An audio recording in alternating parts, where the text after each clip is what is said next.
Hi, welcome back guys. This is your friend, the Scion Fanfics. Back with amazing fanfiction. This is the series of What if Deku had Etheria awakening Quirk? Now before starting, please give this video a like and subscribe to the channel if you want more videos like this. Now let's get into the fanfic.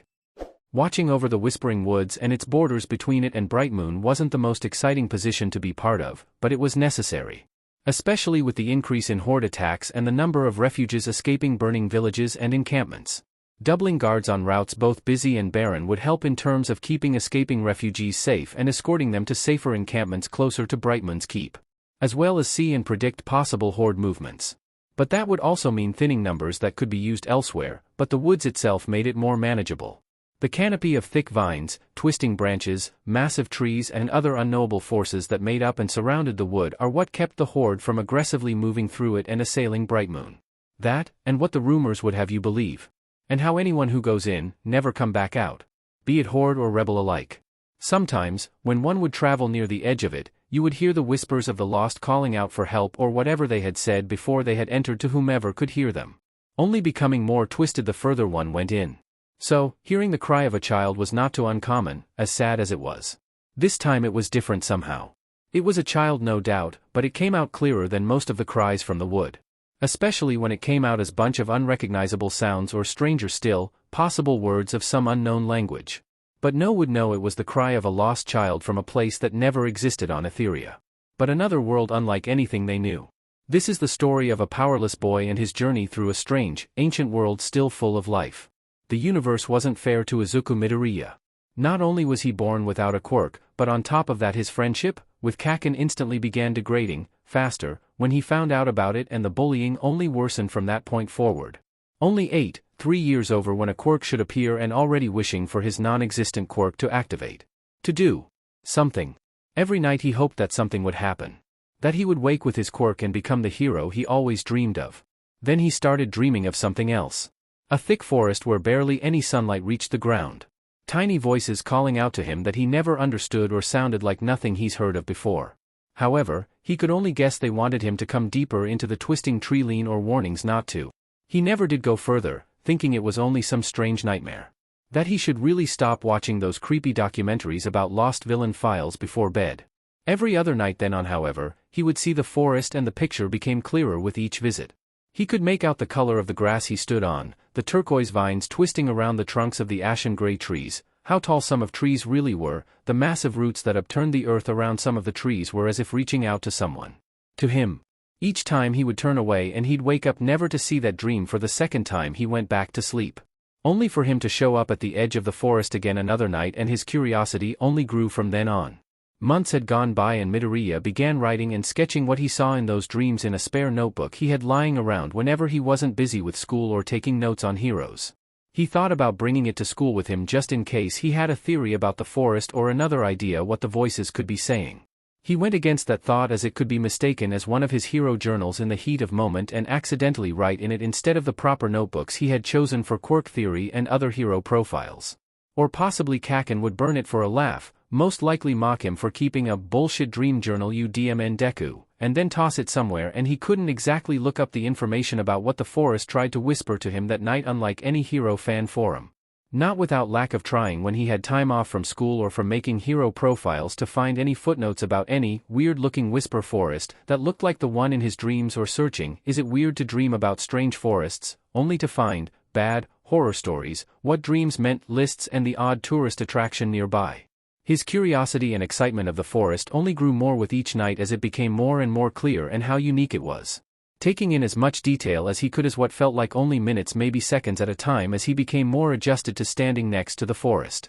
Then he tried to reach his hand out, only for his hand to press against a strange force. Just as he was about to pull away, a strange pull tried to bring him back in.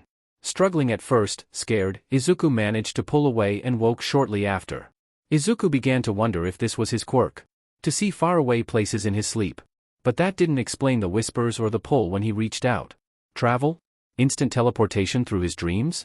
Some sort of omniscience? It could be any of them. The only way to know for sure is that he would have to go past the point of no return and enter the forest in order to find out. In the meantime, he began to try and understand the occasional repeated word or two and create really rough translations to quickly jot down the morning after before school. So far, he had us, danger, and seemingly the most important word, a name, Etheria. As it was the most repeated word second only to danger of all he could make out, as of yet. Was that the place he saw called? Etheria? What danger did the forest need help with? Why was this looping message if it even was a message warning? The more answers he thought he found, only more questions were raised. The most important being why him?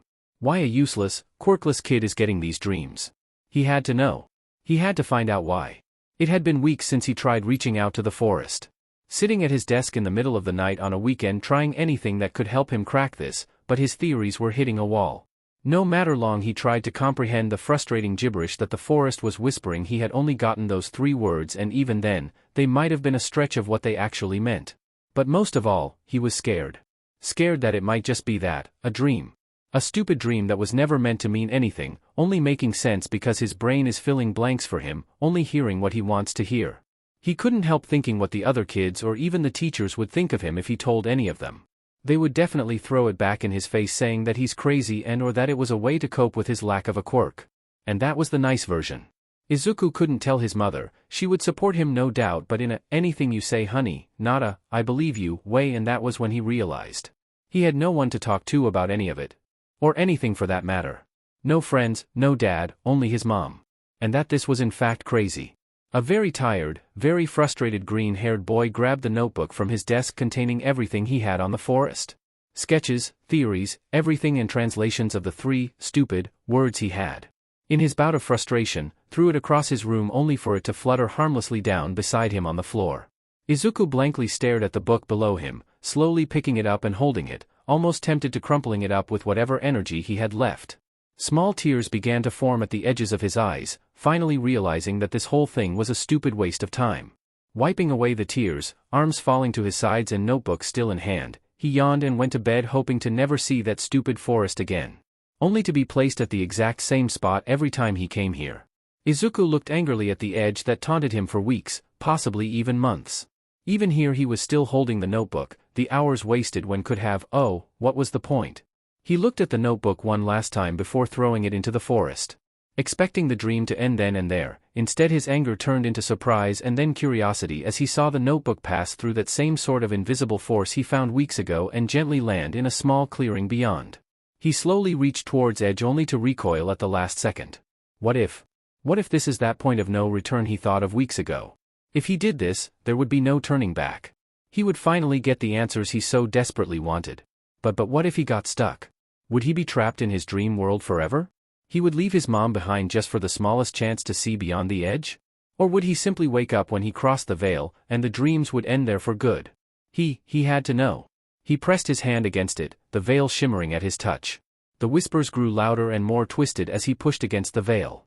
He pushed his whole body against it, trying to ignore the growing whispers around him until finally, with one final push forward, broke past the force. Past the veil of no return. Izuku looked back, seeing the veil shimmer away into nothing before turning back to his notebook sitting in that clearing he threw. His entire body shook with nervous fright and his mind being unsure about it all, but he had to see where this would take him. To finally see beyond. Please be right, Izuku gulped, took one step forward and everything went black. Uawa. Picking himself up off the ground, Midoriya quickly checked if his nose was broken. Thankfully it wasn't, only slightly swollen and a small mark just on the bridge of his nose. Izuku's vision was still little blurry from the impact. Nothing he hadn't already gotten before. He looked back to see a very small, upturned root with just enough space that a foot could get stuck under it and trip somebody if they weren't looking or careful. Izuku was neither looking nor careful. Despite going into a weird, most likely haunted, dream forest that told him that it was in danger or dangerous with only seeing the outside of it. Now back on his feet with sigh. He saw his notebook in the same clearing that was thrown in just further ahead. He didn't realize how far it really went until he went past the tree line. In fact, it seemed further than it should have been or how strong he threw it. As he made his towards the clearing, watching his step as went avoiding thorn-covered bushes and other roots that might he trip on. Midoriya couldn't help but think that if this is a dream, then why did the fall hurt? Let alone leave a mark. Dreams weren't supposed to hurt. If they did, you were supposed to wake up immediately. At least that's what his mom told him whenever he had a nightmare about a villain chasing him. It just didn't make sense. Great. More questions. Just what he needed. Finding where the trees finally gave rest and ended, he entered the clearing where his notebook lied. With the notebook in hand and a sigh of relief of not tripping again, Izuku stopped and really looked around where he was. He was lost. Really, actually lost. No, this was fine, he was fine, all he had to do was just go back the way he came. Simple. He promptly turned in place with a wobbly smile on his face and a small chuckle how silly this was. Only to see the edge of the forest that he had entered was gone. He started shaking, tears beginning to form in his eyes. No. He started to mumble about how this wasn't possible. That the exit was supposed to be right behind him. About how he was actually lost. This time. He had to keep a level head. All Might never freaked out when he was lost. He always found a way. Of course, that line was more for fighting villains with awesome speeches, catchphrases and punches than getting actually lost, but the sentiment was still there, and it calmed him a little. With a deep breath that calmed just a bit more, that small smile on his face and a thought of home, Midoriya would find his way. But first he had to mark he had been here just so he didn't go in circles without knowing. He took a broken stick off the ground and dragged it into the dirt to draw a familiar face and point of reference on the ground which made up most of the clearing.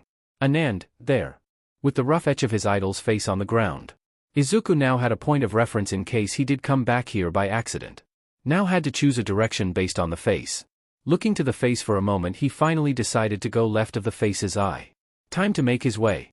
With what felt like hours of walking, he finally thought he was making progress as saw the occasional, what he thought was a bird or perhaps an oversized beetle flying by overhead, which told him that things did live in the forest. And waves of relief when he saw the trees parting to let in some sunlight, even catching glimpses of the lilac sky past the tree line. His feet were starting to get sore with all walking, and no hero got anywhere without the occasional break. He came up to a nice, peaceful clearing to sit in and relax, plus to see the welcoming face of All Might on the groove. Wait a minute. All Might? Face. Izuku quickly ran into the clearing only to find that he was in the same clearing that he started in. All Face included. That was impossible. He went in a straight line. Right. He quickly reoriented himself again just below All Face smile, then went down the right eye path. Only to end up at the left eye. The forest was screwing with him. There was no way he could have ended up in the first direction we went to if had never gone no other direction. Oh, okay. He thought. So right is left now. So, how about north? Izuku then went down north of one of All Face pointed hairs. Again, only to end up at the corner of the face's large smile. This couldn't be happening. Distraught, Midoriya ran in a random direction of the face. Just to find himself at the clearing again. Again, and again, and again. He tried to make sort of distance from it only to face the face again. Now thoroughly exhausted, gasping for air from all running he did, even tearing his shirt in some places, Izuku collapsed on the ground right on All Face's nose, facing the lilac sky. Why? Why him of all people? He didn't want to die. Not here. Not in some forgotten part of some stupid haunted forest. Where no one would find him. No one would miss him. They wouldn't even find a body to bury. He couldn't even curl up, that's how tired he was. Only arms and legs spread, flat on his back. Tears now fully running down his face. He closed his eyes hoping this nightmare would end. Lada, dum. Oh, now what did this? What Izuku didn't think is what he would hear next. A small gravelly hum.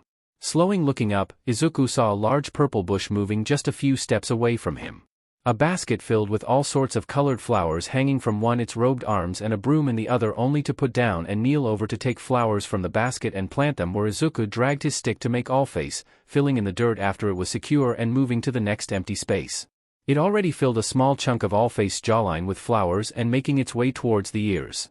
Managing to get back on his feet, Izuku made his way towards the humming bush. Rubbing his eyes to get some of the tears out of them and maybe clear his vision just a little bit. As he got closer to the bush figure thing, the image before became clearer. It was a person. Finally, somebody to help him. Then again, it was stranger and, in this place no less, where nothing made sense. He made his way cautiously towards the figure and put his on its assumed shoulder. They made another noise, perhaps speaking to him. He didn't know what they had said, so he waited for the figure to finish planting another flower. They slowly got up, dusted off their robe and turned to face the lost, disheveled boy. What Izuku wasn't expecting to see when the figure turned was an old, short, purple lady with massive, thick glasses that sat on a large nose that made her eyes huge in comparison to her face and leaves poking out of her, what he now knew as her massive mane of hair, not a bush. As well as being about the same height as Izuku, with him only being up to a average adult's knees in a few cases. The lady's mouth moved as she gestured towards Izuku, the clearing then to the basket, but Izuku didn't make sense what she was saying. Maybe if he tried, he could try speaking to her, as much of long shot it was, he could at least get across that he was distraught and he needed help. Excuse me MIM, but I don't understand what you're saying, but Izuku could really use your help. Please? She then put a finger on her chin, tapping it, eyes squinting at him as if processing what he had said. Then her eyes went wide and let out the universal noise of understanding. Oh. She then picked up her broom from the ground at her side, cleared her throat and took a step towards Izuku. She brought her free hand towards his forehead and began knocking on it. Can you understand me? Now, she said, every word a light knock on Izuku's fragile skull. Ow. Ow. Why yes. Yes. I can. Please stop, he said, now covering his forehead with his hand. That hurt a lot. Good. Good. The bush lady, witch, exclaimed. She then pointed her broom towards Izuku and poked him in the chest with it. I was hoping you wouldn't be lounging on the job all day, broccoli boy, she said with a smile on her face. The strange woman passed the basket of flowers to Izuku's open arms, having dropped the notebook during the knocking against his skull. She grabbed a handful of flowers from the basket and pulled seemingly an empty basket from a nearby bush, placing her share of the flowers into it. She then pointed towards the side of the clearing opposite of where she was standing. Could you start over there, dearie? You'll finish over here. She knelt back down and started planting again, all the while humming a cheery tune to herself. What just happened? When did he become a flower boy? Izuku's face scrunched into confusion, trying to process what had just happened as he looked between the woman and the basket of flowers in his hand. Asking for help to get out of here only to become some crazy lady's garden hand. And just a few moments ago he was on the ground contemplating his demise, which apparently made him look like broccoli come to life. Why are we planting flowers again? He asked cautiously, hoping to get some sort of answer. Because they asked us. They didn't much like being dug into without permission. Why else? Now get started. The lady answered, not turning to face Izuku as she moved on to another spot to plant. They? Did she mean the forest? Was that the reason he kept showing up in the clearing? Because it was upset with him? It was certainly a better reason than him getting his directions mixed somehow. He wasn't sure if he should be terrified or astonished of this place. With no other way of getting help or getting out for that matter, Izuku got to work. Planting flowers actually was very relaxing, surprisingly enough. It helped him clear his head much better than just sitting around and letting his thoughts drive him. Almost the entirety of the face was filled with flowers now. Izuku looked over to old lady to see she was just finishing planting the last of the flowers on her side of the face, having just filled in the right eye. Midoriya got up and dusted the dirt off himself and his hands. The more looked around, he did notice a few things after the flowers were planted. He heard the chatter of woodland creatures, the swishing of brushing leaves as they were blown by a soft breeze. Even feeling that same breeze against his face. He didn't hear or feel it before when he first made the face. Perhaps the forest was pleased with him and would let him go now. He certainly was pleased with himself with the job well done without any gardening tools. Or any prior knowledge on how to garden in the first place. Izuku turned to the lady who had made him her temporary garden hand, hopeful that with helping her, she would help him in return. Just to see her beginning to walk out of the clearing towards the forest, his notebook now in the empty flower basket. Now hold on a minute. She said she would. Well, she didn't say she would help him. But that didn't mean she could take his things from him and leave him here. Izuku stumbled upwards, almost tripping on his feet, and caught up with the bush lady. She hardly noticed his presence as he finally reached her side again. Where are we going, exactly? Izuku said, trying to get his impromptu guide's attention. She didn't say anything. Just to quickly rush over to a nearby berry bush and start picking. Oh, look here. These are perfect. The lady exclaimed. She picked more berries and placed them into the basket where his notebook rested, getting it covered in berry juices. What are you doing? Izuku dove into the basket and grabbed the notebook, trying to wipe some of the excess berry off. We're making pie when we get back. We'll need the berries. She nonchalantly responded, clearly not fazed by him digging through the basket to retrieve his notebook. Back where? Izuku was quickly getting tired of the lady's antics. Pie? Really? Although he did admit he was getting rather hungry with all the walking he did before and doing now. Here. Using her broom to part a large patch of foliage, it revealed another larger clearing.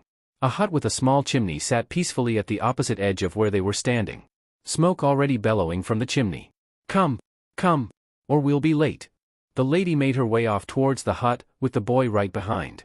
She stopped in her tracks just at the entrance where the door was just a simple pull sheet. Izuku looked over the massive mane of hair, wondering why they had stopped and maybe see inside. Did she live here?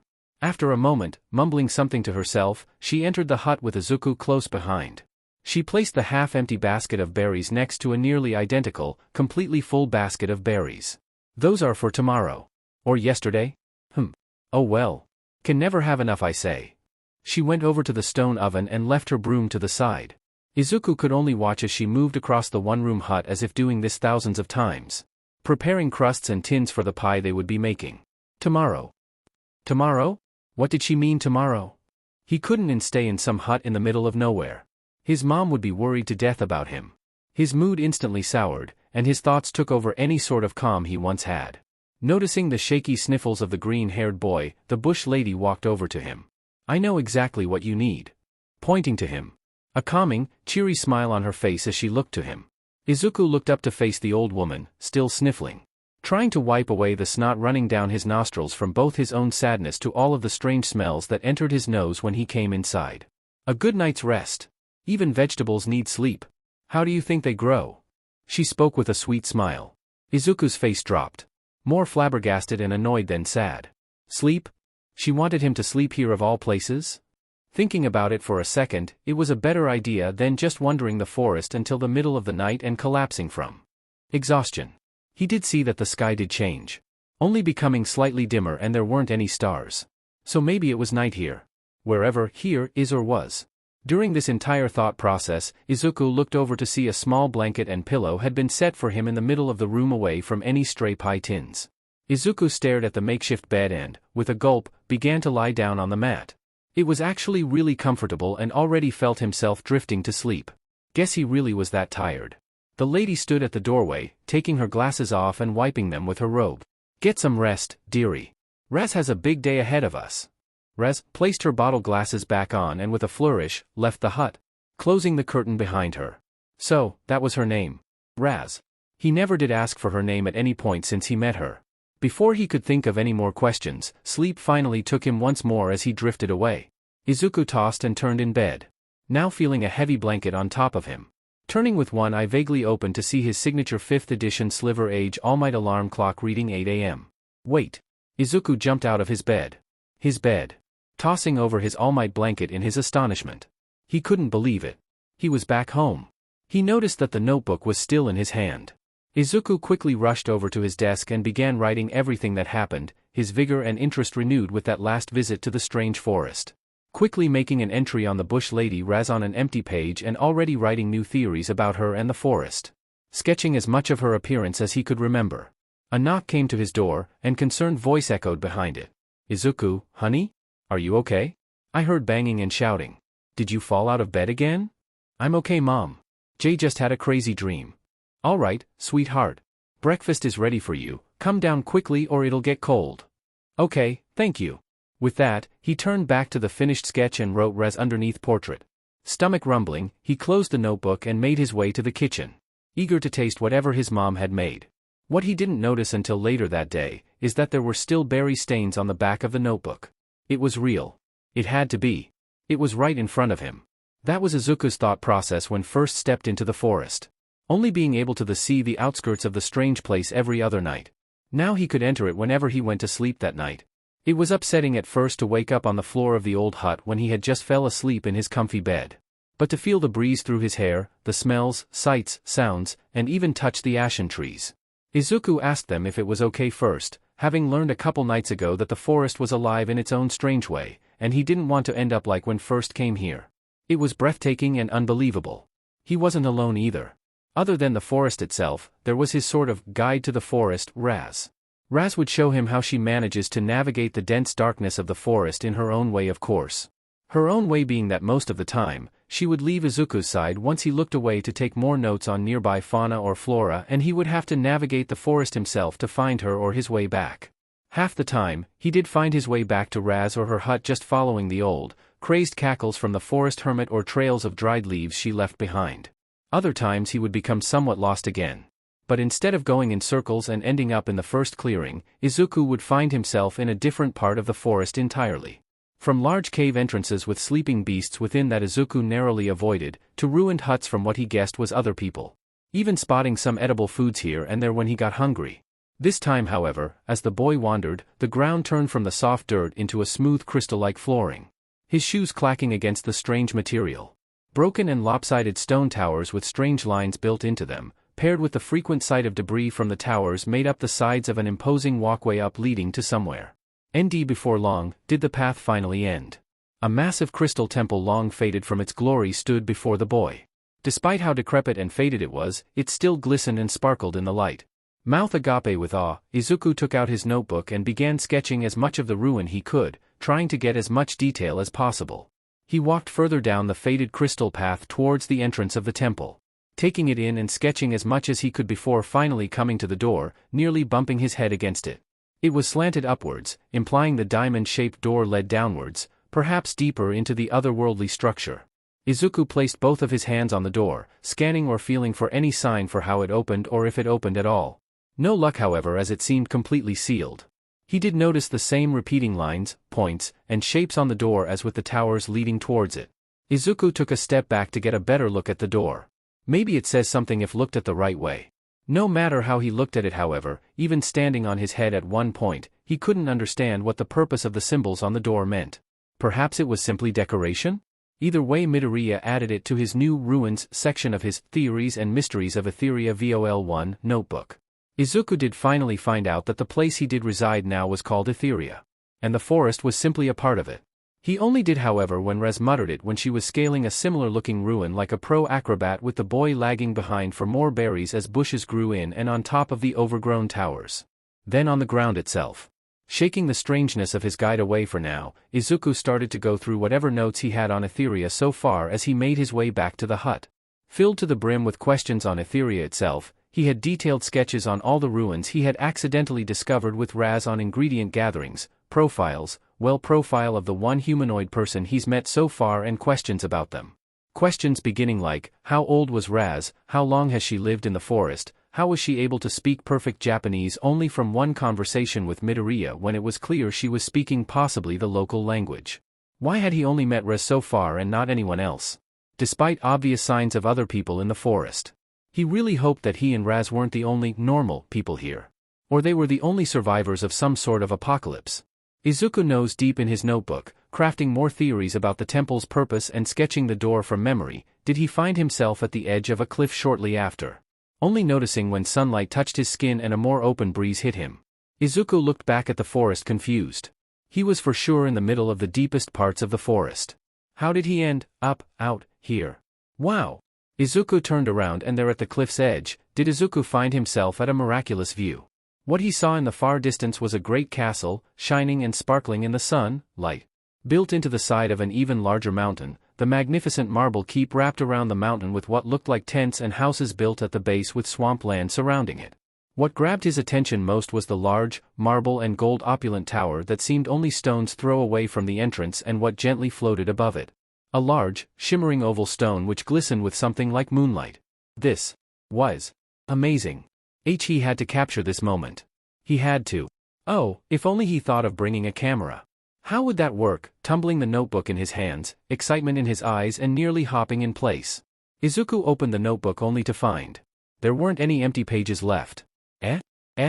Quickly flipping page after page in desperation to find any section of the book that had an empty page or footnote, or anything. All coming up short. Of course.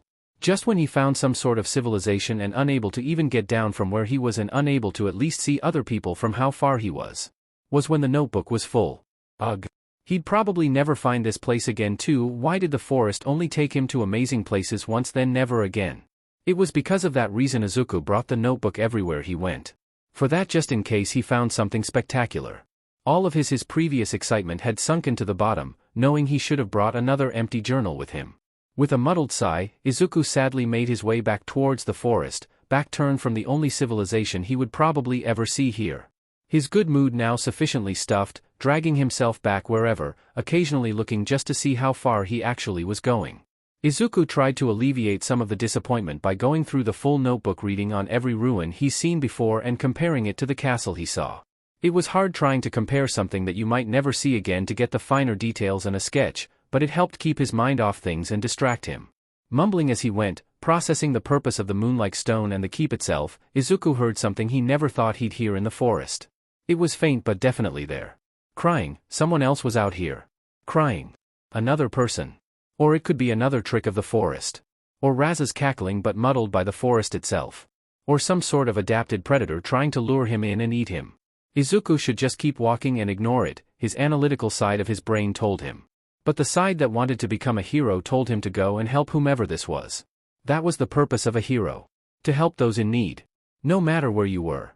Izuku stood there, debating whether he should go or not. It was just a dream, right?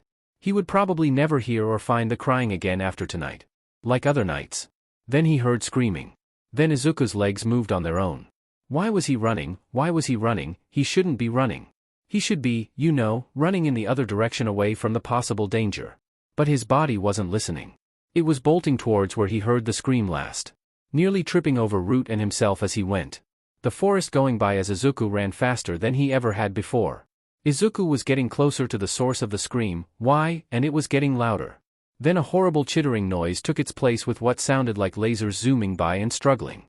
Now he knew that someone was in trouble and by the sounds of it, fighting off something. Presumably an animal going by the chittering sound that was definitely getting more agitated. As Izuku was getting closer he could now see lights being shot off in the distance. He was almost there. Again, why? Just a little further. Then he would see who was fighting what. Or he would have if it hadn't been for one of the lights being blasted right into his face, Izuku's vision becoming heavily impaired. It felt like getting a glitter bomb in his eyes as the boy yelped in pain. Now trying to rub the twinkling out of his eyes, still running too, Izuku tripped on a broken branch before rolling down what felt like a hill into something with a solid impact, then finally coming to a stop. "I'm here to help," he shouted, getting up rapidly from his prone state. Vision still blurry, he tried to feel what he had rolled into as both the struggle and chittering stopped. Izuku wonders if he hit a tree on his way down the incline as he waved his hands around trying to find leeway on anything. His hands finally found something, maybe it was that tree. It felt smoother than the other trees he's felt. It also looked a little lighter too from what his blurred vision could make out. With a large branch pointing upward towards his face. The tree started to chitter, almost hiss, very angrily. This wasn't a tree, was it? Izuku took a step back from the tree, his vision finally clearing to the point where he could make out the human child-sized giant horned beetle with a mouth full of definitely sharp teeth and mandibles. Staring down Izuku with 4 completely blue orbs for eyes, salivating. It was hungry and very annoyed. What a great combo. Izuku thought as he unconsciously grabbed a large stick laying beside him, having fallen from the actual tree they tumbled into, holding it like a sword. Hands shaking to a point where he thought the stick would just crumble to fragments in his hands. Sweat was going down his face like bullets and a very shaken look in his eyes. Slowly backing away from the monster. The beetle leaped onto Izuku, wings buzzing to close the distance Izuku tried to make. Knocking him down on his back. The beetle was on top of him, gnashing and struggling against the stick Izuku put in front of him, pushing against the gnashing maw to keep it just high enough so that it didn't eat his face first. Continuing to bite down on the stick, some of the feral slobber dripping onto him, its many legs wriggled against Izuku, leaving scratch marks on his arms, face, legs, and tearing his clothes, trying to get some hold or ground on him. It was starting to get closer to his face as it screeched with growing feral hunger. One of the longer mandibles managed to work around the makeshift weapon and cut into Izuku's arm. He didn't feel it at the time as adrenaline was rushing through his system and he was trying to stay on task. Like avoid being eaten alive for one. As it looked like the stick was about to snap, Izuku's false courage faltering and the monster beetle mere inches from his face, one of the glittering ball of light was propelled at the beetle. Hitting it directly in the eyes. It reared off of Izuku with a pain-filled screech. Falling onto its back, legs ferociously wriggling in the air, before tossing and turning to flip itself back over and running into the forest. Sparkles still twinkling where it was hit. Izuku tried to see what made that light but was unable to get off his back or lift his head. He was about to pass out from exhaustion if weren't for the strange silhouette that appeared and filled his vision. "Raz?" Izuku rasped. The figure tilted their head slightly before extending a small hand. Not one to put down a friendly hand, and that his left arm started to sting. He took it, the small figure helping him to his feet. Izuku began to teeter back and forth, using his hand to cover the deep gash made from the encounter. The figure gasped and quickly grabbed onto his shoulders to steady him. Now on his 2 feet, Izuku, face pale in a cold sweat, looked up from the ground to see the worried face of a girl no older than he was. With tanned skin, short pink-purple mix of hair that also seemed to sparkle slightly, big round pale purple eyes filled with worry and a gap in her teeth stared at him. She was wearing a very puffy pink dress that looked torn in some places that also slightly twinkled. And a few scrapes on her face and arms from most likely the monster she was fighting off first. She was speaking to him. He saw her mouth move but still didn't understand the girl. The girl then looked to Izuku's injury then back to him. Taking Izuku's hand, she looked around quickly to spot a nearby small flowing stream. She took him to the stream and knelt down beside it, Izuku wearily following her example. Scooping some water with her hands and she started pouring it on Izuku's wound. The boy sucked in air through his teeth as the gash burned against the cold touch of the water. It felt a little better after a couple rinses, not bleeding as profusely as it did. The girl then stood up and with a determined look on her, grabbed hold of the lower half of her dress and after a couple tries, ripped a large chunk of cloth off the dress, leaving it more torn near the bottom. She sat beside to Izuku's left, and slowly wrapped the gash in the makeshift bandage, going around his arm multiple times just so it didn't bleed through. Then finally tying it tightly towards herself with a pull. Izuku flinched at the sudden tug around his wound. He looked to the makeshift bandage around his arm to see that it did stop the bleeding. It still hurt when he moved his arm around much, but it was better than bleeding out. After that, Izuku looked to the girl and tried to figure out some way to say, "Thank you for saving my life," when I tried to come help but landed on top of the monster beetle instead and not look insane. Considering she probably didn't understand him either. As he was about to say something, the girl tried saying something to him first. Izuku wouldn't have known what she was talking about if she didn't gesture to his bandaged wound. The only response he could come up with on the spot was a shaky, but sincere smile and a thumbs up with his good arm. She smiled with that confirmation, but it slowly faded as she sat sunken. Upset about something. Maybe she was the one who was crying before Hissy and Ugly showed up. Was she lost? He knew how that felt. Except the almost getting eaten part, that was new. Izuku knew how the forest could screw someone's sense of direction, but considering this is his first time finding and fighting off something that actively tried to eat him. This section of the forest they resided in wasn't safe, or at least not seen after, with whatever kept him from being some predator's next meal. Izuku grabbed his notebook, which, thankfully, didn't fall out of his back pocket during that whole moment. He flipped to a section which contained the majority of his information on the forest, trying to see if he had ever encountered anything like the beetle at any point during his first few days in the forest. As his mind nearly ran 100 thoughts a minute, he felt a small poke on his cheek. It was the girl. With a raised eyebrow towards Izuku, and her mouth moved again, most likely commenting on his theory crafting fit with a half-amused look. Right, slapping his mouth shut. Maybe they should focus on getting out of the forest and getting her back to wherever she came from. What if? It was a long shot, but judging from her clothes she was important. Possibly royalty, and seeing that there is only one large castle he knows about or saw.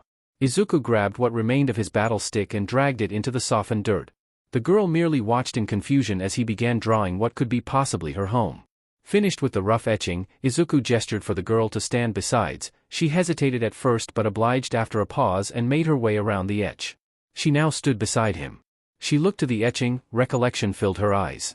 Izuku then pointed to it, then her, to see if she did come from there or at least has been there before. She was about to say something but stopped halfway and nodded, clearly understanding that they couldn't communicate normally. He was right. Finally, some good news today. Other than meeting her. But she still seemed sad. What had happened there that made her so distraught of the place?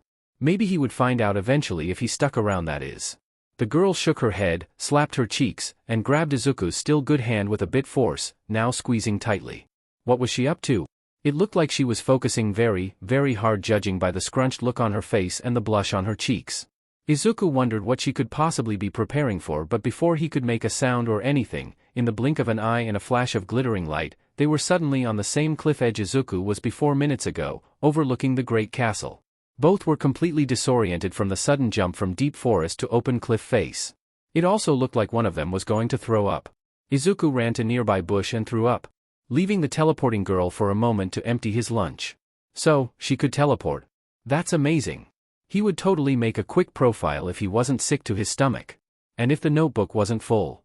When he looked back to the girl, she was breathing heavily, staring into space. Now it was Izuku's turn to be worried. "Are you okay?" he asked as gently as possible. She snapped to Izuku, eyes wide open with distraught. He knew she wouldn't answer, but the look he gave her told him everything. He's had the same look and probably the same feeling. Attempting to use an exercise his mom taught him if he ever got overwhelmed, which he did. A lot. He looked her in the eye and gestured to her to level her breathing with his and keep her eyes on him. Slowly in and slowly out, slowly in and slowly out. Taking a deep breath in and out, repeating this until her breathing was mostly normal, she opened her eyes again. She looked less lost and "I can't believe that worked" laugh came out with a small smile forming on her face. She then looked to the castle in the distance, muttered something judging from her mouth and took a breath, then back to Izuku, that same smile on her face. A lot calmer than when they first appeared at the view. Basically, asking him, "Want to try again?" The girl extended an open hand out towards Izuku. Seeing as this might be his only chance to meet others like her and learn more about this world he would be living beside his own. What else did he have to lose other than his lunch at this point? He took her hand and nodded. Queen Angela of Brightmoon was not a woman to be trifled with. And many knew how short her patience could be. "Leave us," she spoke with no hint of hiding her frustration as the remaining members of the Alliance and advisors left the war room in silence. Only leaving herself and one of the headmasters of Mysticure and in-law, Castaspella. Only sitting across from her, Castaspella could feel the intensity that was wafting from the queen, and the look she gave wasn't helping. "You seem to be a little on edge, Angela," Casta said wearily, a bead of sweat going down the side of her face. "And why would you possibly think that, Angela's hands folded together in front of her face, staring down her sister-in-law. Castaspella tried everything in her power to avoid eye contact. Maybe it has to do with Dashta. With how Mysticure as a whole refuses to join the war effort and chooses to remain neutral. Despite the fact the Horde are marching and taking its neighboring areas and villages?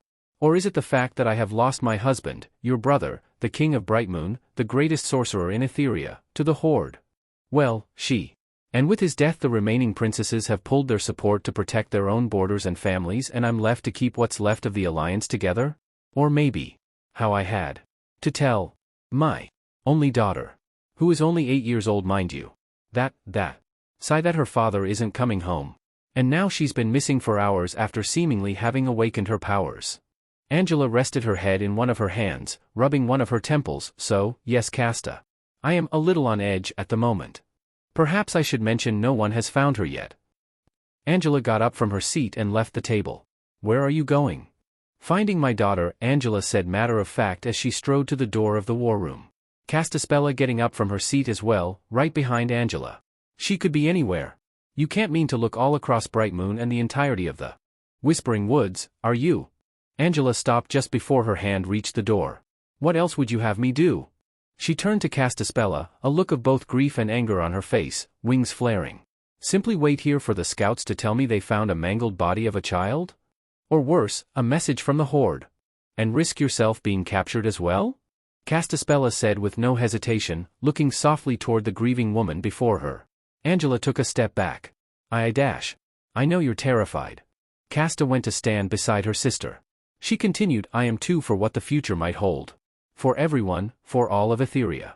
Not just Glimmer." She put a hand on Angela's shoulder, trying to bring her sister-in-law back. "And I know much you love her, how afraid you are for her. I miss her just as much you do. But the best thing we can do is wait, no matter how painful it might be." The sorceress smiled. "We will find her, I promise you. She'll be back before you know it." A knock came to the door. And a small voice spoke on the other side. "Mom? Are you in there?" Angela practically threw the doors off their hinges, blasting them wide open to see Glimmer standing right there. Covered in bruises and scratches and her clothes in absolute tatters.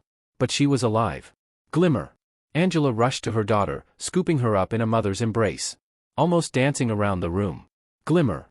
My sweet starlight! I am so sorry I told you. If I had known your powers would. That he? So much was happening at once after some hesitation from her mother.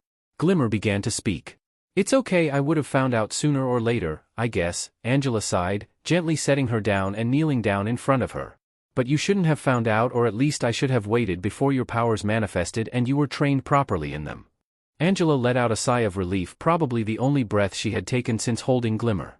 "I'm just glad you're safe." Embracing her one again, then a pause of thought ran through her mind. "How did you find your way back?" Angela questioned her daughter. "Oh." Glimmer ran over to the side of the doorway and waved her hands towards the opening. "I would like you to meet a new friend to the Whispering Woods and fellow lost kid. The green boy of the woods. The one who helped me figure out teleporting sort of on the way back." Angela and Castaspella looked towards the doorway to see absolutely no one standing there. Ahem. The green boy of the woods. Still no one. Now they were both confused and concerned. The green boy of the hold on. Glimmer stomped her way just outside of the room and looked to her left and seemingly annoyed with someone out of view. Or rather wildly gesturing to someone out of view. Now Castaspella was just afraid for Glimmer's health. Glimmer then reached out to someone, grabbing their arm, and dragging them into the room, towards Angela and Casta. The green boy of the woods, as she waved her hands towards the meek, freckled, and just as ragged-looking green-haired boy, now standing in front of them. The boy looked up to Angela, clearly extremely nervous, which then they promptly bowed at a perfect 90-degree and said, "W watashi o adekachirashidesu, anata no jozairashi ase." Casta was confused and taken back what exactly was going on and what she just heard. Angela couldn't help but let out a soft chuckle. "Might I have your name, little one?" she softly asked the freckled boy. The green-haired boy vigorously readjusted himself back to a standing position. Still fidgeting somewhat. A face full of hesitation looked back at her. "I don't think he knows how to talk," Casta mentioned, looking over Angela's shoulder. "He does, just not our way of it," Angela thought with some snark, not taking her eyes off the child. "Could you come here for a moment?" She extended an open hand to the boy. The meager boy looked to the open hand, then to Glimmer, who was standing at his side. She gave him a thumbs up as if marking the go-ahead. The boy looked back to the hand and carefully placed his own in her palm. Angela closed her eyes and focused for a moment. A faint glow covered both of their hands before vanishing as quickly as it came. "I see. Glimmer?" "Yeah?" Glimmer still standing beside the boy, wondering what had just happened. The boy in question now looking at his hand as if it was still glowing. Eyes bright with wonder. "Could you take our new friend here and yourself to the medical bay, then show him around the castle?" Angela said as she got up off the ground. "On it. Come on." Glimmer took hold of the boy's arm and made their way out of the war room. The green boy of the woods, barely able to keep up. Castaspella, now over her bout of confusion, looked to Angela. "What just happened?" "He is not from here," Angela said in passing, still looking toward where the children just left. "Well, that much is obvious," Casta responded, looking to where the two children left as well. From Glimmer's introduction, it sounded like that boy lived in the Whispering Woods. And considering how he couldn't understand us, I'd say for a long time. Castaspella sadly stated. "I mean, he is not from Etheria." Angela looked over her shoulder to Castaspella. What?" Angela turned to Castaspella completely and continued to explain. "His magical presence was completely different from any other being I have encountered. It was faint yet muddled and vibrant in all sense of the word. You must have sensed some of it as well." Castaspella crossed her arms now in deep thought. "I had just assumed it was some lingering essence of the woods left on him and that it would fade away with time. But if what you're saying is true, then it could possibly mean that some sort of rift has or had opened on Etheria to another world or another plane. For however briefly, that child is or was tied to it in some way." Angela described her own thought process on the matter as she made her way back to the council table. Although it is just a theory, it would explain how his presence is the way it is and the strange language he spoke with his introduction. A being from another world? What will happen to the boy? Castaspella following Angela as she spoke. "For now, he will remain in Brightmoon. Once he is able to understand us and once he is capable of simple phrases or words, we will question him on how he arrived here and how long he has had this connection to the woods. And if possible, see him taught as well. Should his presence increase over time." Castaspella nodded along with Angela, however stopping at the last thought. "And who would you have teach him, exactly?" Angela turned to one of the headmasters of Mysticur, accomplished sorceress, who just happened to be her sister-in-law with a quirked eyebrow. Oh no. No. You can't expect me to keep an eye on the boy and Glimmer, do you? I don't even know what he said when he came in. Not all the time. Just when Glimmer isn't in her studies with her tutors," Angela said, trying to soften the blow. Castaspella now looked absolutely flabbergasted. "Angela. I am one of her tutors. Is that right?" "What a strange coincidence," Angela said, trying to hide a bemused smile. Castaspella sighed. Seeing she wasn't going to win this exchange in any shape or form. "Fine. On the condition that Glimmer teaches him to speak Etherian and that he chooses to remain in Brightmoon of his own accord." "Ah, too much for one of Mysticur's most accomplished sorceresses?" Angela joked, no longer trying to hide the smirk on her face. She could swear she heard a vein pop. "But very well, I will notify her tomorrow." Glimmer couldn't help but hop in place, waiting for the green-haired boy to catch up from admiring the walls and the castle guards patrolling the halls. After getting the go-ahead from the castle's healers and getting the boy's arm being properly treated as well as a change of clothes, they were both allowed to roam Brightmoon until dusk, closer to nightfall. Which gave Glimmer plenty of time to show Greenie around the place. She really needed to figure out his name. She couldn't just call him the Green Boy of the Woods, which was a stupid name the more she thought about it. It still sounded better than Greenie as an introduction to her mother and aunt. Her dad would have gotten a kick out of "oh, right." No, she couldn't be upset. She had a guest to show around. A guest who was quickly becoming one of her only friends. If it weren't for the fact that he stopped at every mural they passed by to admire it with awe until she had to drag him away from it just so they could keep going on time. Glimmer was both fascinated and annoyed by the boy's antics. From what she could gather, the boy was something of a bookworm or had never seen a castle this close up before, or civilization for that matter. From the notebook jammed into his back pocket, the fascination with literally everything in Bright Moon, and the constant mumbling which she just assumed was him talking to himself about all the sights so far. She did see him pull the beige notebook out of his pocket, covered in dirt and some darkened stains near the edges, only for him flip through all the pages again and sigh, then put it back in his pocket. Considering she met him in the Whispering Woods, that wasn't surprising, sadly. He probably lost his village and family to the Horde when he was very young. How long has been by himself in the woods? He was Glimmer's age, that was certain. But he was kind when she met him and seemed hesitant to communicate, or wasn't even able to. Which only further solidified that he didn't have any interactions with people, good or otherwise. The filled notebook was probably the only other possession he had other than the clothes on his back, and considering he spoke some made-up language that no one, not even her mom, knew, it was all fitting uncomfortably well. Where could she take him that he could learn to his heart's content and take any amount of notes he could ever want, without leaving Bright Moon? Then it clicked. Glimmer had the perfect place to show next. Hey, come on. She grabbed the boy's hand again, with the sudden contact surprising him, making a small blush on his cheeks. You're gonna love this. Glimmer ran down the halls of Bright Moon with her new companion barely able to keep up. They continued running down the large halls, passing the occasional guard or official before sliding to a halt. The boy nearly tripping on his own feet with the sudden stop. And here we are, they both now stood at a similar grand door from the council room. Glimmer took a step towards the door and pushed it open. She stepped aside and allowed Greenie to step in first. He looked around slowly to see a massive library before him, shelves reaching up to the ceiling and large, ancient tomes from all across Etheria. Welcome to the Bright Moon Archive. The second largest gathering of knowledge only to Mysticur's great library on Etheria. Glimmer read from the introductory note next to the entrance. She then looked to Greenie and smirked, getting the exact reaction from him she wanted. Jaw dropped and eyes wide and sparkling. He may not understand him, but she was sure he got the message from coming here. Hey, Moon to ground. Come in ground. Glimmer jokingly prodded Greenie on the arm to bring him back to reality and to stop another flood of unknowable words.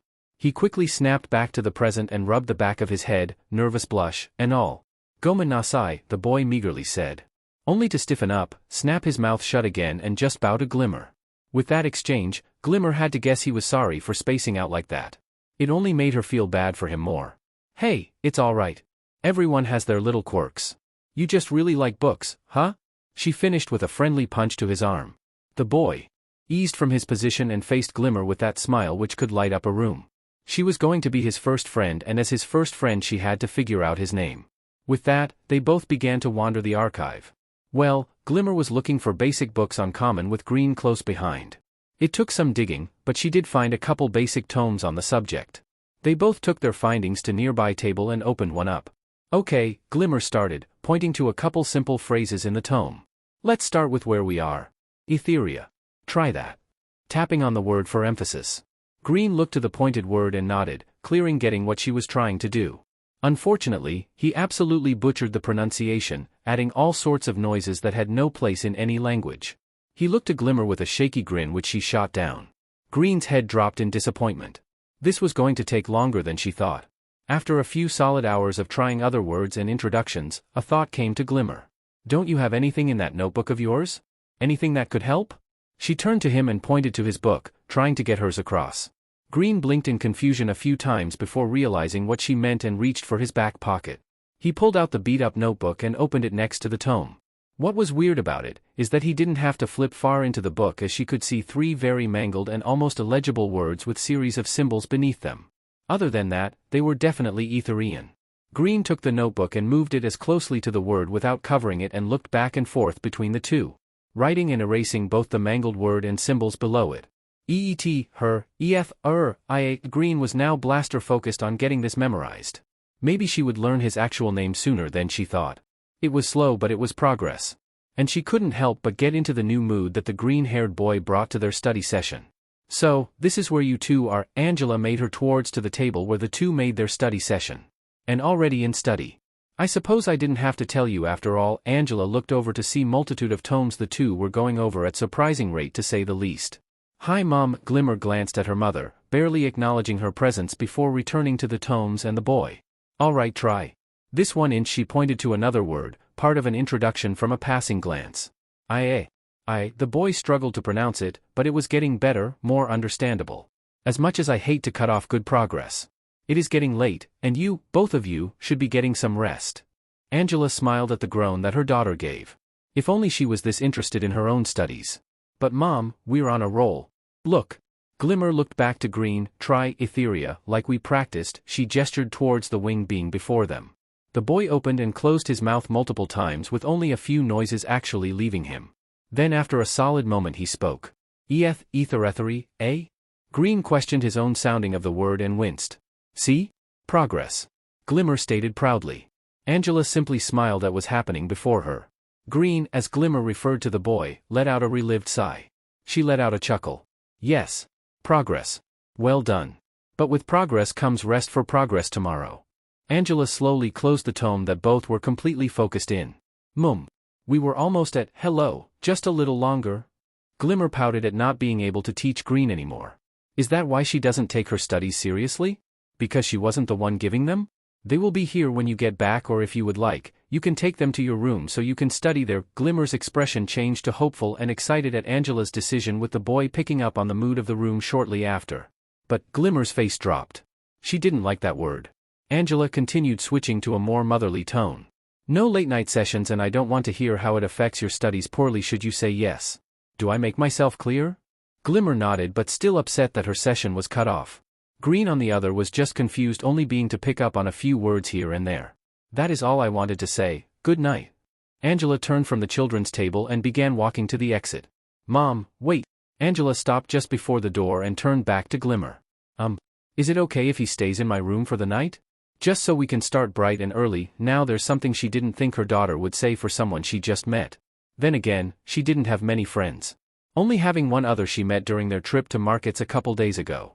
"If that is what you wish, I won't stop you. But no late nights, all right?" "Yep. No problem." Glimmer eagerly gestured to the boy to start gathering the books they had picked out and get out of the archive.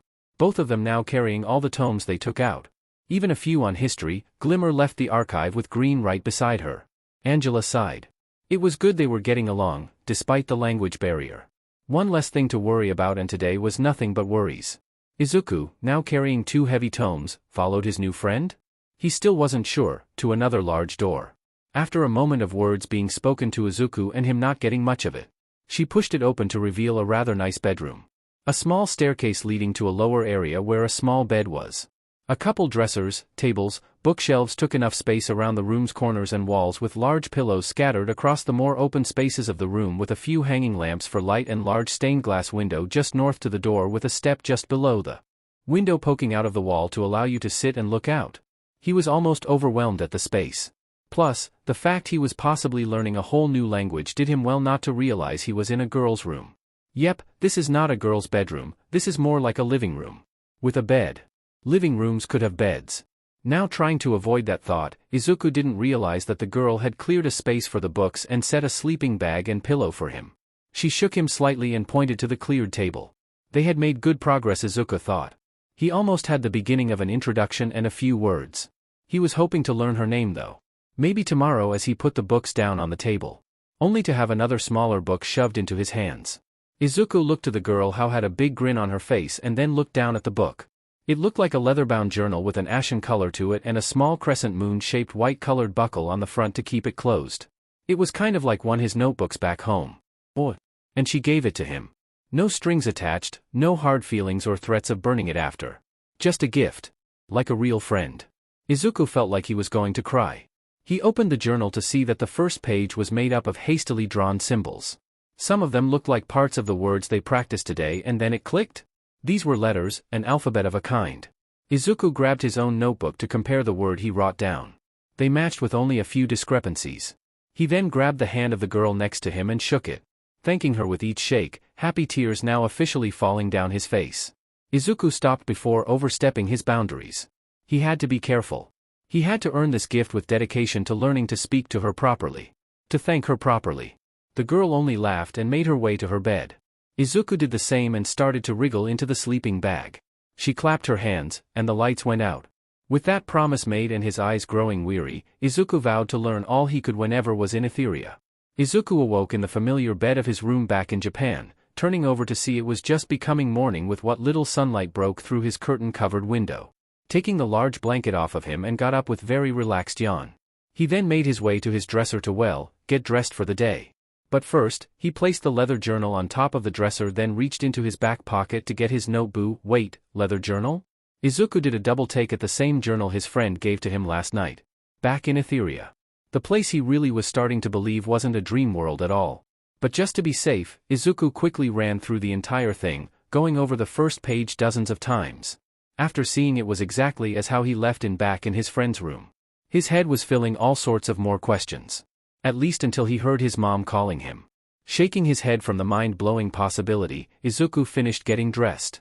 Grabbing his bag, placing the ashen-colored journal on top of everything else carefully and left for school. What the hell was Deku doing now? Bakugo glanced over to the school punching bag nose deep in another one of his hero journals, it looked like.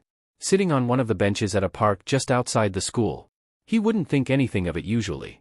Either ignore him for the day or grab the DMN thing or the nerd himself and toss it someplace, maybe singe both for good measure. Quirkless freak thinking he could be a hero. Of course, the DMN nerd was going off about some bullshit that everyone in class could hear. Again. For the 5th time. Today. Or only he could, but it might as well be everyone. As he got closer to the nerd to shut him up for at least a few hours, days, he noticed a few things. One for starters, that wasn't one of his usual journals. It looked like something from a pre-Quirk movie or even older than that. Of course, he would pick up something from that time PRD like the nerd he is. Getting his hands on anything remotely hero-related or before then for collecting purposes, Deku called it. Bakugo knew better. It was hoarding stupid junk to cope with his quirkless butt. Oi! Whatcha got there, Deku, adding a little menace to words. Oh. Kakin. Just. Making. New theories on some new heroes I saw on TV this morning.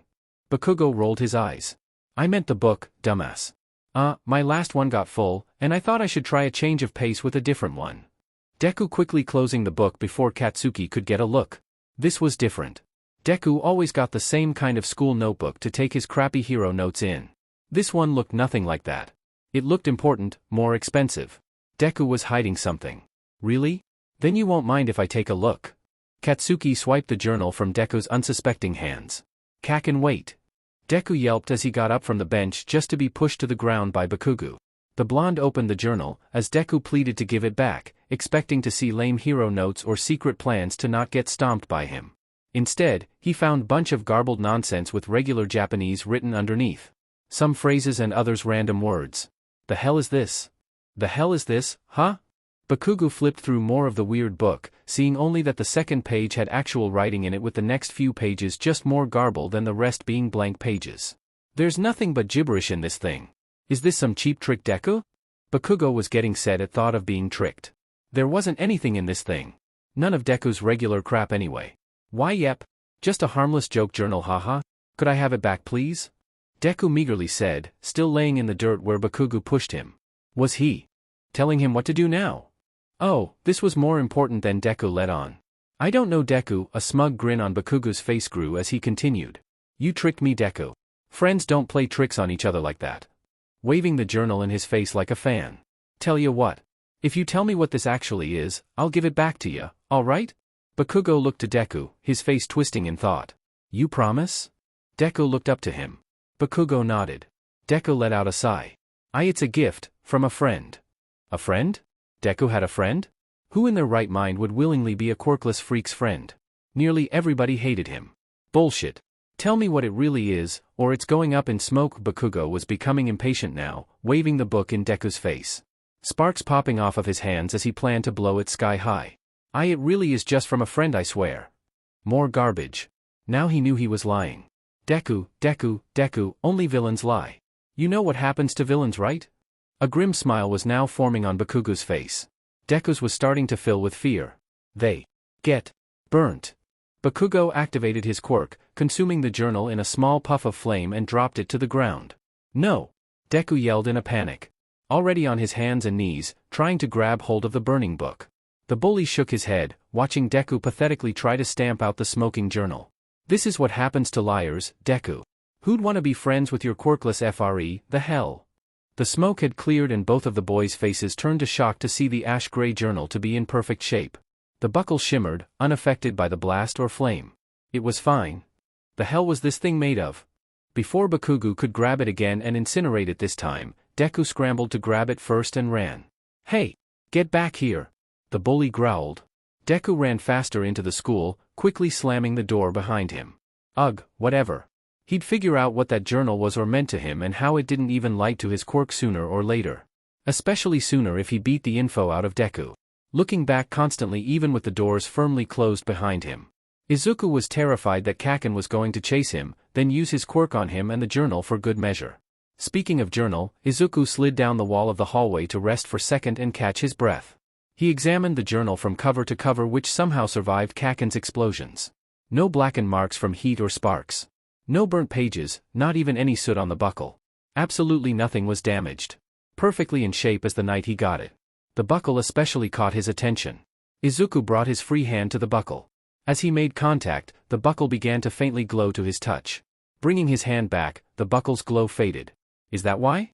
Some sort of generator to a barrier around the journal? A fireproof material? Or maybe magic? Izuku muttered to himself. No, it couldn't be. There was never proof that magic has ever existed. Even with the most outlandish quirks, there was always a scientific explanation or reason on why or how they worked. Kaken sweats nitroglycerin, allowing him to produce his explosions from his hands and pores. Crimson Riot had a mutation-style quirk. His rock-hard skin and large size made him a formidable hero. All Might, okay, no one knew what All Might's quirk was, but it was safe to assume that it's a very powerful muscle augmentation or multiplier. Everything had an explanation. All those quirks had an explanation or two. But he did get the journal where those rules didn't apply, or rather, quirks weren't a part regular everyday life or at all even. The forest, the girl, the large angelic woman, heck even Raz. All had some sort of ability or anomaly that science or whatever thought process Izuku could put together, couldn't explain. No matter how hard he tried. He was going to a place called Etheria every night he slept. So, maybe magic was on the table. The school bell rang, cutting him off from his thoughts. Looks like all his spare time until the end of the school day just got spent. Might as well try at least learning to write some Etherian on his way to class. It was a start and much less embarrassing than mumbling a language that would immediately make everyone around him think he's crazy. Crazier, anyway. This was going to be a long day. DQUU. Ha, he was right. Not even a minute after school, just as he got out the door, he was being chased by Kaken and his friends. Home was roughly 5 minutes away, but being chased around the neighborhood added to that, trying to lose them without being beaten, even more. Izuku ran down the back streets, managing to lose his pursuers at an intersection and hiding in a couple bushes. The stamping of shoes and dust getting kicked up came up from one end and quickly quieted out the other. He managed to lose them. This time. With a sigh of relief, Izuku carefully made his way back home, watching where he has been and not crossing certain areas without double-checking. Finally making it home after a major detour and only a few leaves in his hair, Izuku walked inside only to be smothered by his mother as he entered the living room. Izuku, where have you been? I've been worried sick. The school is only 5 minutes away. What happened? Izuku had secretly hoped that it was one of his mom's late workdays. Obviously not the case. He thought of an on-the-spot lie tell his mother without basically saying, Kaken and his cronies chased me all around the neighborhood before I dove into a bush to hide. That would not end well and most likely end with more eventual surprise beatings from Kaken. Kaken and his friends hung out after school. Sorry, I forgot to tell you. I lost track of time and ran back home. Please buy it, please buy it. His mother now calmed but still worried. Why are there leaves in your hair? Oh. We were playing heroes and I got a little excited and dove into a bush. You know? Boys being boys, Izuku tried to play it off. Did anything else happen? You can talk to me, Izuku, I'll listen. I promise. Inko locked eyes with her son. Izuku hesitated, fidgeting with his backpack straps. Would she even believe him? Would she believe everything and actually listen? I'm okay, Mom. Nothing else happened. I lost track of time, we said goodbye and I came home. She sighed and released Izuku. Okay, but please, talk to me. I need to know if you're with good people, good friends. I just don't want you getting hurt. Okay? Because you think I'm made of glass? Because I can't defend myself without a quirk? Too late for that. I fought an actual monster without any powers last night and earned something. Something I never thought I would get. A real friend. Somebody to actually talk to. But you wouldn't believe that, would you? No one would. No one did. After all, he's just some quirkless freak kid. Where did that thought come from? Why did he think that? He needed some space to clear his head. Hey, Mom? Today was little assignment heavy. I'm gonna head to my room to catch up. Adjusting his backpack. Trying to make an excuse to go to his room and away from this moment. After a second of silence from both, the worried mother stood up and let her son go. All right. Dinner will be ready in an hour. Remember to take breaks, and if you need help don't be afraid to ask, and, Sai, just be you, okay sweetie. She gave her son a shaky smile of her own. Izuku however returned a more faded smile before turning back down the hall. Not seeing the saddened expression on his mother's face as left for his room. Glimmer couldn't help but notice that Green seemed down today. All morning he seemed his normal self, as much normal she knew about anyway. After their morning sessions however, when Glimmer had to go to her tutors for another chunk of the day. When she came back to see him, he seemed off. Maybe he was lonely or bored when she was gone. Or was he homesick? No home or family to go to. Just stuck in one place for the whole day? That would put anyone down. Right now, they were in another study translation session. Green managed a few more words, almost managing a sentence. Even nodding along to basic phrases when the princess asked him questions. But he still looked sad, despite the progress. You okay? You sleep all right? Glimmer looked over to Green. He nodded, very slowly, which did not up Glimmer's confidence about how he felt. All the studies that her tutors left her for the day didn't help the mood either. She was too busy with all this royal, princess junk to help Green properly. It was frustrating. How about a break? Wanna get some fresh air? Glimmer got up from her chair and asked Green to follow her. After a moment to process, Green obliged and got up from the table. After leaving her room, Glimmer led Green down a few winding hallways, passing and greeting the guards as they passed by. Until they made it in the throne room. The same room where most messengers or officials from other kingdoms would approach the queen. As there was a long walkway up to the throne with a large open arch marking the main entrance. Glimmer peeked around a corner with Green right beside her, wondering exactly why they were out here. She didn't know that though. Luckily, no one was here at the moment, and they could sneak out. Just for a few hours to relax and be back before anyone knew. Besides, it would give Green some time around other people, maybe she would even get to introduce. And where do you think you're going? Both jumped at the stern voice behind them. Both of them turned around to come face to face with the commander of the armies of Brightmoon, overseeing both defensive and offensive tactics and soon to be tutor to Glimmer once she comes of age for combat training. Dressed in modified Brightmoon guard armor plus heavily armored bracers and the unmistakable scar across the bridge of her nose. General Juliet. Arms crossed and not looking all too impressed. Oh.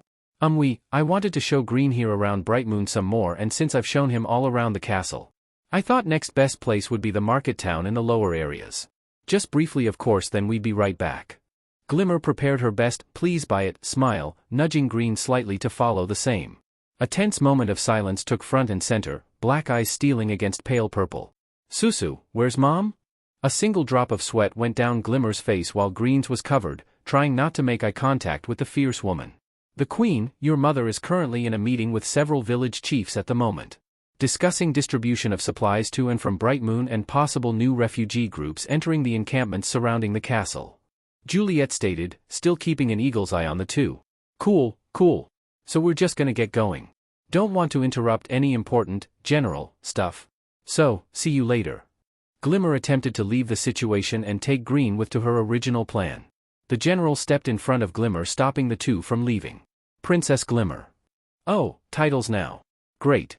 I can't leave you wandering outside the castle on your own. But I'm not alone. Glimmer gestured towards Green, who was slightly taken back. Juliet looked over to Green, examining him top to bottom, the boy himself sweating bullets from the general's gaze before returning to Glimmer's determined expression. You know exactly what I mean.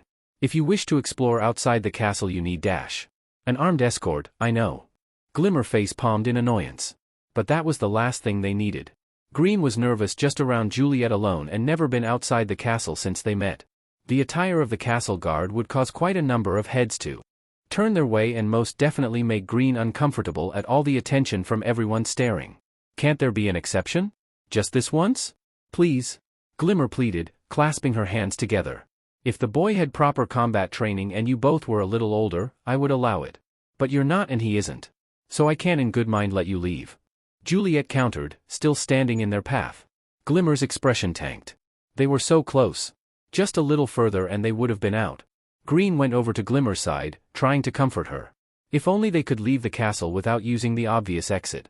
With her plan thought to be irreparable, another idea popped in her head suddenly. I understand, sorry to intrude. We'll head back. Glimmer bowed to the general while she let out a sigh. I am sorry, I truly am.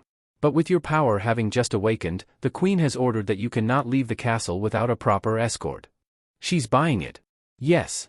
No, it's okay, I understand. Thank you. Glimmer glanced over to Green, signaling to follow her back. Green nodded and followed close behind back to her room with Juliet watching them leave the immediate area.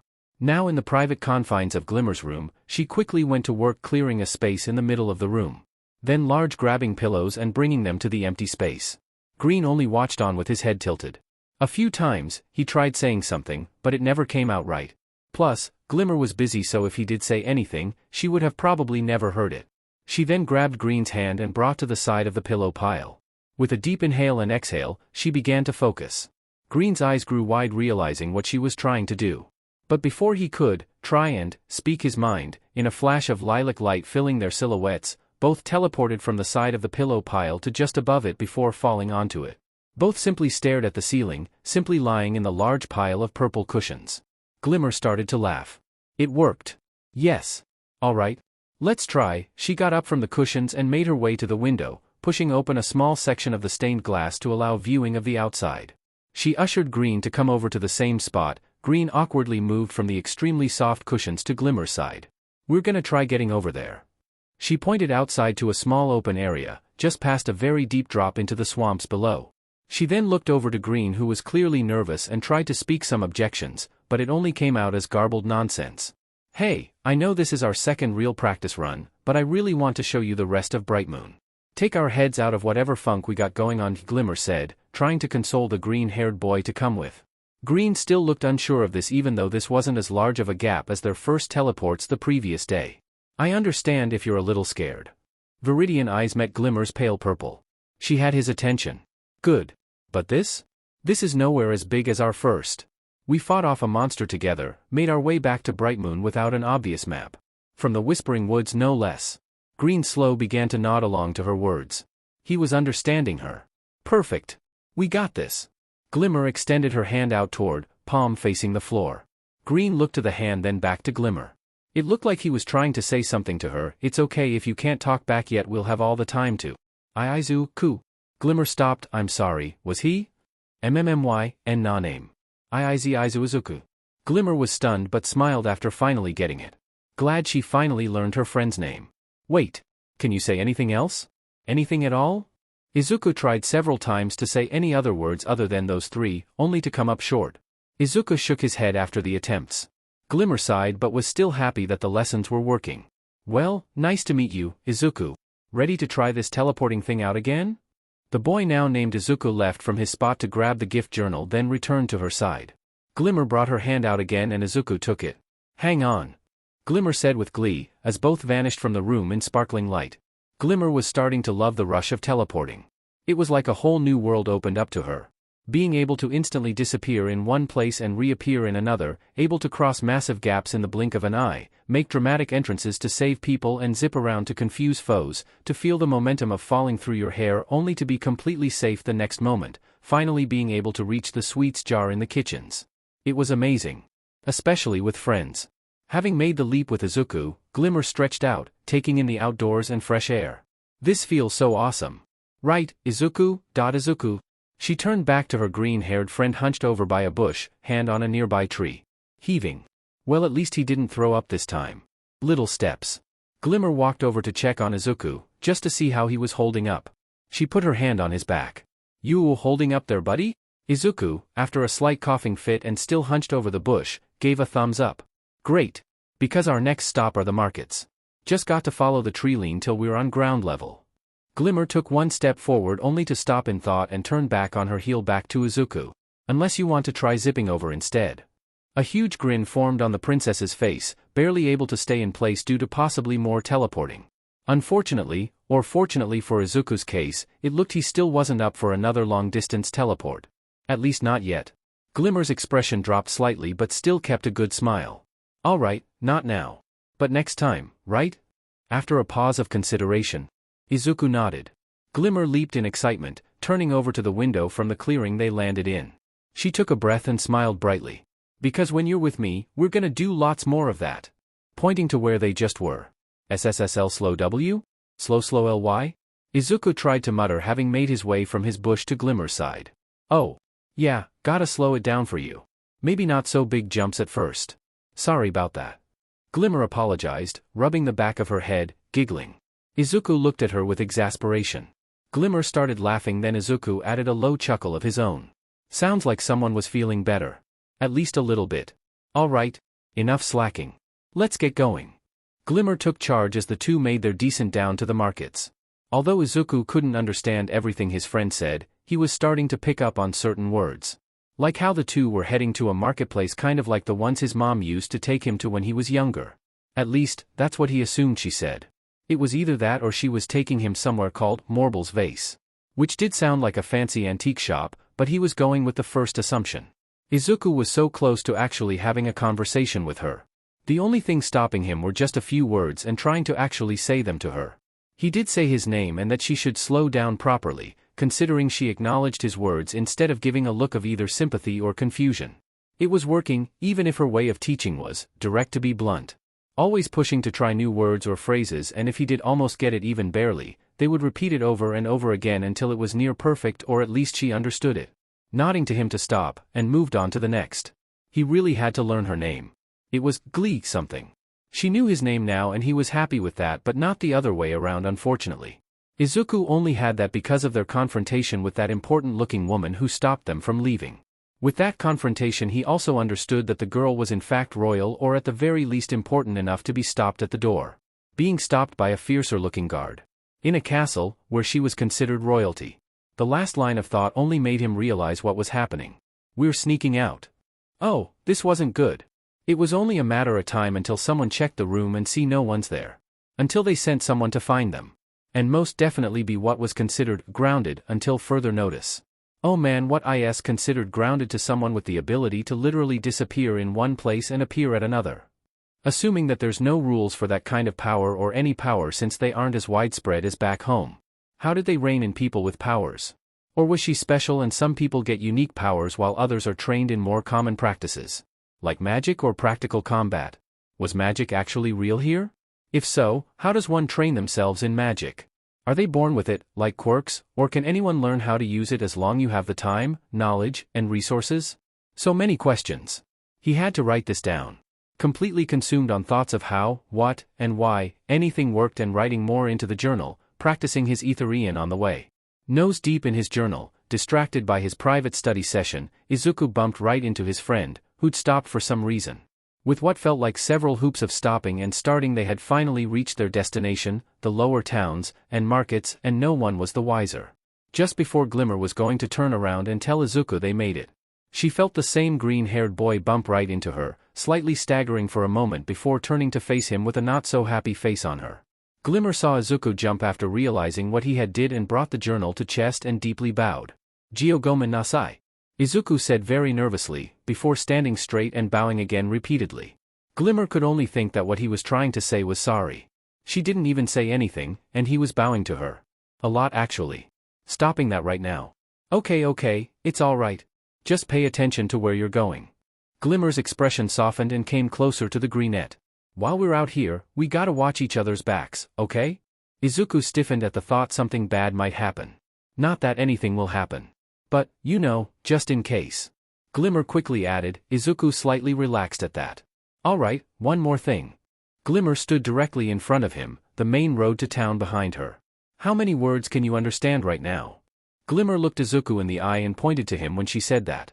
The greenette was taken back at first, then started counting with his fingers, flipping to a specific page in the journal, writing something, and finally turning it over so the page faced Glimmer.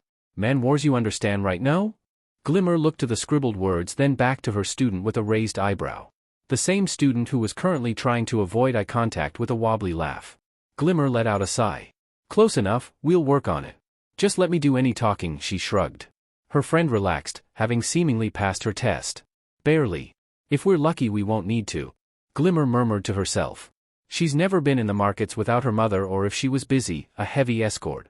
This was a new experience. For the both of them, she imagined. It would be good for them too.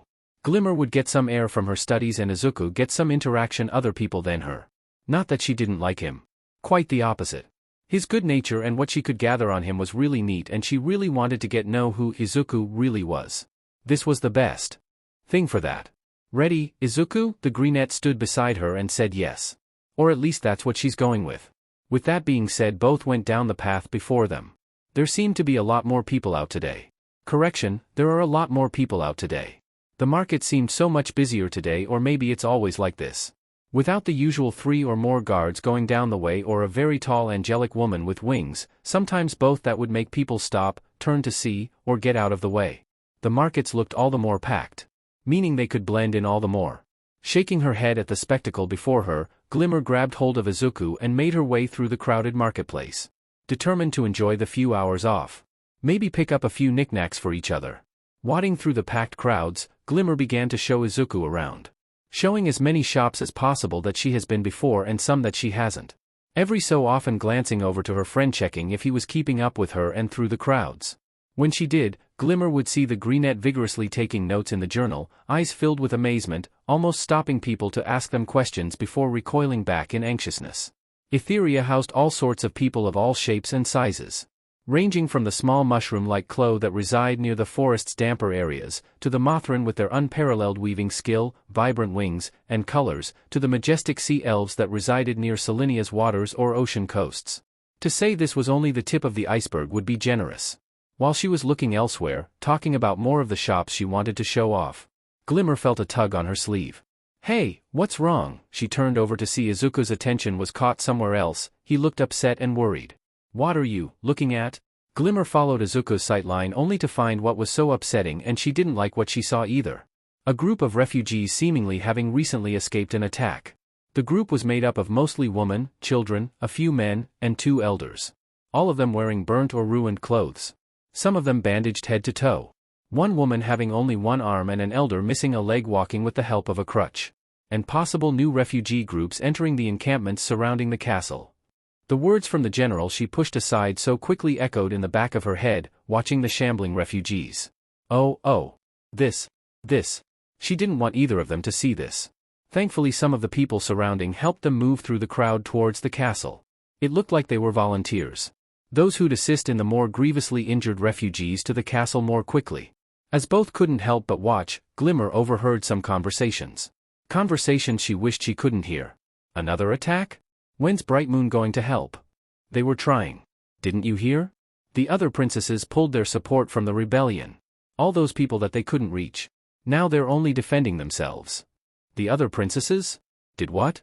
DMN horde. DMN princesses running away, sitting pretty in their ivory towers.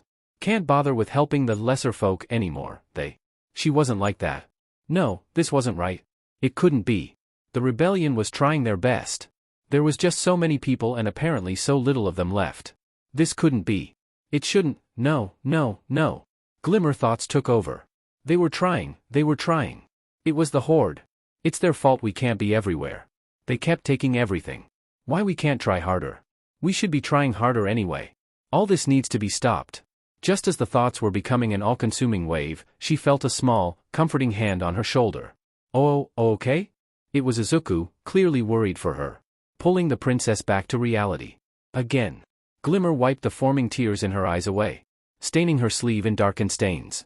Yeah. I'm okay. Just, a lot on my mind. Sorry. She tried shrugging off his hand, but it didn't come off or budge quickly. You can let go now, I'm okay. Izuku's brow furrowed, then reluctantly removed his hand from her shoulder. He wanted to say something, she could tell, but with his level of communication right now, it wouldn't come out right. But the intent was there. One thing was for certain though, Glimmer was beginning to understand the kind of person Izuku was. Glimmer. Hey. Is that you? Both perked up at the voice, Glimmer being the one who recognized it. Bao? As they turned to face the voice, a dark-skinned boy quickly ran up to them. "Reporting for duty, Your Majesty." Giving an exaggerated salute to the princess with a smile. "Bao? What are you doing here?" Glimmer asked. Izuku could only try to follow along to the conversation that was going to happen. "I'm volunteering right now to help the refugees move to the medical areas and give some of the other kids someone to talk to." Bao began to explain to the two in front of him. He turned to Glimmer's friend afterwards. "Who's this?" he asked. "This is Izuku. A friend I'm showing around the markets." Glimmer explained. "He isn't that much of a talker at the moment, but he's super nice." She continued introducing the other boy. Which she then turned to, "Izuku, this is Bao. He's cool, so don't worry."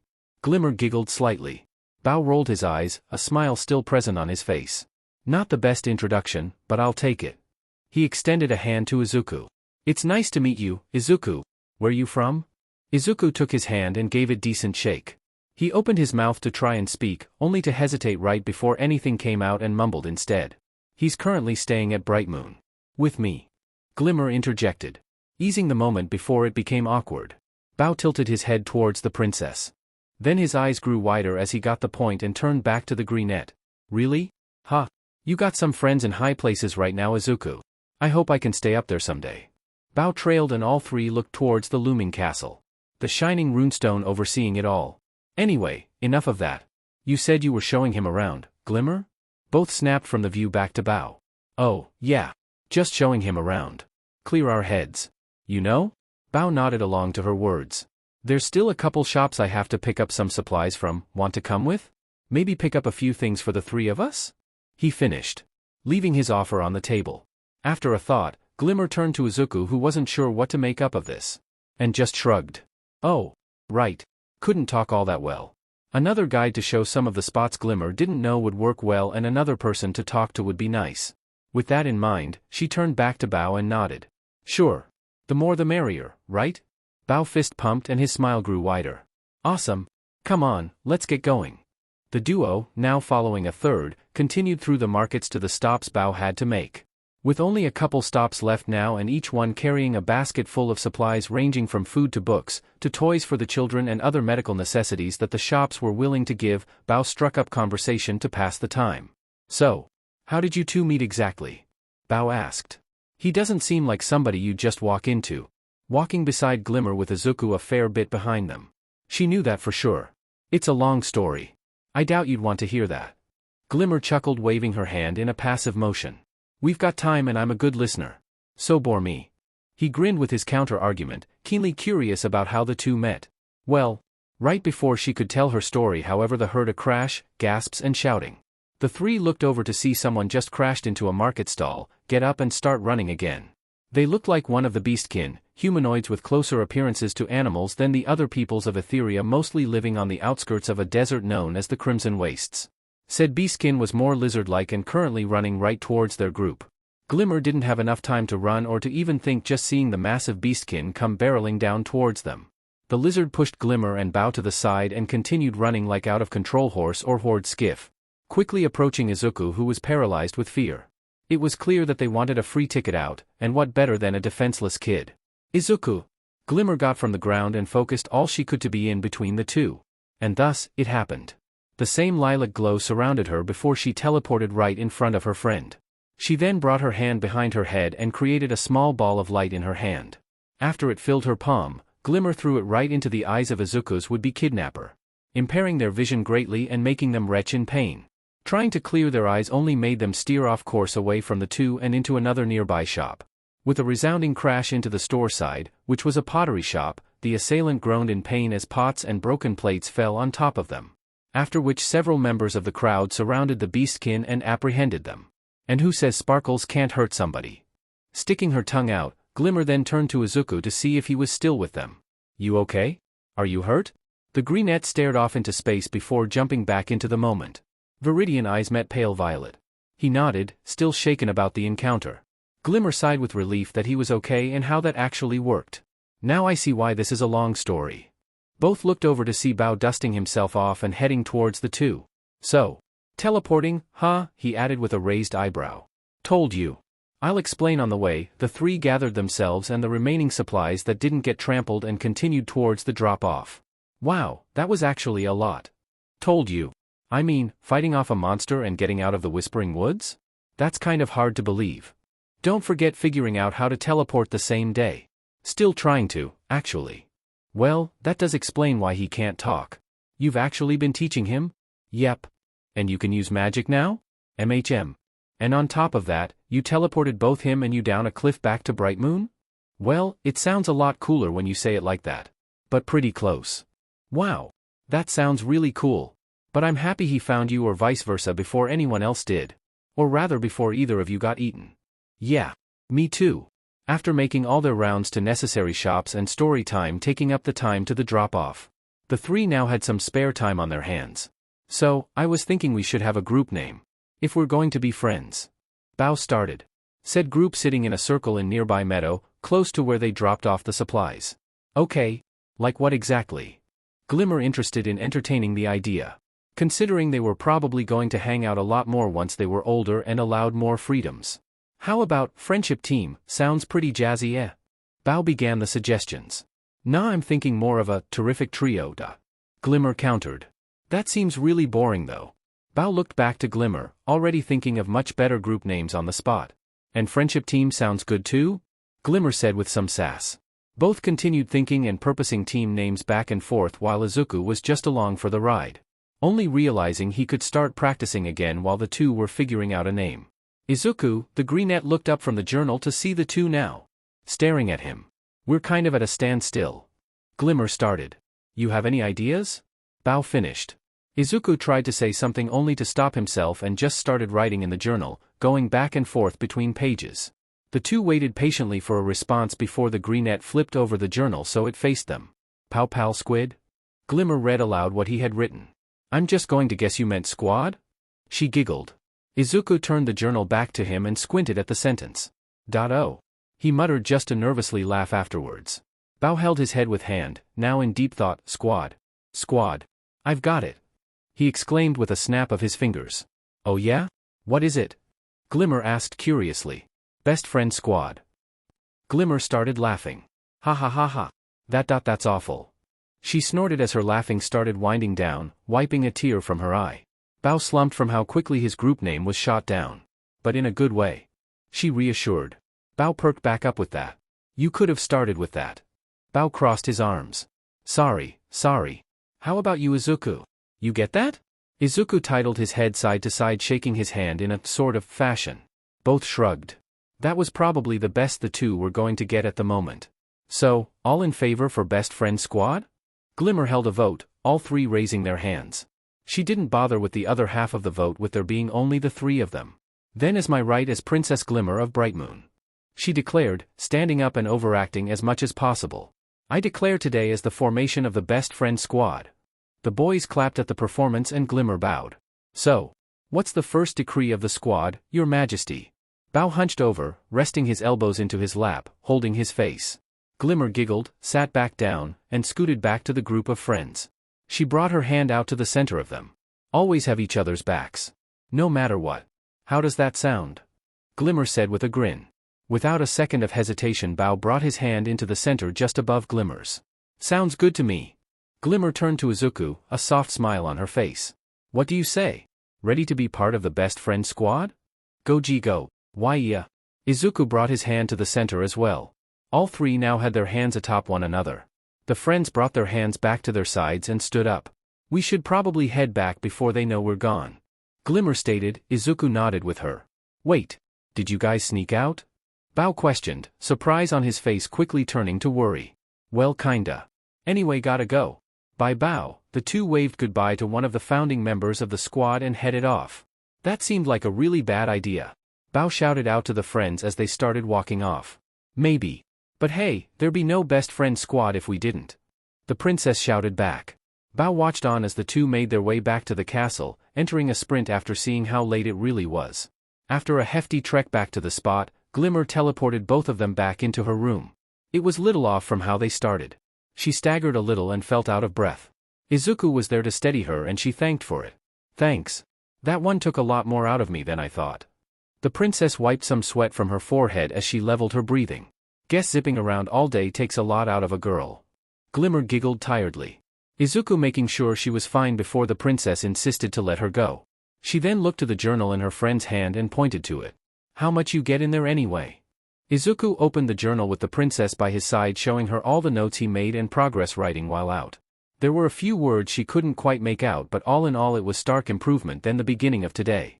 Almost full sentences were written out and she could make out most of it. It generally went over what had happened today and doodles of the people they saw today with their most distinct features catalogued. A few of the portraits he drew had notes next to them, pointing out more details or maybe even questions. Some of them were pretty impressive actually. She even thought to ask him to draw her someday. Say, can you write where you're from? Maybe she could learn what village the boy came from and maybe reunite him with whatever family he had left. Izuku thought for a moment, then flipped to the alphabet Glimmer made for him. It took a bit to make, but considering he was busy with just looking around it when they first got back to Bright Moon, it gave her time to write it down and give it him so he could study on his own. After a few minutes, Izuku finished writing his response and Glimmer read it aloud. My name is Izuku Midoriya? Glimmer looked back to the greenette, wondering if she got that right, and he nodded. Okay, last name. Cool, moving on. I am from the Shizuoka Prefecture, Japan. Japan? Where's that? She never heard of that village before. Can you be more specific? Izuku added another note to the end of his response. Planet Earth. Earth? Another planet? Wait. Are you? Did you two have fun? Sneaking out? Both jumped at the not too pleased voice. Slowly turning over to see standing by the door, Glimmer's mother. One of her hands producing an orb of light which lit up the darkened room, simply watching them. Ah, Mom. How was your meeting? She nervously laughed, swaying side to side to look innocent, feeling the intense gaze burn a hole through them. How long have you been there exactly? Long enough. Angela answered. Quick and straight to the point. This wasn't good. We're not getting out of this, are we? Glimmer hunched over, feeling the weight of her mother's gaze. No. 4 months. Full day constant watch with a check-in every 2 hours. Oh boy, that's steep. We will discuss this tomorrow, young lady. Angela then turned to the greenette. And as for you, while I am full glad to learn your name, young Izuku, you will share the same punishment with Glimmer. Nod if you understand. He did. Very well. Seeing as you can mostly understand me despite your short time here, I would like to ask you a few questions tomorrow morning. Is this all right? Angela continued and Izuku nodded quickly, his body as stiff as a board from the queen's gaze. Angela sighed and knelt down to the children to meet them at almost eye level. I am only doing this for your protection. And from what I had gathered before I cut you both off, you were telling Glimmer where you came from, correct? Izuku nodded, slowly picking up a few words as the queen spoke. I could have brought a much longer and decisive punishment. She then turned back to her daughter, who also looked upset. But I understand you just wanted to use your powers. The freedom that it gives you. It can be dangerous as it seems you exhausted yourself with constant use. She put a hand on Glimmer's shoulder. That is why I wanted you to stay in the castle after yesterday. I was afraid that you would mistakenly shift into the Whispering Woods again and never return. Glimmer looked to her mother, nodding along with her words. Still upset with the punishment. I will want to hear all you did today, tomorrow. Understand? Her tone turned softer as she asked her daughter. Yes, Mom. Glimmer said with a downtrodden expression. Good. Angela stood up and walked towards the door. You are not to leave this room until you are called upon. With that, Angela left. The door slowly creaked closed as the echoing steps of the queen faded behind it. Well, that could have been worse, Glimmer thought. She turned to Izuku, who also looked over to her. Guess we're stuck with each other, huh? Glimmer chuckled. Izuku nervously laughed with her. Maybe that wouldn't be so bad. Izuku still couldn't believe how beautiful Etheria really was. Looking from his room in one of the castle's towers, it was breathtaking. Colorful skies that shone down on the forests to the ruins that dotted Etheria's ancient landscape, showing that despite their age, they still held an otherworldly beauty to them. Then there was the hustle and bustle of the markets below at the ground level. The castle itself was nothing to scoff at either. The multitude of murals placed in the halls of the Shining Beacon were beautifully crafted, carved from some sort of special crystal, allowing them to practically glow with colors. Intricate halls and rooms were well sculpted from fine marbles from what he could tell. But the most important object at the castle was that strange oval artifact that hovered gently above its own tower. The Moonstone. From what he read about in the multitude of tomes he took out, was something called a runestone. One of few extremely powerful objects that gave life to the world around them, keeping balance. There were 3 kingdoms that had a runestone out of the 5 runestones he read about, and each was connected to their ruler in some way, or in his teleporting friend's case, princess, giving them powerful abilities. The other stones gave elemental powers to their ruler. Izuku still wasn't sure what power the moonstone gave, but it seemed to grant powers revolving around light. If the teleporting was any indication, he would love to see the other runestones, the other kingdoms beyond Bright Moon. Who knows, much was out there. Izuku's curiosity was going to be the death of him. He had to be careful. Izuku simply stared out the window of his new room, sitting on the windowsill. It wasn't that spacious, Angela told him, but considering it was twice the size of his room back in Japan, he begged to differ. It had everything he needed: a large desk to write in his translation journal and study, chairs, multiple shelves which he quickly filled with tomes from the archive, a few tables and rugs to fill in the space, and a very normal bed and dresser set close to the window. The old bed that was in the spare room was far too soft and over-extravagant for his taste. Izuku sunk into it every time he tried to lay on it. Then it exploded into feathers when he tried adjusting himself last year. So, a regular cot was brought in. It was 100 times more comfortable and made sleeping, and getting back home, much easier. Although in a way this was a home away from home now, wasn't it? It had been 2 years since he first came to Etheria through means he still didn't know. It bothered him still, sure. But not as much now as it did when he first came. Although he did have to explain thoroughly to Angela that one night on how he arrived. He told the queen all he knew. How he seemed to wake up in Etheria when he went to sleep in Japan and vice versa. He barely could get word out then, so he wrote it to her. Now Izuku was speaking like it was second nature. He was no expert by any means, and he still let slip the occasional Japanese word in the middle of speaking, but only when he was nervous. Which he still was, but he could keep a conversation going if need be.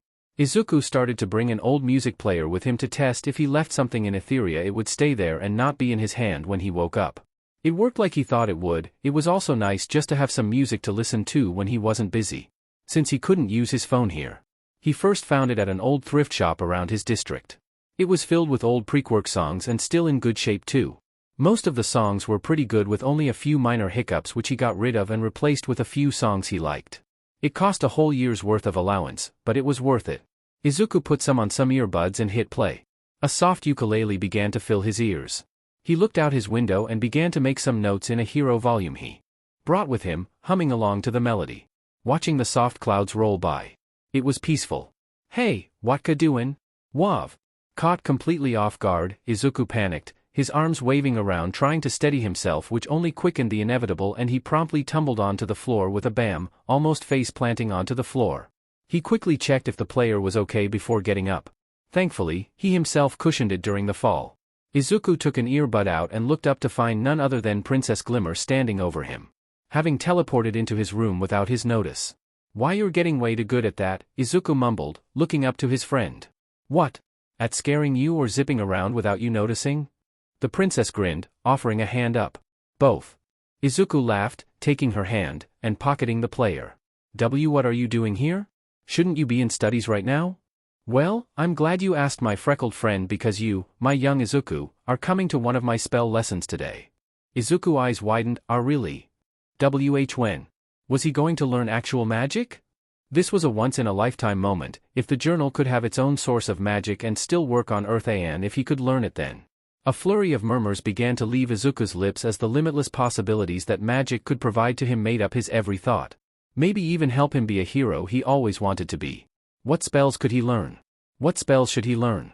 How many possible spells were there, or could you make it up as you went? Could he make it look like Quirk if he tried? And Izuku glanced over to see that Glimmer had pushed a finger right into his cheek, making him stop mid-thought. His head also pushed slightly aside. "You done?" she said, an amused look on her face and finger still jabbing his cheek. "Yesh."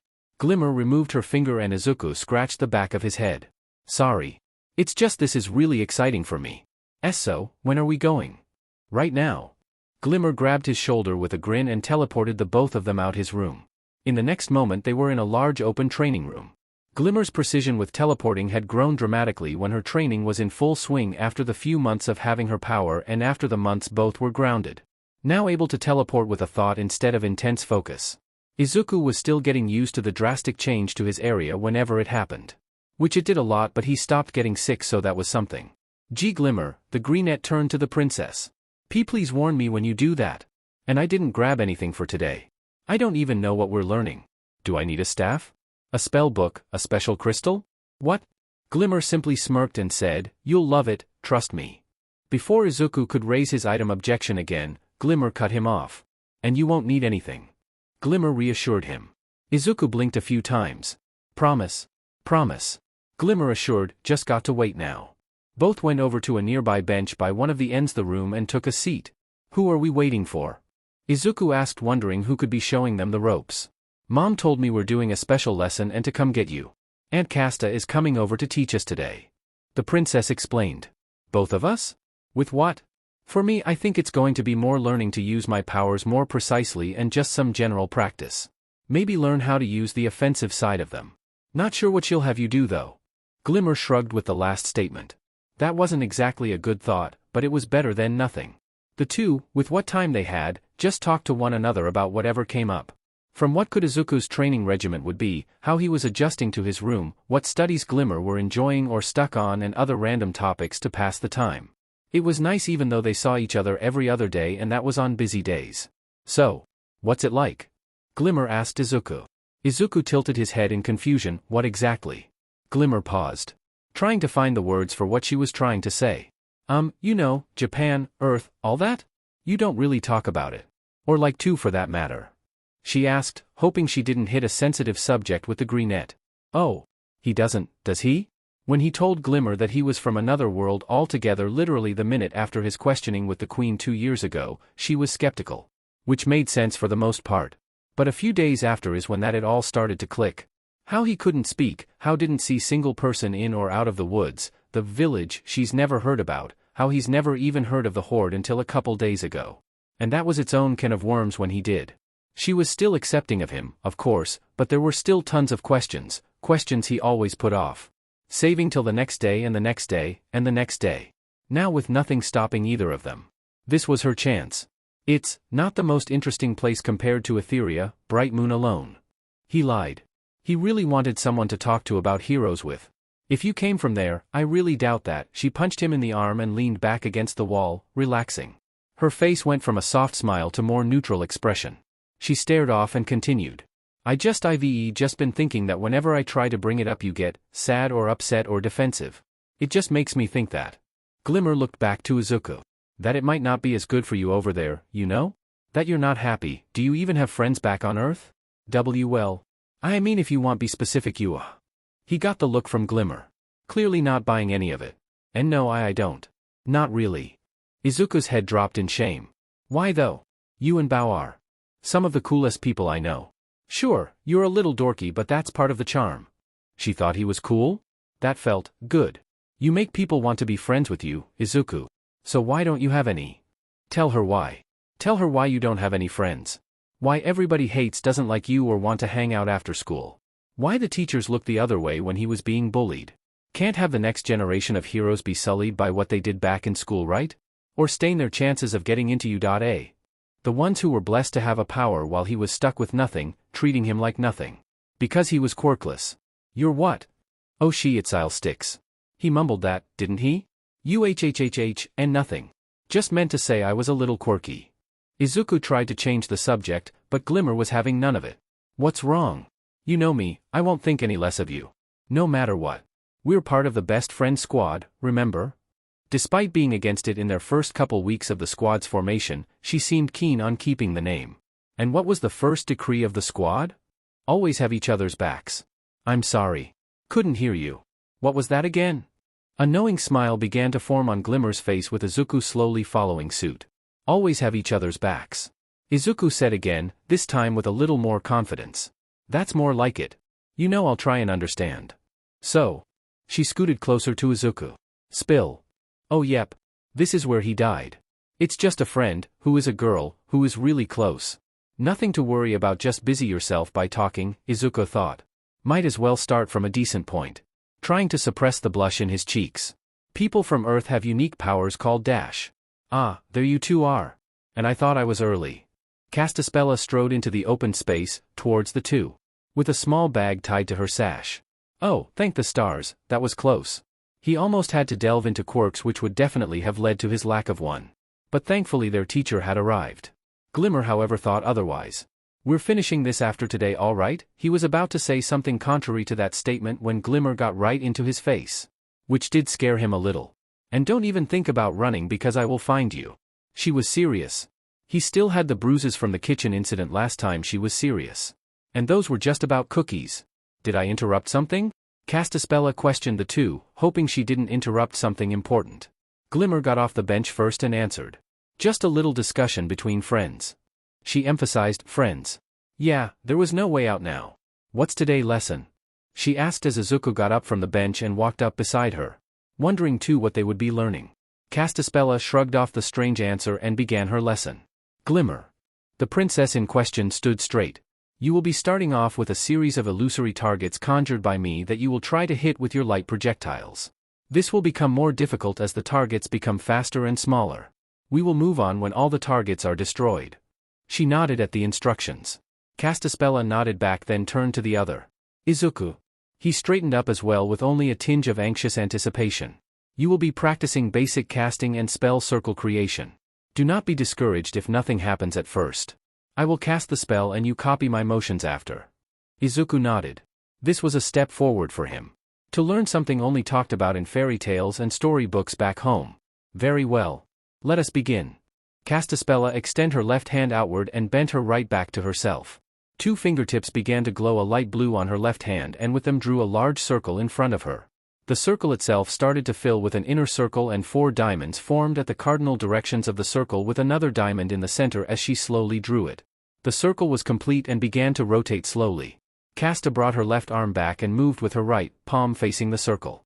With this motion the rune ignited with an indigo light and dozens of triangle targets dashed out from the main rune, scattering all across the training hall. Wow! Both muttered, amazed at the spectacle. Glimmer, your targets? Glimmer stammered, then quickly ran to get as many targets as possible. Now it was his turn. Follow my lead. As she was about to begin the lesson, Izuku shot his hand up. Yes? His teacher asked. I was wondering if I need any prerequisites or special exercises to, get the magic flowing or anything. Or if I need a book to reference from. Or do I need something to draw from to get the magic or dashed? Casta stopped Izuku from letting his thought run rampant. Let's start with how sorcerers draw magic and cast spells. There are many forms of magic on Etheria. Casta began to explain to the sorcerer in training. It is in most living beings. Even the most mundane thing can be magical in nature. Although there are some who are naturally connected to it, born with this connection or connected to objects of great magical potential. In our case Glimmer is partially connected to the Moonstone, allowing its power to flow through her and grant her a portion of its power. Both looked over to Glimmer blasting the indigo targets as quickly as possible, missing most of the time but still hitting a few targets. However, sorcerers do not have this natural connection, not normally, and instead draw from the magic around themselves or the environment. To study, to utilize and to focus into spells. Izuku really wished he brought a notebook to record this. He could settle for memorizing every word for now. He simply listened on to Castaspella's lecture on the basics of magic. Before moving on to a demonstration. Let us start with a basic illusion spell. Follow my lead. Instead of the grand movement which she used with the previous spell, she brought one finger forward and slowly drew one small circle just from moving her finger. The circle quickly completed, she pressed her finger onto the central shape and in small flash a tiny see-through lizard was sitting in the palm of her hand. Izuku was mesmerized. He brought his hand to try to touch the lizard. His hand went right through the lizard and the illusion dissipated. Before you create a specific illusion you must first picture what you wish to conjure in your mind and keep that image as you cast the spell. And make sure you draw the circle near perfectly. Otherwise, it will not be what you wish or look like this. She then drew a much cruder circle and pressed against it with her finger. What was in her hand looked nothing like what she had before. It looked more like a two-dimensional crude drawing of a lizard instead of the realistic one she had with her first spell. Casta closed her hand and the crude illusion faded. Your illusions will look like that at first, but with practice it will improve more and more, but we'll just try and focus on creating the circle for now. The sorceress gestured to Izuku to begin whenever he was ready. He took a deep breath and began practicing drawing the circles in the air before any magic. After a few tries of drawing circles, he now felt comfortable trying the spell now. So, he started with picturing what he wanted. He thought of an All Might action figure to cast. With several breaths, extending his arm outwards, he closed his eyes and began to draw the circle. His eyes completely shut, Izuku drew the circle perfectly when he opened them, however. There was nothing there. Not even a glow from drawing it. Izuku didn't understand. What didn't he do? He looked to his teacher for advice. Casta placed her hand to her chin and thought. Try one more time, you must try and draw from the surrounding magic. Bring it into yourself and push it out towards your hands. You got this. Glimmer shouted from the other side of the room. Targets. Casta pointed out, not looking away from the greenette. Glimmer quickly turned back to her exercise, clearly getting tired and frustrated at the increasingly smaller targets she had to deal with. She was certainly making better progress than Izuku was. Like I said, Izuku looked to his teacher. Do not be discouraged if nothing happens at first, that's the reason for these exercises. To see if any other preparations need to be made. Casta gestured to Izuku a second time. Again. With that, Izuku tried again. Trying to feel the magic around him and draw it in. He did feel a subtle tingle at first, but that went away. Maybe that was all he needed. Izuku closed his eyes again and tried casting the spell, the action figure still pictured in his head. This time he did feel a strange tingle throughout his body as he drew the circle. Was it working? He peeled one eye open slowly, then bursting with shock to see it sort of was.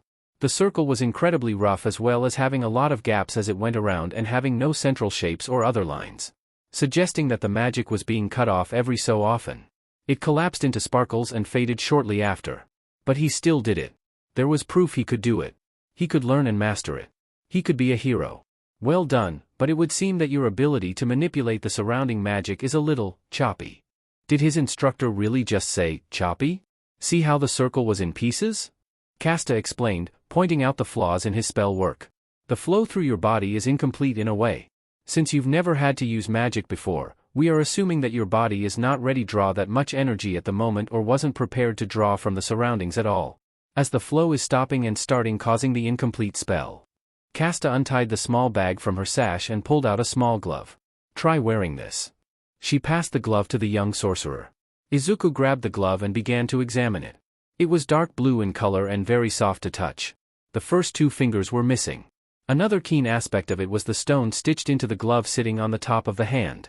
It wasn't flat but a foreign piece weaved into the glove. This is a tuning glove. It is enchanted to help with focusing more magic to one's spells and help the wearer draw a little more magic. Casta explained its purpose. And between you and me, it makes an excellent accessory to a sorceress's fashion. Taking that thought not seriously but still admitting it did look nice, Izuku put the glove on his dominant hand. It went just past his wrist. He moved his fingers a few times to get used to the feel of the glove. Does it fit well? Why, yes, ma'am. Casta smirked at the boy's excitement and waved for him to try again. And thus, the training recommenced. 2 hours later. After several failed circles and poor spells, Izuku was starting to get the hang of it. The tuning glove helped immensely. With each incomplete, failed, or sloppy circle, the next one was better than the last. He didn't actually cast the spell yet, just crafting the circle and then letting it fade until it was near perfect.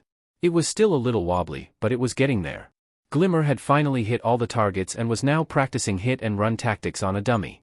Teleporting, blasting the target, then teleporting again to another side of the dummy. This exercise was testing how many times she could teleport before becoming exhausted and perhaps improve on her stamina and movement. Castaspella oversaw both and was pleased both were making excellent progress. Well done, you two. Izuku, try casting the spell this time and see if you can try and focus a different spell but with the same movements after. Glimmer, take a break. I can't have you collapsing on me now. Glimmer was exhausted, so a break sounded pretty awesome. She dragged herself to a bench and basically melted into the seat. An exhausted breath left her, happy she finally got to sit down. Izuku, on the other hand, mentally prepared himself on casting the spell.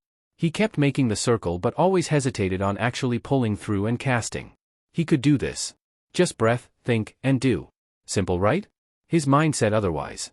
What if it failed? All of this was a waste of everyone's time. What would happen if he couldn't pull it off?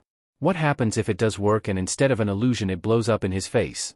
It was dangerous. It had to be done. Heroes always faced danger and always worked around the dangers of their quirk. How was this any different? Other than it has never even existed on Earth before. Izuku just had to treat it as a part of him, a quirk. He looked over to the resting princess, hesitation in his eyes. Glimmer gave him a few words of encouragement from the sidelines. Don't worry about blowing up. You got this. Close enough. Although she basically just said don't die, it did help a tinge. Plus, having someone who knew what they were doing was near was a comforting thought. Izuku took a deep breath and began to cast. A line of light started to trail behind his 2 fingers as he drew the circle. It formed more and more into the proper circle Casta had demonstrated. Just a little more now. And finally, the circle was completed like so many times before it. This time it was perfect, no way he could screw this up. Izuku brought his gloved hand to the waiting spell and prepared to cast. The circle glowed faintly then as warm wind flashed past his face. Closing his eyes to the breeze, he opened them to find a decent-sized white ball of fire floating gently just above his palm. Izuku was mesmerized at the flame he created. He did it. His first spell. Glimmer cheered at the sorcerer's accomplishment from her spot. Izuku didn't hear her at first as he was thinking what went wrong. Wasn't it supposed to be an All Might figure like he picked? Oh. He forgot to picture the figure in his head before casting. Izuku was too worried about botching the spell and exploding he forgot to think about the thing he actually wanted to make. Maybe that was a good thing though. If Izuku made an illusion of his ideal's likeness, there would probably be some questions and awkward stares in his direction. Fascinating. Izuku turned his head to his instructor as she was observing his spell. It has been some time since I've seen someone use fire as their first illusion. The entirety is well above what should be capable at your level. You've created it with such preciseness and flow that if I didn't know any better, I'd say you made an actual fire dash. Casta stopped mid-sentence as if realizing what she had said. Eyes growing worried with her realization. Why did she stop like that? Why does she look that? What was going on? Izuku, I need you to listen to me very carefully and whatever you do, don't close your hand or panic. Casta explained slowly and clearly. Aunt Casta, what's wrong? Glimmer tried to get closer to her friend but was stopped by Casta. Stay right there. She didn't like it, but if her aunt was worried then something was wrong. Izuku was starting to panic, and with his panic, the flame in his hand grew. Izuku, please calm yourself. I need you to do exactly what I tell you, okay? Izuku nodded, still shaking with fear. First, I need you to take a deep breath. He did as instructed and steadied his breathing. Very good. Now slowly bring the flame away from yourself, place your intent on it and throw it at the dummy at the other side of the training hall. Izuku followed the pointed finger and saw the training dummy at other side of the hall. He was starting to feel heat waft off the flame, now taking the entire empty space of his hand. Izuku readied the white flame in his hand and threw it as hard as he could. The shining flame rocketed from his hand, hurtling towards the dummy. Izuku patted his hand on his clothes to put out any flame that was left on him. Izuku thought it would catch fire, sure, but just burn it a little, just leave a little mark or something. All three watched as the fireball impacted the dummy, causing it to immediately be consumed in a blazing white inferno that covered the entirety of the dummy. Shortly after the inferno died out, all that remained was a pile of ash and burnt, broken wood that was once the training dummy. A few embers still passing through the air from the pile. That was in his hand? He could have incinerated himself. Glimmer quickly rushed over to Izuku's side. You okay? He nodded affirmatively, double-checking he still had feeling in his hand. What was that? Izuku was about to ask himself that, but it looked like Glimmer beat him to it. A fireball. A very powerful one at that. Castaspella answered, still staring towards the remnants. She then turned over to the 2 students. What exactly was going through your head when you casted the spell? She asked as gently as possible. And not to blow up? And not to fail. All right, give the glove to me and do exactly as you did before. I wish to see something. Izuku did as he was told and took the glove off, giving it to Casta. He then took a few steps back and prepared to cast the spell again. Doing exactly as he did before, instead of the white flame he had before, he had a tiny orange flame sitting in the palm of his hand, barely keeping itself lit. Casta watched on, deep in thought. I see, what was different? The tuning glove did exactly as it was made for. Allowing you to gather more magic around you than normal and focus it more finely. You amassed so much magic, and with the glove's focus enchantment, the result was a very powerful but unstable form of fireball. A spell no novice should attempt without proper attention, even at the weakest levels. He casted a fireball? Whoa. Wait. He should be still freaking out. He almost exploded. The glove also seems to have opened the flow of magic through your body more. Hence why you can still cast fairly well without it. Izuku's eyes widened with that statement. He blew out the tiny flame in his hand and quickly tried another spell. This time he tried the lizard instead of the all figure. And with the circle's completion and a quick flash, a completely flat, cartoonishly fake-looking lizard was fizzling in out of visibility before disintegrating in Izuku's hand. He could still cast magic. This was amazing. Minus the almost dying part, he could have done without that. Glimmer congratulated him at his side. I think this is a good point to stop for today. I'll see you both next time. Both students turned to each other with confusion on their faces. Both of them? What did she mean by that? Glimmer asked the question both of them were thinking. When you say the both of us, do you mean? Well, of course. I can't exactly leave him to kill himself by accident. Izuku will be joining you for every session from now on. Plus, the fact that being the teacher to a otherworldly being is extremely fascinating and worth bragging rights back in Mystica. Now, if you'll excuse me, I have to inform your mother about this change in schedule. Did literally everybody in Bright Moon know he's from another world? With that, Castaspella left the hall, leaving the two trainees alone. Well, that could have gone better, right Glimmer? Gee Glimmer. Izuku looked over to his friend, who had the biggest smile on her face, hands clasped together, her eyes sparkling and extremely antsy. Gee Glimmer? Why you dash? Glimmer crushed him in a hug, cutting him off and his breathing, squeeing in delight as she squeezed. She was stronger than she looked. You're coming to all my new sessions? Yes. We're classmates. Glimmer picked Izuku up in her hug, swinging him around. She was a lot stronger than she looked. Or Izuku weighed nothing, which was a much more decent possibility, his air-deprived brain thought. That's great, please let me go, Izuku gasped as his flow of air was cut off. Glimmer stopped her swinging to see that his face was turning blue. She gasped and quickly put the greenette down, coughing and gasping as he was able to breathe again. Sorry. I'm just so excited. You're going to be a sorcerer. We're going to be study buddies. We already are though. I meant in magic. Gasp, we need to get you a spell tome so you can study spells and not blow up. Come on. Glimmer grabbed hold of Izuku. The greenette readied himself, expecting a teleport, only for a few moments to pass and nothing happening. Both blinked a few times, an awkward silence filling the hall. Guess I'm out of teleports for today. Welp, next best thing. Still having a hold on Izuku, the Princess of Bright Moon rushed out of the door of the hall with the green sorcerer close behind, still holding on. That rush didn't last long.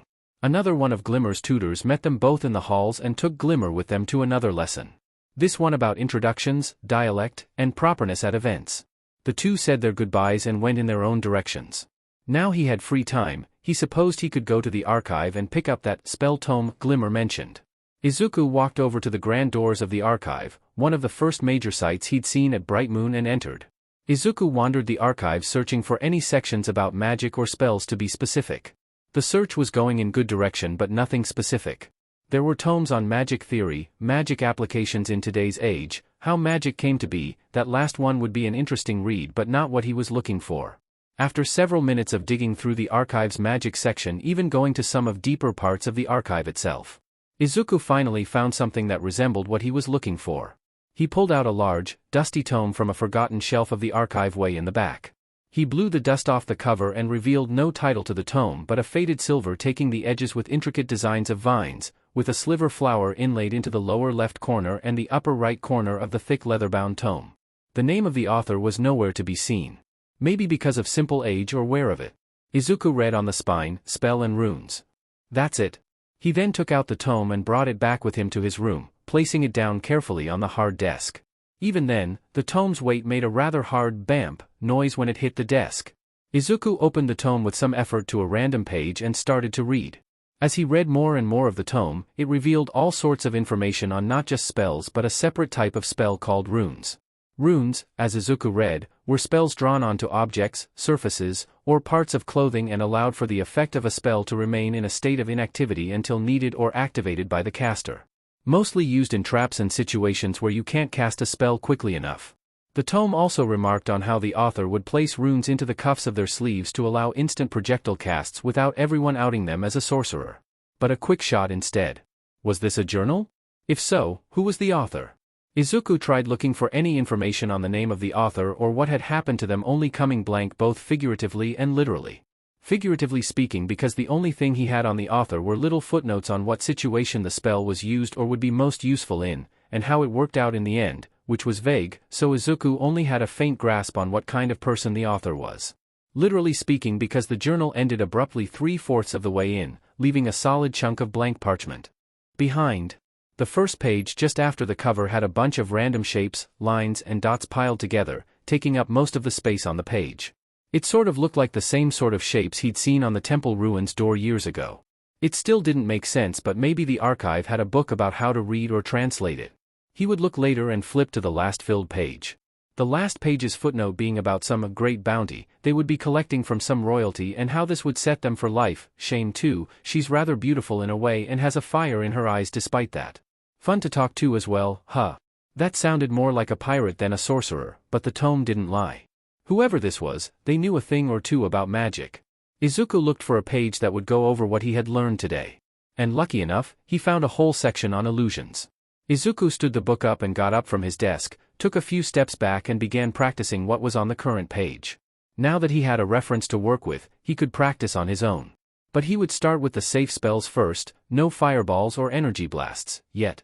So, Izuku practiced and practiced, until he felt comfortable enough with his casting time and having a decent concept on illusions now. It only felt like minutes to him, but hours had gone by. He only realized this when looked out his window and it was starting to become night. And with no sign of his princess accomplice to have the talk with him. Izuku let out a sigh of relief, which he knew was bad but still did it, changed into a pair of PJs he brought over from Earth and put them on, folding his Etherian-made clothes into a nearby basket. Taking out the music player he left in his pocket as he did.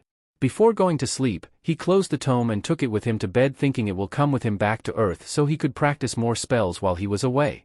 And to see if he could still cast anything for that matter. With that thought, Izuku slid under the covers of his bed, tome at his side, and drifted to sleep. Wondering what the tomorrow would bring. Beep beep beep. And tomorrow was now today.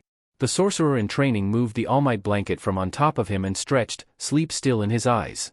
He looked over to see if the tome made the trip with him. Thankfully it did. Grabbing the tome from his side, Izuku placed it on his lap and turned to the section he was on last night. He quickly read through it not to miss a single detail. Izuku mentally prepared himself to cast the illusion. He pictured in his head an All Might Halloween mask to conjure. He closed his eyes and focused trying to draw any magic around him. He didn't feel anything for a few seconds, but a familiar tingle came to him and with it, began to cast his illusion. Slowly drawing the circle with his right hand, Izuku opened his eyes to see the same faint glow followed it, leaving a trail of light as he went. It's working. Now to pull through. Izuku completed the circle and with a shimmer of the glyph he drew, an incredibly crude likeness of All Might's face gently floated down into his waiting hand, Izuku's eyes sparkling in wonder. As it reached his hand, it shimmered once more before fading away in a faint light. He did it? He did it. He casted a spell in Japan. What was the implication for that? Never mind that. He did it. Izuku calmed himself, he didn't want his mom barging into his room with a strange light in front of him. That would definitely freak her out. So, he closed the heavy tome and tried to fit it into his backpack without squishing his hero journals and other school supplies under it. Good thing too because he could his mother coming down the hall. He zipped up his backpack and started to get dressed for another school day, a content smile on his face. For the first time in a while, he felt proud of himself. Afternoon, that same day. Toshinori Yagi aka All Might aka the #1 hero in all of Japan. Was mildly walking down a vacant path through a random neighborhood, his few hours of hero ing having run out an hour ago. Now reduced to pale fraction of his former self. Carrying a few things for his office. He would have been there by now if his time didn't expire. Now he was going to have to walk the rest of the way. Coughing into his hand, a speckle of blood having left him. Toshinori took a few tissues from his pocket and wiped his hand and chin of the blood and tossed it into a trash can. All those surgeries kept him going sure, but it still hurt every so often when he coughed, his injury pulsing with a mild pain with every hack. Especially transforming from his buff form back to this pale excuse of a body. Well, at least it doesn't hurt as much now, DMN painkillers. Toshinori continued his saunter through the neighborhood he couldn't bother to recall until he reached an intersection. Just before he was going to cross, he saw a 10-year-old green-haired boy walking in a rush down the left path, frantically looking behind himself every few steps. Toshinori quickly hid himself from sight of the boy but still watched on to see what he was so shaken about. Not knowing the next few moments would shock him instead. The #1 hero peeked around the corner to watch the boy look behind himself one last time before taking a breath, bringing his hand out in front of him. Was he watching a calming exercise? He was about to look away and go back the other way he came until he saw a faint green light emanate from the boy's fingers. He watched on as the boy drew some sort of circle of light with a few glyphs forming in the radius of the circle. Toshinori couldn't look away from the boy as once the circle was complete, it glowed then shimmered into a humanoid shape, roughly the same size of the boy. Until it looked similar to the green-haired boy. Hey! I think he went this way. The boy looked back down the path he came from and gasped. He then sent the as if child-drawn look-alike down the right. running as if it was a cheap 2-frame animation from his day. The boy himself diving into a bush, concealing where he dove with another circle and it shimmering to look like the leaves. Like he never jumped into it in the first place. What a strange quirk, Toshinori thought. In his many years of hero work he'd seen many quirks related to tricks of the eye or illusions, but they always seemed to have some drawback on the user. Be that it, the illusion always had some uncanniness to it or the user could affect one person at a time. The boy however had just created 2 in quick succession and sent one down the right on its own before concealing himself. The copy then stopped at the very end of the path as if waiting. At a distance Yagi could still tell it was a horrible fake, but that was from years of experience. The people the boy was hiding from however, as if on K, a group of kids came running down to the intersection, stopping right in the middle, 3 of them looking in the other directions and a blonde with a malicious aura to him leading the group. The blonde then turned to Toshinori who was still up against the wall. "Hey, Skeletor. Did you see a green runt run by here?" "Skeletor? That was a new one." Toshinori then slowly pointed to the right, not saying a word. The group followed the thin finger towards the right path, seeing the fake kid on the other side. "There you are, Deku. Get back here." Toshinori watched as the group chased after the copy, now having started to move out of view. He kept watching until the coast was clear and anyone that could be after the boy was out of sight. A breath leaving him finally. Still hidden from the left path, Yagi watched as the greenette slowly emerged from the bush, looking around before completely coming out of the bush. The illusion also faded as he left, reverting to a much more mangled bush. The boy then hastily tried fixing the shrubbery back to what once was. Toshinori thought this was a good of time as any to help the boy before he needed to use his quirk. Again. The boy was lucky that no one saw him use it or he would be in trouble. "Young man, are you alright?" The boy then jumped at his voice, now facing the tall skeleton of a man. Oh sorry, I didn't see why you." "That's quite alright, do you need some help with this mess?" He gestured to the ruined shrub. "Oh no thank you. I don't want to waste your tea time on something like this." "It is quite alright, young man. I have more time than I know what to do with right now." A hearty chuckle left the tall man. The boys eased himself to him. Maybe he could ask what was with those boys he saw. And maybe the boy's quirk too. Toshinori set aside the bag of supplies and together began rearranging the bush to something somewhat passable. As they were arranging the bush, Toshinori began to speak. "I couldn't help but notice the strange way of how you use your quirk against those boys back there." The boy froze up, shaking in fear. "Why you SSSA saw?" "I did. Every moment." The boy then dropped a stick from the bush, tears starting to well in his eyes. And in that moment Toshinori realized what was going to happen next. I. The boy ran away from him. "I'm sorry." "Okay, maybe not." "Wait. Hold on, you're not dash." Before Toshinori could chase after the boy and explain, his body thought this would be a perfect time for a coughing fit before he even started exerting himself. Toshinori fell into a fit of deep hacking coughs which made his injury pulse with pain, blood covering the palm of his hand. When he looked up from his hand there was no one to be seen. Damn it. He really needed to work on his people skills. Toshinori looked for any sign of where the boy might have gone only to come up empty-handed. The boy probably used his quirk to hide which way he went because there weren't even any footprints to follow. Toshinori brought his clean hand to his face and wiped it in contemplation. The boy probably has never been confronted about their quirk before due to its nature and the boy's inherent shyness and how that group of boys was chasing him, clearly intent on hurting him. Which he would definitely have stepped in if that were the case. It didn't leave much to debate. He was being targeted. For what reason? Yagi didn't know. Just as he grabbed the plastic bag of supplies and was about to head back to his office, he noticed something by his feet. It looked like a notebook. A student's notebook. Yagi picked up the notebook and examined it. Hero Notes and Theories No. 9 by Midoriya Izuku. The old pro read on the front. Perhaps that's what the boy's name was, and this notebook must have fallen out of his bag during his escape. He opened the notebook and started reading as he walked, mindlessly reading it to pass the time at first. As Toshinori read the book, the multitude of notes taken in the notebook were astounding and impressive. Each few pages detailing a hero, their quirk, strengths, and weaknesses, how useful it can be in certain situations, and how it could be improved and remove some of the drawbacks. It was all interesting stuff. A very detailed sketch of the hero in question was just icing on the cake. There was even a whole section dedicated to him. It was mostly theories on what his quirk was and how it worked. A few of them were close and the next page was just the boy's praise of All Might and how he hoped one day that he would meet him in person. Yagi smiled at that. This Midoriya was very intelligent if he memorized every hero that he's ever seen and taken notes on the spot and spot weaknesses no one else did, not even villains. After a few solid hours of walking, notebook entertaining him as he went, Toshinori finally arrived at his relocated agency downtown. Thankfully no one was here yet. That was an interesting detour, he thought as he climbed the stairs to his office. He opened the door and placed the bag on an empty desk and moved on to his desk. Toshinori melted into his seat, finally able to rest after today. Toshinori set the notebook to the side of his desk. However, after reading the notebook he wished to speak to the boy even more.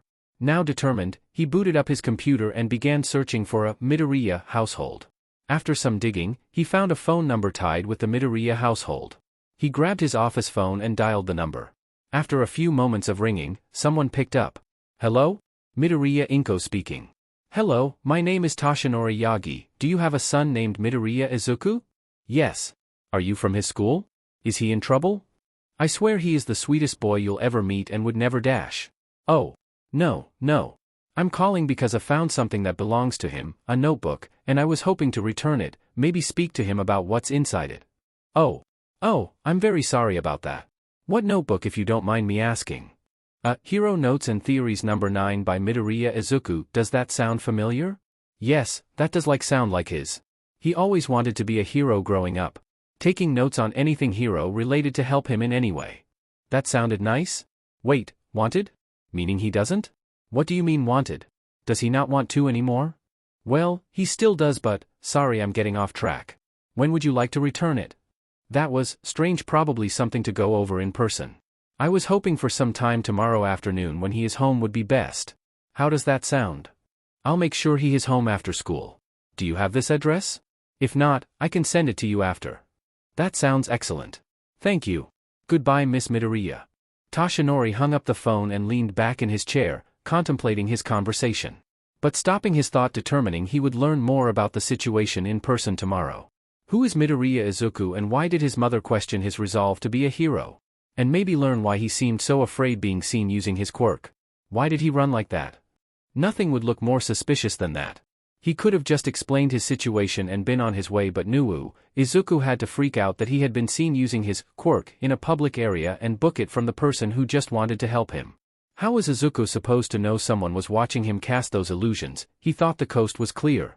The reason he did resort to using the spell was because apparently it was another chase day courtesy of Kaken and his friends. And because he wanted to see how big of an illusion he could cast at the time, but that was beside the point. All that running really tired him out, not to mention the massive tome that weighed half as much as he did. Thankfully he was home.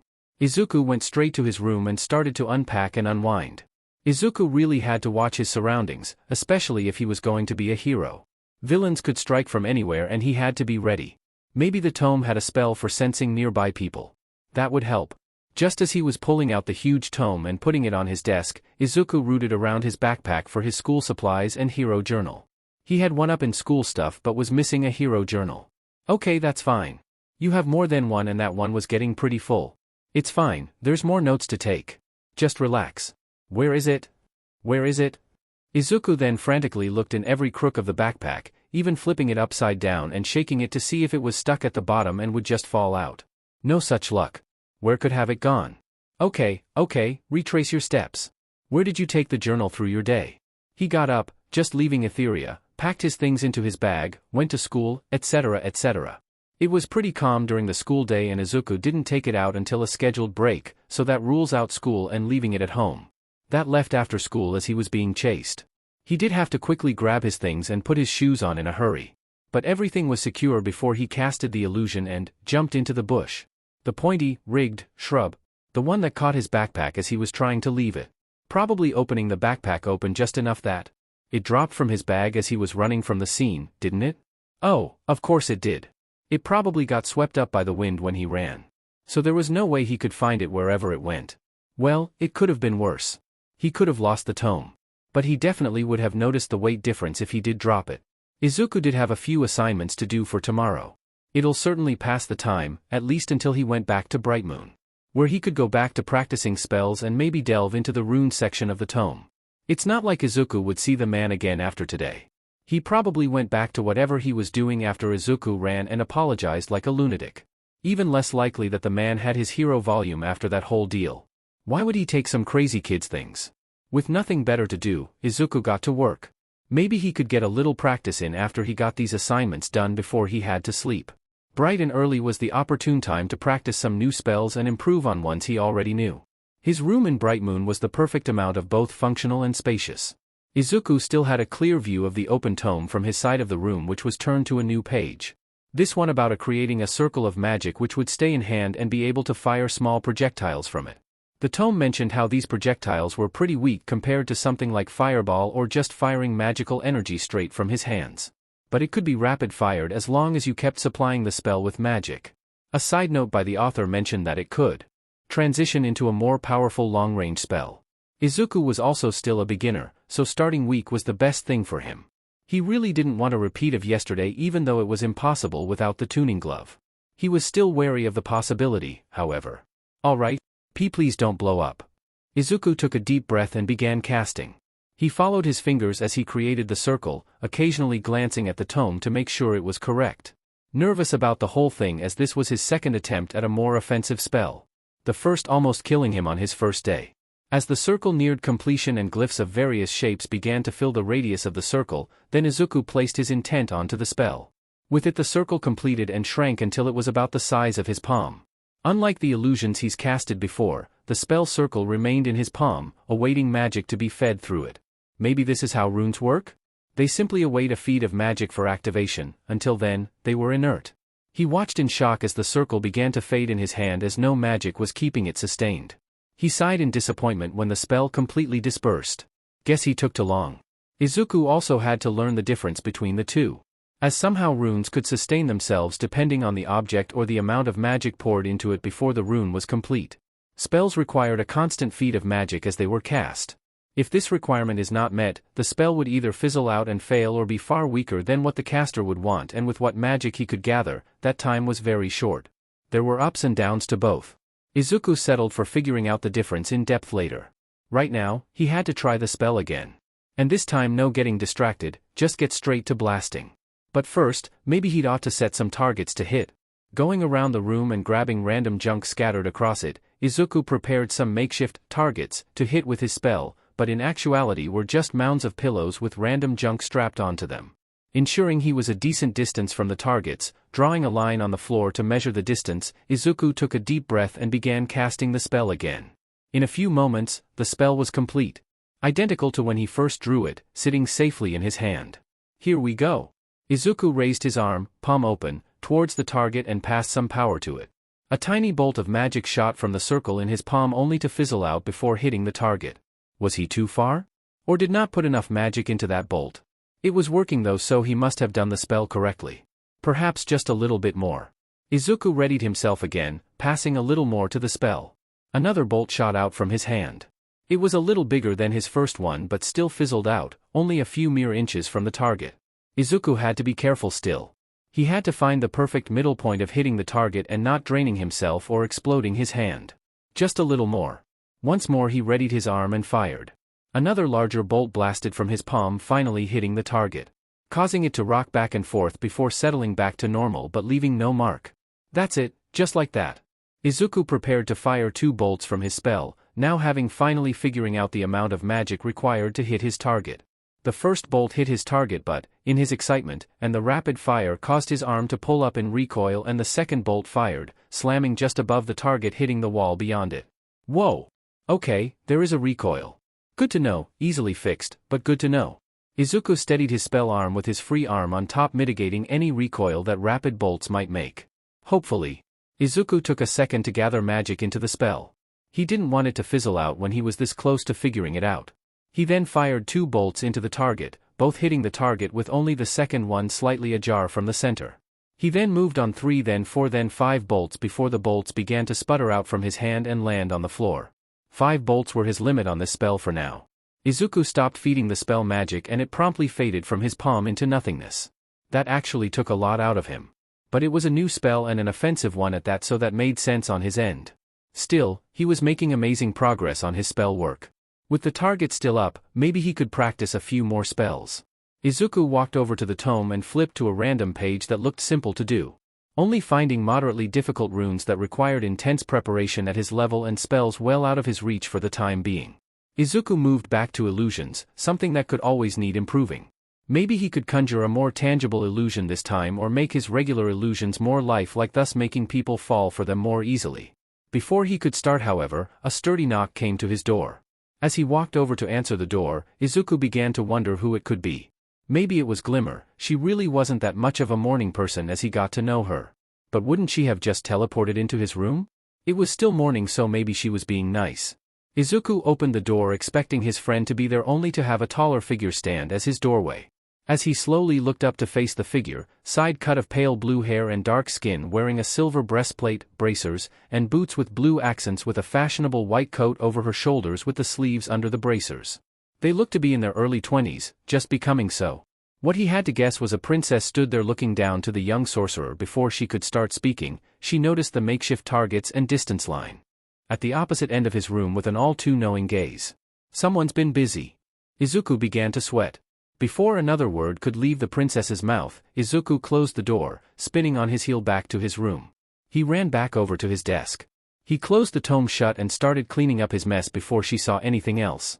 As quickly as he could in a panic-induced cleaning session, his room resembled back to how it looked before he started practicing. The only thing left was the mark on the wall just out of reach of him to clean. Not with lack of trying. He jumped up a couple times with a broom to try and reach it, but no luck. With no time left, Izuku then ran back to the door, opened it again to see the princess still standing there, hand on hip waiting. She looked to the rushed room and back to the greenette. A nervous smile on his face. So, what's going on? Oh, that was just stretching exercises for tea this morning? And nothing too weird, right? I'm sure you do tons of things in the morning. Stretching, the Blueonette rebel looked incredibly skeptical. A small smirk forming on her face. Izuku nodded nervously and quickly. So that obvious mark on your wall was from stretching. The princess gingerly pointed to the wall on the opposite end of the room with the obvious blast mark on it. Izuku looked back to the mark and cringed. You do know that there is a perfectly functional training hall in the castle, right? Probably a lot better then. The princess glanced back into the room. The makeshift dummy fell over as she looked back and down to the young sorcerer. Whatever is happening here? Izuku looked down at his feet at the princess's statement, trying to figure out why he didn't do that, considering he was completely capable of going there himself. It's my spells and I thought it was closed? Really? That right? The Blueonette then motioned Izuku to follow her. Izuku obliged, following the fierce woman closely. He asked where she was taking him, but she was silent. As they headed to wherever she was taking him, the young sorcerer had a few questions to ask, but kept them to himself. The princess noticed him biting his tongue. The name's Natasha, by the way, she said with a bright smile as they walked. If you got questions, ask him. Izuku looked up to the princess in confusion, then quickly turned to confirmation. The young sorcerer started asking his questions in great quantity. One of which was, did she have a power, and if so, what was it? She said yes. Had she ever been outside of the castle or other kingdoms? Sometimes, less than usual now.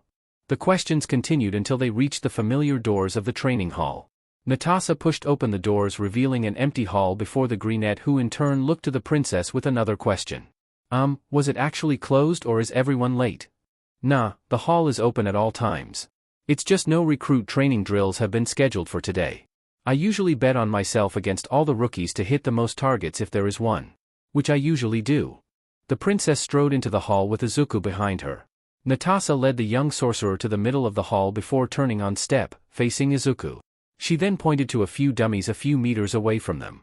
The princess stood to the side, still observing. You wanted to practice? There's your targets. You can start whenever. See, could I go and get my book back? I kind of need to reference.f from it. Do you think the bad guy will wait for you to reference one of your spells? Izuku audibly gulped, then looked to the dummies across from him.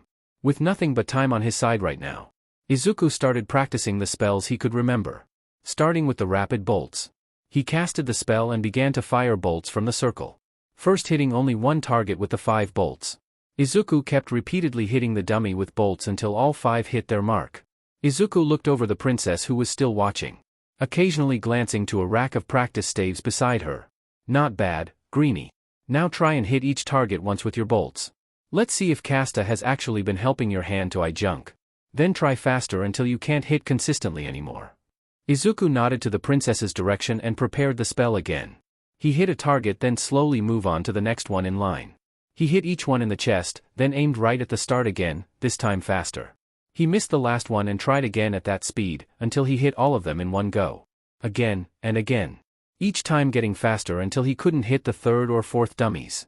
Izuku brought his arm down in exhaustion of holding it up for that long. Just before he could completely turn to his impromptu instructor, she tossed a training staff in his direction. He fumbled it until he grasped it completely. He looked up from the staff in his hands to Natasha, who had a staff of her own, and walked towards the center where Izuku was standing. "Well, what are you doing?"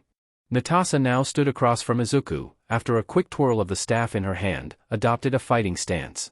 "Oh. Come at me. Show me what I'm working with." She wanted him to fight? Her? Are you kidding? Who knows how much experience she has? Not to mention Izuku has never actually fought any other sentient being before. He didn't even know her powers. This had to be a joke. Izuku looked to the warrior princess in front of him. Okay, not a joke, this is very real. Oh no, she's probably waiting for you to make the first move. Just move. Move. Izuku charged at his would-be trainer, staff at his side. What he wasn't expecting was a small of blue energy being thrown at him. That must be her power. Maybe it's similar to Glimmer's. Just have to hit it away. Izuku struck the blue ball of energy, but instead of it just exploding in a ball of glitter or sparkles, it burst open into a large net, which quickly entangling the trainee. He still had momentum from running, so he was still on his feet. Not for long, as Natasha stepped to the side and tripped him as he passed. The net completely immobilizing him as he fell. She crouched down to Izuku, checking if was okay. The staff Izuku had was now entangled tightly to his face and chest. As if he stepped on a rake. "You alright, Greenie? Why are we doing this again?" Izuku's speech impaired by the stick still slapped in his face. Natasha stood up and snapped her fingers. The net that Izuku was trapped in dissipated into pale blue particles. Izuku then slowly stood up from his position with a few stretches of his own before looking over to the princess. "Well, I wanted to see the otherworld kid I've been hearing cast a babble on about since yesterday. So, I asked Queen Angela where you were staying. At first, I wanted to just see what the hubbub was about, but then I saw you practicing magic, so I thought I'd give you a pointer or two. Maybe slip in some combat practice in there too. Does everyone know Dash?" "Yeah, almost everyone in Bright Moon knows you're from another world or dimension or something." Natasha shrugged. "Well, that's just great. At least no one has just been barging on his door to ask him questions. So, wanna keep going? Don't worry, I'll go easy on you. Don't you have anything else to do?" Izuku said with some exasperation. He was starting to get tired. "Not until this afternoon. Got a date. Till then, you're stuck with me," she said, leaning on her staff with a big grin. With very little choice in the matter, Izuku agreed for further training. At least he would learn how to fight. Especially if he was going to be a hero. Combat experience reigned supreme if he couldn't get his spells out in time. He grabbed his staff off the ground and readied himself. Natasha stood defensively awaiting an attack. And so, his training began anew. Learning as much as his 10-year-old body could handle before it just gave out. Hours later. And give out it did. Now covered in bruises, Izuku was barely keeping himself up while his opponent was completely fine. Natasha did keep her word about going easy. That didn't last, however. At first, she was teaching him basic strikes. Slowly parrying his attacks as he made them, showing him how to counter and how to avoid being countered. She then moved onto the offensive as Izuku tried to employ the same move she used to block him. He got it a few times, and a few attacks got through, but Natasha stopped just before actually hitting him. After getting the hang of blocking with the staff, Natasha got faster with her strikes, not pulling her blows and letting them connect if Izuku mistimed a parry or block. He got a few lucky hits in on her, but she shrugged them off. Each taking turns going offensive to defensive. Until Izuku couldn't keep up or time was up. It looked to be both, as Izuku was absolutely famished from the training and Natasha was almost done with her lesson. At least, he really hoped she was almost done. Thankfully she was. Natasha congratulated him on getting a few good hits in and parries. Then helped him to his room. After that, she said goodbye and went to her date with whoever. Another princess he caught as she was taking him back. Izuku didn't care at the moment, everything hurt. Izuku crashed onto his bed, face planting into the pillow before letting out an exhausted, but muffled, groan. He really hoped these bruises would fade before he got home. His mom would flip and never leave his side until he told her how he got them. Like she would believe him. As Izuku laid on his stomach, he heard the all-too-familiar sound of someone magically entering his room before a groan of her own left her lips. UGH, you would not believe the day WHOA what happened to you. Glimmer rushed over to the greenette's side, face still buried in the pillow. She shook him a few times to make sure he wasn't dead. Izuku turned his head slowly from the pillow until he could see the princess. Glimmer could tell he was exhausted from whatever happened to him. You still there? Izuku nodded. Are you going to tell me what happened? Izuku was about to answer before a loud grumble from Izuku took the stage. Both were surprised at the sound, but Izuku was completely embarrassed and dove back into the pillow in an effort to hide his red as tomatoes face. Glimmer reached out towards her friend again in worry, then retracted her hand and smiled softly. Izuku heard the sound of Glimmer teleporting. He glanced from his hiding pillow to see that the princess had left, probably wanting to avoid the awkward situation. Izuku didn't blame her, it sounded like a long day for the both of them. She was about to talk to him about her day, but he made her worry. He ruined it. Again. Why couldn't he just stop being weird? Then maybe he would have other friends to hang around outside of Glimmer, who was probably getting sick of comforting him at all times since they met. There were millions of other people that whatever dragged him over could have picked, but no, it picked the quirkless nobody. Why couldn't he just be normal? I think weird is pretty cool if you ask me. Izuku shot up from his bed and turned to see that Glimmer came back with a few plates of food for the both of them, setting them down on a spare table he had in his room to fill the space. Did I mumble that? MMHM, she said, still setting the table. Izuku was really starting to hate his mumbling. And this food isn't going to get any hotter. So, come on. His blush now subsided to his cheeks. Izuku got up from his bed and wandered over to the table Glimmer had set, fidgeting with his hands as he went, taking a seat in front of a plate of food. Glimmer sat beside him, waiting for Izuku to try eating first. Sorry, it's nothing too extravagant, just a bunch of leftovers I grabbed and heated up. It's all still good though, I promise. Glimmer scratched the back of her head. Izuku remained silent, poking at his food with a fork. Her brow furrowed. He was only like this if he was deep in some bad thoughts. You okay? Silence. The greenette continued to tiredly stare at his food, not even making the attempt of eating. There was only a few moments of silence until he said something that she didn't like to hear. Do I belong here? Well, I mean, this is your room, so I wouldn't think you can be anywhere else. Glimmer tried to change the mood with no luck. She's never seen Izuku like this. You know what I mean. She didn't like where this was going, but pressed on. I feel like the only reason that anyone acknowledges me is because I saved you and that I'm not from Etheria, which the last point wouldn't have mattered without the first one anyway. Izuku ranted under his breath. Was this how he actually felt? People only bear with me because of that. I should be happy that I'm so lucky to be here, but I keep thinking that there's so many other people more important that could have been brought here by whatever got me in the first place. Glimmer wanted to stop him, but she couldn't. She had to know everything if she wanted to help him, and she desperately wanted to. Out of anyone back home, with all their amazing powers. Something picked me. Some powerless, sensitive, worthless, crybaby, fragile kid from a world full of amazing people with amazing powers. And it picked me. A Deku. Izuku turned to the princess, who looked absolutely lost for words. Does a worthless Deku really belong in a place as amazing as this? Does he really deserve this chance to be something better? To be your friend? Do you really want to be friends with a Dadash? Before he could utter another awful word out of his tired mouth, Glimmer closed the distance with a hug. Not a spine-crushing one that she was normally known for, but it was soft, gentle, kind. Izuku was in complete shock and couldn't react. He didn't know how to. This felt different. Was different. Glimmer started to speak, still embracing the young sorcerer tightly. Of course I do, you idiot. You're one of my best friends and one of the bravest people I know. Without you, I'd probably be Bug Chow years ago, and since you've been helping me with my powers, I can take the both of us wherever we want. And the amount of fun we've had with Bao. Does that mean anything? Izuku didn't know what to say, his face was filled with shock, but she couldn't see. Glimmer continued. And don't even think someone else can take your place. You chose to come running to a place no kid should be. You saved me when some people would be running around in circles trying to find me, or the other way. You helped me with everything even if you wouldn't get anything in return. You.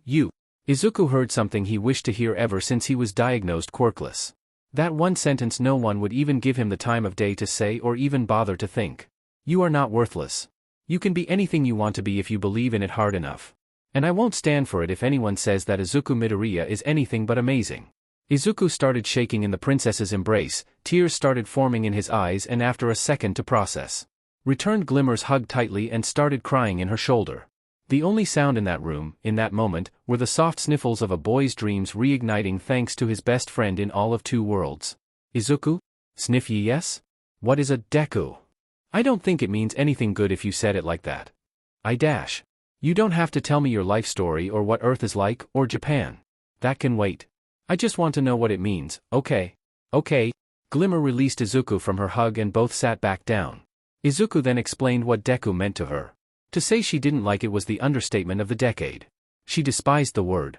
She then asked who was calling him that, a not too subtle twitch in her eye. When he said everyone in school, he could tell she was holding herself back, just barely though, from a full-scale rant. She still threatened to blast every single one of his bullies in the face if she ever saw them. Izuku knew that would never happen, but it made him smile nonetheless. The two finally got into their meals and eventually moved on to how their days went. Glimmer's being chock full of boring, mindless lessons about the virtues of proper table setting and manners in special ball or events, like how to bow to someone you will dance with or politely decline. The tutor that was teaching was also apparently a real stickler for perfection. So, Glimmer had accidentally shot a blast of sparkles into her dance partner's face. Which got her no end of comments but was worth it. Izuku began to explain how his day went, having made progress in a new spell, his impromptu meeting with Natasha and the preceding beating he got from her with a few tips on to fight. Hence all of his bruises. Glimmer sympathized with him and was sorry for him. She said this trying not to laugh or let out a giggle. Both of their discussions went on for hours with the occasional joke or question in between their banter. Izuku even showed Glimmer the new spell he learned quickly, only firing a single bolt into a nearby comforter pillow. Amazed at the showcase, Glimmer showed off some of the dance moves she learned at her class, mixing in a little of her own princess finesse with her moves. Izuku grabbed his MP3 from his desk and played some background music for her. What is that anyway? The princess questioned, only having seen it a few times before. It's an old MP3 I bought from my neighborhood. It can play a ton of songs saved on it.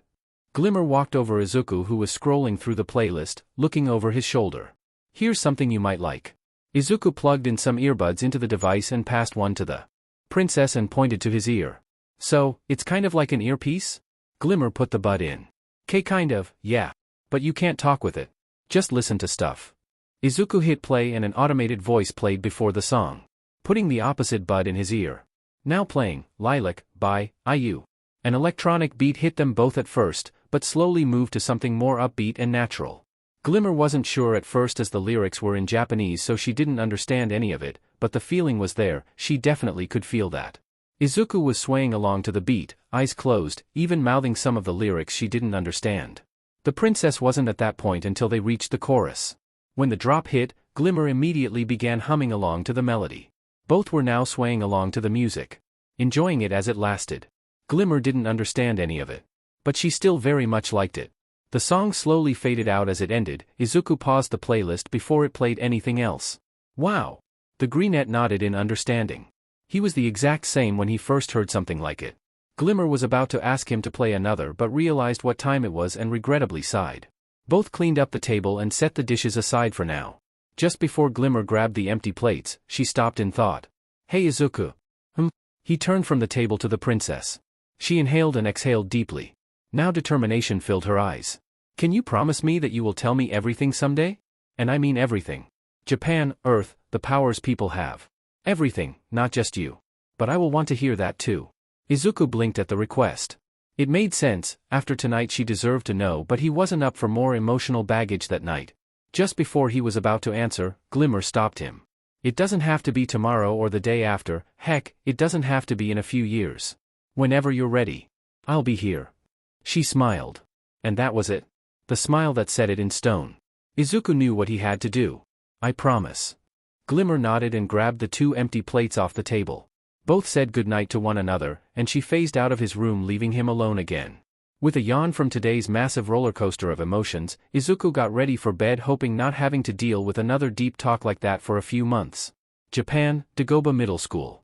Apparently, someone had found his missing journal and was planning on returning it after school and wanted to talk to him about it.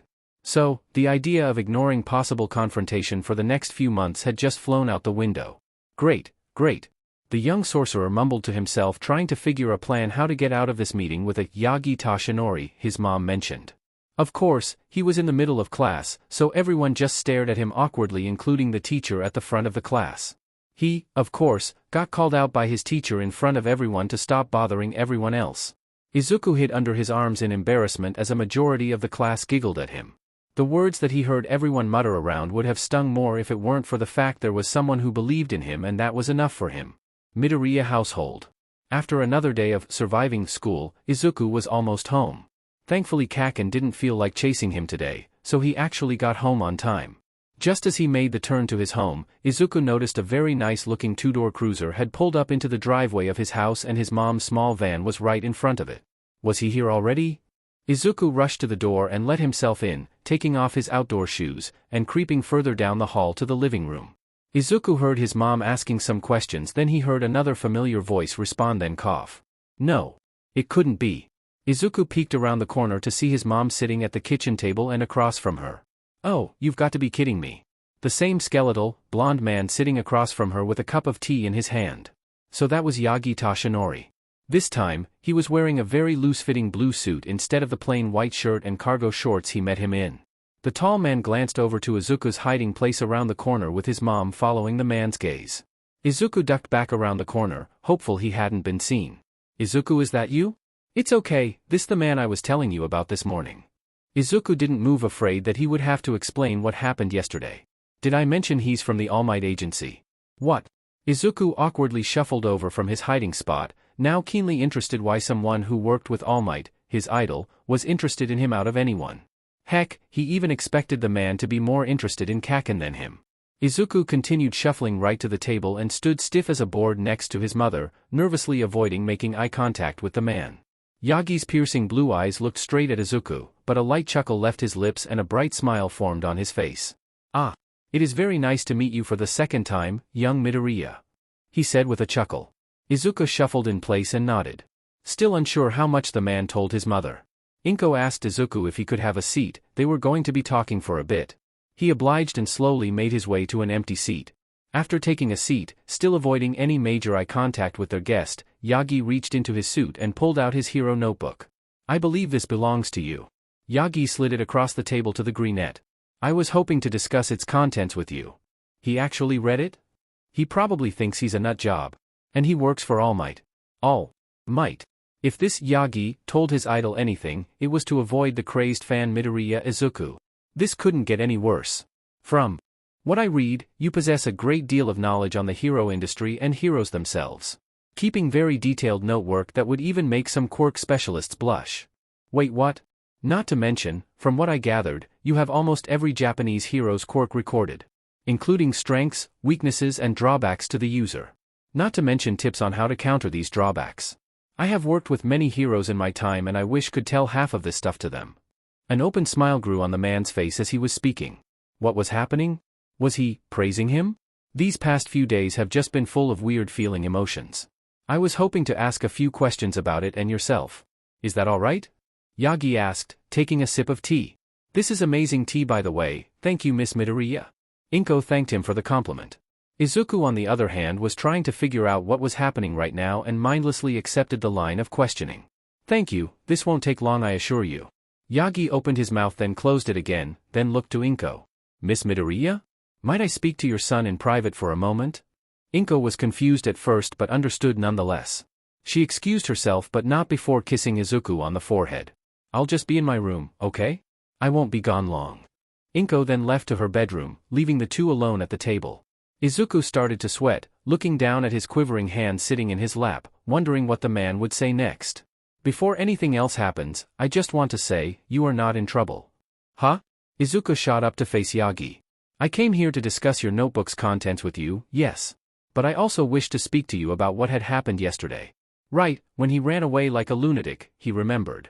Speaking to your mother has also revealed to me something very strange about you and your quirk. Here it comes. Yesterday I saw you create 2 illusions to hide from your pursuers, one of which you sent off on its own in your place. But when I asked your mother if you had a quirk of any kind, she irrefutably and sadly told me you were quirkless. So much as showing me the medical documents proving you, in fact, do not have quirk. Before Izuku could explain or make up an excuse, knowing he was busted, Yagi raised his hand, cutting the boy off. Don't worry, I haven't told your mother anything. I simply wish to know why you are hiding your quirk now. Izuku shuffled nervously in his seat at first, then started to weave something believable. Because for most of my life I've been told quirkless people have no chance of being heroes. That they would get in the way. Izuku started speaking from the heart. Yagi listened on, his full interest given to the greenette. I waited nearly 6 years to have a quirk, so when one magically appeared from nowhere one day, I was ecstatic, but I was scared to tell Mom because what if it didn't work when I wanted it to? So, I started practicing in secret. Not telling her anything until I was ready. You're a late bloomer. I have heard of such thing before, but all the documents point to you being quirkless. When did your quirk first appear? A week ago. I could only draw lines of light in the air at first. Actually only basically a day ago. Then you started training in private. By yourself I presume?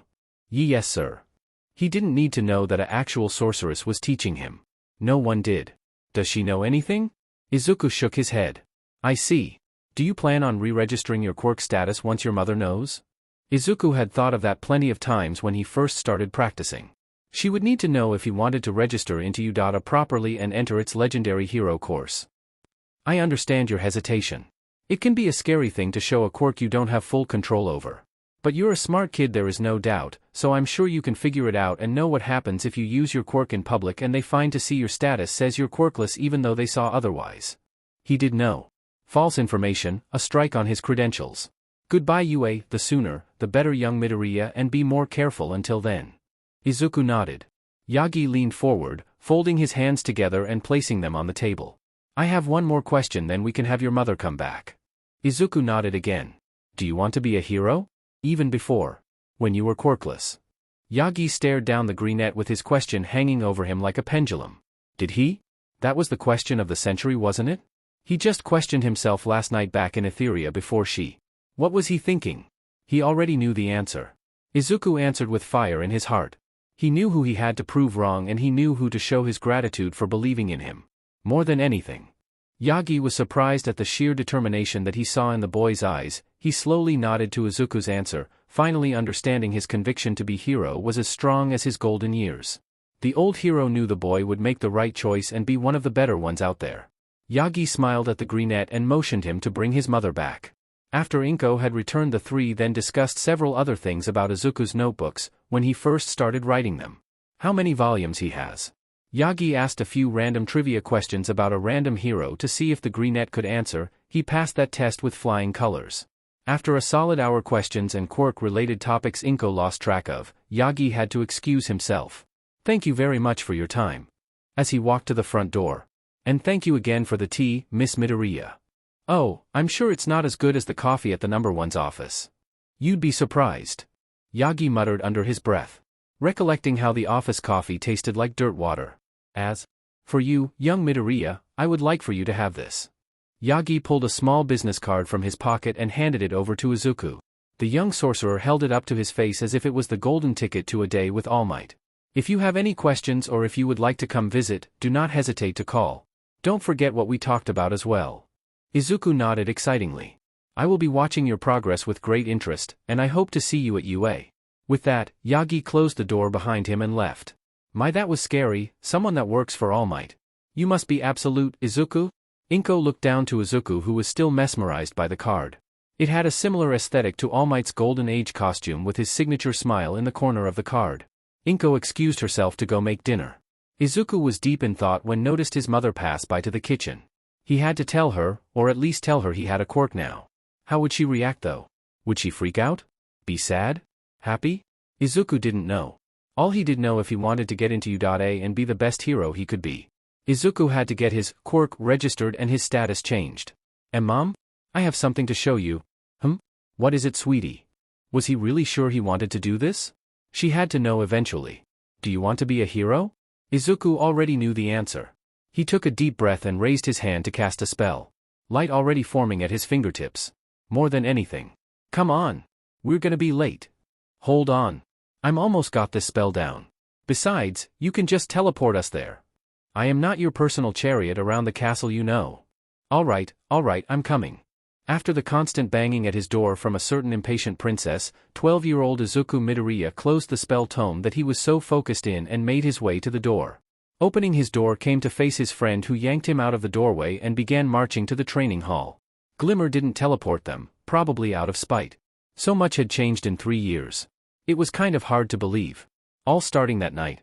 His mother couldn't believe her eyes when he had shown his quirk to her and was in full support of it. The day after he had his quirk registered. The specialist couldn't believe it when he saw the documents and proof of otherwise. Izuku didn't give an exact description of what he could do, just something vague like light manipulation or energy control. They would believe that far more than, "Oh, I'm magic." They were still full well to register his power, but Izuku still had to name it. The name he decided on? Ether. Sounded much better than just magic. He got some raised eyebrows from the specialist and doctor on site. Clearly thinking of better names for his quirk. It was his decision, however, and he felt proud of it.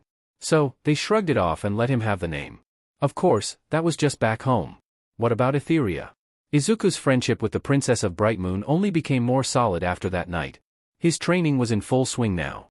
His aptitude with the arcane had increased at a decent pace, always trying to improve his hold on the amount of magic he could use at any given time. Even trying his hand at runes finally, with less than stellar results at using them. His illusions, however, have only gotten better. Now looking much more lifelike but still having a drop of uncanniness to show he still had a long way to go. That's why Glimmer practically dragged him out of his room.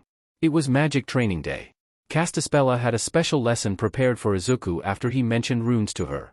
Glimmer was going to be working more hit-and-run tactics with her powers and increase her stamina with her teleports. After their respective lessons were complete, Casta would have a special lesson the both of them would partake in. Izuku could only wonder what she meant by that. She was pretty cryptic when she mentioned it after their separate ones. Now standing side by side to the doors of the hall, both turned to one another. "You ready?" Izuku started. "Wouldn't be here if I weren't." Glimmer finished, bringing her fist into her palm. The duo pushed open the doors and entered, ready for whatever Castaspella had for them. What they weren't expecting was the presence of General Juliet, who was conversing with Casta at the center of the hall. Did she have something to do with today's lesson? Or was it just coincidence? "Ah, if it isn't my favorite niece and my favorite apprentice." Castaspella turned to acknowledge the duo as they approached. Miss Castaspella, I'm your only apprentice." "That's why you're my favorite." "Right. Anywho, I think it's time to move on to today's lesson. Juliet will be assisting in the second half of today's lesson after I finish the first half of your subsequent lessons." The duo leaned to the side to look at the general, not saying a word but acknowledging them with a curt nod. "So that's why she's here, but what would she be teaching anyway?" "Alright, let us begin with Izuku this time. While I am not well versed in runes, I can still teach the basics to you. Afterwards we will improve on Glimmer's abilities." The young sorcerer nodded, ready to learn. The lesson was now in full swing, with Casta going over the many uses of runes, how they integrated with objects and how, while similar to spells, are used differently. Izuku already knew most of this from the tome, but having an actual instructor instead of the words of a, probably, dead person was much better to learn and allowed for feedback to improve should something go wrong. Casta pulled out a small soft cover book, fairly flimsy from the looks, and passed it to Izuku. "Just a simple book, yes?" Izuku opened the book to see it was completely blank, all the pages blank. He closed it and opened it again to see if some words would appear or the book would create illusions. None of that happened. It seemed it was pretty normal. He passed it back to Casta, wondering where the lesson was. "Now let's try a rune." Casta held the book in one hand and prepared to cast. Izuku quickly circled around to watch the motion. An orange light appeared at her fingers as she drew the circle onto the book, it slowly creating an inner circle with complex glyphs in its radius. With the circle's completion, Casta brought her spell hand to the rune center, and as if holding something, turned her hand clockwise. The outer circle turned with her hand while the inner one turned the opposite way. The rune faded into the book, and she passed it back to her apprentice. "How about now?" Izuku's face curled in confusion, wondering what she did. As he mindlessly opened the book. Was it always this hard to open? Now his attention fixed onto the book in his hand. Izuku struggled to open the flimsy soft cover book he so simply did not a few moments ago. It was as if the pages were super glued together. His face was starting to turn red from all the effort to pull open this simple book. The sorceress simply watched on as the greenette accepted defeat to a book. "Wah, what did you do? Have you tried turning it upside down?" Not helping Glimmer. Glimmer shrugged, not bothering to hide the smirk on her face. "I casted a rune. A lock rune to be specific. The name is very self-explanatory." Castaspella continued. "It allows, or rather, disallows certain objects that can be opened from opening in the first place. The rune is still there, it's just hidden to the common eye and will reappear for the sorcerer that casted it. Might I have it back?" Izuku passed the book back with no complaints. As he did, his tutor brought her spell hand to the front cover of the book, and as it drew closer, the orange rune reappeared. Unlike spells, runes persist in a state of inactivity until casted, used or dispelled from the object they were casted on. Casta turned her hand counterclockwise and the rune did the opposite motion from when she first locked it. She opened the book with ease as if nothing was wrong. The lock rune is fairly simple but can be improved on and casted on other things like the doors to the hall, for example. Izuku nodded along, hanging on to her every word. Glimmer on the other hand was barely listening on but was happy to be along. However, this rune, or any rune for that matter, can have its strength increased based on the size of the rune or how much magic can be stored into it as of casting it. It can be very taxing on the caster based on the size of the object the rune is being placed on. She waved her hand in front of the book and the rune dissipated into the same color particles. Now you try. She returned the book to the greenette's idle hands.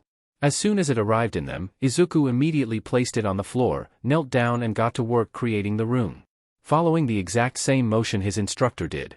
After many attempts of the rune not locking correctly or opening with a little effort, Izuku kept creating, locking, checking if it was locked and dispelling the rune until it was absolutely locked tight. Another many attempts happening at a breakneck pace, Izuku finally perfected the simple rune and stood up triumphantly. Castaspella golf clapped to the greenette's success while Glimmer was starting to get bored. Juliet silently watched on. "Okay, when does my lesson start exactly?" She yawned. "Right now, actually. You will be part of Izuku's second rune training."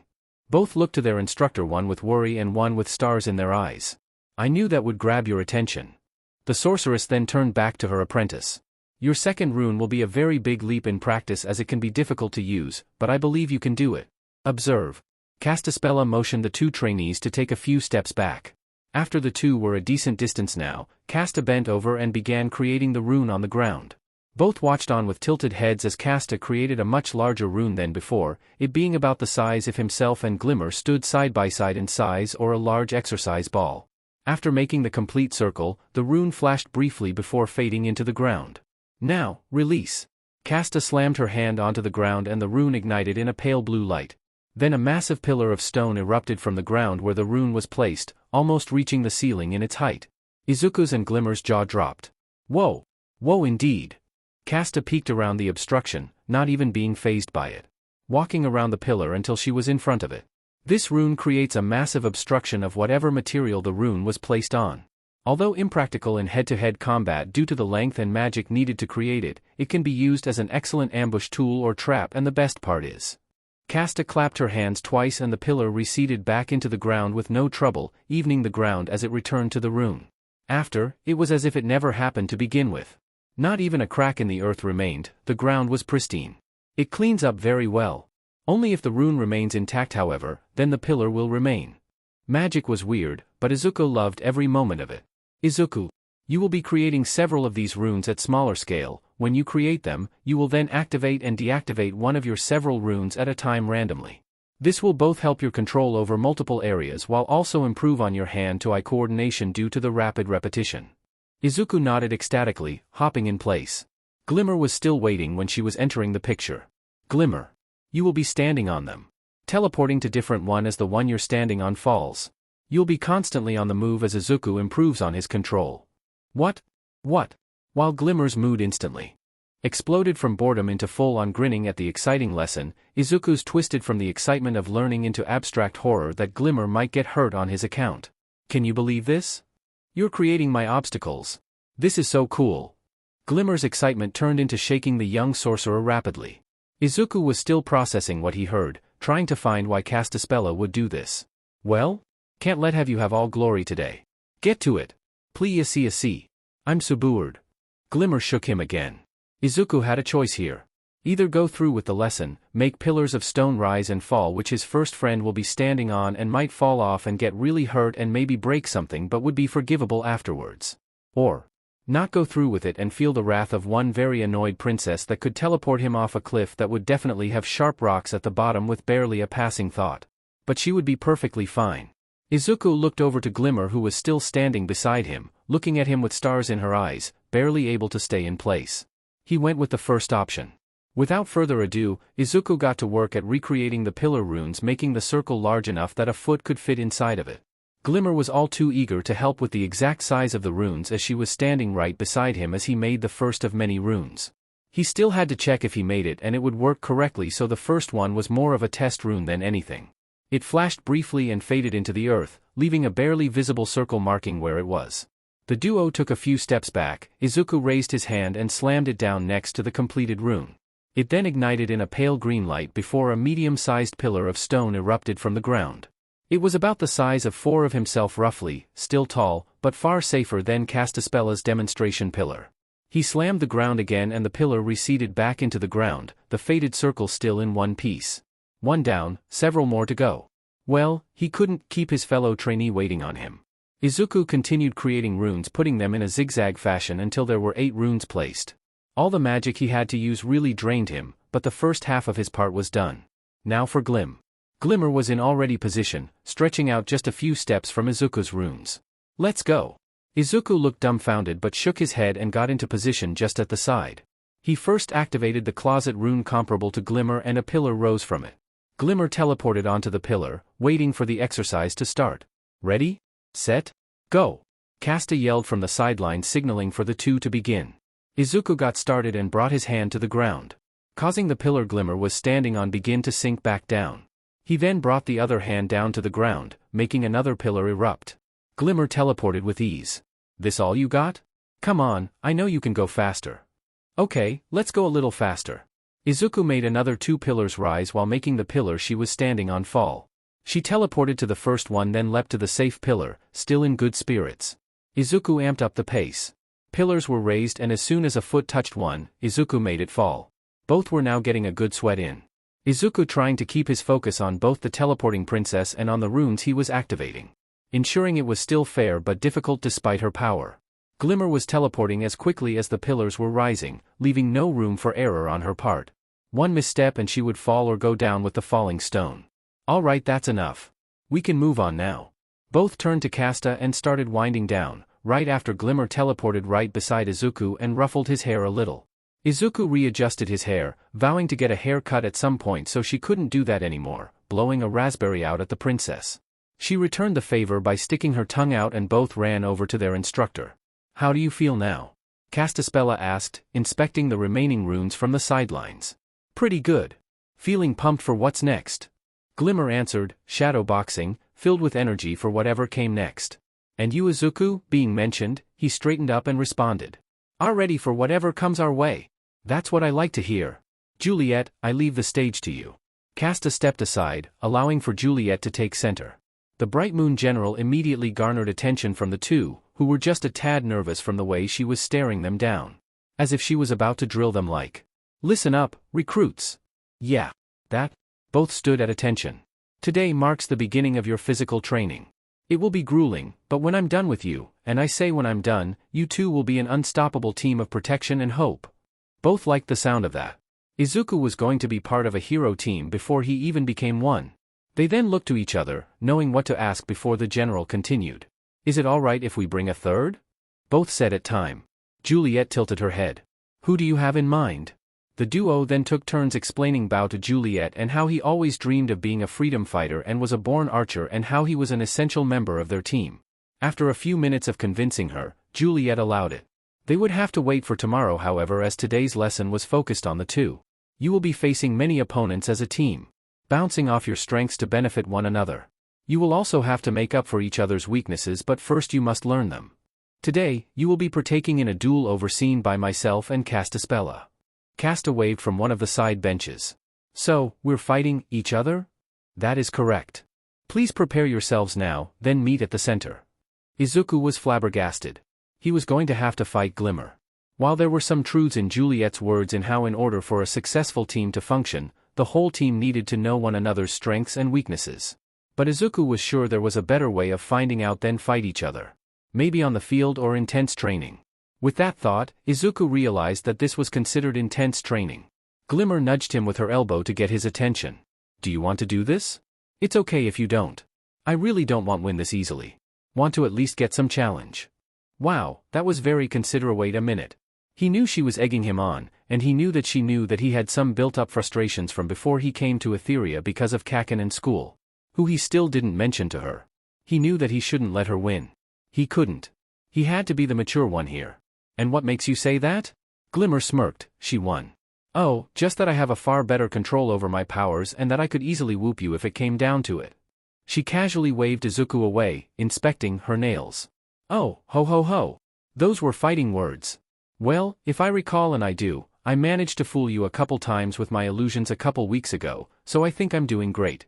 And need I remind you of the teleport incident? Izuku playfully fired back. The princess now had a competitor's smirk on her face, ready to throw down. Oh, you are going down, Greenie. Person who wins gets to choose their victory song for the day. Deal. Both with fire in their eyes, bolted to the center arena. Waiting for the go-ahead from their spectators, Juliet however was incredibly confused on what just happened. What was the teleport incident? Castaspella was now fully interested, seemingly partaking in a bowl of popcorn. Woo, show 'em what you're made of. Juliet just looked lost now. Where or when did you get food? Magic. Let's get this show on the road. Casta waved the general away, not taking her eyes off the two soon-to-be combatants. Juliet facebombed and walked over to the benches beside the sitting sorceress. A victor will be decided when a combatant is either unable to continue or has been pushed to the outer circle of the duel ring. Are the combatants ready? Izuku readied his bolt spell in one hand and prepared a new trick in the other. A determined look with a nervous smile on him. Glimmer primed 2 blasts of sparkles in each hand and prepared herself. Yes. Begin. The two dashed at one another, determined to win. Glimmer started throwing her light projectiles at the greenette as soon the green light shone.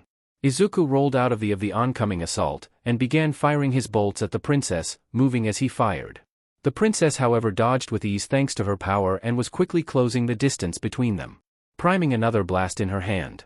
Expecting it to be thrown, Izuku covered his eyes, ready for the blinding attack. Glimmer teleported behind him, and blasted him in the back, making Izuku stumble. He quickly recovered and pivoted, firing a few more bolts in her direction. The bolts almost hit their mark but just missed by a hair as Glimmer teleported again.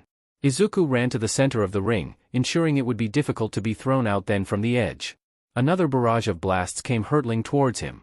If it was a good time to use that new trick, it was now.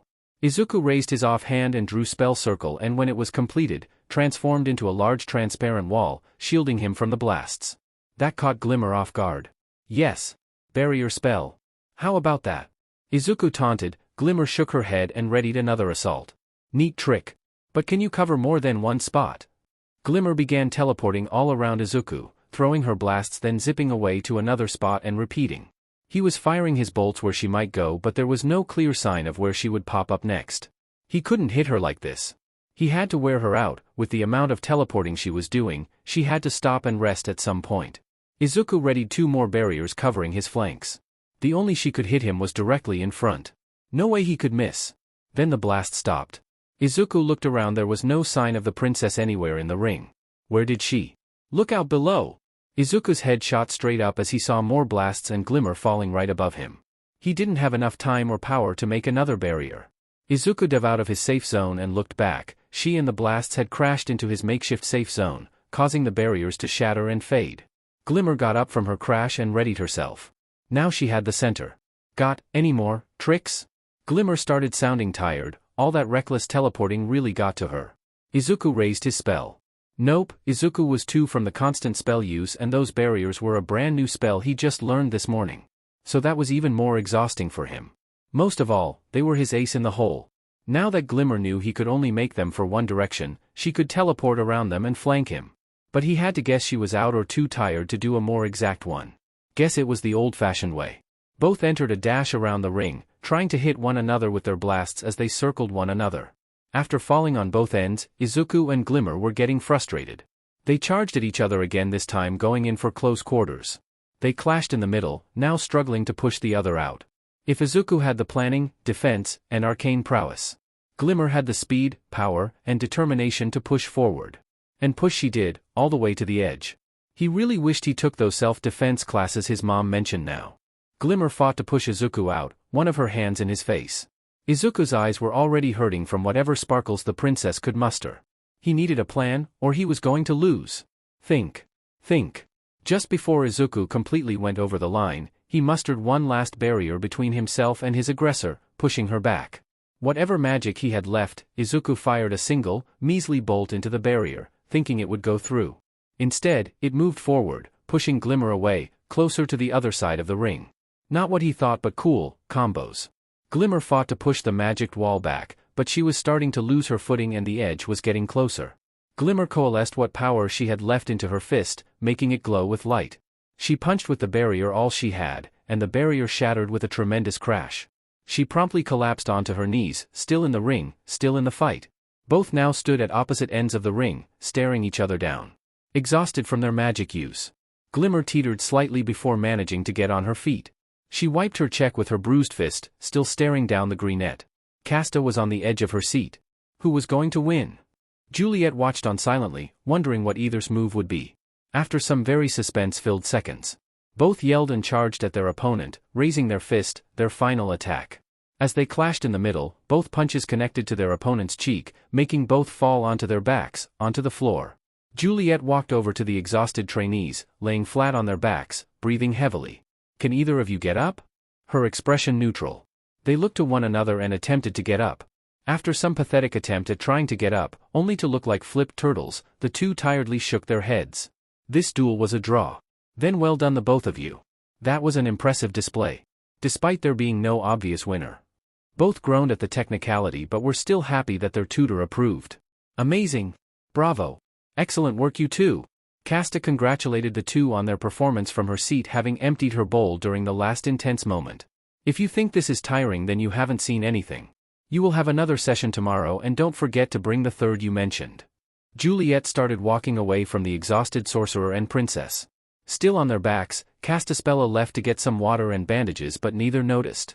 Hey, Izuku muttered. Huh? Glimmer turned her head over to look at the greenette. Should we tell? Bao the good news. Of course, after the floor stops, being so nice, Glimmer rocked her head back and stared at the ceiling. Izuku followed suit. Hey. Gee Glimmer. Yeah? Why, you were awesome. Glimmer giggled, even absolutely exhausted. Izuku always knew what to say. Thanks, sorry about rushing that new spell this morning. It was awesome. You were awesome. Izuku had a big goofy smile on his face after hearing that. Afterwards, the two just started talking about the fight and what was going through their heads when they saw the others' moves, complimenting each other on the cool moves they did, as Glimmer put it.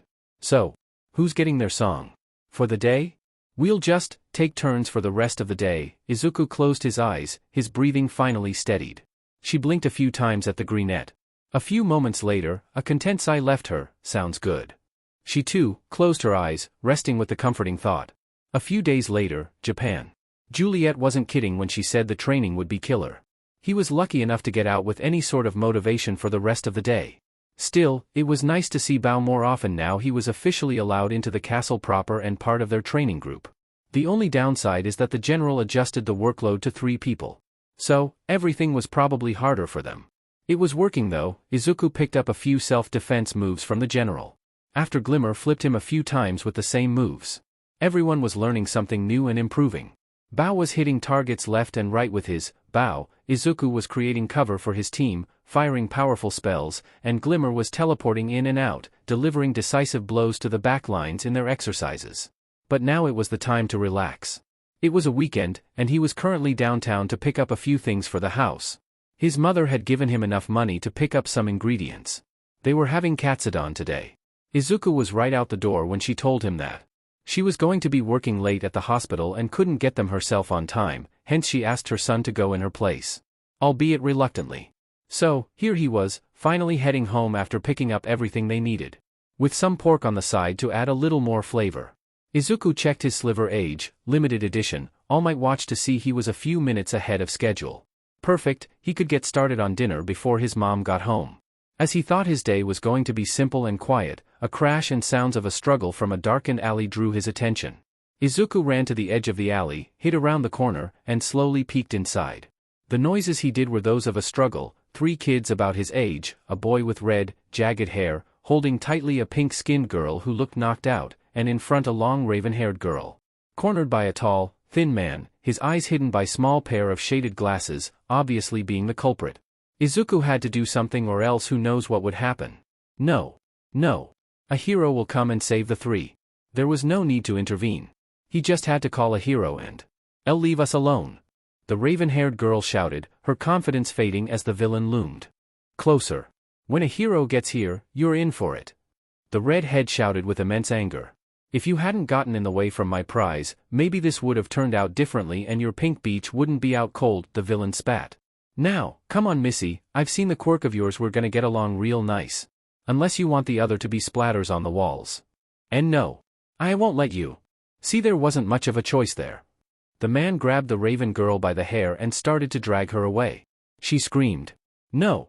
The red head charged at the man, activating his quirk, which looked like that his skin turned to stone. The reed head roared as he let out a meaty right hook into the villain's leg, making him cry out in pain and kneel, dropping the girl on the ground. Little sheet. You're dead meat. Two long blade-like appendages and sharp spines sprouted from each of the man's arms and slashed the red head across the chest and arms as he blocked. The blades didn't cut, but they pushed him back and still hurt him. Izuku could only watch on in horror as the villain was pushing the stone-skinned kid back with his relentless strikes. What could he do? They were going to die if he didn't do something. But if they saw him, they would surely tell the police he used his quirk in an offensive instead of self-defense. His chances for Udade would be history. Who cares? People are in trouble. You have to do something. A familiar voice called out. What? What if it wasn't you? The familiar voice rang. Then an idea. Izuku put down the bag of groceries to the side and casted an illusion. In an instant, a replica Halloween All Might mask was in his hands. It was big enough that it would hide his face and most of his hair. He quickly put it on and turned the corner. Stop right there. Izuku called out. The villain stopped and turned to the source of the voice. The F, is that? The villain stopped his assault and the red boy's legs gave out beneath him, his quirk receding. IAMH here. Now let them go. Izuku did his best All Might impression to get the villain's attention. It was working, then a chuckle left the villain. Oh no. All Might. Whatever will I do? F off twerp, or I'll turn you into a pincushion. He turned his back and raised his arm to finish his kill. A sharp burning filled the man's back and quickly turned back to the All Might wannabe, his glasses having gone down his nose to reveal his eyes filled with rage. I said. Let them go. Izuku's spell arm raised and hand glowing with an otherworldly power. He didn't realize it, but his eyes were glowing a bright viridian, further accentuated by the shadows of the All Might mask. You're dead. The walking pin cushion charged at Izuku, dead set on turning him inside out. Izuku threw another bolt into the villain's eyes, causing him to fall and skid across the ground. Izuku jumped over him and quickly created an illusion of himself. As the man got up and turned, now he saw two All Might wannabes. The man charged again and slashed at the two, both dodged cleanly, the illusion firing bolts at the man while the real Izuku ran over to the three trapped kids. Who are you? The redhead asked, his voice cracked and dry. Just someone who wants to be a hero. Now stay behind this. Izuku then casted a barrier between himself and the three kids. He then heard a faint thank you from the raven-haired girl. Only needing the one barrier as the alley was only one way. Izuku ran back in and swapped out with his clone illusion. The illusion brought its hand down to the ground and began circling the man. A tiny trickle of light following its hand. The man was becoming furious, almost foaming at the mouth as more spiky protrusion began erupting from the man's body, ruining his clothes. Hold still, you twerp! The villain roared as he tried to hit Izuku with his blades. Bouncing off the walls and making another circle into it, he stopped dodging for a second and faced the villain. Make me, he was hanging out with glimmer too much. Ragag. The spiky protrusions came out with even greater force as they were appearing all over the man and started shooting out from the villain's body in all directions, clipping Izuku a few times but overall missing. As he was more focused on the main deal instead of the illusion, it was fine and joined the cat and mouse game as the circle was complete. That's it. The walking pin cushion villain fired all four of his arm blades at the illusion, hitting it directly and making it vanish into particles. Izuku backed up and waited for the man to take the bait. No more tricks. No more double trouble. Got any more stunts before I tear you apart? He was standing exactly where Izuku wanted. Perfect. Just one. Now. Release. Izuku slammed the ground with his spell arm and a bright green rune ignited beneath the man. The ground sank slightly, as if he hit a pressure plate. What the foo dash, before another word left him, a massive concrete pillar erupted from beneath the man, launching him sky high. Izuku looked up to the sky to see if he could see him falling, no luck, however. If Izuku was correct, he would land right about. C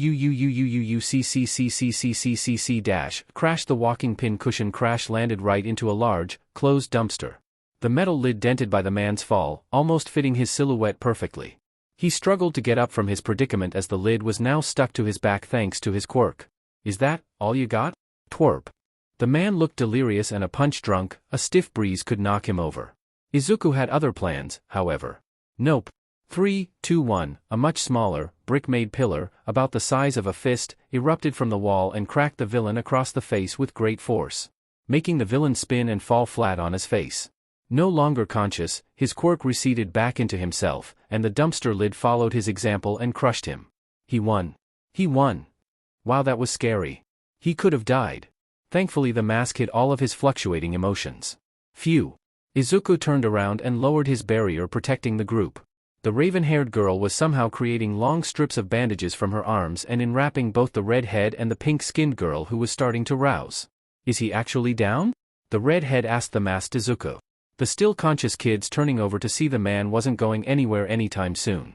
Why yeah, I think so. Before he could turn back, a figure rushed him and embraced him. It was the raven-haired girl. Izuku was so happy he made the mask or else his face would bright red instead. Thank you so much. If it weren't for you, she took a step back and examined Izuku. His clothes were cut in a few places, and he had a few nicks here and there but nothing severe, nothing he already got from training. Do you need some bandages? I can make some more if dash. I'm sure he's fine. Especially if he kicked that cowardly villain's butt. Manly as heck. The red-head flexed with a sharp-toothed smile but flinched in pain from his injuries.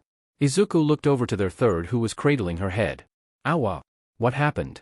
Ashido. You're okay. Worry in his voice. Just try and relax for now. Okay, she muttered.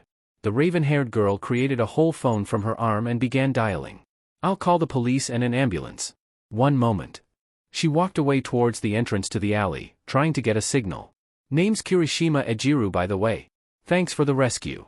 The pink girl is Ashido Mina and the long-haired one is Ya. Didn't get her full name actually, but she's really cool. Not as cool as you though. What's your name anyway? Or is it a secret identity thing? Kirishima asked. Izuku stumbled with his words. Alright, mystery it is. Always loved a good one. You got a really strong quirk if you did all that junk and took him down. What's it called? Or is that a no, too? He chuckled before skiing air through his teeth. And it hurts to laugh. Great. The police are on their way, and I saw this by the entrance. Is this yours? The raven-haired girl had Izuku's bag of foodstuffs, he nodded, and she passed it back to him. She then formally bowed to him. Perhaps a more appropriate introduction is needed. My name is Yaoyorozu Momo, thank you for saving us. You will be handsomely rewarded once the authorities arrive. Wait. Yaoyorozu? As in the Yaoyorozu family? One of the most influential families in the hero industries and one of U.A's best supporters? Only shadowed by the Ingenium family? Wow, this was a weird day. That won't be necessary.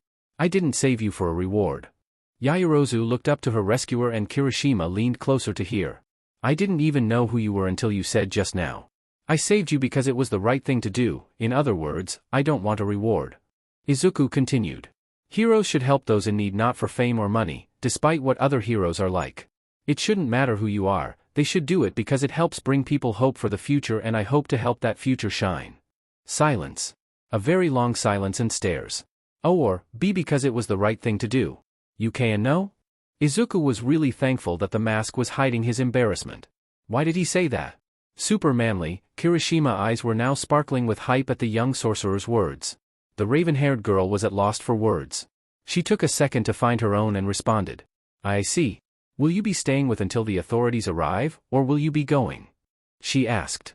Izuku checked his watch and his eyes nearly shot out of his head. He was going to be late. He had to go. Now.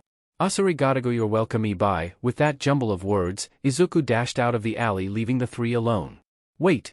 Can I at least have your name? He was already too far gone to hear her. The only thing she could still see of the boy was the bright red shoes of her rescuer. With that she reluctantly walked back into the alley, their rescuer's words still rattling in her head.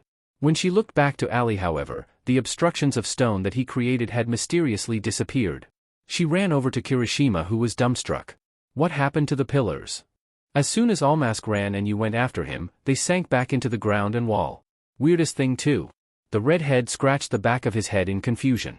Yaoyorozu took a look around for any evidence of the aftermath the mystery hero's quirk.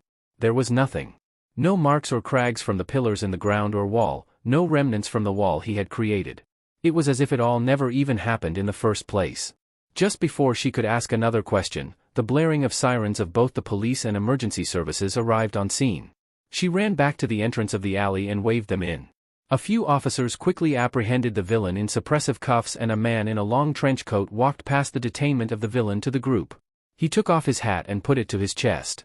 "Is everyone all right?" This was going to be a long scene. Midoriya household. Then, I saw him make this massive pillar appear out of nowhere and launch the guy almost 20 feet up or something. It was awesome.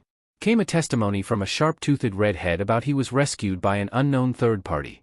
The three children, Kirishima Ejiru, Ashido Mina, and Yaoyorozu Momo, were seemingly rescued by an unknown vigilante wearing All Might memorabilia to hide their identity. It is unknown who this person was. But from the reports from both police and the victims, it seems to be a young boy no older than the victims themselves who had taken down the villain and kept the three safe from further harm. More on this story as it progresses. I sent that around the place you went to get things for dinner? Inko asked her son about what was on the news. Izuku was putting away leftovers for tomorrow in the kitchen. Izuku managed to get home at a reasonable time and got everything ready for dinner, even getting changed before she came home. He didn't want more questions of why he had scrapes and why his clothes were torn in places. "I think so, but I didn't see anything like that though. Thank goodness. It just keeps getting more dangerous to go out, now in broad daylight even. I'm just glad they were saved." Letting out a sigh at the broadcast. Still, I can't imagine someone their age fighting off that horrible man, let alone beating him. It was probably an adult, they probably just said it was someone their age to better hide his identity. Izuku lied, hiding a sweat bead by wiping his forehead before walking into the living room with his mother. "I suppose so," wringing her hands together while sitting. He still couldn't believe he did all that, he was almost scared stiff from that whole fight. But he kept cool somehow, that voice keeping him in the moment instead of the nervousness or worry he should have felt.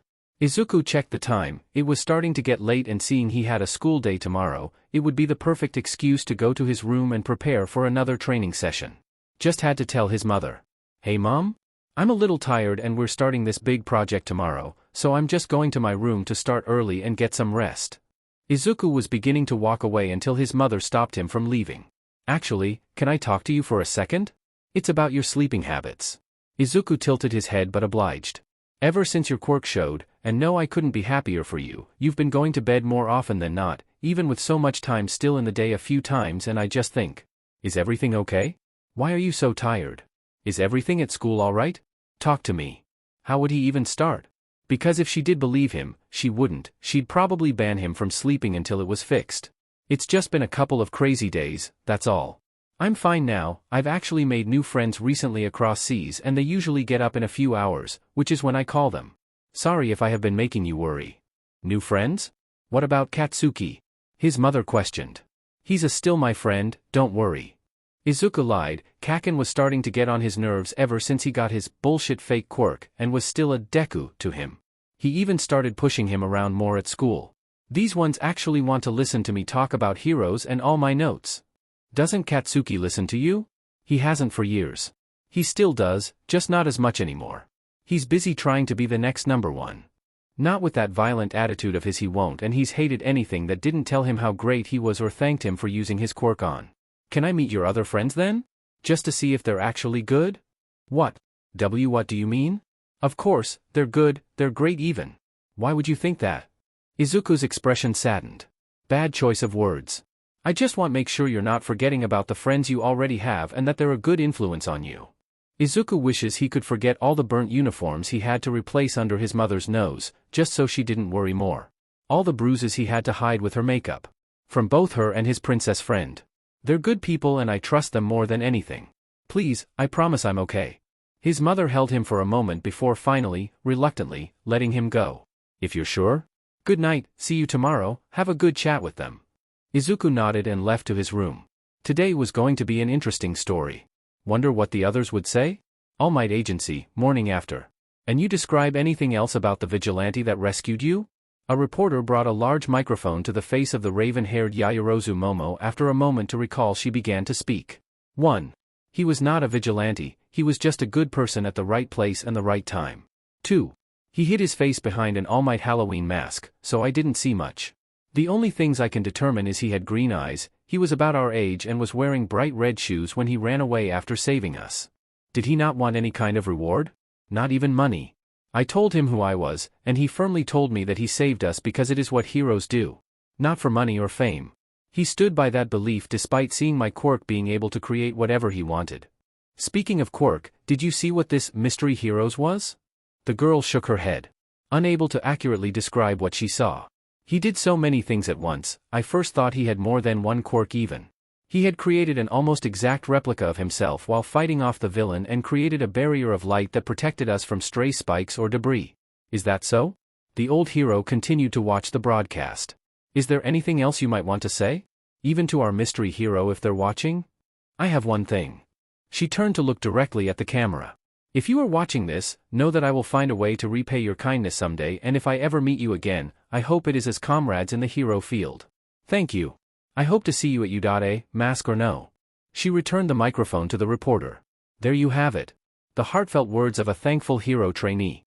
Back to Yo-. Toshinori shut off the television and got up from his seat, walking towards the door of his office. You just can't stay out of trouble, can you?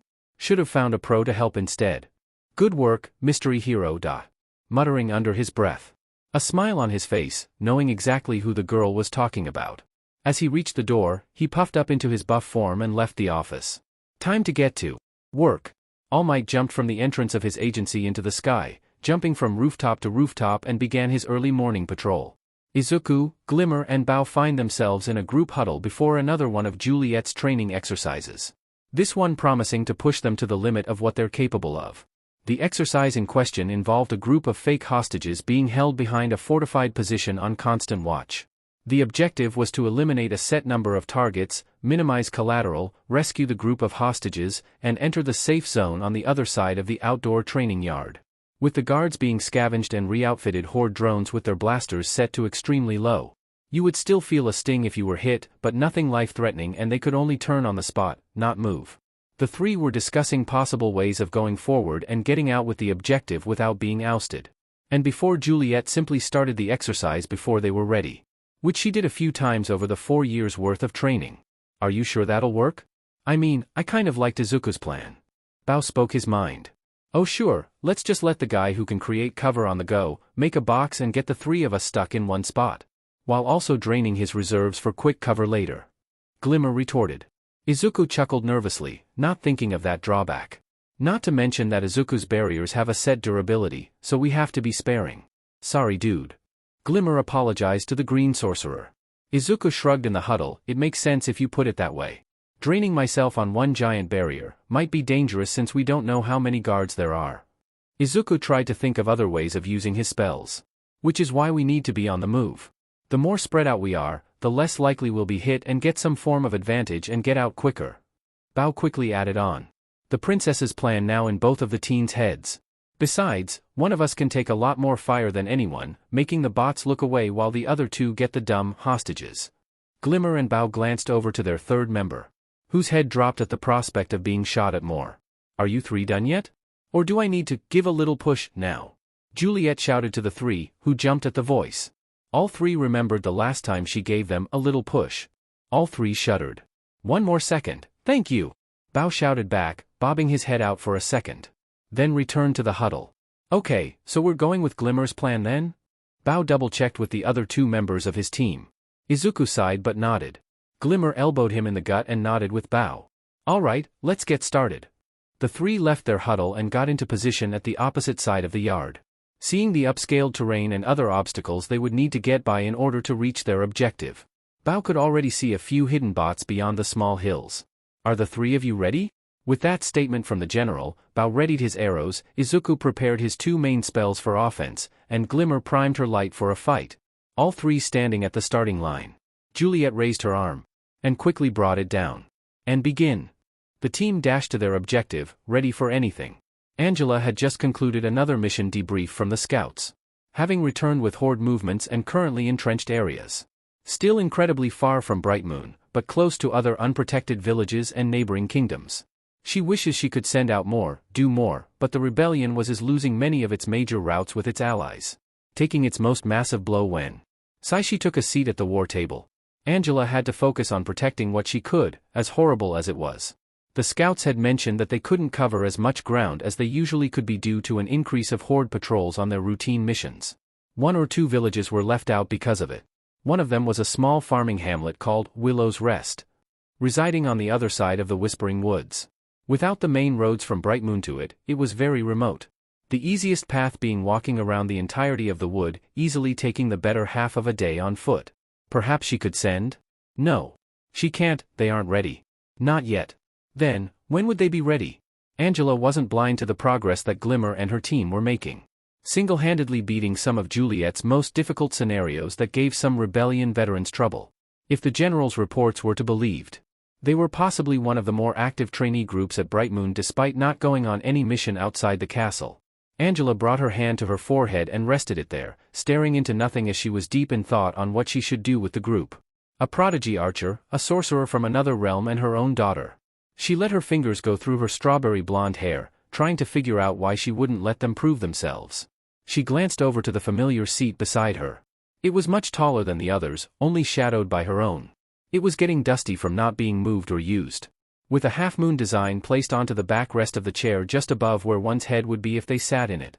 Her husband's seat. Glimmer's father's seat. What should I do, Micah? Sorrow plaguing Angela's voice. Our daughter wants to do what she can to help our people, but I'm afraid. Afraid I'll lose her, like how I lost you. She let out another heavy sigh, it echoed in the empty war room. She couldn't keep Glimmer confined to the castle forever, especially since Izuku and Bao came into her life. Micah would be telling all 3 to chase their dreams and help wherever they can. If he met the strange boy, he would probably be first in line to help him in magic. That's when she realized that. I can't protect her forever, can I? Any of them for that matter, Angela sadly smiled. She reminds me too much of you sometimes, you know that? I'm not sure if I should strangle you for that. She stood from her seat, looked to the empty seat beside her and placed a gentle hand on it. Or love you more for the greatest gift you gave me. Sigh, don't make me regret this. With the last word, Angela trailed her hand across the unused chair and left the war room. Wiping some of the tears out of her eyes, Angela navigated her way to the training yard Glimmer's team would be at this time. Everything has been changing so much so quickly. It all starting that one night 8 years ago. Has it really been 8 years? When Glimmer's powers had awakened, when that green-haired boy stumbled upon her and brought her home, when the two sneaked out the following day. It was a lot to take in such a short amount of time. Or at least, it felt short to her. Being an angelic being, aging was much slower for Angela. Speaking of time, Angela was surprised on the amount of progress that Izuku had made in his spell work, despite Castaspella being unable to continue teaching him due to her presence being needed at Mystica at all times now. Perhaps the reason for that was he could return to his world and train there on his own time when night came. Getting 2 days' worth of training in one would steady things along quite nicely. But were they truly ready for the battles to come? Would they keep each other safe against all odds? It was only a scouting mission, nothing too dangerous. But the possibility of it turning badly for the group kept Angela cautious to whole prospect of it. This would be the point to prove themselves, she thought. They had been training since Angela gave them the go-ahead for it. At first only to stop her daughter from accidentally teleporting from the castle again. Now it was for them to keep the people safe and give them hope for a better tomorrow. As she almost made it to the doors to the yard, Angela could already hear the clashing of metal, the distinct sound of her starlight teleporting all over and energy hitting something dense. Angela took a moment to compose herself and steadfast in her decision, she opened the doors to yard. As she entered, Bao and Glimmer had 2 dummies hunched over their shoulders while Izuku was holding a barrier up behind them, drawing most of the fire from the drones. As soon as Bao dropped his objective at the designated point, he turned on his heel and fired 2 arrows into sky, over the barrier, falling back down and hitting their marks directly. Glimmer was quick to get back into the exercise as she teleported right to the sorcerer's side, providing supporting fire against the training drones. Angela made her way over to the general's side who was overseeing the exercise, not taking her eyes off of the group. Juliet acknowledged the queen's presence with a curt bow. "My queen, what brings you here?" Juliet asked her monarch. "I wish to see what progress they were recently making myself. Now, how are they doing?" As of now, they have almost completed their main objective of rescuing the fake hostages, with limited injuries to them and their objective. The hidden drones provided some difficulty to it, but the group was quickly able to adapt and make a move forward despite it. So far, with only a few hiccups, I would say they are doing fairly well. Juliet finished her report. Angela watched on as the training was winding down as the last of the dummy hostages were brought to the safe point. With it, the drones disengaged from the constant fire and shut down. Izuku dropped his barrier with an exhausted breath, arms slumping to his sides. Juliet congratulated them on their victory, and as such, the three cheered and quickly jumped to the sorcerer's side, Glimmer crashing into him to talk about how awesome they were during the exercise. Ahem. All three looked up from their celebration and finally noticed the tall form of the Queen of Bright Moon standing beside their instructor. All of their eyes going as wide as saucers. The three stumbled over each other before standing straight in line towards the Queen. At ease, I simply came to observe and offer a more active exercise. Angela finished. Everyone including the general looked at her with an estranged eyebrow. Seeing as she had all of their attention, now would be a good to tell them about their mission. Angela closed her eyes and briefly took in a breath. How would you three feel about a mission? The group's eyes lit up at the Queen's words. My Queen, are you sure they're dash? How else should they prove themselves? They can't stay in the castle forever. As much as Angela would hope otherwise. But she was in too deep to back down now. As you wish. Juliet raised no other questions after the Queen's statement. Glimmer was the first to step forward. Do you really mean? Glimmer was still cautious on where Angela was leading them, but it was clear she was trying to contain her excitement. Yes, Glimmer. You, Bao and Izuku will be heading out on your first mission outside of Bright Moon. Glimmer turned around and was just about to high-five her teammates. Ye dash. Tomorrow. Glimmer stopped just before her hands hit her two friends' palms. Izuku's being down low and Bao's being up high. I'm sorry? Glimmer looked back to her mother. You will be going on your first mission tomorrow. You will have a briefing in the war room of what you'll be doing early in the morning. Glimmer slumped, knowing she had to wait another day. But still excited at the prospect of their first mission. As to not look like an energy-filled gremlin to her mother, again, she cleared her throat and returned in line with her team. Thank you, Your Majesty. We won't let you down. Glimmer bowed, with the boys. Following shortly after. Angela softly smiled at her daughter, enthusiasm. While I am glad to hear your thoughts on the matter, Glimmer, I would also like to see what the other members of your team think of this. Angela first looked to the adept archer Bao. How do you feel about this opportunity presented to you? Can I be honest, Your Majesty? The Queen nodded to him to continue. Nervous. I'm sure I'm not alone in that thought, but it's a good kind of nervousness. The kind of feeling in your gut wanting to see what you can do, despite it. Bao brought his hand to his chest and tapped it gently against his training breastplate. As long as we stay together, we can do anything. A smile formed on his lips with the last few words. Well said. Angela then turned to the sorcerer Izuku. And you? Our resident sorcerer? Selfsame sorcerer took in a deep breath and spoke his mind. If we are being honest then? I'm in same boat as Bao for the most part. What I'm feeling is both nervousness and pride. For the first time in what's felt like a long time, I've never felt surer about my future since I came here. I feel ready for whatever Etheria or Earth will throw my way. More so with my friends by my side. Even if I'm not from Etheria, I will protect it with all I have as if it were my own home. Izuku bowed again, his former nervousness having all left his form. Angela placed her hand on the sorcerer's shoulder. He looked back up. This will always be your home, should you need it. Never forget that. Izuku was taken back at the kind gesture but quickly returned to a more content expression and nodded. Angela stepped back and looked to Bao. That goes for you as well, Bao. Bao thanked the Queen for her kindness. Well, I've kept you distracted long enough. I will have your briefing ready in the morning and maybe some more appropriate attire later today. I will alert you when it's done. Angela motioned Juliet to follow her and both adults left the yard, leaving the three teens alone. As the door closed behind them towards the hallway, Juliet had one question on her mind during that whole conversation. You may speak, Juliet, there's nothing stopping you. Are you sure they're ready? While I'm not one to say ill to their potential and current prowess, I am just wondering what brought this sudden change of heart. Angela stopped in the middle of the hall. A brief silence took hold as no one else was in the hall besides them. Because if I don't give them their chance to learn now, they might go out on their own anyway. Unaware of the dangers, and at least I would know where they would be going. Angela looked over shoulder to the general. Am I sure? No, not in the slightest. But it is not up to me now, is it? It's up to them. Meanwhile, all three looked to the closing door in shock of what just happened. Did the Queen really give them the go-ahead for their first mission? Each of the group's faces more twisted in confusion, with Bao and Izuku being tied. Glimmer shook her head rapidly and leaned to the other two. Did that actually happen? Yeah, I think it did. Bao was the one to respond first, still staring at the door. Izuku was still processing what kind of mission the team would be tackling. He was starting to mumble 1,000 words a second. Hey Izuku. Stay with me here. Glimmer slapped both of her hands on each of the greenette's cheeks, taking him out his thoughts. Sorry. You know, I've never heard you speak Japanese before. It sounds interesting though. Well, I have, and we need you in the here and now, Zuku. Glimmer told both of the boys. She had finally chosen a different nickname for Izuku other than Greenie. Even though it was just his name minus a letter. Why you can let go now, Izuku mumbled as the princess's hands were still on his face. You gonna stay with us? Izuku nodded. She released him and stepped back. Okay, back on track. Can you believe it? Our first mission. Glimmer squeaked. It was hard to believe. Tomorrow would be their first real trek outside of the castle. The only real question would be what kind of mission they would go on. Patrol? Escort? Or maybe even combat?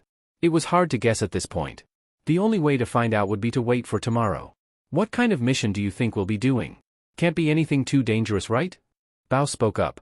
I would literally take anything. Anything would be better than sitting here all day. Glimmer groaned. She was definitely the most excited about it. She continued on about how with the amount training they had, they could take on anything and help everybody. Izuku thought she sounded very much like the heroes back in Japan, just that she could still save people without a license. Another thing he, on purpose, didn't mention. But first, maybe they should get out of their sweaty training armor and clothes. Gurgle. And maybe lunch too. Luckily, Izuku was already ahead in the second part. At first it was just because he wanted to try and see if he could actually make it here, since all the ingredients would be named differently than back home. Another reason is because he wanted it to be a surprise for his friends who've never tried it before. And today, after their most successful training exercise and their mission tomorrow, now was the perfect time. Izuku smiled. How do you guys feel about lunch? Glimmer and Bao now found themselves waiting in their green-haired friend's room at an already set table for the three. Izuku had brought attention that he was making something special for them from Japan. He didn't specify what exactly he was making, but the thought of food overruled the thought of reason for the princess. She was tapping her fingers against the table while Bao was tweaking an old Horde tablet the scouts brought back, trying to get it to power up again with all the modifications he's made. Just before Glimmer got up to find her lunch and friend, in that order, Izuku backpedaled into the room with a few small bowls of soup and 3 larger bowls being held up by one of his barriers, acting like a small catering plate, following him in. Sorry it took so long. I was trying to figure out what I could substitute the miso soup with, but I think I got it. Izuku walked over and began placing the food in front of the two with the small soup just beside the main bowl. The main dish was bowl mix of rice and other vegetables, a cooked egg with some breaded meat carefully placed on top of it all, still steaming and warm. Here you have it. Katsudon, Etheria edition. It took a little bit trying to figure what was considered a vegetable or edible even, but I think you'll like it. Bao put the pad he was working on to the side and rubbed his hands together, ready to dig in. Glimmer couldn't help but drool, if it tasted half as good as it smelled. So, what do you guys think? Izuku pulled into his seat with his own bowl in front of him, a little nervous that he might have gotten it wrong somewhere. Just as he looked up, his friends were already scarfing it down. Well, that answers that question. Glimmer was the first to finish with Bao a close second and Izuku just watching the two genuinely like it. A lot more than he thought actually. He couldn't help but smile as a satisfied breath left the two. That was delicious. Did you make more? Can you make more? Never mind, compliments to the chef. Glimmer announced. Bao raised his bowl with a large grin. I wish my mouth was bigger, it was so good. But, quick question. He put down the large bowl and grabbed the smaller bowl of soup. How do you try this exactly? I don't see any soup spoons. Izuku went to explain how he would usually have it. The soup was meant to help wash down any leftover flavor and clear your palate for another savory bite. But since they just ate it all in one go, it was more of an afterthought. Still, he instructed them how one would take it. With one hand holding the bottom and the other on the side, then take a sip. Hours went by as the three went on talking about anything. Their training, the mission, where they would be going, and more. There were a few questions about the katsudon they just ate, the major one being did it mean anything to him. Back home, the word katsu would roughly be translated to win or to be victorious. It fit the occasion too, he never thought it would fit this right though. He still couldn't believe they liked it so much. What did he do to deserve this? A steady knock came to Izuku's door and all three turned towards it. Come in. The door swung open and the light brunette Natasha walked in, a big smirk on her face. Yo! Greenie. Everybody else. Your duds are ready, come and get 'em. Wow, that was fast. It was. But I think you'll still like them, DMN mumbling. It's one of your best qualities. Come on. Glimmer ran past Izuku with Bao close behind, dashing past the older princess. Izuku was still sitting at the table. Natasha leaned against the wall. Better catch up, don't want to miss this, Greenie. When are you going to stop calling me that? Izuku sighed, getting up from his seat towards the door. For whatever reason, she had taken the spot as one of the group's guardians, with the princess being the most into it. Natasha shrugged and chuckled at the comment before waving him out. After a couple of minutes of getting his new clothes on, Izuku exited one of the changing rooms just outside the armory where Glimmer and Bao were waiting for him as they changed before him. Instead of the plain tunic and slops he was given for casual use, what he was wearing now seemed more finely crafted for him. And a lot more sorcerer-like. Although not one of the robes he's seen Castaspella wear, it was definitely made more for outdoor, quick-on-your-feet activities. Sporting a dark green long-sleeved leather jerkin with a comfortable undershirt, plates of light metal covered his joints, ashen gray gloves with buckles helping secure the fit, leather slacks with the protective metal covering his knees, and some heavy ashen gray boots. The look was completed with a heavy forest green cloak that rested on his shoulders, intricate designs sewed into the fine cloth primarily on the back when it was worn. The most prominent one being the symbol of Bright Moon etched onto where the cloak rested on the left shoulder. It was long and wide enough that he could cover his entire torso with a little leeway below the belt, not slowing him down like that of a full-to-the-floor cloak or robe. He took a few steps in his new gear, trying to get comfortable before Bao noticed him exit the room, waving him over. Looking great, Izuku, Bao complimented the sorcerer. The archer's attire was far more lightweight and closer to armor than Izuku's, wearing a white gold metal chest piece with a red heart just below the neckline. One of his shoulders was also covered by a solid-looking gold pauldron, small brown wristlets, and blue pants with simple-looking golden greaves. The look was completed with a golden quiver for his arrows and a collapsible bow on his back. Of course, the one thing that made it more bow was that the chest piece still allowed full view of his midriff. Whatever he wore, it had to show his stomach. He said that it was more comfortable for him. Izuku never understood it, but he was beginning to appreciate his taste in fashion as he got older. Besides, he's seen stranger hero costumes back home. The X-rated hero Midnight basically wore a full, actually, he decided not to think too deep on that. Zuko, have you seen this? We look amazing. Glimmer's outfit consisted of faint sliver fingerless gloves reaching all the way to the elbow with sliver plates on top of each hand. A purple bodysuit covered everything up to her shoulders and knees, a lilac tunic hung loosely over her with diamond-shaped jewels sitting just above her chest. And a pair of special boots that matched the light violets and blues that her outfit consisted of with small half-moons facing forwards on them. To wrap it all together, a sky-blue cape attached to a gleaming sliver pauldron. The cape also twinkled slightly to any light that touched it. She twirled in place to show off the elegance, yet ferocity of her outfit.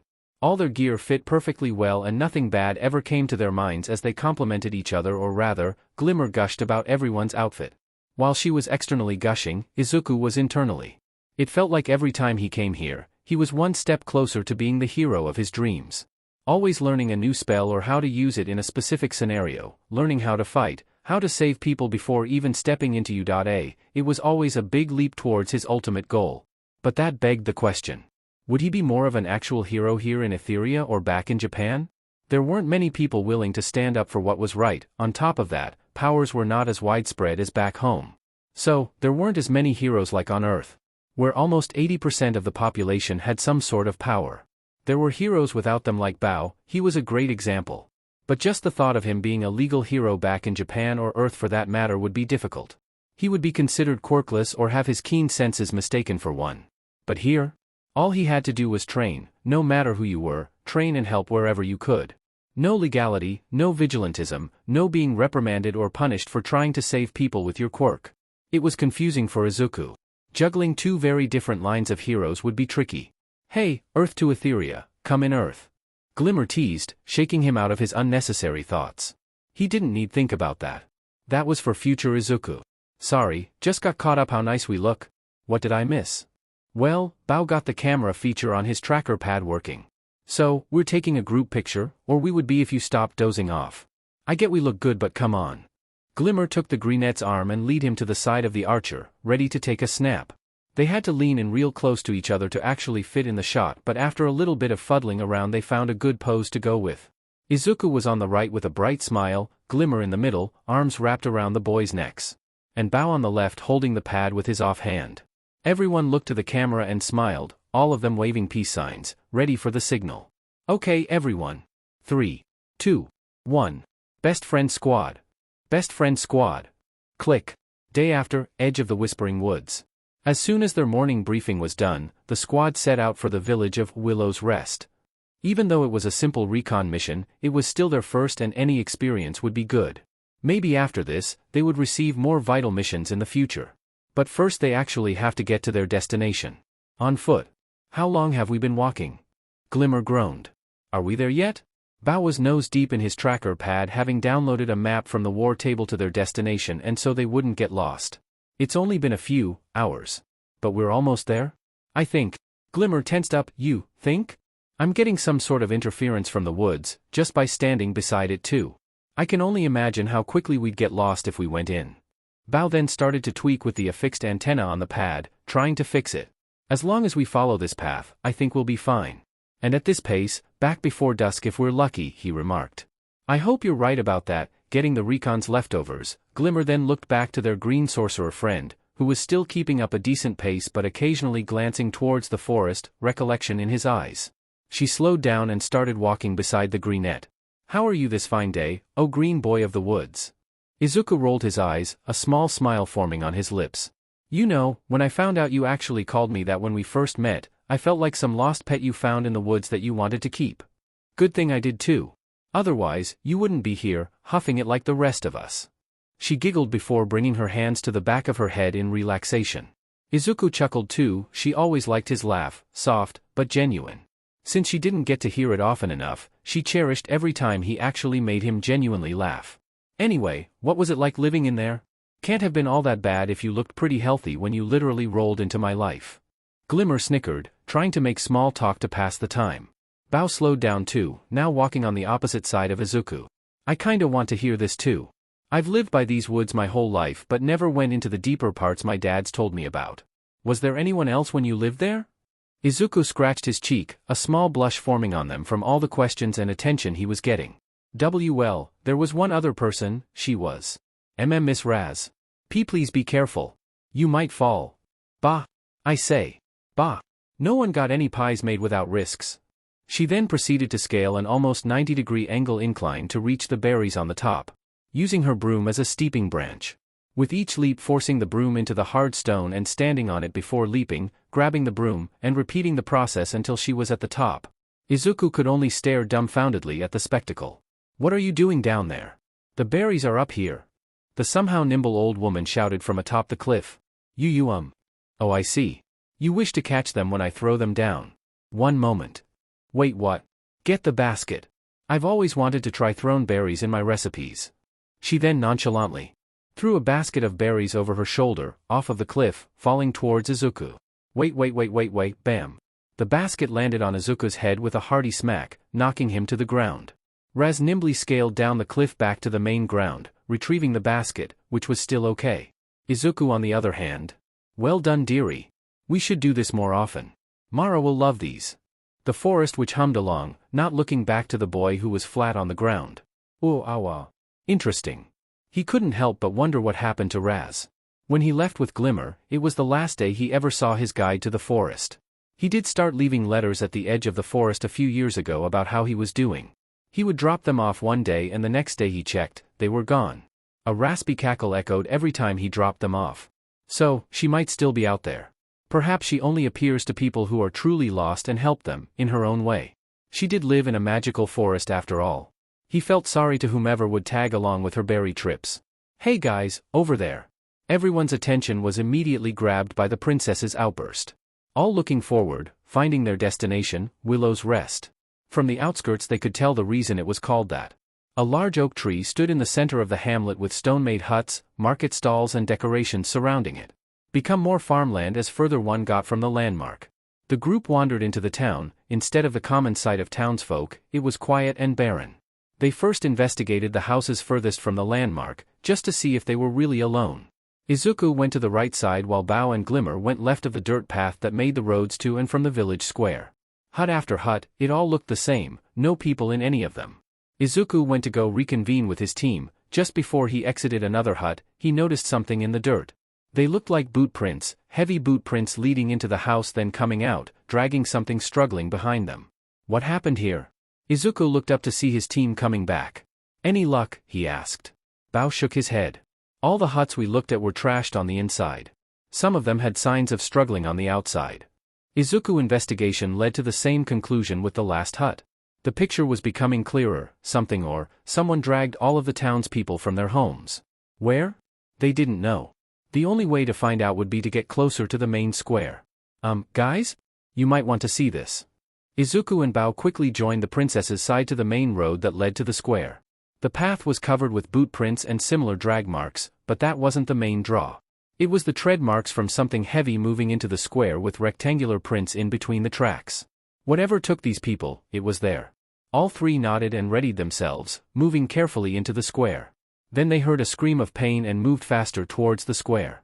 Hiding behind the large oak, Glimmer shuffled around it with the two boys close behind her and peeked around to find all of the townspeople. In chains, rounded up and being led into a heavily armored transport vehicle bearing the insignia of the Horde on the side. Solders covered head to toe in gray armor, also bearing the crimson wings of the Horde, surrounded the immediate perimeter. One of them was kicking a man on the ground in the stomach. A child shackled to another cried out and tried to run over only to be stopped by the ignition of another Saldus weapon and was swatted away. She was stopping this. Right. Now. Glimmer, what are we dealing with? Bao whispered to the princess. She shook her head to get in focus. It's the Horde. They're taking everyone. What? What should we do? We should stop them and save those people, that's what. Not looking away from the transport or the prisoners. Bao scooted closer and peeked around the corner with Glimmer finally seeing what she was talking about. Okay. I see, 7 Solders as of now.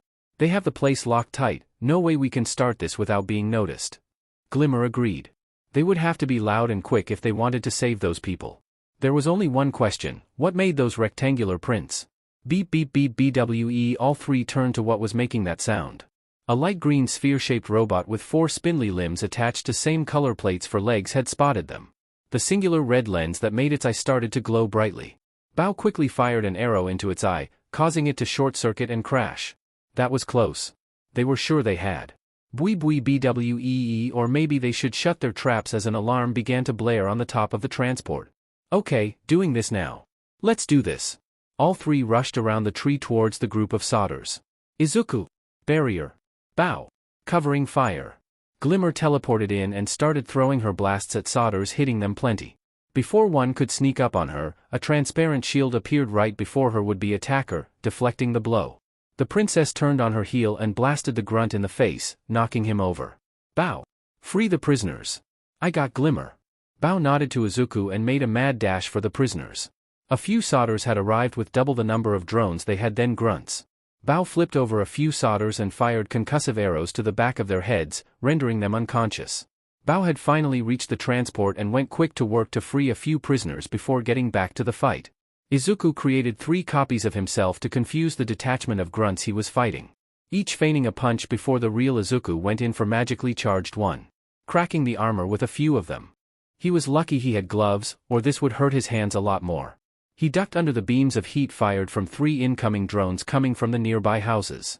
He quickly casted a larger barrier to use as shield. The drones didn't care or even acknowledge his illusions, they must sense his heat, concentrating fire on the sorcerer. Well, if they were focused with him, then they wouldn't mind a quick magic trick. Izuku sent his illusions towards the line of bots firing on him, one being caught in the crossfire and destroyed, and ran into the vacant huts. Keeping his shield up, Izuku moved around to avoid it from breaking quicker than it actually was. He kept them distracted long enough that he sensed the runes were in place, one on each side of the line. Izuku dispelled his illusions and raised his hand. Release. Slamming his hand back into the ground, the runes ignited, and 2 pillars emerged from the walls of the houses the bots were sitting between, crushing them together as the pillars met with freshly crushed bot in between. Izuku sighed with relief that he wasn't being shot at anymore. RRGHHH-BAM. Izuku quickly turned with a bolt ready in his hand, to a grunt on the ground, a blast mark scratched into his back. He looked up to see Glimmer with her hand forward and sparkling. You should really watch your back more. Izuku quickly ran to the princess's side as the last line of drones arrived. I'll keep that in mind. How's Bao doing? As if on K, Bao leapt into the fray, rejoining the group, firing a few arrows as he flew. Doing just fine, thanks for asking. Most of the prisoners are free and are helping the rest escape. And the transport? Glimmer mentioned. Bao smiled, knocking another arrow towards a drone. Not going anywhere. All three were back to back as the whatever horde forces were left surrounded them. Wouldn't happen to have any more tricks, guys?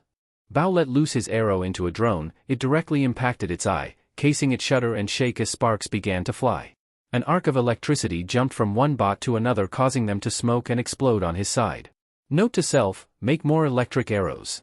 Izuku took in a deep breath and raising 2 fingers from his hand, creating an arc with his hand in front of himself, large shards of ice began to form to his sides. Izuku moved his arm forwards and a spike launched towards the drone, growing in size, and impaling it straight through. Okay. My turn. Glimmer charged both of her hands with light, focusing it into a singular ball of light. She slammed the ball with great force into the ground, and as it connected with it, a shockwave of sparkles cascaded towards her line of drones, toppling them into a ruined hut. A majority of the drones were destroyed with Glimmer's attack, with Izuku and Bao on clean-up. After a few more minutes of fighting, whatever horde grunts that were still conscious quickly retreated, leaving the wrecked drones and transport behind. They had won. All three sighed at the same time and fell into a sitting position, leaning on one another. Not bad for a recon mission. We did it. Wow, Izuku was completely exhausted when he murmured that. He still couldn't believe it. And his new spell worked. That was definitely a highlight of today. But there was no way he could match Glimmer's power, not for a while anyway. He took down targets one at a time with traps and his bolts. The tome didn't have anything on taking out large groups of enemies like Glimmer just did. So, everyone had been hiding secrets moves, huh? Says the guy who can shoot ice spears now. Still, we won. Glimmer boasted. But I think I took out the most drones with that last blast. She grinned. And we're chopped liver, huh? Bao lightly smacked Glimmer's arm, then laughed. Glimmer got up first and stretched out. We should probably go tell the villagers the fighting's done. No need. Thank you for saving us. All three looked to see a hunched goat man in a faint crimson robe, fiddling with a long gray curl on his chin. The rest of the village behind him. We had all thought we'd been abandoned, thank you, princess. The elder bowed to the three. Glimmer stepped forward as the other two stood up and stand beside her. She bowed back. It was no trouble, we only wish to help the people and give them hope that the rebellion will never give up. The elder smiled at the princess's words. As they were conversing, a wrecked horde drone, its chassis cracked beyond repair, emerged from the rubble of a destroyed house. It twitched and shuddered unnaturally before letting loose a deeper red laser from its shattered eye, directly at the elder. Izuku's eyes widened and everything slowed down. Get down. Izuku pushed the elder out of the way of the bolt, and before he could cast a barrier, the bolt impacted directly with his back, burning right through his cloak and armor, leaving a large deep burn and smoky, charred flesh. Then he collapsed on the ground, barely conscious. Izuku! Glimmer turned around and roared, firing an overcharged blast of light at the barely functional drone, causing the drone to explode upon impact. As the drone was destroyed, she could have sworn she saw something dark wisp away from the scrap. No time for that. Izuku! Say something. Bao, help me. Glimmer frantically hoisted one of Izuku's arms, with Bao quickly taking the other side of their greatly injured friend. He groaned in pain. We need to get back to Bright Moon and fast. The elder quickly got up and rounded the villagers. Find some horses as quick as you can. Go! Go! Many of the villagers rushed off to find some transportation. GGL, Glim His face was pale, and eyes faded. Stay with me, Izuku, we're going home. 2 horses were brought out for them, and they quickly mounted up. Bao on a separate one, while Glimmer rode with Izuku tied tightly to her waist. Thank you, I promise I will speak to Queen Angela to send more troops. Here. There will be no need. From now on, we are part of the rebellion and will fight for our home. Now go.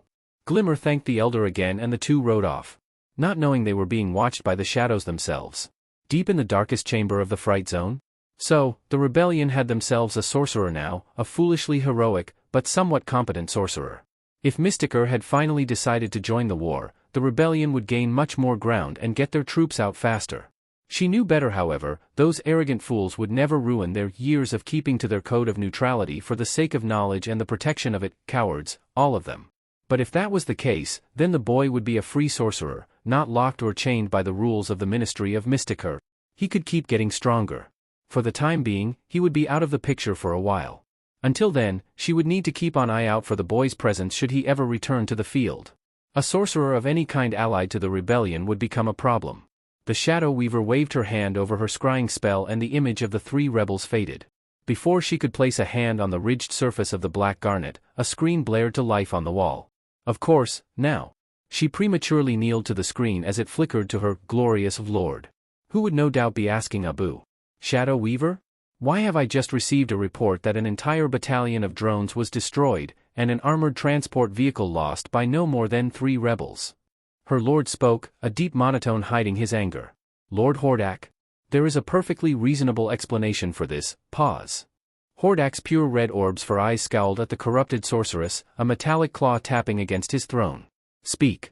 To the point, one of few admirable qualities to her lord. From what I had observed, these rebels were well trained, and among them, the Princess of Bright Moon and a well-versed sorcerer. Through their power, they were able to wreak havoc amongst our forces. A deep silence from her lord, but she could feel the animosity from her chambers to the sanctum. Do you know the name of this sorcerer? Was he dealt with?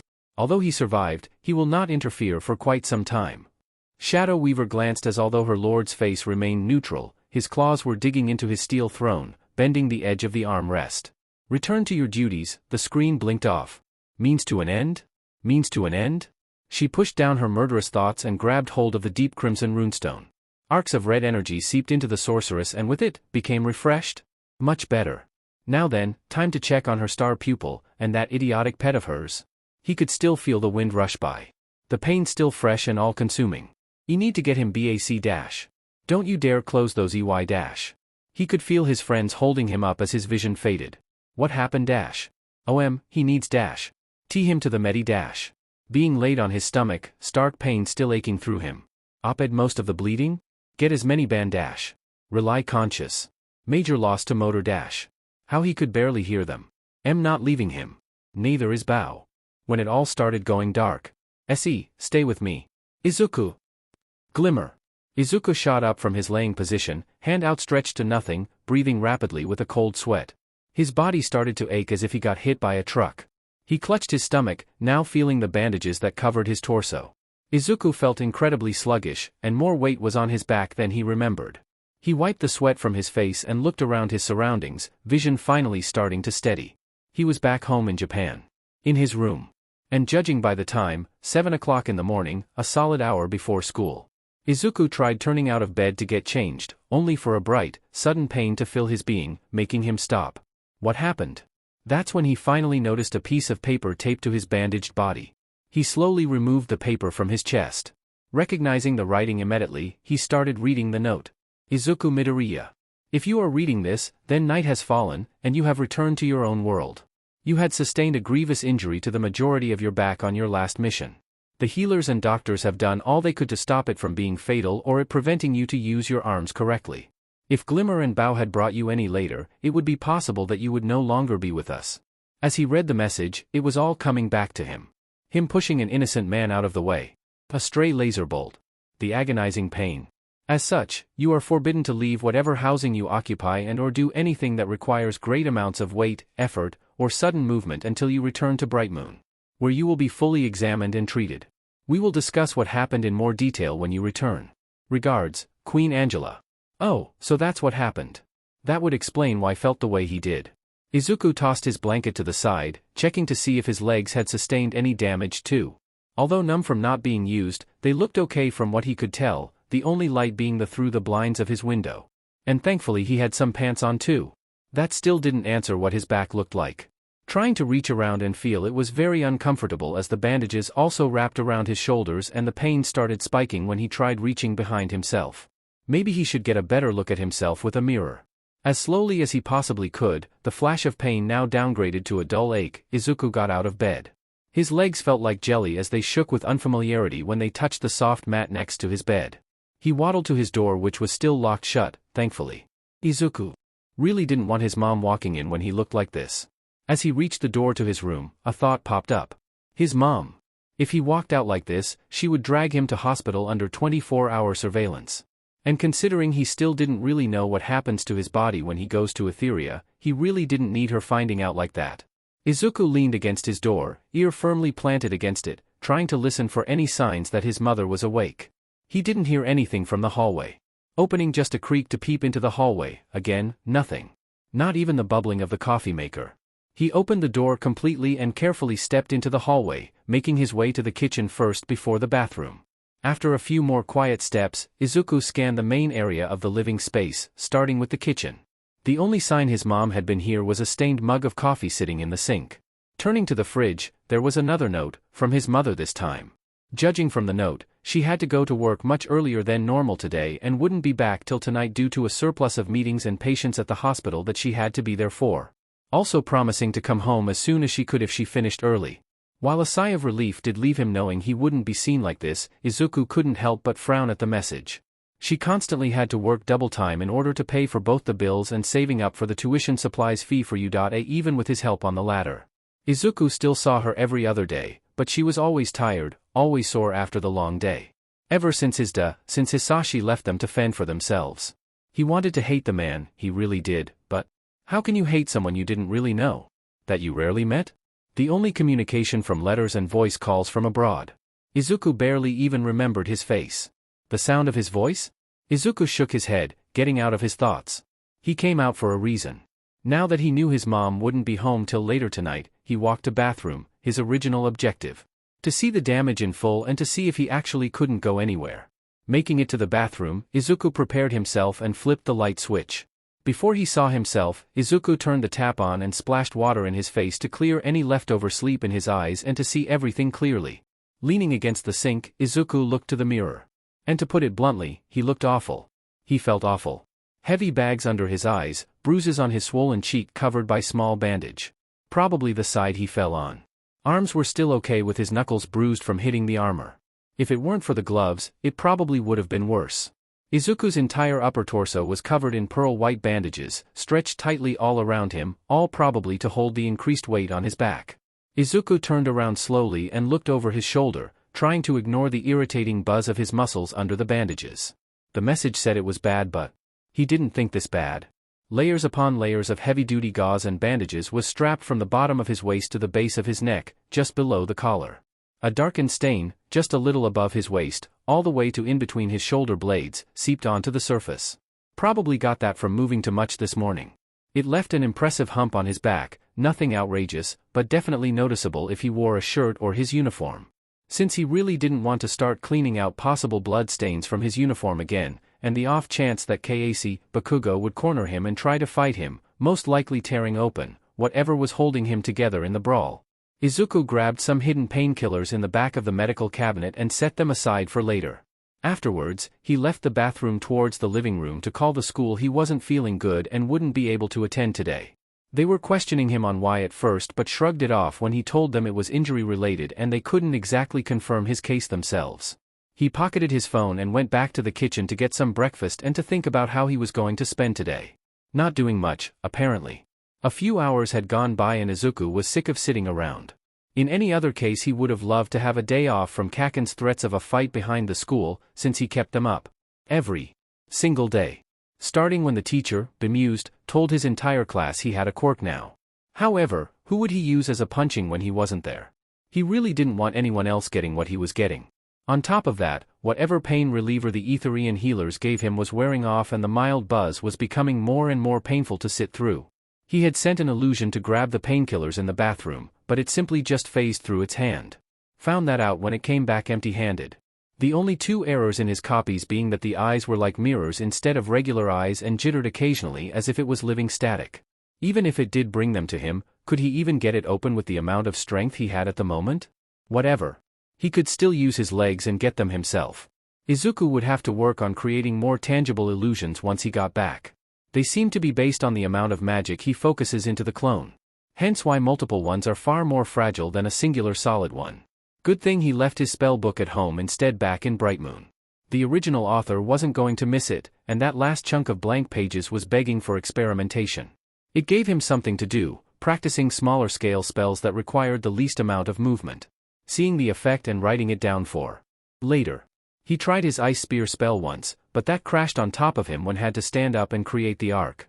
The muscles connecting his arms to his back were on fire when he attempted to complete the spell, forcing him to stop halfway. Izuku sat back down, slumping against the dining room table, incredibly annoyed. He really hoped this wouldn't affect him long term. If he couldn't raise his arms, he might as well be target practice. At least they weren't damaged at all. It could have been worse, he thought. Like having his arms shatter like toothpicks when he tried using any spell or any power for that matter. That would suck a lot more. Man, he really was trying to think of anything to ignore the pain, wasn't he? Then another idea popped in his head. It was incredibly stupid and could prove to be a waste of time, but anything would be better than stewing in his own mind in pain. Izuku slowly walked back to his room and grabbed the All Might business card from his desk. Also grabbing the painkillers from the bathroom counter on his way back to the table. Mr. Yagi worked with heroes all day, every day. If anyone had any advice on how one would deal with pain and to keep it private from the masses, it would be him. After a few minutes of trying to open the bottle of pills with no luck, Izuku relented and dialed the number on the card.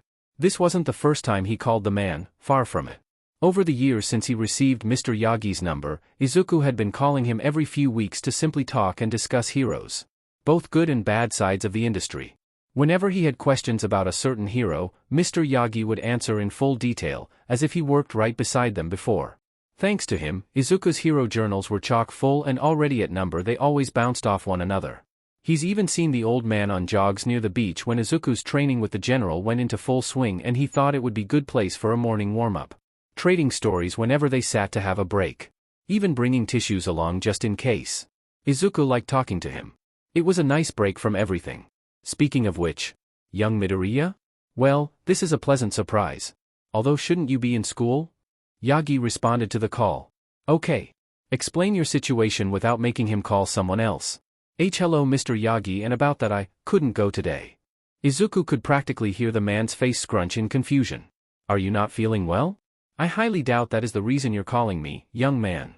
Actually I was getting to that. You deal with heroes every day, right? Yes? Where are you going with this? Well, I was wondering if you had to deal with a hero who had sustained an injury, of a kind, that they never have gotten before in their career. What advice would you give them to deal with it, on their own? Well, I suppose it depends on the type of injury they had received. While I have dealt with helping heroes hide injuries, I always tell them to seek out trusted friends to care for them if they can't themselves. There was a long pause. Uh-oh, did he let out too much? Young Midoriya? Why yes. Mr. Yagi? What kind of injury are we referring to, exactly? I mean, I can't explain how to deal with a certain injury without knowing what it is now, can I? Okay, Izuku had his interest, good. We'll say a large-scale burn? Close to the bone, maybe? He tried leaning back in the chair, only for a sharp sting to make him jump back straight. And where on the body would this burn be? Yagi answered, clearly sounding more concerned, but Izuku didn't notice due to the sting from his injury. On their back. Izuku winced at his own words, hoping he didn't overshare. Who was he kidding? Mr. Yagi would probably just answer him like normal. Nothing to worry about. And Mr. Yagi? Nothing to worry about? I'll be there in 15 minutes. Do not go anywhere. Worry. Wait. And Mr. Yagi, there's no click and Mr. Yagi. He hung up. Izuku got hung up on. No. This was awful. How was he going to explain this? Hey Mr. Yagi. Oh this? Just got from being a freedom fighter on another planet. You know, a normal teen activity. Izuku slammed his phone onto the table in frustration. How was he going to hide all this? Wait, hide. That's it. He would just create an illusion of clothes to go over himself. Perfect. It wouldn't stain through clothes that weren't actually there. It'll work. It has too. Izuku sprang from his seat only for the quick motion to shut him down and make him collapse on his knees. No. Not now. Just need a little more time. Izuku's face drenched in sweat, he started casting an illusion. Tashinori exited his car and stepped onto the driveway of the Midoriya household. Why did he come here? The boy would be fine. But the way he phrased his question made it sound like he sustained that injury and was trying to hide it. No, that couldn't be. Yagi Tashinori, you know this kid, he isn't stupid. There's no way he could have taken an injury on par to what some heroes take every other day. Injuries he's taken in the past. Young Midoriya was a good kid, his mother's a nurse for God's sake. There's no reason to worry. Is that why he was fiddling with the strap of a medical bag from his office? Walking towards the kid's home door? Tashinori looked around the place first before going to the front. Just to make sure there was no obvious way the kid could leave. Not that he would get far, if what he was saying was true. He finally reached the door after slowly walking towards it. He brought his hand to it and knocked. Young Midoriya, are you in there? It's me, Mr. Yagi. Silence. Then a banging noise, as if something hitting the floor, and a grunt of exertion. Did he collapse? No. No. Don't jump to conclusions. Just knock again and wait. Young Midoriya, are you alright? Nothing. Yagi was this close to busting the door down and checking on the boy. One more time, and if he got nothing again, he was barging in. Young Midoriya. If you don't answer the door, I'm coming in. Toshinori banged against the door with his whole fist. He was trying to restrain himself from just bashing it down. After a few moments the door creaked open. Two downcast Viridian eyes stared at him from the creak. Open the door. I can't. I just need more time. I can't let you see me like this, okay? That was a clear sign to walk in. Midoriya. Step away from the door and let me in. I won't ask again. Toshinori was stern but gentle with his voice. Not trying to scare the greenette. Just his voice sounded defeated. Toshinori had to know why. Midoriya was still hesitant to open the door completely. Eyes on the verge of just shutting down. Toshinori had an idea, it was probably a bad one, but Midoriya trusted him to call about his injury. It was only fair to trust him with one of his own. If you let me in, I'll tell you the reason why I cough blood whenever I overexert myself. A brief pause took hold of the moment. The teen's eyes widening slightly at Toshinori's statement. The door slowly opened completely and Toshinori finally understood why Midoriya was hesitant. A breath left him when he saw the greenette state. My boy, what happened? The teen tried to reach the back of his neck, but his face contorted in pain and put it back down. A heavy sigh left him. I'm fine. Just needed a little advice. A little, my boy, you look like you got caught in an explosion. You are most certainly not fine. He flinched and Toshinori took a step inside into the home, hand outstretched towards the greenette. The teen took a step back from the old pro. I thought I could hide it. I thought if, hide it? What do you mean, hide it? Were you trying to use your illusions? Midoriya looked away in disgust of himself. Toshinori could only imagine what was going through his head now. I tried, but whenever I tried to raise my arms to create them, the pain stopped me. I can't even open the DMN painkillers I pulled out by myself. It's ridiculous, a sorrowful chuckle left him. Yagi placed a hand gently on the teen's shoulder, watching carefully if he was causing Midoriya any sort of discomfort or pain. Why didn't you call a hospital? Because if I did, my mom would have found out and I don't want her to worry and stress more. A sigh left Yagi. He couldn't have been the only person he could have contacted, right? Wasn't there anyone you could have called? Friends? Midoriya shook his head. Still not looking up to the tall blonde. Tell me everything. Don't try to miss a single detail, alright?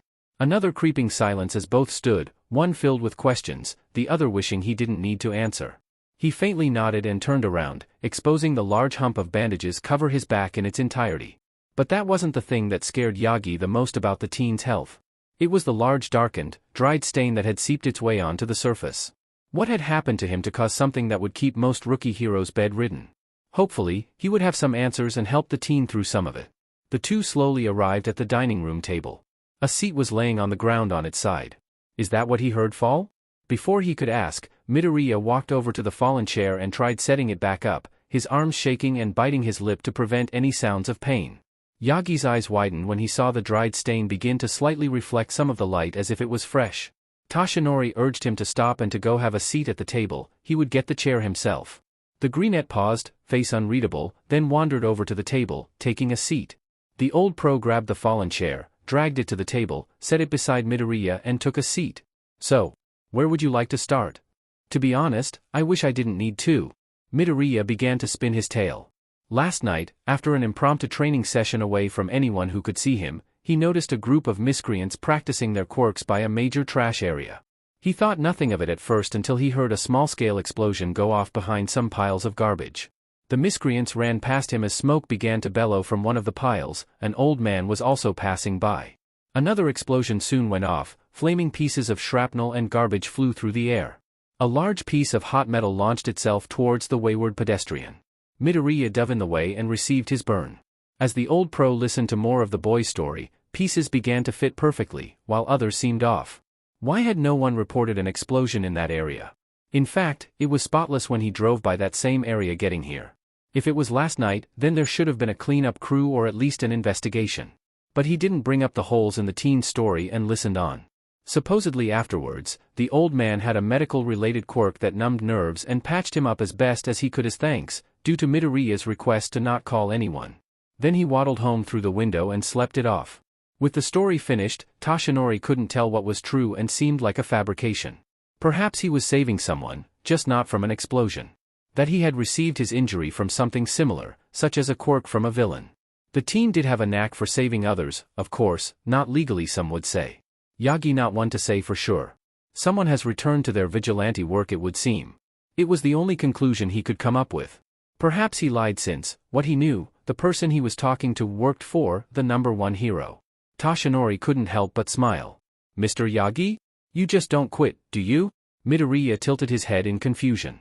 Never mind. Well, I gave you my word, didn't I? A truth. For a truth. Toshinori lifted the bottom of his suit and revealed a massive scar on the side of his waist.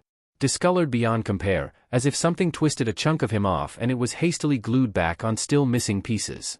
That is one way to look at it, young Midoriya. The teen slapped his mouth shut while the pro moved on, smile still present. I was still full well working with All Might when I got this. A very powerful villain was attacking a minor populated area full of innocent people, I among them. While All Might went to confront him, I, alongside another hero, stayed behind to get as many people out as possible. As the last of them were safely evacuated, a stray attack from the villain had torn my left side open wide. It would have been fatal, if hadn't been for the other hero at my side who, sadly passed during the exchange, having taken most of the damage. With their sacrifice and all of the innocents now safely away, All Might put down that monster and made sure he never hurt anyone again. Toshinori gripped his scarred side and put down his suit, having made his point. Afterwards, I was taken to hospital to have a great many procedures done. From what they told me, I am missing a major part of my lungs and stomach. Hence why I try to limit my physical activity during the afternoon or evening if I'm not working late. If it hadn't been for All Might or that other hero, I'm sure I wouldn't be here today. Yagi finished his tale. Looking back to the greenette, his eyes were threatening to pop out of his head. He was so affixed to Yagi's story. What was their name? I'm sorry? The other hero, what was their name? Yagi's eyes widened in surprise, out of all the questions to ask. It was the one he thought the teen would miss. Then again, this kid is a major hero fan. Any info on any hero was good enough for him. Nana. Nana Shimura, it felt strange saying her name again. After all this time. Wow, so many heroes nowadays. Toshinori faced the teen in question. Oh, sorry, just thinking of some of my other friends. Didn't you say you didn't have anyone else to contact? They live in America, they're probably sound asleep now. Ah, that's the reason.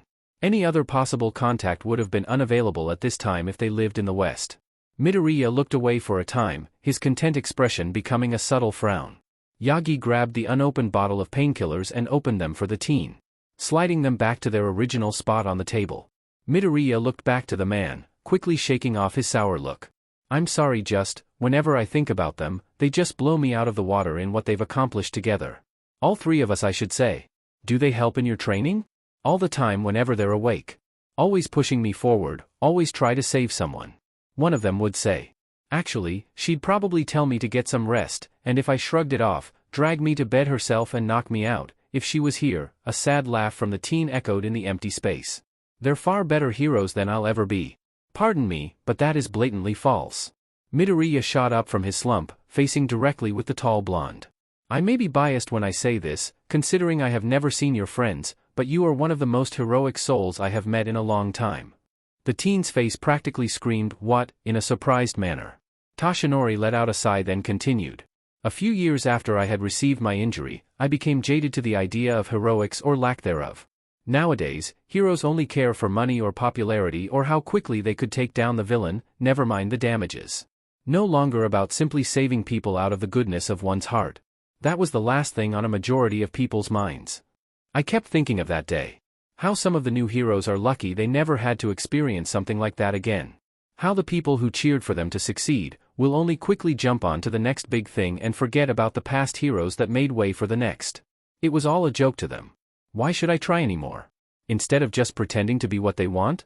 I thought like that for a long time.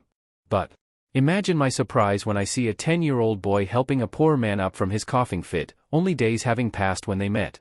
Or how that same boy 2 years later appears on the news on how they had saved 3 kids their age from certain harm or death. Dressed up like their favorite hero.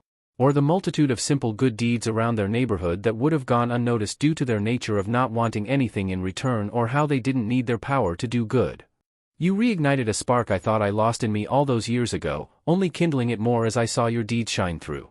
Always trying to save someone, no matter who they are. Those were your words when you saved those three, were they not? Midoriya was speechless, probably trying to figure out how he knew it was him. Your deeds spark good in those around you. No matter what anyone says. You can be Uno. You are a hero, Midoriya Izuku. The number one put his hand on the teen's shoulder, only to be rushed in a hug. Taken back at first, unsure what to do next. Yagi awkwardly returned the hug, trying not to put pressure on the greenette's back. I think nothing of it. You inspire me to try, at least for a little longer. Yagi lowered his arms and slowly Midoriya did the same, taking his seat back. Yagi cleared his throat. Now then, let's see about getting at least some of those dirty bandages changed. Toshinori instructed Midoriya to turn around and take some of the painkillers. Afterwards, Yagi got to work. It took some doing, but after a solid hour, Yagi had successfully changed the first layer of bandages. It also told him how deep it went judging by the layers. Midoriya wasn't wrong when he said it might have hit his spine as well. But since he was still capable of walking, it was nothing serious. After all was said and done, Yagi asked the young hero about his friends. He must look to them for strength if he thought of them so highly as to question his own deeds. After a moment to think, his face deep in thought, Midoriya described his Western friends and their powers. He never mentioned them by name, however, Yagi still got a clear grasp of what made them such an inspiration to the boy. One was capable of long-distance teleportation and could manipulate light at will. The other was quirkless but always wore a smile even in the darkest times. Yagi then asked if the one who could teleport was the one who said always try to save someone. Midoriya nodded. The boy was about to go in more detail of how they met but cut himself off just before. Another mystery, Yagi supposed. No matter, that he trusted some old man this much was bounds above of when they first met. It was also a clear indicator he trusted them far more, keeping them anonymous. Checking that the bandages were sitting in place properly, not too loose, not too tight. Yagi collected the medical equipment that he carried with him and started to pack up. Yagi, just before he got up to leave, he looked back to the greenette. 2 things he wished to speak about to him. 3 if he was? No. Another time. Alright, everything looks good.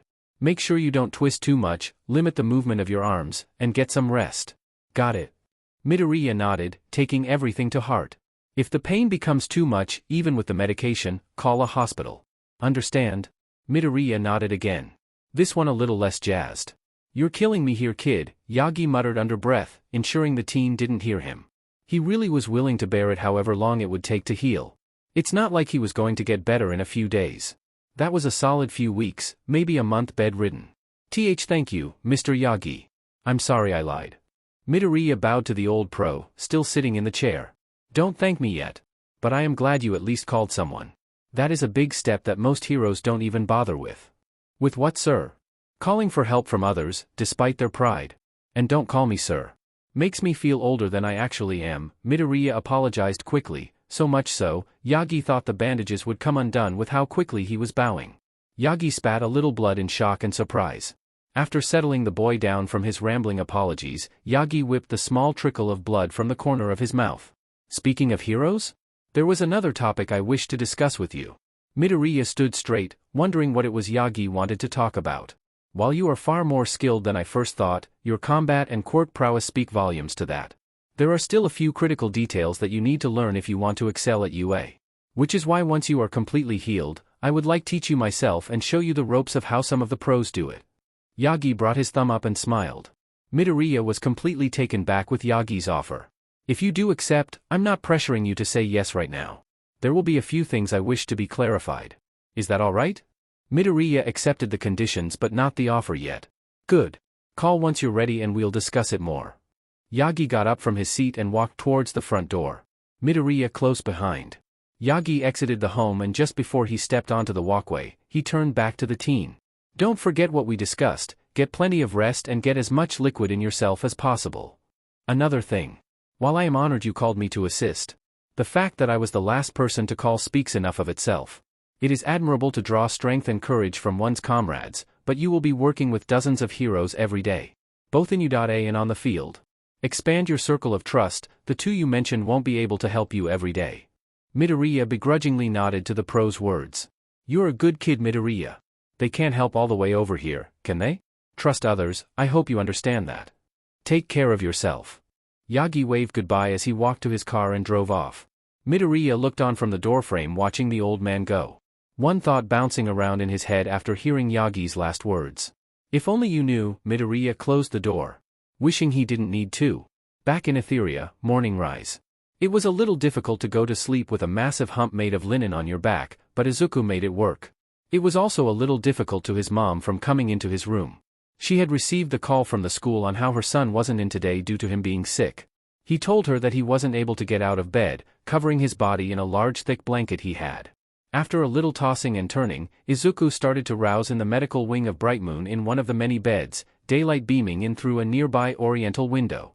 Taking his hand to his eyes and rubbing the sleep out of them, he noticed a light purple mound on his bed. It was Glimmer, sound asleep at his bedside. Arms acting like makeshift pillow. Izuku then heard a rumbling snore coming from his left. He looked over to find Bao sleeping, arms crossed, and head slanted upwards in a chair, snoring a few mummers of his dreams. They never left his side. How long have they been here?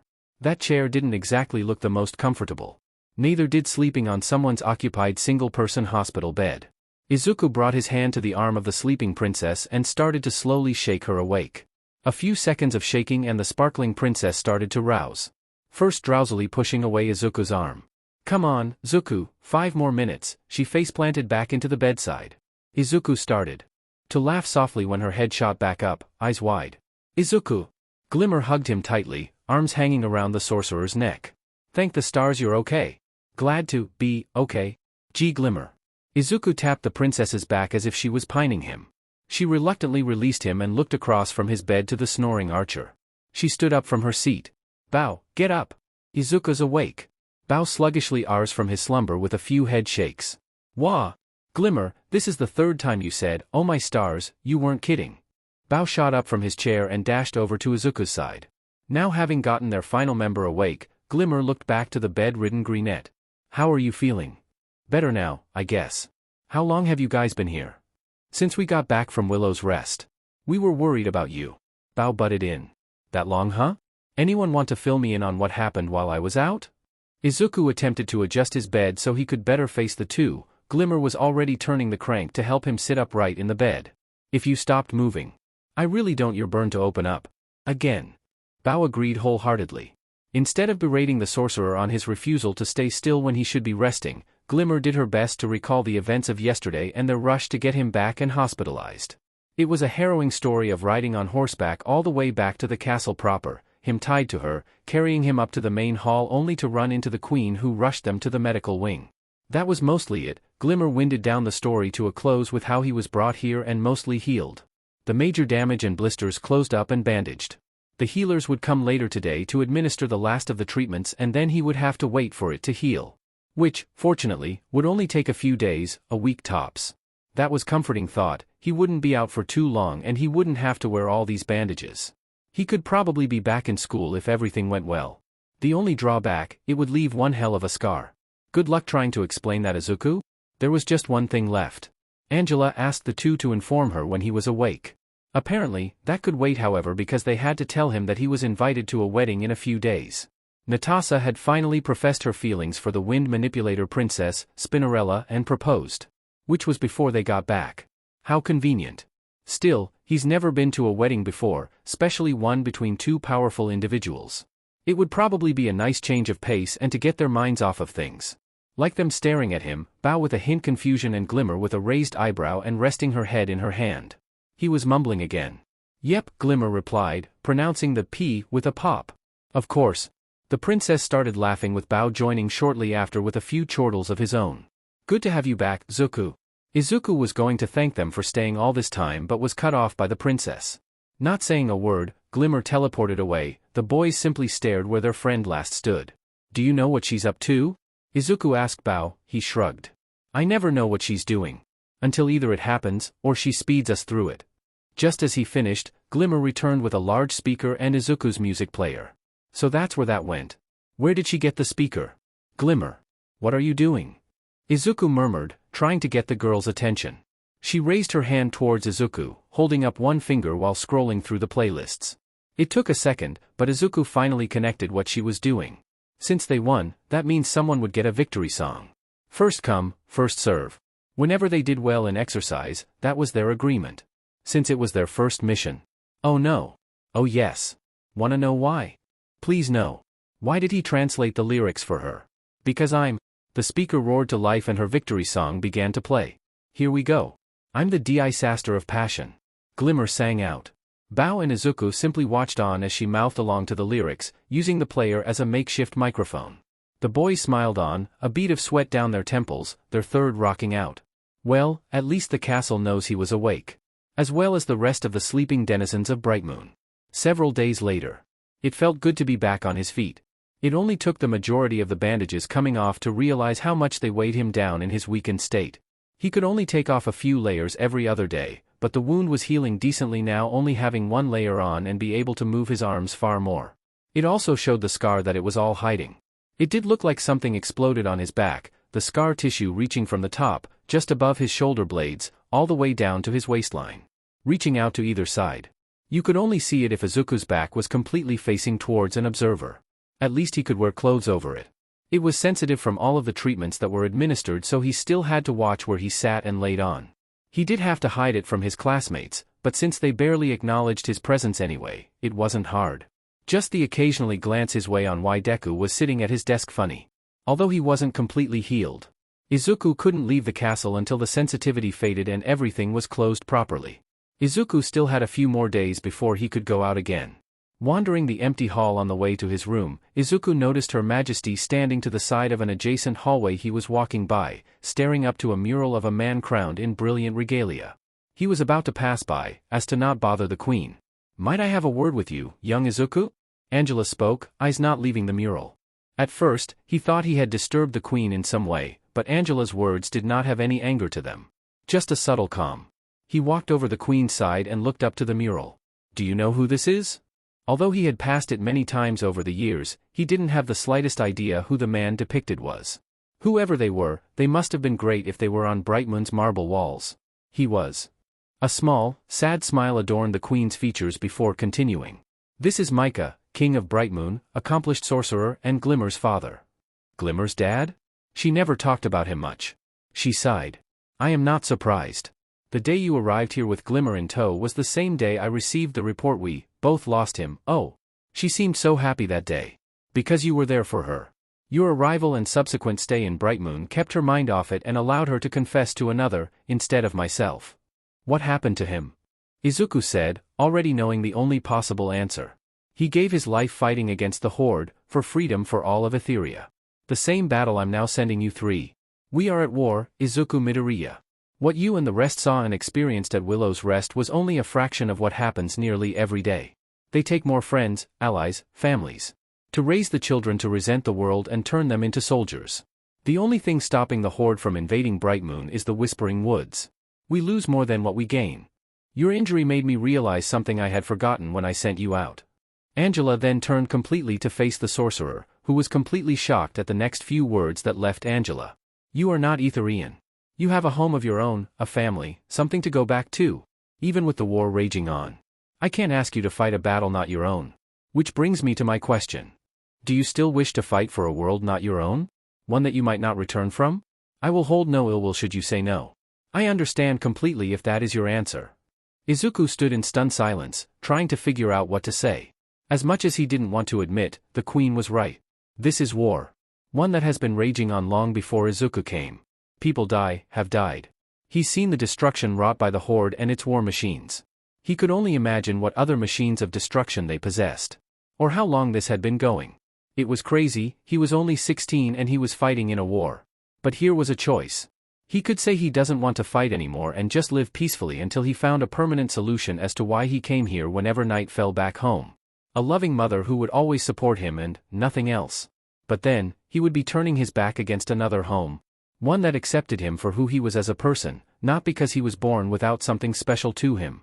Because he shown them what he could do with what he had. They fed him, clothed him, supported him, taught him to do the unimaginable. All to follow his dream. To be a hero. Izuku knew his answer. Don't you remember what I said when you told us about our first mission? I said I would protect Etheria like it was my home, despite not being born here. Angela's expression was unreadable as she listened to Brightmoon's only sorcerer.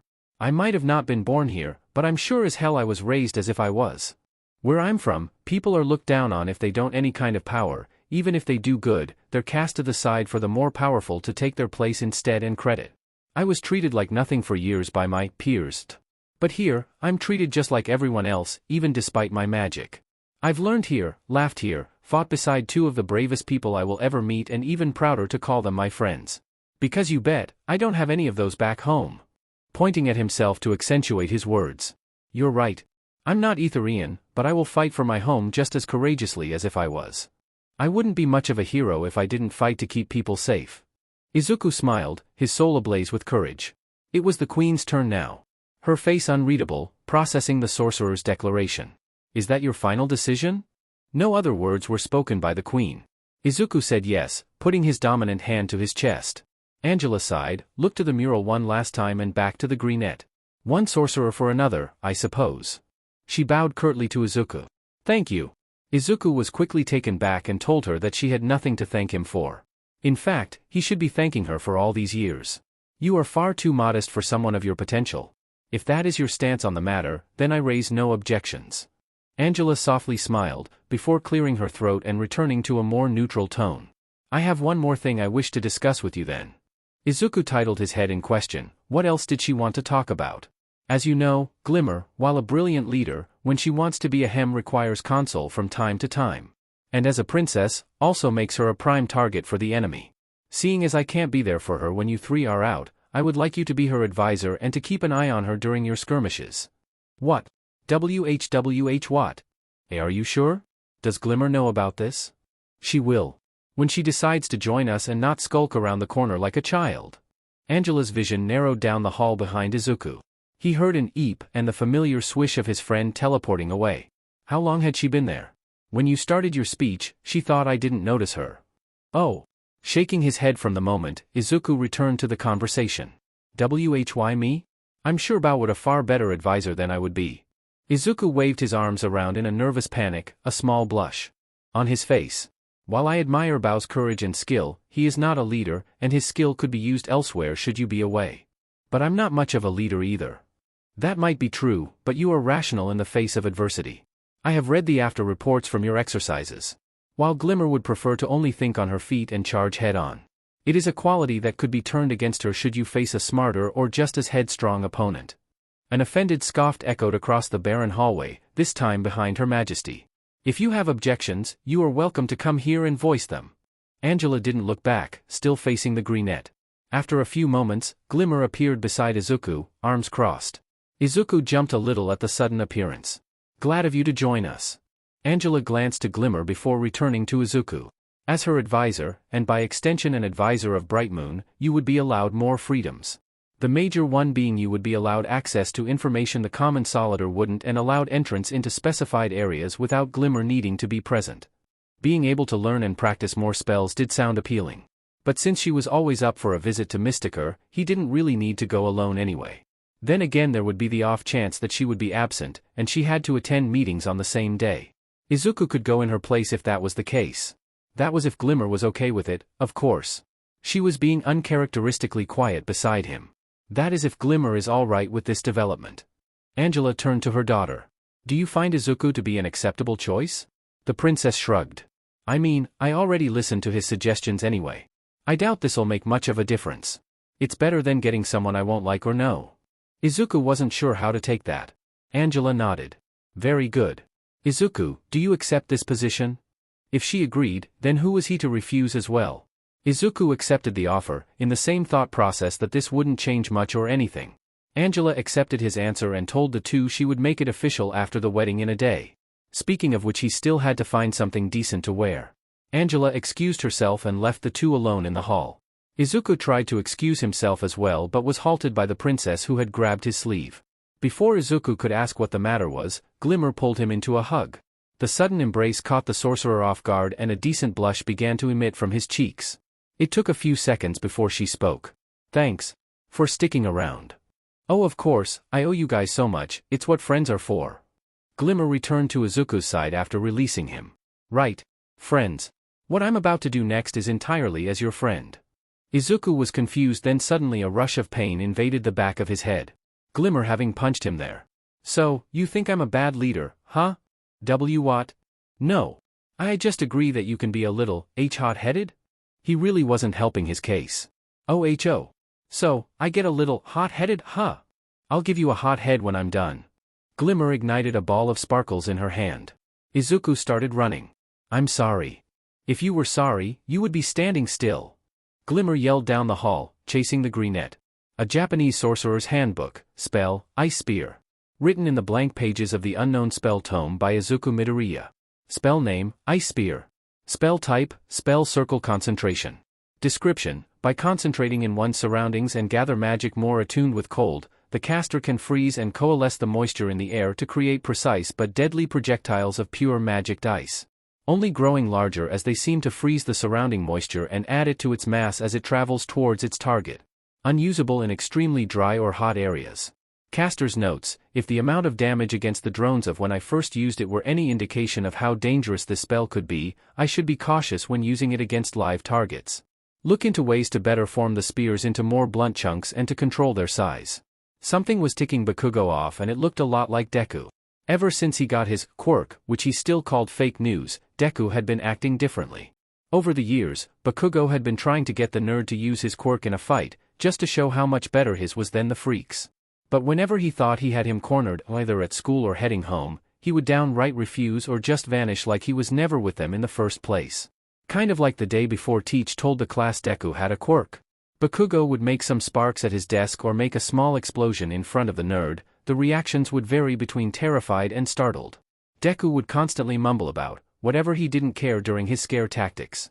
As of recently, however, especially the past few days, Deku had been quiet.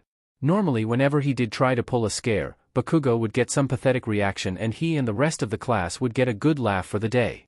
Now, Deku barely acknowledged him, barely even wincing, then walking off like it never happened. So, Deku thought he was top dog, huh? He'll show him.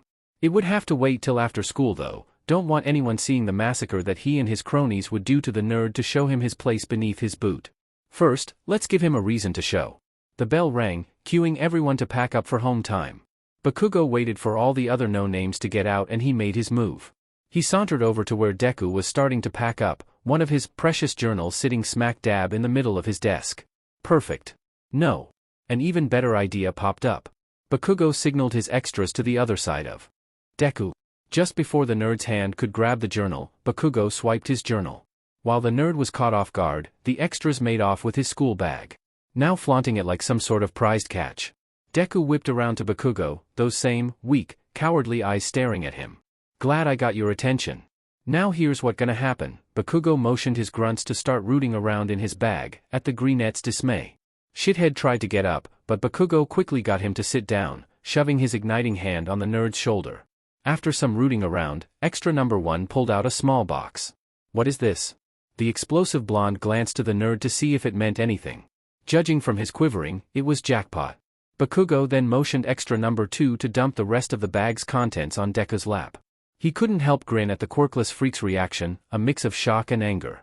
No way he could turn him down now. You are going to show up behind the school in 10 minutes.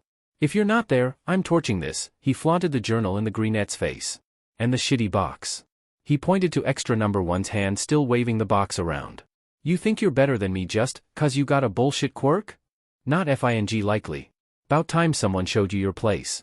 With his point thoroughly made, Bakugo left the classroom, with one of his cronies carrying clearly the most valuable thing to the nerd. You really think Deku will show? Guy's a coward. Even with a dash, Bakugo stared daggers at extra number 2 for even thinking Deku had quirk. He quickly shut up. He'll show. Doesn't have much a choice now.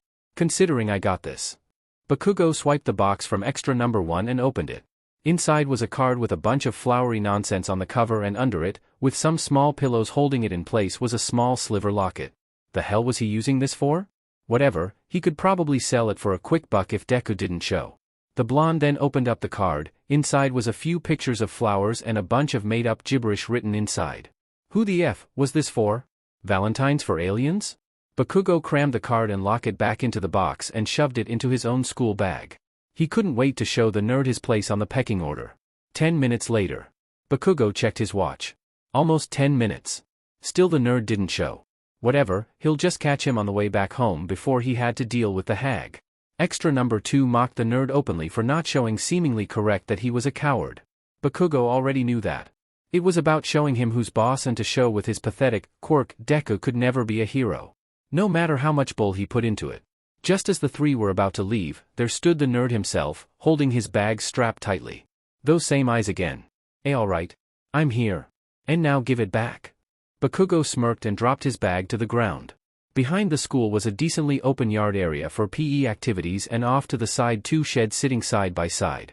The perfect place for an anonymous beating. I'm sorry? Was that order? The blonde looked over his shoulder to his cronies. Did you guys hear that right? The extras mockingly echoed Deku's words back to him, then laughed. Future heroes don't take orders from runts like you. I am warning. Why you? Give them back. A warning? Oh, he was asking for it. Or what? You gonna make a little crab pinch me? Or better yet, just make another Deku for me to pummel? You can't do anything. You're nothing. Deku started shaking. You will never be a hero. Deku stopped, his hair hiding his eyes as he looked down. Was he going to cry? What a baby. Bakugo almost felt bad for the preceding beat down, but quickly got over it to show him a thing or two. Bakugo took a step towards the nerd. And something sharp quickly flew by his face. The blonde stopped mid-step and looked what had whipped by his face. What he saw was a large icicle embedded into the ground a few inches behind him. Bakugo felt something wet trickle down his cheek. Touching his cheek with 2 fingers, it looked like blood. What the he dash, before another word left him, another one of the icicles was aimed right between his eyes, the sharp point just inches away from skin contact. He could feel the cold freezing the sweat going down his brow. Don't just stand there. Get him. The blonde's eye went from anger to shock as 2 icicles were aimed directly at his cronies' throats. They were too scared to move. Extra number 1 was turning blue from not breathing. What is this? Hair still hiding his eyes, Deku walked past Bakugo to extra hashtag, where is it? He spoke with no emotion. It sounded more like a suggestion for his future health than a question. Extra number 2 was on the verge of tears before relenting and pointing to Bakugo's bag. Coward. I am not dying for this man. Extra number 2 pleaded for Deku to let him go, but there was no response. Not even a reaction from the nerd. What the hell? Deku rooted around the bag until he pulled out the small box, quickly checking the contents and sighing with relief when he saw everything was okay. The greenette then grabbed the bag and stood back up and walked to beside the explosive quirk user. He tried moving his arm to try and hit overconfident PSS Ant, but he backed away perfectly. Then he waved his hand slightly and another icicle appeared right against Bakugo's shoulder, pressing against his uniform. The nerd started rooting around in his pocket and grabbed his journal from the blonde. But not before dumping everything in Bakugo's bag at his feet. This close, Bakugo could see his eyes. They looked nothing like the Deku he knew for years. After that humiliating display, he looked Bakugo dead in the eye. A single green eye stared back from a part in his hair. You think you'll get away this? I'll crush you into paste. I have and I will. You don't really want the school to find out you. The next number 1 got beaten by a quirkless freak. Do you? How dare he? Bakugo shouted more, threatening to eviscerate the nerd and turn him into a burnt crisp. What he wasn't expecting was a hard right hook straight into his gut. The extras only looked out in awe. Holy shit, dude. Bakugo collapsed onto his knees, clutching his stomach. The spikes now aimed at the back of his head. What the hell? Deku was supposed to be a weak nobody. How is he doing this? How did he get so strong? Who was this? This wasn't Deku. I'm more of hero than you'll ever be, Katsuki. After that, Deku snapped his fingers and the spikes holding the extras hostage dropped to the ground, shattering as they contacted the rough, dry dirt. The spikes aimed at Bakugo's head floated right above his pile of things and shattered over them. With that, Deku walked away, not bothering to look back. All 3 looked to the nerd as he walked away. While the extras' feelings were mixed with awe and relief, Bakugo was filled with rage.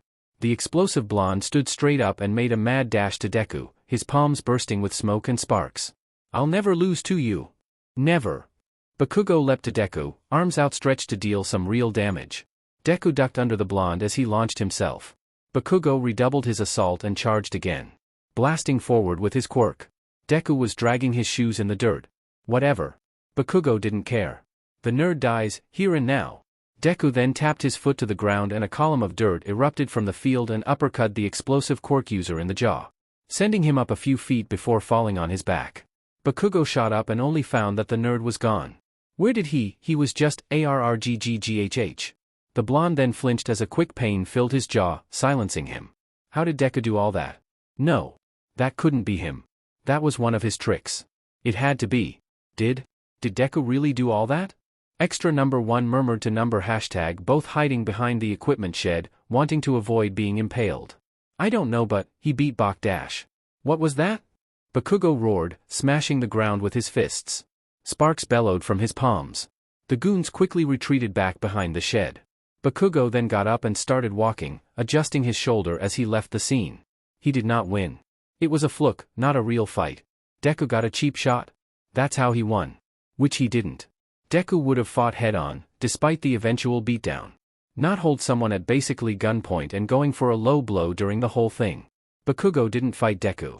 Or was this the real Deku and no one knew? What happened to him? Ugh, this was pissing him off to no end. He would think about it later. First, he needed an ice-cold drink for his jaw. At least there was a sale today. He'd get them in bulk. Get his mind off of what just happened. You'll never be a hero.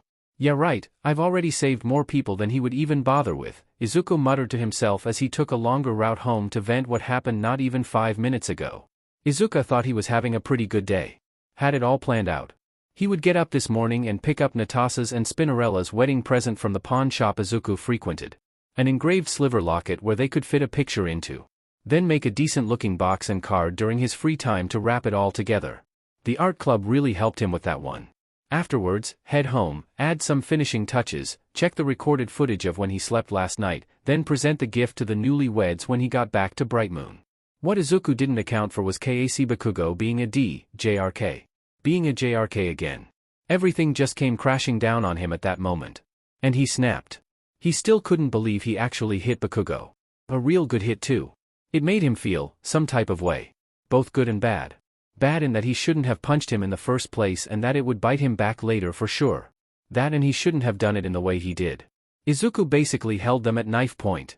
If a knife was made up of a sharpened magic ice and could be fired like a nail gun. Off topic. Izuku ruffled his hair to get back on topic. Good, in some really heavy quotes, that Kaken really deserved it and it felt really good. No. Izuku.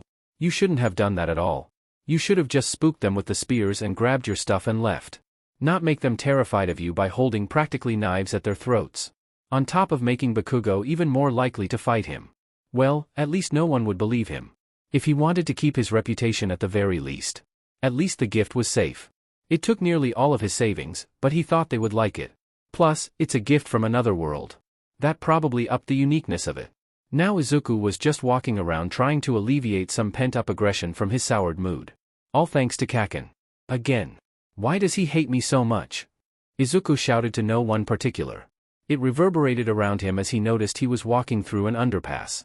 Well, at least No was around to think he was crazy. As if the universe was trying to say otherwise, Izuku heard the screeching of something metallic grinding against concrete. Not one to take a possible ambush lying down. Juliet beat that out of him. Izuku jumped back as the manhole cover beneath him shot out and a grotesque stench hit the young sorcerer's nostrils. Oh, come on kid.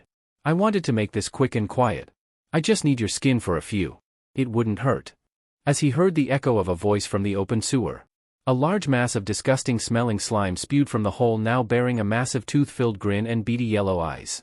Definitely the grossest thing he's seen so far. Izuku also really doubted trying to wear someone's skin while they're still alive wouldn't hurt. Well, I was hoping for a quick disguise kit, but I think I got time to squirm my way in and make room for Mice Dash. Izuku fired a blinding bolt of magic into the slime villain's eye, cutting him off. A painful shout echoed through the underpass. Ag, you runt. I'm gonna make you watch me pull your organs out. Not happening. The sorcerer primed his other hand with a bolt spell. Feeling antsy to get back into the thick of things. The slimy crook tried to whip at him with several tendrils made up of the same sewage-smelling slime the entire being was made up of. It was easier to dodge them due to the fact Izuku was focusing his attack at the villain's eyes, keeping him disoriented and stopping the villain from overwhelming him with his numerous tendrils. It wouldn't take long for the slime to figure out to cover his eyes whenever Izuku shot at them. So, he had to think of a plan to neutralize the villain. Running away was out of the question. If he left, who knows how many people could get hurt when he had the power to stop it in the first place. Izuku could try stalling. It sounded like the villain was short on time. Maybe he was running from a hero? If that was the case, then he had to slow him down more. The sludge villain then brought a massive torrent of slime in Izuku's direction. With little much choice, he conjured a quick barrier to stop the majority of the slime from barring down on him. What he didn't account for was the slime that slipped underneath him and grabbed hold of his legs. In one swift motion, the living sludge dragged the sorcerer across the ground, then held him upside down, dangling by his legs. A disgusting cackle left the villain. Finally. Not so quick now, are ya? Really thought I was out of time there. Izuku put his hand behind his back and prepared his ice spears as the sludge monologued, taking in his victory. Since the sludge was more liquid than solid, judging by how slimy it felt being held like this, the spears could freeze him in place. That just left the question if it would freeze him too much. Would it just slow him to a crawl and freeze him into some sort of stasis? Or would it freeze him to a point that it would shut down everything? Before Izuku could debate more about his current situation, a boisterous laugh rang out from the opposite end of the underpass, attracting their attention. Was that? Never fear, citizen. For I am here. All Might? Both shouted out at the arrival of the number one hero. Was the sludge running from All Might? That was never going to work out in the end. Said villain was now freaking out, no longer focused on the hostage in his slimy grasp. Get ready for a, uh-oh. Still dangling upside down, Izuku created a much stronger barrier as the number one winded up an attack and just in case shielded his face with his arms. The villain tried to scurry back into the sewer. Smash! A powerful wave of force blew away the retreating villain all across the walls and ground of the underpass, as well as dropping the greenette to the ground in the ensuing blast of pure force. After the wind died down, Izuku took in his surroundings. Sewage green sludge covered the immediate area, mostly scattered across the ground with remnants dripping from the ceiling and walls. The stench was somehow even stronger. Most likely because it was all around him instead of concentrated on one being. Izuku slowly removed the remaining sludge around his ankles and picked himself up. Are you alright, young man? Izuku looked over to the number one hero marching towards him. His ever-present smile still shining even in the shadowed underpass. Wait. This was All Might. Make yourself look presentable. Izuku quickly dusted off whatever sludge was left and bowed deeply to his rescuer. Why yes sir, thank you. Oh my gosh, this was so nerve-wracking. His idol was standing right there and was asking how he was. Oh, this was too much. Izuku's speech devolved into incessant ramblings. All Might simply stood there not sure where else to take the conversation. Yep, still the same young Midoriya. Did All Might know his name? With the sudden stop of Izuku's muttering looking directly at the great hero, All Might cleared his throat. Yes. My assistant Mr. Yagi speaks very highly of you and how you are shining example to those around you, and I can see why. Oh. My. Stars.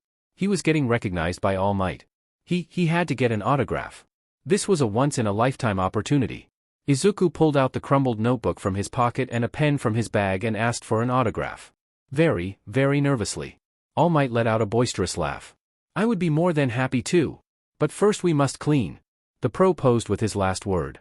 Would you give me a hand, young man? All Might wanted his help? His help? This was too much excitement for him. Of course, we would accept. But what would they use to gather up all this mess? Fear not. For I have the perfect solution. In a single movement, All Might pulled out 2 large empty soda bottles from his belt and brandished one to Izuku. Come. We have much to scoop. The pro then walked over to the wall most covered with the remains of the villain and began funneling it into the bottle with his hand. Izuku awkwardly stood in place looking to the bottle in his hand then to the slime-covered ground. Without further ado, Izuku started scooping. Using a barrier as more of a handheld scraper than the form of protection he's more used to. Yep, from a somewhat distinguished sorcerer to a on-hand scraper, how the mighty have fallen. After a decent effort on both sides, the underpass was spotless. No sign someone exploded all over the place. The only thing that remained was the manhole cover lodged into the wall and the stench which was slowly dying out. Izuku and All Might convened on the other side of the underpass. The villain now safely stored in the 2 bottles. Mostly in All Might's. Izuku kept getting distracted. His idol was standing only a few feet from him. He then gave the dregs of what he collected to the number one, who fastened them to his belt. That was excellent scoop work there, my boy. I thank you for your cooperation. It felt like he was going to explode. That was twice now. Today was just an absolute roller coaster. Although I am surprised how spry you are despite your injury. Knocked out of fanboy mode for a second, Izuku looked up to the hero. How did you know that? Mr. Yagi had also brought up your injury to me in passing, saying that it was very serious. Oh, right. The hole healed in 1 week instead of weeks or a month. That would seem suspicious. And of course, he would talk to All Might about it. He was just surprised that the hero would bother remembering that. Izuku would have to be more careful about what he said from now on. Who knows how weird this looks. WLS sir, not too serious since I'm all better now, rubbing the back of his head combined with an awkward laugh. Despite his smile being ever-present and never moving, Izuku could feel All Might's gaze upon him, scanning his entirety. After being satisfied with his search, All Might nodded. I see. I will be sure to tell Mr. Yagi you are in good health then. Now, I believe I owe you an autograph. Fanboy mode officially back on, Izuku readied a blank page for the number 1 to write in. All Might placed his signature smile onto the paper with his name underneath, then turned away from the sorcerer. Now I must be off. This villain won't arrest himself. With a laugh and a salute, All Might leapt into the sky, blasting some wind into Izuku's face when he lifted off. He didn't mind though. Izuku got to meet his idol in the flesh and get an autograph. A genuine, from the man himself, autograph. He just hoped they gathered all of the sludge villain. Izuku could still feel the slime dripping onto him, which quickly got him to double-check his bag and the gift to make sure they were still in one piece and not drenched in foul-smelling ichor. Now a fair distance away from any prying eyes, the pain in his chest only growing for holding this form, Toshinori landed on an empty rooftop. He leaned against the railing as he hacked and coughed, a thick smoke seeping from his large form, all the while hiding his diminishing form as his time for Hero ING was up. That was too close, the weakened hero thought, as the last of his power seeped away for the day. Coughing having subsided, Yagi lowered himself against the railing, taking a moment to breathe and think. Of course, the kid was there. Trouble just seemed to magnetize to him. Just like Yagi in his first few days as All Might. But that wasn't the point of this thought, was it? It was how he seemed so able to move despite barely being able to lift a chair only a few days ago. How did his injury heal so quickly? Although being late to stop the villain before Midoriya engaged them himself, Yagi had caught a glimpse of him moving as if it hardly affected him or at all. The kid told him what his quirk was the day he got registered. Light manipulation of some kind. There was no wink of a healing factor or being able to heal others. It just didn't fit right. How was he able to move as if it never happened in only a few days with no outside help? Then a darker thought hit Yagi like a truck. Young Midoriya could have made contact with. No. That was impossible. Yagi stopped him. He was dead, to never return. But it would explain how he was able to heal so quickly and how his quirk seemingly appeared out of nowhere. The kid could have multiple quirks. Just the thought made the pro shudder. No. Young Midoriya was a shining example of what it means to be a hero. That was his quirk and his alone. There must be another reason for the kid's quick recovery. Midoriya did seem hesitant to speak about his friends overseas. He had mentioned one of them could teleport at will. It wouldn't be too far-fetched, or legal, if he had contacted his friend and they teleported over and healed him. But that brought up how powerful his contact is if they could teleport all the way from America to Japan in a blink. Asking him directly would be out of the question. Perhaps with time, he could ask about them in more detail. Until then he would have to contend with that as a satisfactory answer. It also brought up another thought. Yagi was getting weaker and the flames of One for All were fading within him. He had to find a successor in the next few years. All those who knew his secret knew it was a matter of time and urged him to find one. Before One for All was lost. Yagi searched for years since his battle with him, but with no luck. Midoriya had filled nearly every box Yagi had set for himself for finding a successor. The only thing stopping him was that last thought, how Midoriya was hiding more than he let on, and what the boy might say once he learns the truth. Before he got sidetracked with another heavy thought process, Yagi stood up and started walking to the entrance to the roof. He still had a villain to return. Going down the stairs of the building, Yagi checked his belt to jostle the villain to see if they were conscious or not. He didn't find anything. The bottle holding most of the villain was gone. Then an explosion rang out from a few blocks away. Both heard inside the building and seen from a window as Yagi marched down the stairs. Please be unrelated. The second bottle, the one containing dregs of the villain, was frothing in the bottle, trying to escape. Yagi held up the bottle towards the window where he last saw the explosion and the dregs inside slammed against the side of the bottle facing the window sheet. A few minutes earlier. Ugh. No wonder the drinks were on sale. It tasted like actual garbage. At least it was cold, acting like a cheap ice pack for his jaw before he got home. Maybe the old man would like Bakugo had. Dragged extras 1 and 2 with him despite them even thinking Deku had beaten him. A few explosions and dragging them out by force later. They were more than willing to shut up and listen again. One of them carrying a large pack of the supposedly lemon-flavored drinks. That didn't stop them from opening their traps and talk about Shithead and how cool he was now. He was, has, and never will be anything more than a Deku. Bakugo grabbed a large soda bottle in frustration and blasted it across the alley, bouncing off the walls and zipping past the extras behind him. That got them to shut up again. The last thing he needed right now was another reason to be more set off than he actually was right now. A grotesque slopping noise echoed in the shortcut they were taking from the store and a disgusting stench hit their noses. The F, is that smell? Bakugo turned on his heels to see a large mound of sludge begin to form and take up most of the alley. That's a pretty strong quirk. You mind if I borrow it? God damn it. The extras screamed and ran away. God damn it. A few minutes later. Okay, thank you again. Izuku thanked the store clerk as he left with a small cleaning kit and some air fresheners. The gift was still in perfect shape, but the kit was to give it that professional shine so when the couple opened the box, they would think it was finely crafted, not a pawn shop hand-me-down. The air fresheners were for himself and his bag. Despite there being no sludge on them, the smell still persisted on the fabric of his uniform. The last thing he wanted was to get home and stink up his room, or worse, his room in Bright Moon. Thankfully Izuku managed to get them at a decent price. He would spray them down, let them settle for a few minutes, then wash them thoroughly until the smell came out. Today was going to be one heck of a story. Fighting another villain, meeting his idol, letting his emotions get the better of him. Gut-punching his former, childhood friend. How much was he willing to talk about that part? He still hadn't mentioned Kaken or Quirks to either of his friends. Izuku had to tell them eventually. At least Quirks, so they had a clear understanding of what his world was like. Telling them about today probably would help a little, just get some stuff off his chest. He just hoped he didn't let slip too much. Like the discrimination. Or the bullying. Or how heroes are more commercialized than they should be. Or how you needed a license to be legal hero. Glimmer would hate that last one. She would hate all of them actually now that he thought about. Oh man, what would she think about that? Doing anything Quirk related without the license was illegal and you could get reprimanded for it. An explosion rang out, knocking the sorcerer out of his thoughts of how his princess friend would actually hate everything hero society was, and looked up to see black smoke begin to bellow a few blocks away. Curiosity getting the better of him, Izuku dashed over to investigate, putting his purchase into his school bag as he ran. The scene wasn't too far from the store and he could already see a large crowd of people piled up, fenced off by police. Izuku pushed himself through the crowd to get a better look. Immediately the massive fires lining the buildings took his attention, with several heroes trying to put out the flames. What could get this many heroes for a simple fire? Izuku got his answer as he could see the culprit through the last of the crowd stopped by a barricade. The sludge villain from before was going rampant through the street as two heroes were hesitant to approach. Another two with water-related quirks were busy putting out the raging fire. Why wasn't the villain taken out yet?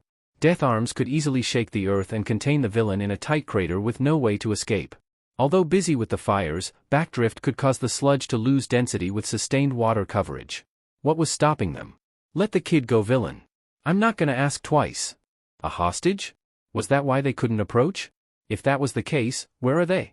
Izuku squinted to focus his Visor to try and find the hostage. They would have to be close by to be held as leverage. He did manage to make out a figure struggling within the villain's very being, grasping against the sludge to try and get out.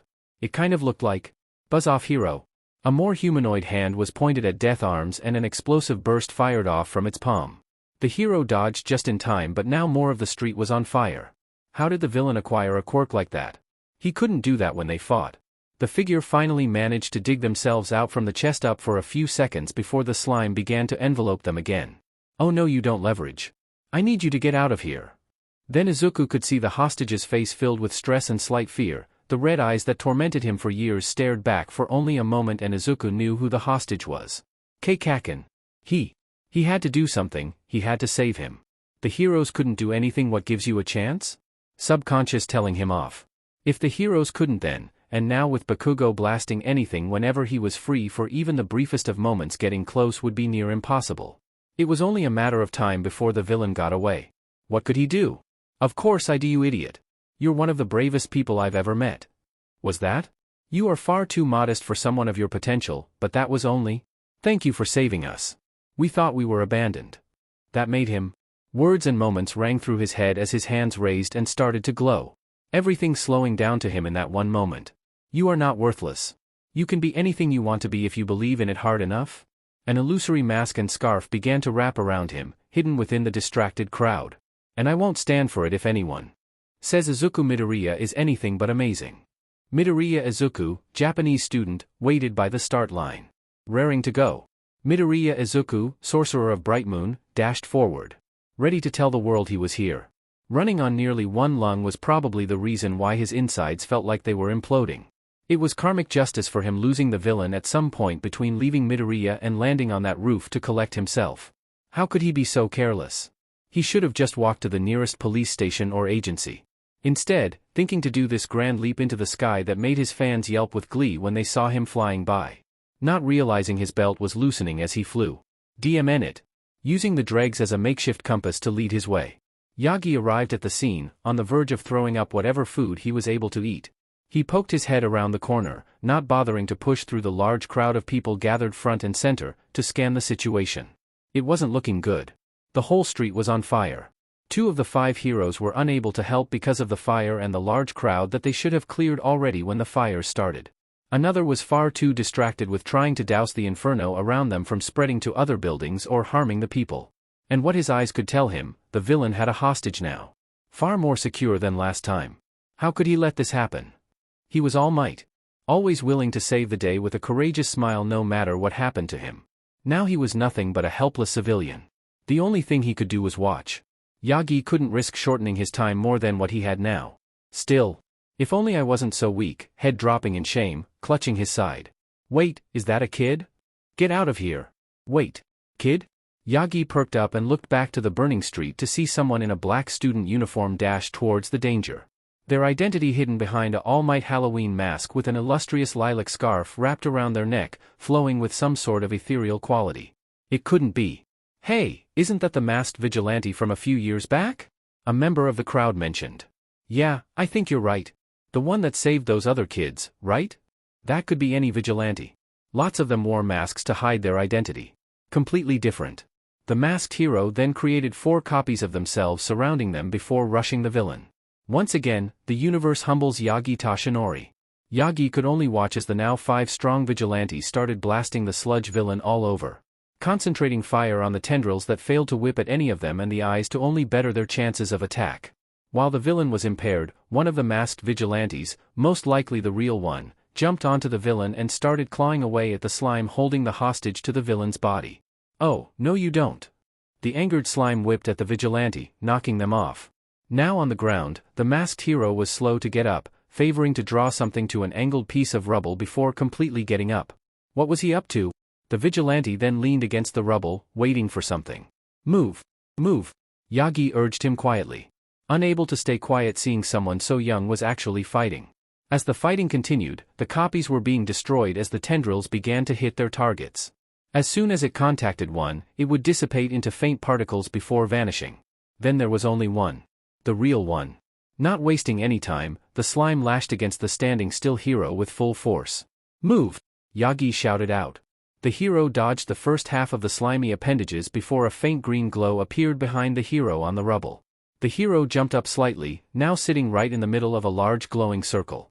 Then, a large column launched forward with tremendous force, carrying the masked hero like the tip of a spear. And much like a spear pierced right through the sludge, grabbing along the way the hostage by the wrist as they blasted forward. The moment left the old hero slack-jawed as blood spurted from him in surprise. Unbelievable, falling off the sudden stop of the hero's attack, the two then got up as the sludge started to reform, crushing the column that pierced through him. I'm getting real sick of being blown apart today. You two are going to pay for that. Thoroughly enraged, slimy appendages frantically flailed all over the immediate area, causing mass destruction to their surroundings. The masked hero had put up some sort of shield of light, blocking the attacks from harming him and the hostage at his side, still coughing from his time congested to the villain. The same couldn't be said about the other hero who had tried to get closer after the hostage was out of the way but was knocked aside by the speed and force of the slime's attacks. The absolute flurry of attacks clashed against the large green shield. The masked hero focusing all he could so their defense didn't shatter. Then Yagi started seeing cracks in the shield. And he took one mighty step forward. A shroud of steam concealing his growing form. No more watching from the side when he was needed. Enough of this. All Might blasted forward to the villain assailing the hero. The pro leapt right between the shield and the slime, grabbing as many flailing tendrils as possible. Some of the ichor latching onto the hero. All Might? The masked hero questioned in surprise of his sudden appearance, while the sludge tried to squirm out of All Might's powerful grasp. Can't let you youngsters have all the fun today. As for you villain, let's move over, eh? All Might pulled the majority of the slime away from the shielded hero.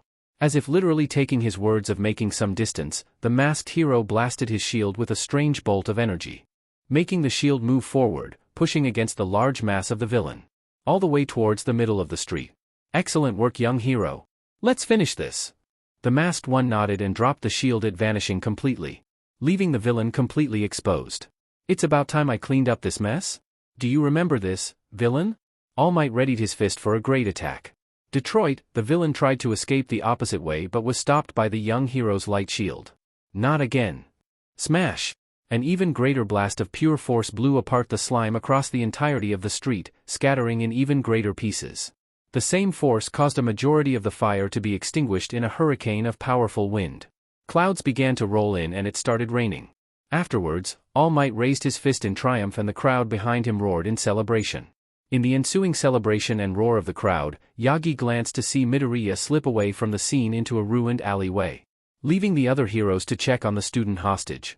Now that he had a closer look at the other boy, why did he look so familiar? All Might stuck around to ensure everything was taken care of and the hostage had received medical attention. He also couldn't help but hear how the punching hero Death Arms congratulated the boy on his bravery and quirk while dismissing the vigilante that did all of the work. The student in question, however, was scowling in silence. He was given a green bill of health and walked away from the scene, shoulders hunched. Strange. Perhaps Midoriya knew this boy and that was the reason he couldn't wait and leapt into the fray. Perhaps he should congratulate Midoriya himself. As All Might was about to leave, he was ushered by Death Arms. Thanks for help, All Might. Couldn't have done without you. Don't thank me. I simply finished what that young hero started. A bellowing laugh left the great hero. Speaking of, you wouldn't have happened to see which that vigilante went, did you? All Might already knew where this conversation was going but decided to humor the other hero. I'm afraid not. Were you going to thank him as well? No. We had the situation handled before the vigilante got caught in it all. I was going to have him brought to the station for questions and punishment. He messed with the whole th. The situation where you stood idly by while a child did your job for you? The situation that could have been solved much faster had you cleared away the crowd before it had gotten out of hand, allowing for the other heroes to assist in the capture. A single burning blue eye stared down the other hero. Well, that was because how you were more focused on dragging it out for said crowd instead of finding ways for the other heroes to help in the rescue. Our quirks were completely usual. It should not matter what quirk you have or not. What does matter is if you have the mind to think and plan around your weaknesses with the others beside you and find a way forward, no matter who you are up against. That line Yagi learned from an old friend. He never thought he would use it. At all. I believe I've said enough. Clean this up, understand? Lowering his voice to only where Death Arms could hear him. Yes, sir. Good. Don't bother looking for that hero. You will never find him. All Might leapt away, realizing how hypocritical he sounded with every word because he was the reason the sludge villain had even escaped in the first place and how he thought like that for quite a few years. He had to get his point across, however. Death Arms put his hand to his chest to see if his heart was still beating after the intimidating stare from the number one. What even was today? Izuku couldn't help but ponder as he was finally making his way home after the long day. The slime villain somehow escaped and taken Kaken as a hostage. He rushed in a hastily casted disguise and fought the villain, no longer wanting to stand by. He freed Kaken from his slimy tomb using a pillar rune to launch himself through the villain and grab whatever was going on between the two. Then All Might showed up out of nowhere, single-handedly winning the day. Izuku helped a little. He just couldn't stand by and watch someone he knew get hurt like that, even if they hated his guts. All that he did know that today was going to be one heck of a story to tell. He still wasn't sure to include. Oi, shithead. Speaking of, Izuku turned to Bakugo absolutely scowling with held-back anger, but not him for some reason. More to the ground in fact. Kaken. What are you doing here? Don't pull that sheet with me, Deku. I know it was you. Did he actually or was he bluffing? I am sorry but what do you mean? Bakugo grumbled, stuffing a string of curses before continuing on. You know exactly what I'm talking about, shithead, and don't lie, you're terrible at it. Okay, so it looked like he knew. Sort of. What was going through your shitty nerd head? I know it was you who fought that slime creep and was winning before you pulled me out with what you pulled after school against me. Bakugo growled but still restrained himself, keeping his hands in his uniform's pockets. No sense in hiding. I couldn't wait for the heroes to save you. I finally have the power to make a difference, and when I saw you I couldn't help myself and I ran to save you. A small content smile adorned Izuku features as he explained his thought process to the blonde. Bakugo's eyes narrowed as they made contact with Izuku's own. Figures. Knew it was you. Always prattling about what a hero should be. Bakugo mocked Deku's words before pointing directly to him. Listen up. I'm gonna find out what happened to you and how you got your bullshit quirk. And when you get into UA, 'cause I know you will try, I'm gonna show you who's number one. Got it, Deku? No bullshit. Running away. Only me crushing you. Bakugo closed his hand towards the sorcerer. Trademark sneer on his face. Eyes burning with pride. Izuku blinked a few times before looking to the blonde with the same look of declaration. We'll see about that. He smiled. Having made his declaration, Bakugo stomped away, grumbling. Stupid shithead Deku, bah. Izuku shook his head and his smile persisted as he saw Bakugo leave. Better start heading back too, he thought. Young Midoriya, please. Hack, wait. Coming in from the right of an intersection came Mr. Yagi. Blood splattering from his mouth as he ran to get the greenette's attention. And Mr. Yagi? What are you doing here? Mr. Yagi finally reached Izuku and stopped just before to take a breath, putting his hands on his legs as he tried to collect himself. When I heard you recovered, I came running to see you. Wow, that was a lot. After some minutes of Mr. Yagi trying to catch his breath and Izuku offering some tissues for him to clean the last of the blood on his chin, the old advisor to All Might stood up. Thank you, my boy. What are you doing here, Mr. Yagi? I thought you would be working. When All Might came back and told me you had no such injury that I told him about, sorry for not telling you first, I dashed out of the agency to try and find you. As I recall, I thought you would contact me when you were healed. Oh, right. It kind of slipped his mind. Past few days have been a hurricane for him. Sorry about that, but I'm feeling better now. Izuku reassured the blonde on his health. Yagi nodded, accepting his words. I'm glad to hear it. Now, have you decided on if you want my training? I assure you it won't affect my work. About that, Izuku took in a deep breath before speaking. I'm sorry, but I have to refuse your offer. Bowing apologetically. Yagi's face did not move an inch. Might I have a reason for your choice? Okay, here goes. I am already under a strict training regimen. If I ever turned away from it or tried doubling on another one, I'm sure I wouldn't be able to stick to one and would fall off in it. And I would most likely overexert myself should I try tackling both. I've discussed it in length with my tutor, and while another teacher would help in some cases, I should wait to learn more when I get into U.A or on my own. I'm sorry. Yagi remained silent while Izuku returned to a standing position, facing the blonde advisor. He really hoped he didn't upset him, taking his offer and refusing it to his face. All Might's most trusted aide. After a moment to process, Yagi spoke, making the greenette jump slightly. I see. That is disappointing to say the least. Mr. Yagi, But I understand why. Raising his hand to cut off the sorcerer. Would you like to know why I chose you for this? There was a reason? Izuku just thought it was because he wished to see the young hero grow. That is one reason, but there is another. Yagi looked Izuku dead in the eye. What I say next does not leave this conversation. Ever. Do you understand? It must have been serious if he was swearing secrecy and trusting him with so much. Izuku nodded. With a hefty sigh, Yagi told his second reason. Do you recall when I told you about that villain All Might faced all those years ago? The one that gave me my injury? He did. All Might was gravely wounded ever since then too, but has kept it secret to the public. All Might was injured too? How powerful was this villain? Since then, despite what other heroes or the news has been telling everyone, All Might was getting weaker in both his health and age. With the trusted few that knew this, myself included, he had asked us to find a successor. One that would inherit his power and be the next symbol of peace. All Might would still give hope to the masses while we would search for a successor. This was a lot to take in. What did he mean by inherit his power? Exactly what you think it means, young Midoriya. His quirk isn't like other quirks. Tell me, what do you know about All Might's power? Not much. Everything the greenette had was mostly theories from fellow hero fans and quirk forums. Even then all they usually pointed to was it was a simple muscle or strength augmentation quirk. Yagi chuckled at the notion. Not quite, but it does improve his strength considerably. It is more like a stockpiler quirk. Much like fat gums in a way. He taps into a vast pool of energy and releases it throughout his body, enabling him to do the things he does. Even the more unbelievable stuff. At first glance, that doesn't sound too interesting. The reason it is not like other powers is because this one could be passed on to another. What? Giving someone a quirk? That's impossible. It's been proven countless times you can't give or take a quirk and give it to someone else. It's true. All of it. All Might wasn't the first to possess this power. It was passed down from his mentor and their mentor before them. It growing in power with every passing. This power is called, one for all, one for all? Why are you telling me this?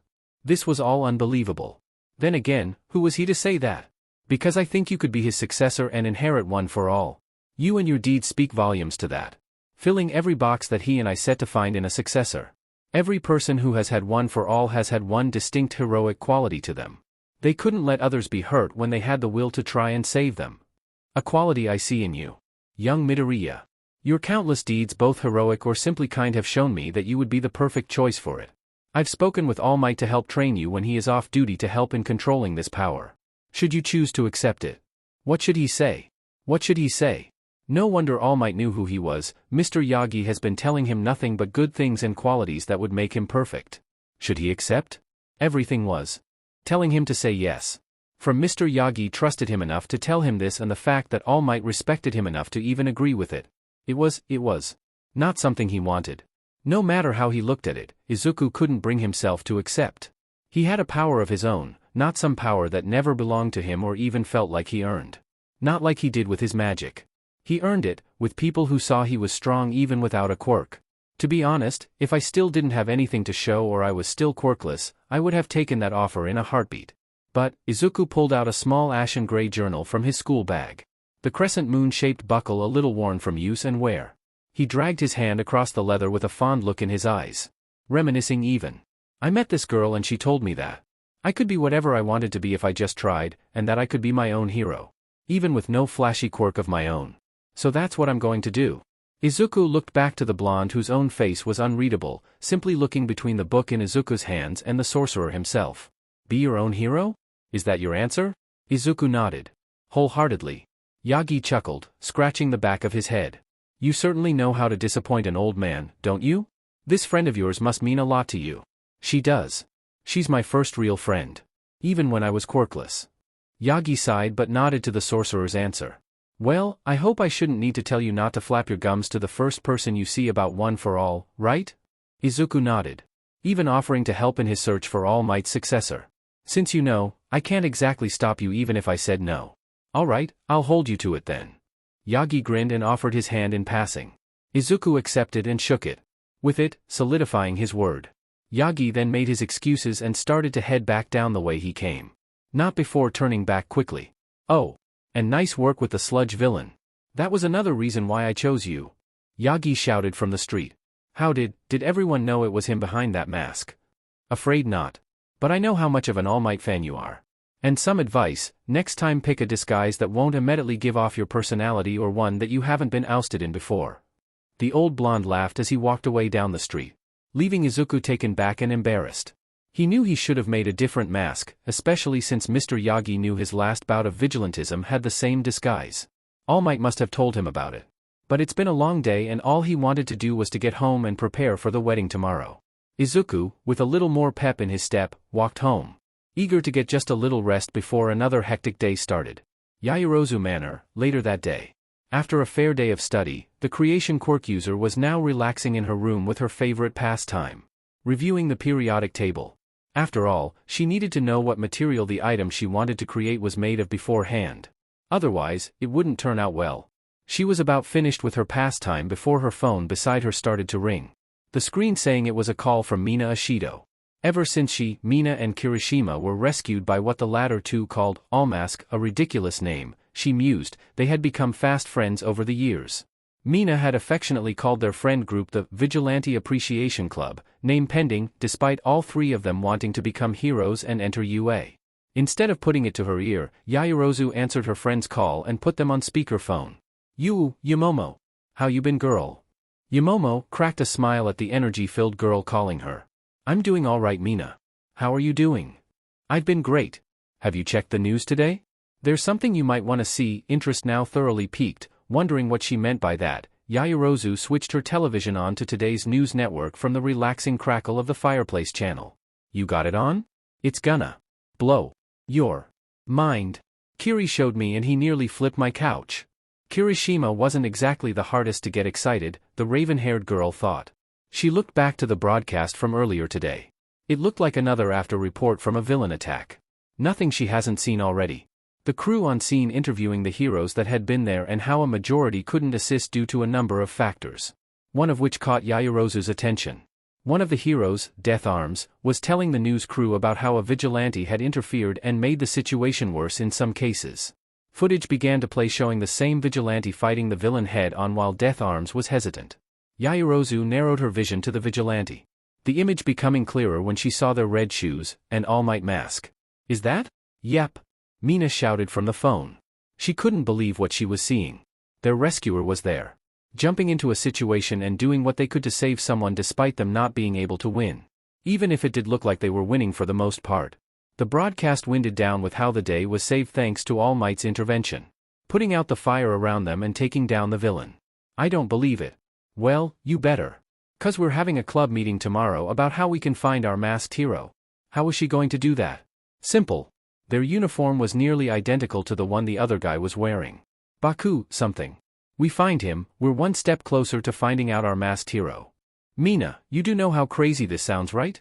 Aren't you the one who wanted to thank them, properly? Yes, but I'm sure they would be going to Udata too. So maybe we can find them there. Ugh, but that's still 2 years from now. Who knows where they'll be by then? Most likely UA. In their regular identity. We find them by matching their quirk with what we saw and what happened today. Which allows for far more evidence to prove it when we do find them. Fine. But if I find out they went to another hero school or aren't there, I want a mega karaoke machine. Deal? Alright Mina, deal.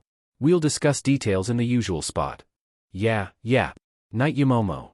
Good night Mina. A Japanese sorcerer's handbook, spell, runes. Written in a filled section of the unknown spell tome by an unknown author. Spell name, varies. Spell type, varies. Description, runes are a special type of spell that instead of needing to be cast instantly or require a constant feat of magic, they only require a set amount of magic to function properly and will remain inactive until used. Perfect for setting traps or for situations you'll know will go sour and can't cast a spell quick enough. Runes can vary based on the type of spell you wish to store. Look to the offensive spell section for more detailed information. However, while there are some spells that can be turned into runes, it cannot be said the other way around. Found that out when I tried mixing a wind spell with an ice rune. Thought I could create some sort of freezing wind trap. I still shudder whenever I think back on it. Was cleaning out frost from, whatever was written here was hastily or angrily scribbled out, office for weeks. Notes, I remember my first rune. Accidentally locked my mentor out of her tea cabinet. Boy, did lig, this passage has been scribbled beyond repair. It continues some time later. Probably a couple of years later. Tried a spin on the pillar rune the other day. Got me out of a tight situation with a bunch of shady associates I used to deal with. They certainly weren't expecting me to ride the resulting pillar through the roof. It hurt like hell, but I got out of it fairly okay. Should work on my other runes though. Don't want the next deal or my new crew to figure me out for a sorcerer. I want to leave that life Beihai, the rest of the note is illegible. Caster's notes, trying this out for the first time was extremely dangerous but worked out in the end. Even if Kaken Bakugo still hates me for it. Still, I should look into ways to better control the pillars or better yet, look into more ways of manipulating the result of the rune. Perhaps even create makeshift weapons from the reformed material. Possible creation runes? Finally, home. What a day this has been. Still, Izuku didn't regret any of it. Except for maybe gut-punching Kaken like that. Although he deserved it for the years he's bullied him, it still left a bad taste in the sorcerer's mouth. But you can't change the past and maybe it'll instill some minuscule form of respect into the blonde. Izuku doubted it, but considering they actually had a conversation, for lack of a better term, between one another, instead of the usual threats, beatdowns, and scorch marks, himself being the receiver of said usual. It was possible progress. Although Glimmer would think otherwise. She would be one first in line to give the blonde a few gut punches herself and get some satisfaction out of it. If he even told her about Bakugo. She already knew that things weren't the greatest between him and his others back on Earth, always trying to get that little more information to complete the story he wouldn't tell. Bao was too, his keen senses told him everything, especially during the early years. wondering why he seemed so sad despite wearing a smile, or why he seemed to be unable to walk as quickly as yesterday, or asking when he got a black eye some days when Glimmer wasn't around, or he hid it with makeup. Izuku was grateful Glimmer didn't find about the more obvious injuries or was around when he got them. Bao would tell her about them with good intentions, however. Worried for their friend. At least that's what Izuku thought happened. Bao was the heart of their trio, so it would stand to reason he would care the most about a member's health, doing whatever he could to help from the front or the sidelines. The two were building their own picture and Izuku doubted it looked good for either of them. Either they confronted him about it, or he gave them what they wanted to hear, what they should have heard 6 years ago. That just left the question about how much was he willing to tell? He would think about it later. Right now he needed to change out of his uniform into something more comfortable, and not smelly. After getting to his room as quickly as possible, not wanting to drag the smell through the house, Izuku quickly changed into a favorable t-shirt and pants combo while immediately quarantining his uniform into an empty hamper and dousing it in air freshener. Giving it a few minutes to sit, he then shoved it into the washer across from the bathroom. With his uniform now safely in the wash, Izuku got to the more exciting part of getting home, checking last night's footage. Still ever curious as to what happens to him when he sleeps, he bought an old camcorder and set it atop a shelf in the corner of his room. He did have to move some of his All Might merch in order for it to be placed at an angle where it could see the entirety of his room. It would be worth it if it proved at least some of his theories on what happened to him. He also hoped the battery lasted through the night. Grabbing the camcorder from the shelf and taking it to his desk to have seat, Izuku opened the side screen and selected recordings from it. Since it started just as he got to sleep till the morning, he would have to carefully scroll through the footage in order to determine when he actually fell asleep. It didn't take long as apparently, he was fast sleeper and found the moment he fell into unconsciousness. Moment of truth. It took a few solid minutes of staring at the footage of him sleeping before anything happened. No blinking. Either. He wasn't sure if would happen in a split second and he didn't want to scroll back. His patience was rewarded as the footage began to shift and become hard to see static before clearing the image. Said image cleared roughly and he saw a strange light shimmer across his unconscious form. Instead of the teleportation theory he had, after the light shot across him, there was still a very faint apparition of the sorcerer still laying in the bed undisturbed. Laying there as if he never left bed. Jumping ahead of time to a few minutes before he got up for the day. Finding that the same shimmering light ran over his form, and he returned to normal with no obvious side effects or traces of the travel between worlds. Well, that disproved most of his theories. What was that light that shimmered across before he woke up? It was magical in nature obviously, so that ruled out any quirk use or him being kidnapped in his sleep. But what happened to his body? It was as if his body was being transported while some fragment of himself was left behind. Some sort of anchor to bring him back? Was he astral projecting backwards? At least he had an answer. Somewhat. He would have to ask the others if his form seemed ghostly when he was asleep next time he saw them. Which would still take a while still because there was still the wedding tomorrow. So much going on, so much to talk about. Ugh. With a major part of his day over, Izuku grabbed the kit and the locket from his bag and started giving it a professional shine. As he grabbed a small pick from the kit to scratch out some of the crusted filth from the locket's crevices, a thought came to the greenette. What was he going to wear? He's never been to a wedding before. Did he wear his casual? His sorcerer gear? Which had been repaired since he got all of his bandages off. But that seemed a little much. It was a celebration, not a march to battle, and it was made for battle then ballroom conversation. Izuku could make something up from whatever clothes he had in his room maybe. It would certainly look better than a t-shirt that says t-shirt in Japanese. Although that would be a decent conversation starter. An awkward one since he would be the only one what it said, and no one would get the joke or could even read it. Perhaps he could quickie pop by one of the tailors in the markets to get a quick suit measured for him. He wasn't super bulky, but he wasn't exactly slim either. Wait. What was the currency in Etheria? How much would a suit cost? It was at this moment Izuku realized he's never had to buy anything in Etheria. Everything was given to him on a silver platter since he lived in a castle with a member of the royalty being one of his closest friends. He had no concept of its currency or how they trade. Izuku facepalmed. He was busier with studying new spells instead of getting money. Or even understanding how it worked for that matter. Guess it's back to scrounging for an outfit. Izuku mumbled to himself as he made a mental note to look into some books about how trading worked and dabbed some polish with a K-tip onto the locket, now gunk-free. You really don't have any clue on how money works. Everything was given to me ever since I got to Bright Moon. I've been more focused on learning new spells or combinations or learning how to speak for that matter. That money kind of flew by my head. Didn't you think to ask Glimmer? She was the first person I asked. She just said that I could go to the tailor's and grab something, anything, with no charge. Like I'm just walking into some place I've never been to and grabbing the first fancy thing I see. Says the guy who's getting their measurements on the first fancy thing they saw. It looked like the only thing that would fit me here. Of course. Of course. You still look good though. You are more muscular than what I gave you credit for, but you pull it off perfectly. I'm not sure if should take that as a compliment or an insult. Izuku extended his arm as a Mothran tailor continued taking more of his measurements. Looking over his shoulder to Bao, who was sitting on a nearby stool, leaning forward. Compliment. 100%. Sorry if that sounded rude. In a small, folded pile, he already had his outfit ready. A short-sleeved tuxedo which was modified to be more of a crop top tux. Everything else was standard. Sleek black shoes, finely crafted pants, the clip-on bow tie. The whole deal. Izuku on the other hand was waiting for the tailor to finish measuring him so he could get his get-up. All he wanted was a tuxedo shirt, but apparently Bao had chosen the shop with most extravagant weaver in all of Bright Moon. Said weaver was diligently measuring every part of the sorcerer to a T.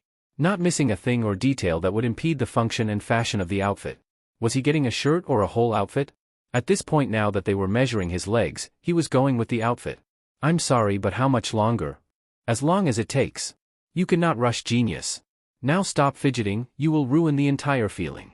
You heard M. No rushing genius. Bao shrugged, bemused with the whole situation. Oh boy. Hours later, Bright Moon Castle. Bao and Glimmer were now standing to the entrance of Izuku's room, waiting on their third to finish getting ready. Both already dressed up for the occasion. Although impatiently tapping her foot, Glimmer was interested on what Izuku would be wearing. The boys came back from the markets, Bao carrying his clothes and gift with him, and while Izuku's was placed in a thin box. As if it was the fanciest thing they could have picked up. She had no idea what the sorcerer picked out. She did ask Bao a few times while they waited at the door, since he went with him to the same place to get their outfits. He just said that she would have to wait and decide on how much she would like it. A solid 6 minutes later and the doors slowly creaked open. The duo peeked around the opening door to see their third struggling with a tie. Oh, for the love of, get over here! Izuku jumped before walking quickly over to Glimmer. All these years and you don't know how to put on a tie? Izuku just scratched the back of his head and laughed nervously as Glimmer helped him with the deep viridian tie. She then took a step back to actually see the Greenette's clothes. Said Greenette had taken a very slick back but stylish look. A white tuxedo shirt with the sleeves rolled up to the elbow, very dark green slacks with sleek black shoes, standard stuff. The most eye-catching part was the tuxedo vest matching the deep green of his eyes with embroidered sliver-looking vines popping with the color all across the vest. And lastly the green tie he had been struggling with completed the look. All in all, it looked good on him. Minus points for the failed attempt to slick back his unruly hair. Which still looked like an explosion went off on the top of his head. Bao wasn't lying when he said he picked something that fit would him good. Gotta say, you look good, Zuku. Now can we go? The trio finally started making their way to the ballroom where the wedding would take place. Still on time before it started, the three discussed what gifts they brought or made for the couple. Bao had made cute miniatures of the couple for both battle plans or scenarios and cake toppers if there weren't any already. Glimmer had gotten them a special type of mountain flower that only grew in the craggy cliffs of Dryl. Their mesmerizing hues of purples and blues in constant flux made them the perfect wedding present for any blooming relationship. She was lucky because the florist she got them from only had the one bouquet left when she got there. Lastly, Izuku had an engraved sliver locket from Japan and a card to give. Wrapped together in a carefully crafted box to hold both. With a nice sky blue ribbon holding it closed. Despite not matching the size of the other two gifts, it was the heart that counted. Plus, something from another planet, it would be a head-turner for collectors for sure. With general conversation over for the time being, the trio arrived at the ballroom and let themselves in with the princess leading and pushing the door open. The sight was immediately taken by the assortment of hanging lights and flowers going down the aisle. Tables and sitting arrangements were set across the large space with an empty floor space for possible dancing set to the side afterwards. All three looked to the left to find the long table holding most of the food and gifts from other guests. The trio took their respective gifts and placed them on the table for later. Then they wandered around the ballroom taking in the sights of the beautifully decorated hall and engaging in small talk to pass the time. A handful of other guests began to enter the hall as the time for the ceremony quickly approached. The trio seated themselves at an open table closest to the altar. With what few guests arrived, they took their seats as an enchanting melody filled the ballroom. It wasn't too packed as it seemed. Most likely the couple to be wanted more close friends than anyone else to participate. Natasha strode to the altar in a beautifully woven gown, looking actually anxious as stood she by the altar, twiddling her thumbs. She was usually the most cool and competitive person Glimmer knew. Right now, however, she was nervous. Trying all in her power to push it down, it looked like. It did make sense though. It was her and Spinnerella's wedding day. Speaking of, the magenta-haired princess walked down the aisle holding a beautiful corsage, wearing a similarly beautiful gown, and finishing it off with a serene smile on her face. The exact opposite of Natasha, whose expression changed from anxiousness to blown away by her bride. A small blush adorned her. It was dumb staring all the way to the altar. Nervous, darling? Don't call me that in front of everyone. Natasha whisper yelled through gritted teeth. And I am not nervous. Spinnerella giggled softly and Natasha's heart fluttered. At least that's what it looked from where Glimmer and the other two were sitting. A few minutes passed quickly, then a hunched-over goat man walked to the altar, most likely the coordinator. The music slowly lulled to a soft hum as the coordinator presented 2 rings, one a gleaming platinum and the other a shining gold, and placed them on a small, plush pillow on a podium between the brides.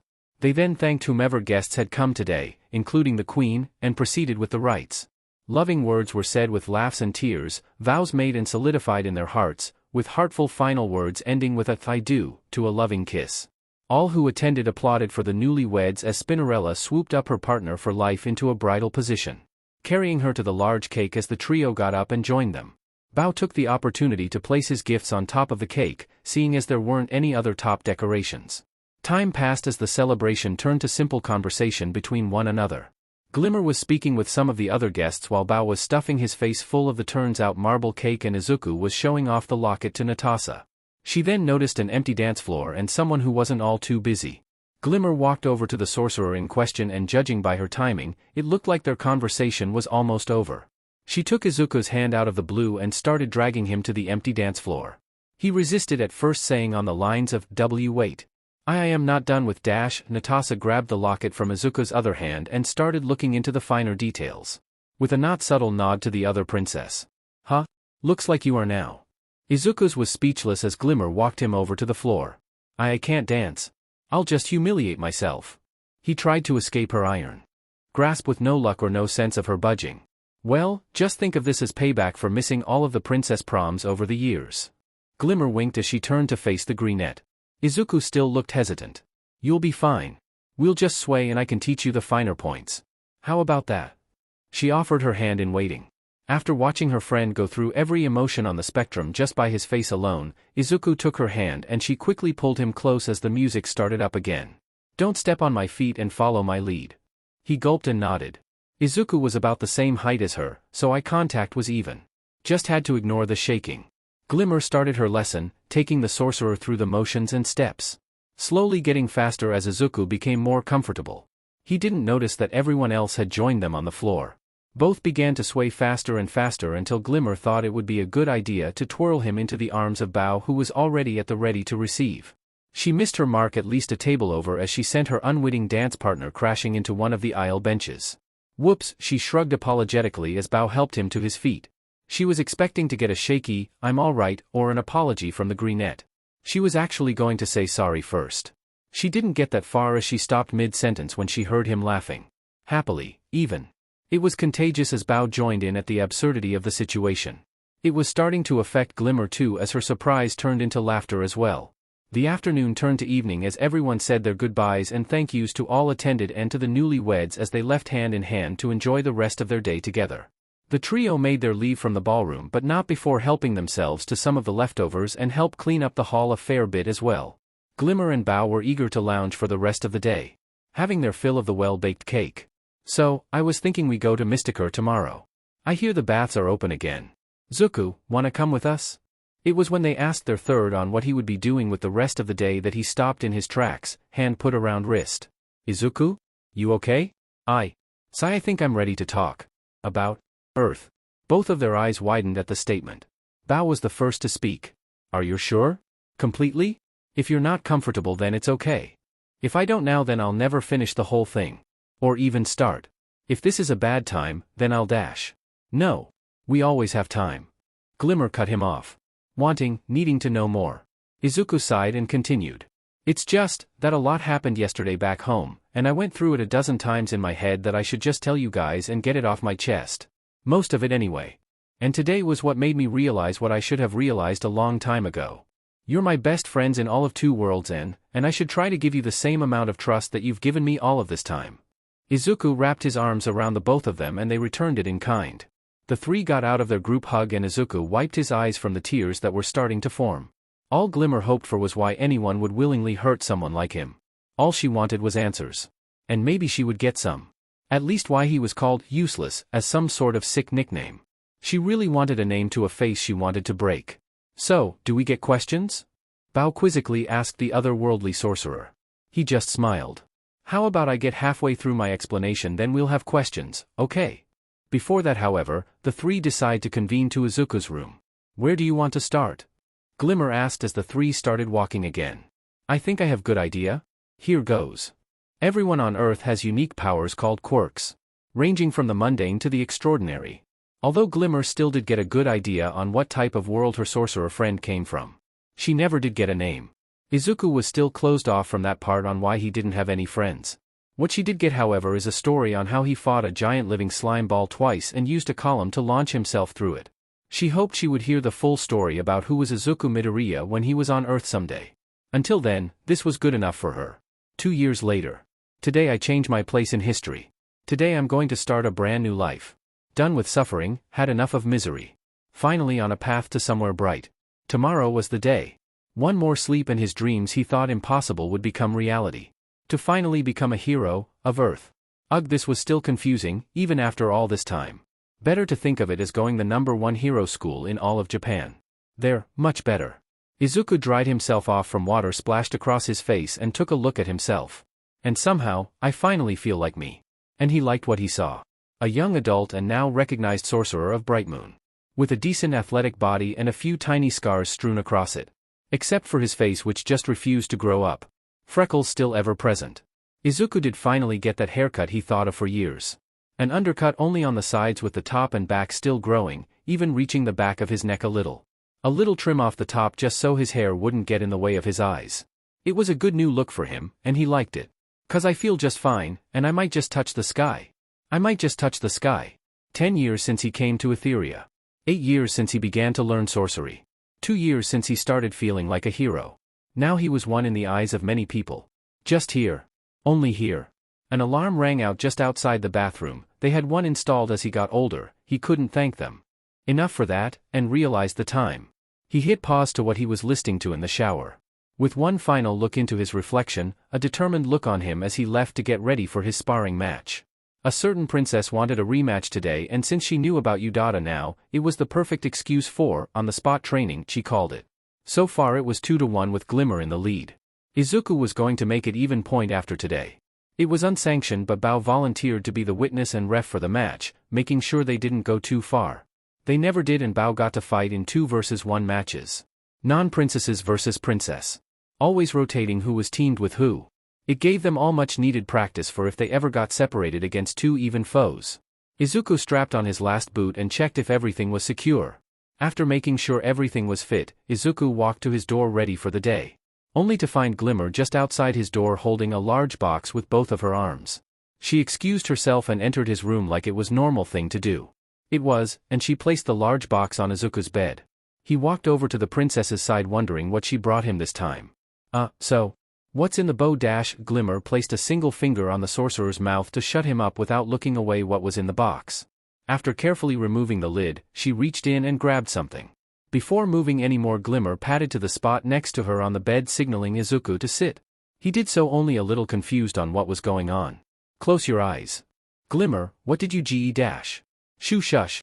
No words, only closed eyes. Izuku obeyed and closed his eyes. Presenting his hands as he was clearly getting something. Then he felt two objects carefully placed into his hands, one much larger than the other clearly. One felt metallic as he could feel some sort of chain starting to wrap around his finger. In the other hand, something small, no bigger than his fingernail. It felt faceted as if he had a chiseled gemstone in his hand. What were these? You can open your eyes now. Izuku opened them, curious to see what he just received. In the hand with the metallic object was actually a sliver pocket watch with a half moon with a magical symbol cradled within it engraved onto its surface. Glimmer reached into her pocket to pull a similar looking watch out, hers having the symbol of Bright Moon engraved onto it. showing it off with a smile on her face. In the other hand, a moonstone stud earring shaped much like the engraving of the pocket watch. As he looked back to the princess beside him, she pointed to her ear, the same earring already attached to her ear. Did she get him matching gifts? No, just you. I stopped to see Bao and drop off his stuff before I came to see you. How much did this cost? This doesn't look cheap considering how well it looks. Let's just say I've been saving up since our first mission. Anyway, open up the watch, you're going to love it. Ignoring the fact that this must have cost a small fortune to have custom gear made for each of them, Izuku clicked open the watch to find the watch part of the item, slowly ticking away the seconds passed. On the inside of the hatch was where the real surprise was.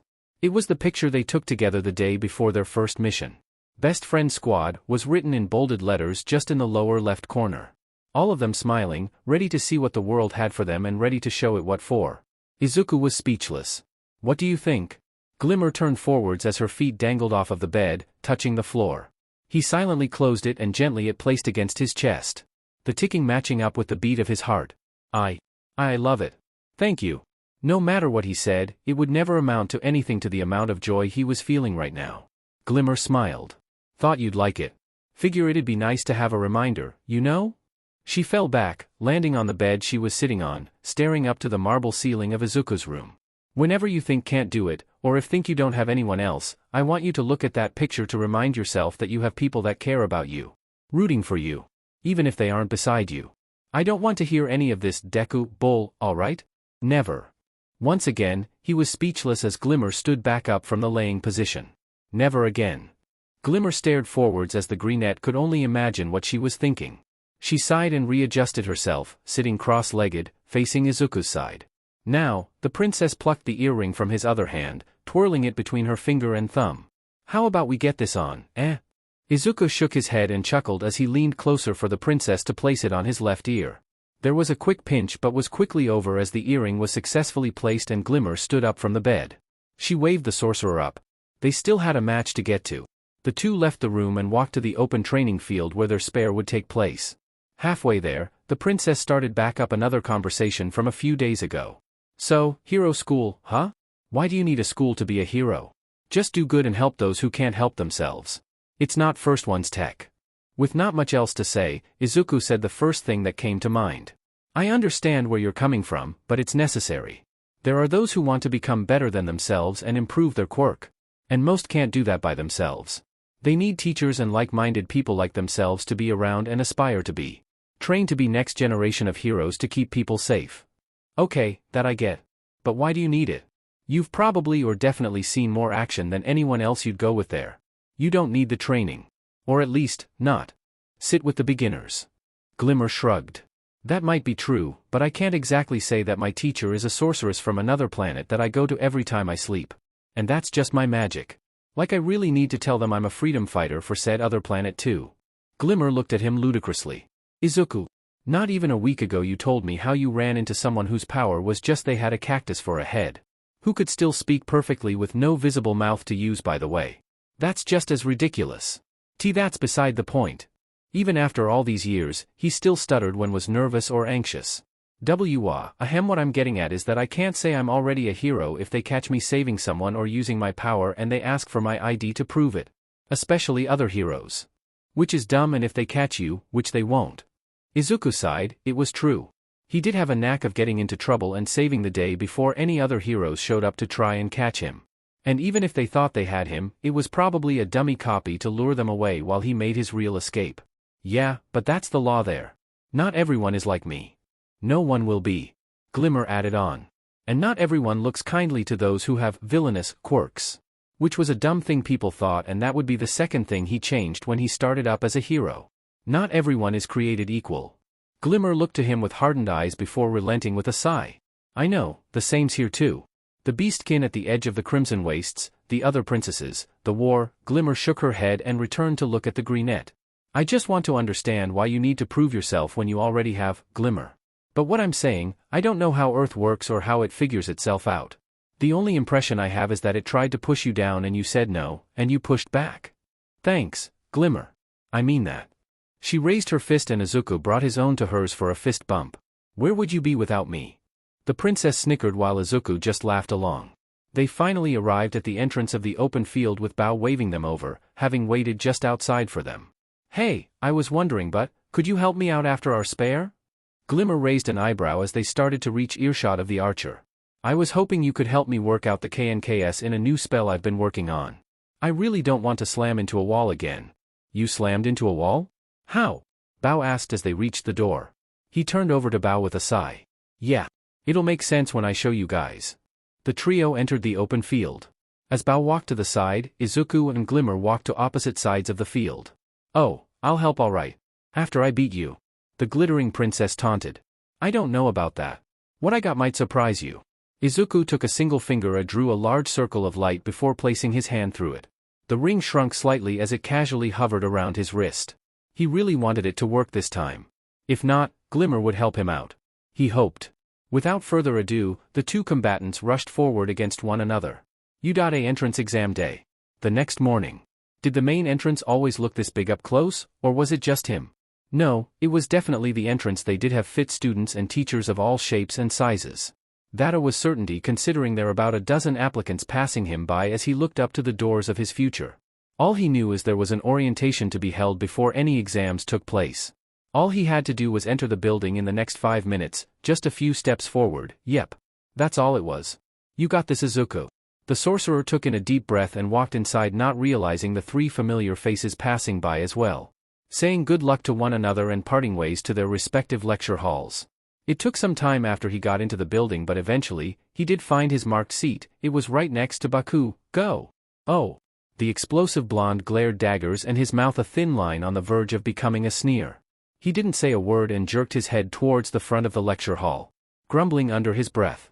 "Okay, just stay quiet and he won't annoy you or throw off your game." Izuku took his seat, making sure his notebook and the spell tome he brought for reference were well away from the blonde's reach. Someone Izuku didn't recognize walked to the front, prepared some notes, and gave instructions on what today would look like. A written exam would be taken first, then afterwards, another member of U.A would explain the practical part of the exam to the applicants.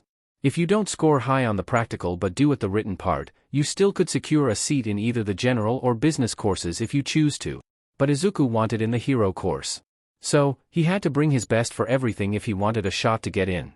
The presenter ended their speech with how the written exams would be written in specially marked classrooms with only 20 applicants per room. The practical would be explained in the same hall by a U.A teacher. With that, Izuku proceeded to his assigned room and took a seat at an empty desk. The exam papers were passed out as he was the last one to arrive and quickly started as soon as he was seated. It wasn't terrible difficult as he studied with the remainder of the night after his spare with Glimmer, trying to ignore the stinging from the sparkles in his eyes. It did fade this morning, thankfully. With the written portion of the exam complete, Izuku returned to his seat from earlier and, seeing he had time before the next presenter showed up, opened the spell tome to his own created section. Studying up on the newest spell, he tried his hand at against the glittering princess. Her advice was invaluable and helped immensely on how to properly utilize the spell. Unfortunately, in order to find what was going wrong, he had to use it during their spare, which ended in him crashing into the ground in an instant from what was supposed to be a slam attack. After laughing with every fiber of her being, she helped him out. What he wanted to know was how he chose her destination or how she felt when she teleported. Getting that was the final piece of the puzzle and, in theory, would allow for better control of the spell he learned. Making some final adjustments to the diagram of the spell with some changes to the glyphs, the presenter for the practical approached at the front of the hall. He called out to get the attention of all the applicants. "Ahem, heyo little future heroes, and welcome to U.A. Yeah. Re-D-Day." The hero bombastically pointed to the applicants with gusto. Although the hero present Mike had their attention, his attempt at hyping the crowd failed miserably as dead silence took hold. Bummed out but shrugging it off, present Mike continued with his explanation, referencing a pamphlet everyone had hopefully grabbed as they entered the hall. The practical would take place in a fake city constructed on school grounds with various robots roaming the city acting as villains. Their goal would be to destroy as many robots as possible in a 15-minute time frame, with points being racked up with robot destroyed ranging from 1 to 3 points based on the robot. Although he did say there were only 3 robots, the pamphlet said there were 4 instead. Izuku was going to raise his hand in question but was shot down by someone else who had the same question. The speaking hero saw this as the other one had shot straight up with his hand raised. "Excuse me, sir, I have a question." The glasses-wearing, prep-looking applicant said clear and concisely. Present Mike, although slightly taken back, allowed for the applicant to ask his question. Said applicant bowed and continued with his question. Thank you, sir. I have two problems I wish to be addressed or at least to be known. 2. Izuku only had the one. What did he see? The first is the information in this pamphlet provided. He motioned to the pamphlet in his hand. You state that there are only 3 machines worth points, but this information describes a fourth one not worth any points. Is this a discrepancy, and if not, why hasn't it been mentioned as of yet?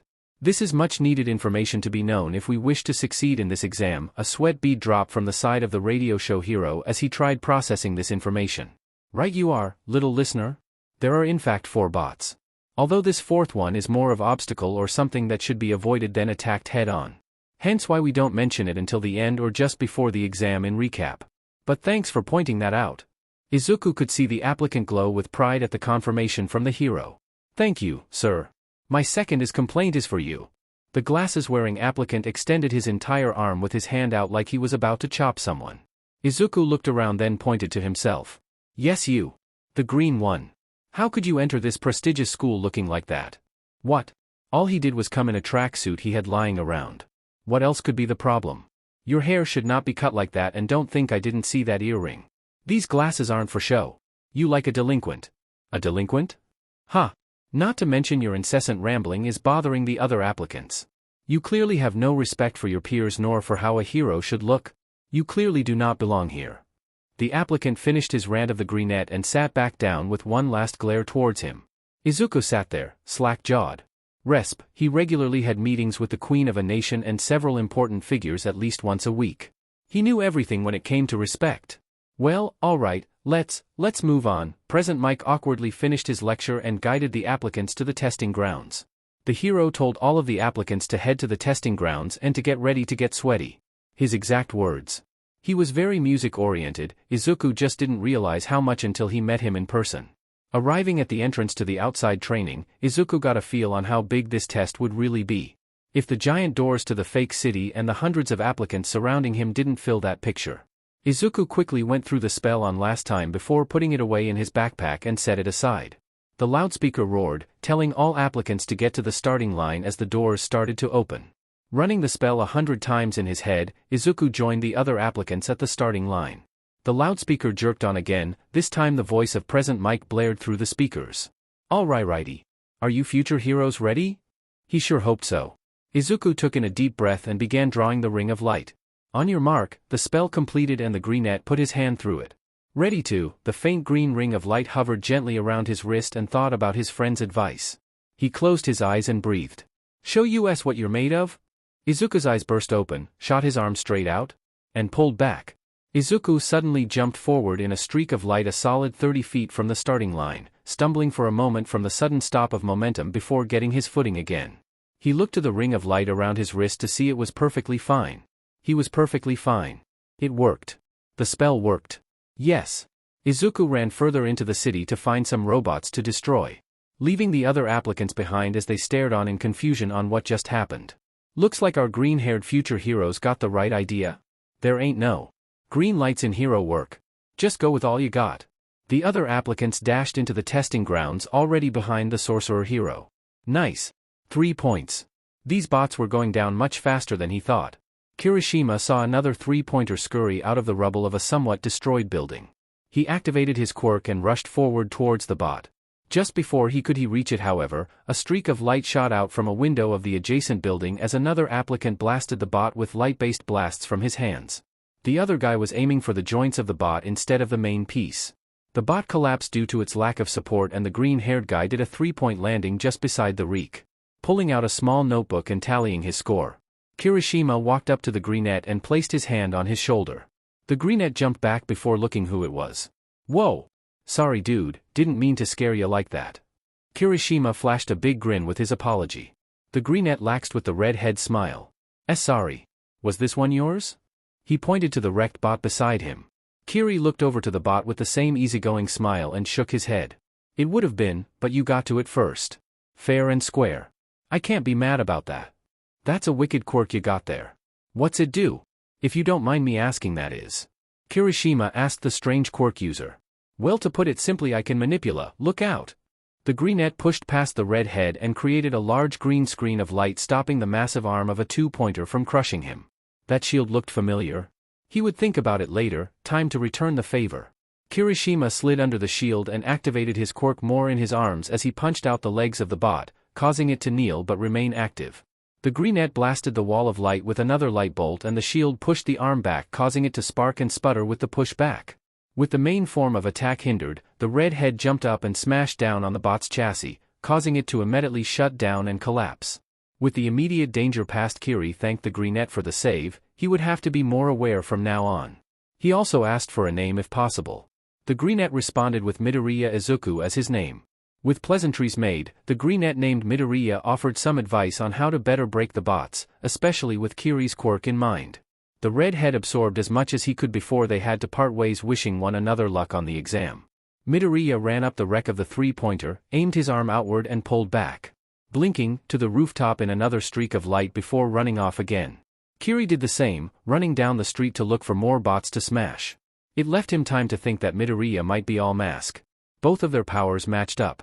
The light blasts, the shield, the only he didn't see was if he could create those columns like all mask could. It was better evidence than nothing though. He would have to tell Mina about this and how he might have found their masked hero after all this. Kiri hoped all three of his friends ended up in the same class, including Midoriya. Before another thought crossed him, he managed to get a glimpse of some one-pointers wandering around, ripe for the picking. Let's rock! Clashing his hardened fists together and dashed into the fray. A exam observation deck. We got some strong candidates this year. Wouldn't you agree, Aizawa? The chimera rat-looking principal spoke while taking a sip of tea from the side. Aizawa grumbled. While I won't deny that, sir, I do see some problems too. Oh, I suppose that is true. But that's why they're here in the first place. To become better people as well as heroes. The ragged hero sighed and monitored some of the other applicants. It was close to the halfway mark, and that meant letting out the 0-pointers. Which was completely unfair in his opinion. In fact, the entire exam was unfair for those who didn't have quirks that immediately caused damage to their opponents, leaving the more support and defensive-oriented quirks to fester away. But that was the world they lived in now. The more flashy and powerful the quirk, the better your chances of surviving and fighting another day. Speaking of flashy, a certain applicant was drawing his attention more than most. Midnight, pull up information on applicant hashtag in the third simulation. You could say please for once. Hold on. The X-rated hero went through the roster of applicants, then sent the asked for one to Aizawa's screen. Midoriya Izuku. Age, 18, quirk, ether. Description, able to manipulate a light-based energy to focus into attacks, protection, or distracting illusions. Note, some of these abilities require a circle of light to be formed ahead of time. Is that so? Then why was he watching the same person shoot out sharpened spikes of ice made from nowhere at some of the bots? He could tell it was actual ice from the frost buildup on the bots and walls the spikes impacted with. Meaning it was freezing cold to the touch, not light or energy-based. Either this info was false and outdated, or there was more to this kid than he let on. Either way, it was going to be a headache. Not unlike. We're at the halfway point, candidates. Make sure you get your hero on, his partner. Well, you know what that means, everyone. Nizu was getting way too into this. Time to up the stakes a little. The principal pushed a red button on the armrest of his chair. Back to the exams. Already? Time flies. Izuku quickly reviewed his currently tallied points. With all of the bots he destroyed so far, he had a solid 80 points. He probably would have more if he didn't stop give some advice to some of the other applicants. But the analyst side of him was showing, and he felt compelled. For one, there was this orange-haired girl who could increase the size of her fists, easily crushing the one-pointers, but struggle with the three-pointers and their ranged firepower. His advice for her was to use the increased strength of her fists to launch herself towards the bots so she could more easily crush the legs and arms when she got in range. Another candidate could generate and discharge electricity, acting like a living taser. The electric blonde actually blasted a one-pointer that was sneaking up on him, and Izuku returned the favor the same way. Izuku's advice for him was to point out exposed electrical panels on the bots the electric blonde could exploit, mostly on the 2 and 3 pointers. As they all seemed to be made the same way. Including weaknesses. So many amazing people and so many amazing quirks to boot. He really wished he brought one of his quirk analyses notebooks with him. This would have been the perfect time too. He hoped he could go more in depth with them once he got into UA.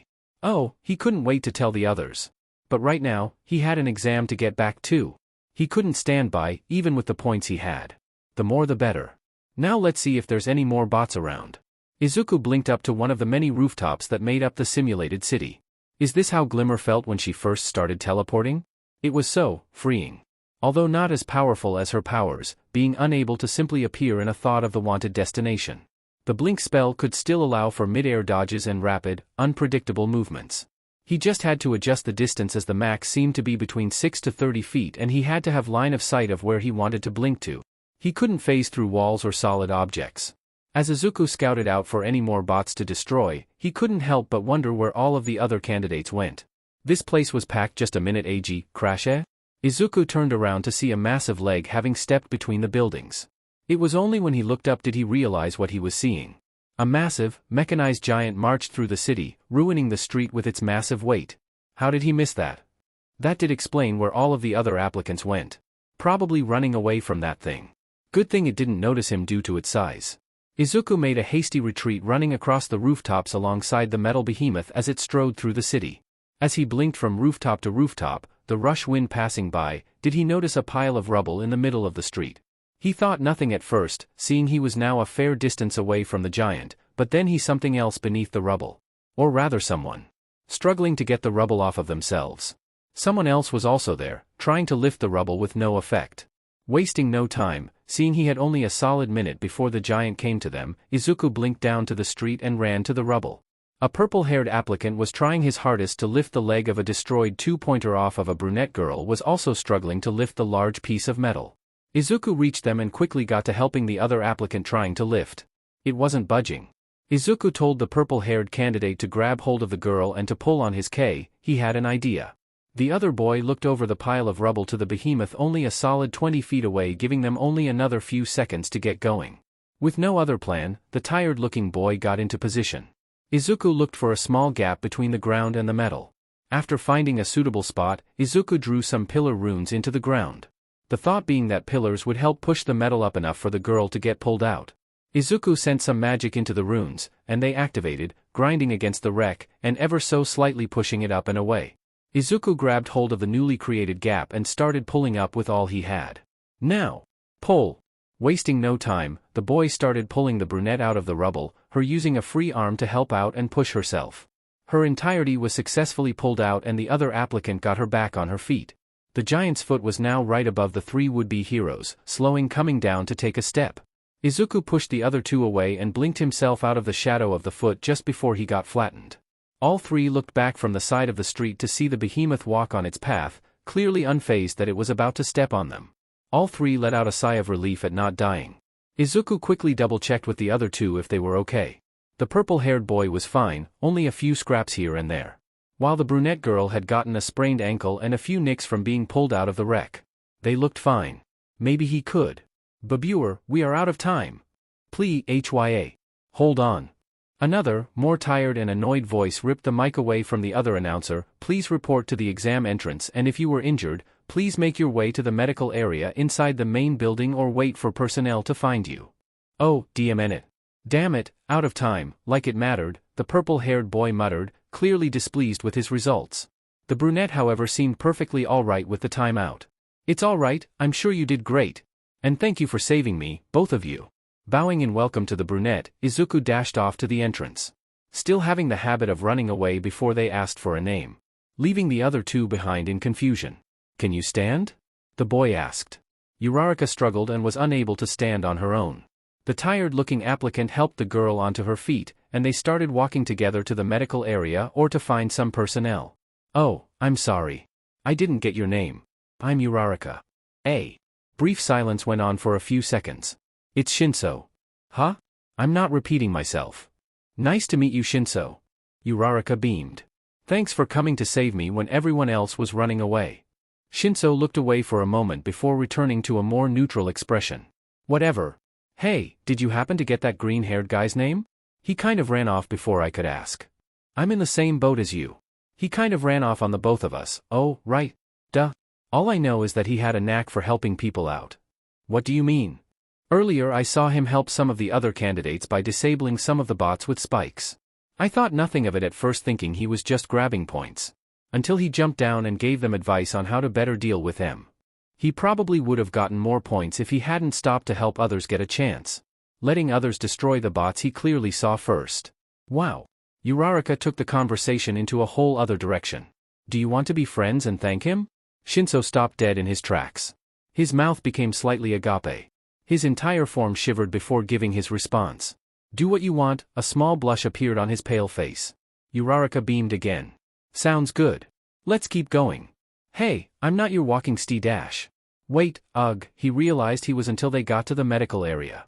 The two continued to walk down the destroyed street. Uraraka chatted up a storm and Shinso listened in silence. While Izuku wondered what Glimmer would think that he almost got crushed during a test as he collected his things and started walking home after getting a clean bill of health. Back in Bright Moon. What do you mean you almost got stepped on? What? That was an accurate response to hearing something like that. A Japanese sorcerer's handbook, spell, illusory copies. Written in a filled section of the unknown spell tome by an unknown author. Spell name, illusions, copies. Spell type, spell circle concentration. Description, by focusing more magic into an illusion-based spell, one can create lifelike copies of themselves to send out to confuse foes. Look to basic illusions for more information on creating illusions. These copies can be sent out on their own. However, their density is based on the amount of magic that you pour into them. Therefore, multiple copies are extremely fragile than a single copy. Notes, copies can also cast very basic spells also based on the magic given during creation and the knowledge of the sorcerer. Knowing this, you shouldn't just create an army of yourself. The next sentence is too faded to read. Based on the way it was written, it might have been a name. Because the spell will be far weaker coming from a clone than the one who created them. Basically, shooting peas at a tank. It'll distract them, sure. But don't expect to do real damage. Or any for that matter. The rest of the page is an excerpt from the author on how they would use these copies in fun pranks in their younger days. The rest is scratched out. Caster's notes, the first spell I actually mostly mastered. It seemed so long ago. How I could barely keep one up at a time and it looked like a preschooler drawing. Now I'm throwing them around in groups of 5 or 6. And if the barrier bolt combination taught me anything, I can mix and match spells for varying effects. Maybe I can find a way to switch places with one in a group. Next time I'm in Mystica, look into possible teleportation or warp-like spells. Maybe I could learn a spell that could help close distances. Maybe a weaker form of Glimmer's teleportation? Another day, another mission. It had been nearly 2 weeks since the entrance exams and, in that time, his letter if he made it into U.A or not had yet to show up and Izuku was very nervous about it. Right now, however, he and Glimmer were walking up the steps to the main hall of Brightmoon having returned from a few days' expedition to some of the further villages. The first few went without any trouble. The last one was where trouble happened. A detachment of Horde soldiers was about to ransack the village just as they were about to leave. Their orders from Her Majesty were to retreat and escort as many people as possible out if there was an attack. That didn't happen as Glimmer insisted they stay and fight. With no room for negotiations unfortunately. The advisor side of his role to Brightmoon told him to try and convince Glimmer to get them and the people out. The bodyguard side of him however had to watch her back no matter what situation she got herself into. He would already do that, no questions asked. But now it was his job to do that. The hero part of Izuku outshined the advisor part as he leapt into the fray alongside the princess. There were, thankfully, no casualties and very few injured thanks to the sorcerer's experimental creation runes. Creating domes of earth to protect any of the fleeing townsfolk from stray fire or elusive drones. Now they just had to convince Her Majesty why they disobeyed orders, despite them saving those people. That was going to be the hard part of today. It'll be fine. Glimmer said nonchalantly before taking a deep breath. Both now stood at the grand opal gates of the throne room. Are you sure? This was supposed to be a relief mission for us. Izuku brought attention while Glimmer checked for any debris on the two. It'll be fine. She stated, casually flicking a pebble off of the sorcerer's shoulder. Just, let me do the talking. Now Izuku was anxious about this. Not that Glimmer was bad at negotiations. It was also her mother they would be speaking to. A very protective mother as Izuku learned over the years. Glimmer went over herself one last time and with one more deep breath, pushed open the large doors. Both walked side by side as they approached the sitting queen. As they reached the steps to the throne, they went down on one knee. Commander Glimmer, present per the queen's summons. Izuku was swiftly after her. Sorcerer Izuku Midoriya, present per the queen's summons. He thought adding his last name would sound more professional. The queen stood from her throne and looked down to the two. Her expression neutral and professional. Welcome back. You may rise.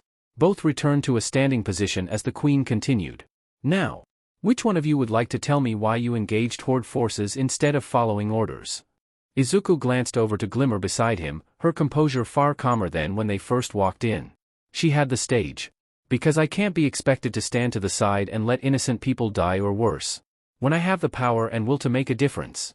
Glimmer knew full well why she was given the title of commander, and it wasn't because of her leadership skills.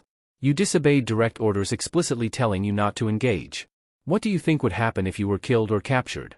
I can't make exceptions. Then why send me out in the first place? Glimmer shouted.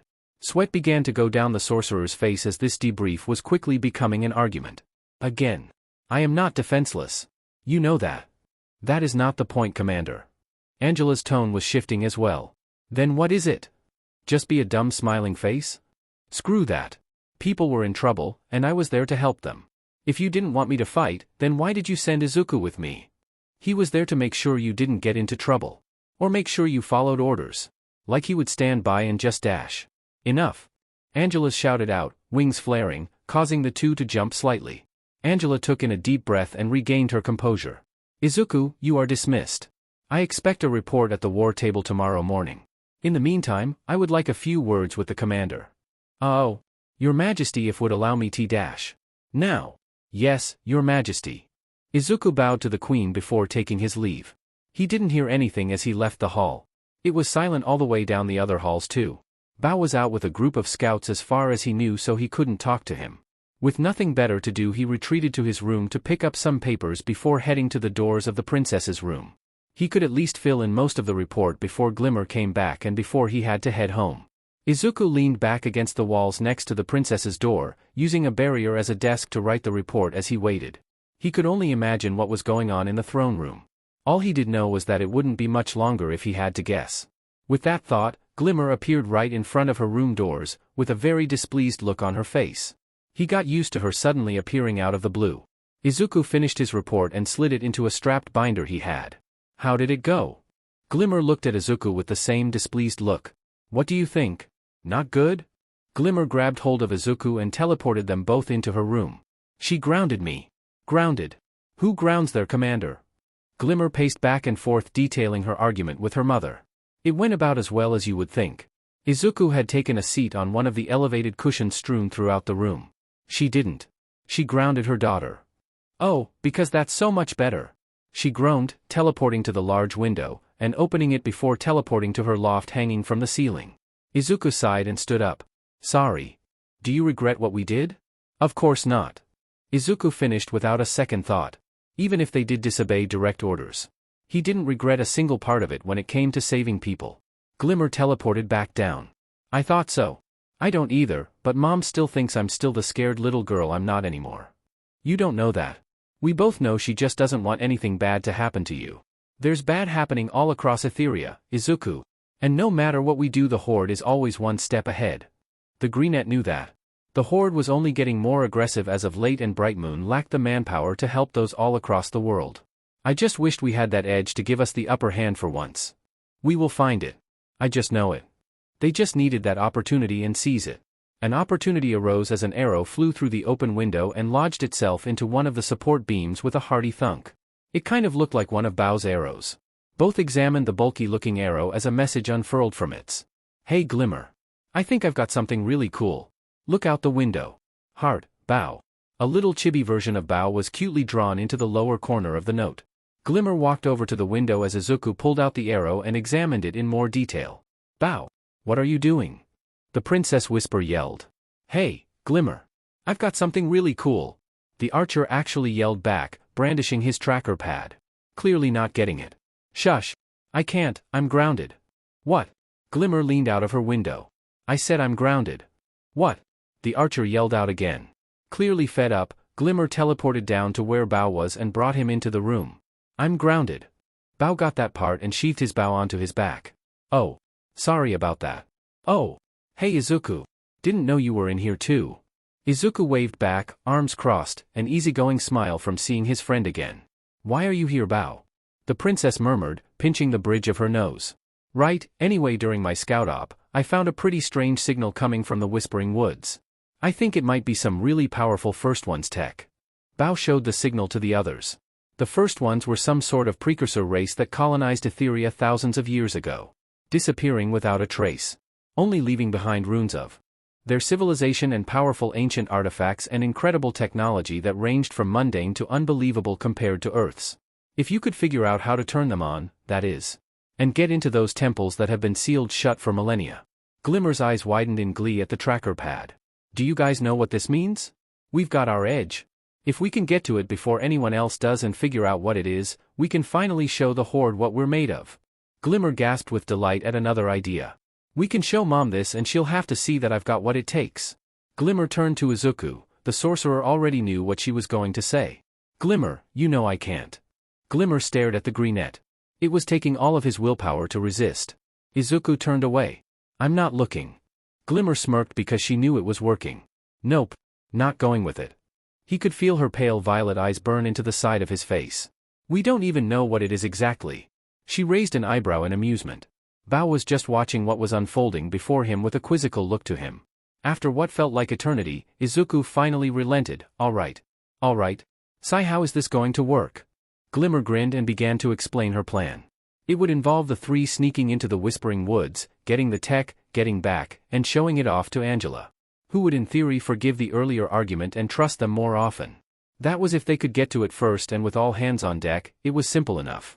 While Bao would lead them to the general direction of the signal source, Izuku's role would be to lead them back out since he had first-hand knowledge on how to navigate the more confusing parts of the woods.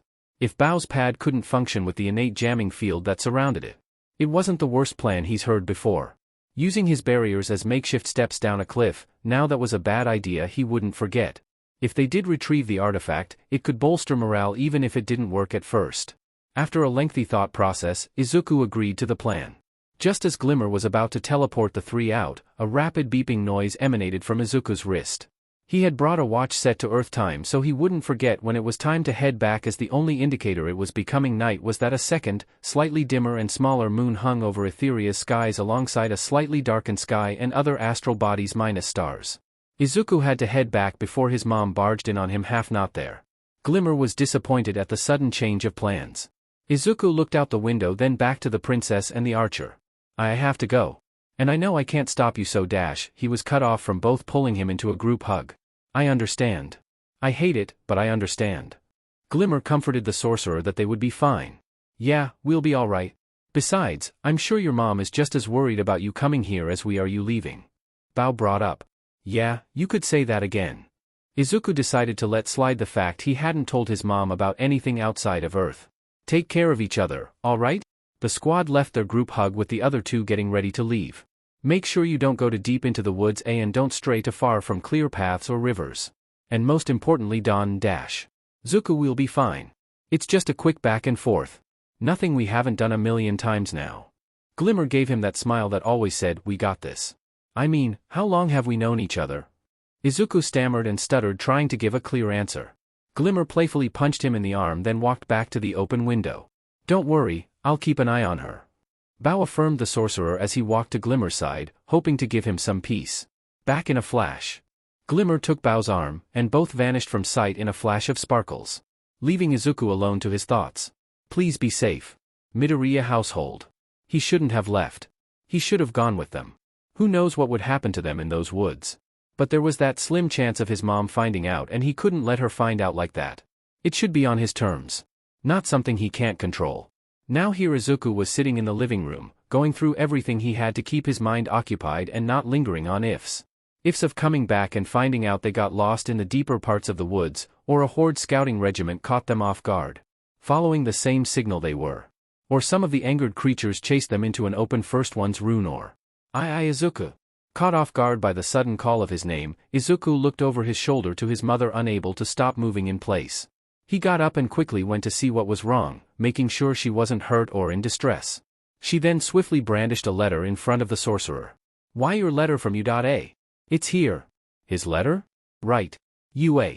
The other half of his crazy life. Izuku carefully took the letter from his mother's nervous hands into his own shaken ones. Flipping it over, it was in fact from UA. If the plastic stamp with U.A pressed into it keeping the envelope sealed didn't give off that idea. He kind of forgot about it in hindsight with all of the trips he's had to make all across Bright Moon territory. Izuku? Are you alright? Inko asked her son after seeing his indifferent expression. He looked up from the letter in his hand to his mom. Why yeah, just a lot on my mind right now. I guess so, huh? Inko silently wrung her hands and offered a shaky smile to her son. Well, whatever happens when you open it, know that I'm proud of you and that I love you no matter what. She brought her son into a loving embrace, squeezing him tight as if that'll be the last one she'll ever get. Izuku was much taller than Inko now. It didn't help that she also shrank too. Hence why he could feel his shirt getting damp around his chest. He held her close to try and comfort her. They finished and Inko wiped away the tears in her eyes. I know you got this. Izuku smiled back and Inko took a seat in the living room while Izuku went to his room to open the letter. As he left, he didn't hear her mutter something about a scar. Izuku sat at his desk and placed the letter on it. Moment of truth. He was in or out. Just had to open it and read what was inside. Simple enough. He had choked down harder to read messages before. This would be far more lax than those. Izuku opened the letter from its side and a small black disc slid out of the envelope including a note. It was folded and said, "Please play message on projector before opening," on the front. Cryptic. The black thing was a projector? Seemed a little overkill for a message. He put the folded letter down and examined the small projector. After some fiddling, he found which way to put it up and how to play it. He put it back down on his desk and pushed a small button on its side. The center lens lit up and a holographic screen arose from the small disc. Now on display was a long dark-haired, disheveled-looking man, who looked like he's never even heard of sleep before. Izuku could have sworn he looked familiar. Maybe one of his earlier journals could jog his memory. Before that, however, the man on the projected video began to speak. Hello. My name is Izawa Shoyuta, a member of the faculty here at U.A, and I am here to tell you about your results during the U.A entrance exams. The man was clearly tired. Why was he here? Whatever, let's hear those results. Your score for the written section of the exams was fairly decent, easily solidifying your place in the general courses, but I doubt that's what you want to hear? The tired member continued, seemingly having gone through this a dozen times already and just wanting to go home. Or collapse. Anyway, your score for the practical was decent as well, a solid 80 points. Putting you into the top 10 of your section taking the practical. But we don't just look for how quickly you can take down a villain, as useful as it may be. We are also looking for those who worked well with their other candidates or have more heroic qualities. Which is why we set a secret score of rescue points for those who meet those qualities. Really? Then how many rescue points did he get? All he did was give advice. These extra points were hidden from public knowledge as we could differentiate the actual potential candidates and to allow those who don't have offensive quirks to score in the exams. Which is why when we see someone help those out of difficult situations and give advice on how to better approach said situation, we reward that kind of thinking. So, adding the rescue points on top of your villain points, your total shoots up to throwing you into second place of your section in the regular practical. 140, then that would mean. That's right, congratulations. He didn't sound all that congratulatory. Welcome to U.A's Hero course. Disclosed with this message is a form with the information of when class time will begin and end, a section of which homeroom and classes you will be assigned and general information that will need to be filled and sent back. Izuku opened the form and spied it up down, trying to memorize it to the letter. A secondary form will be issued later this week with information about possible moving to on-campus dormitories. Dorms? His own space without the possibility of getting walked in on while he was asleep? That sounded perfect. However, Midoriya Izuku, there is one more thing I wish to speak about. The man's visor narrowed towards the camera, staring directly at him as if he was right there in front of him. During the exams I saw you create projectiles of pure ice from what I'm assuming was the moisture in the air. But your quirk describes you only able to create light-based projectiles.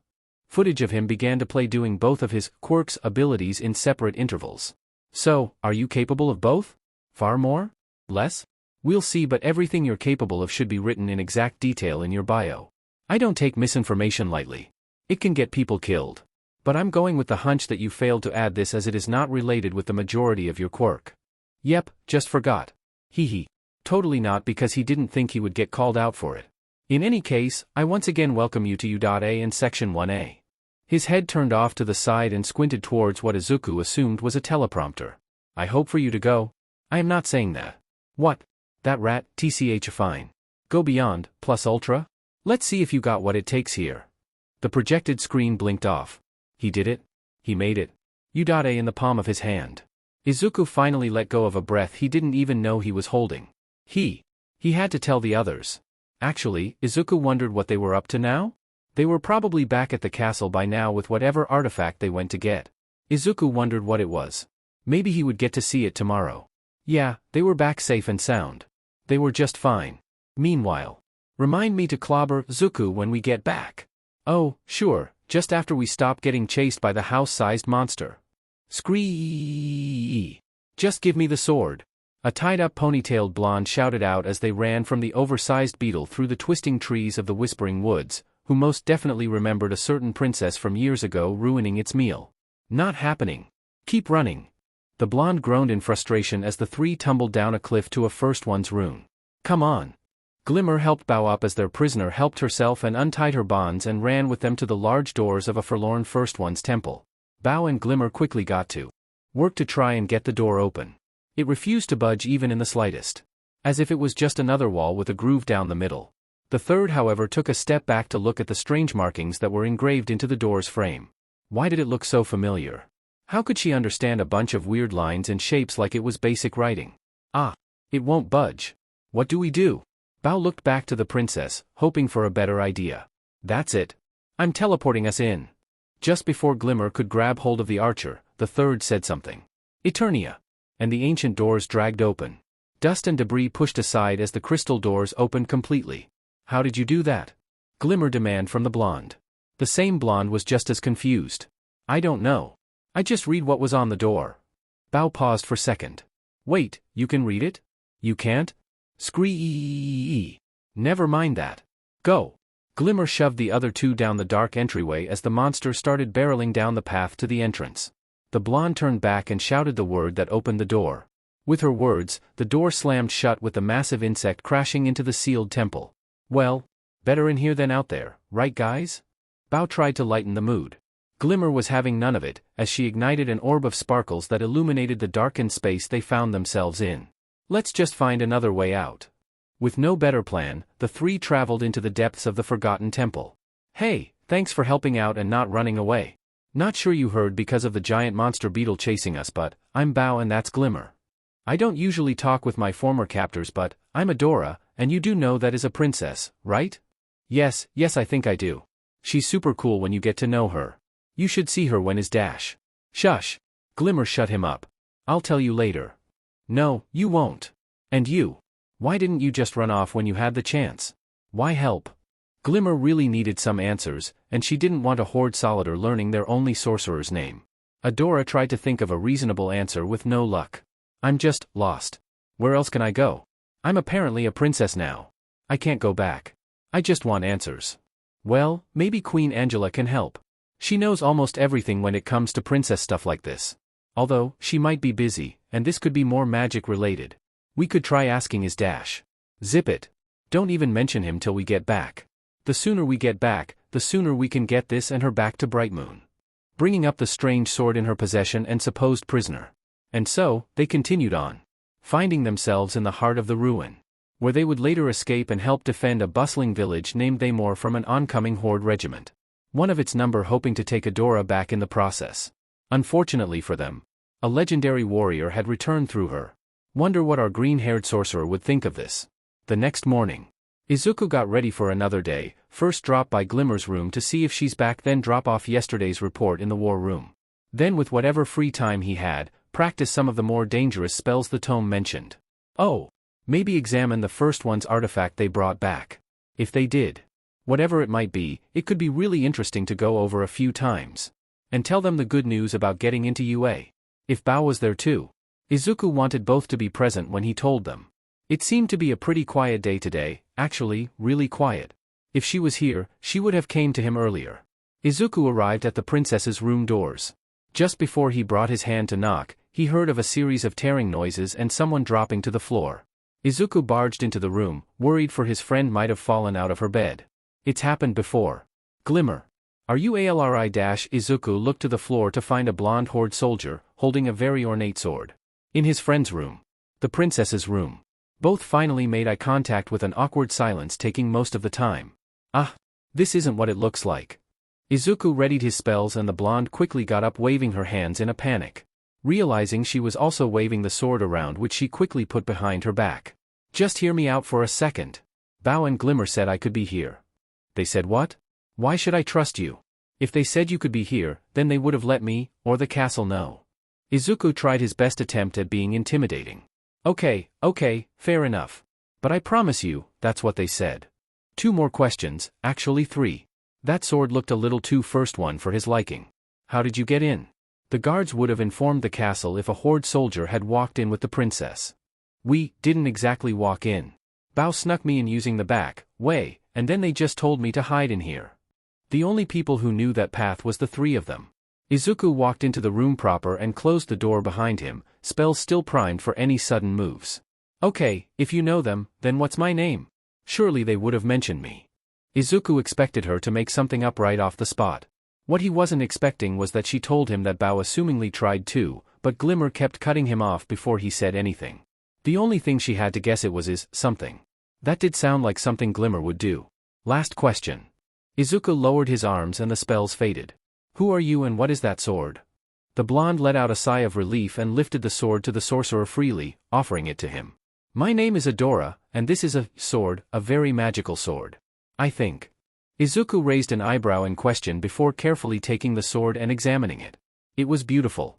A brilliant golden guard and handle attached to a perfect sliver blade.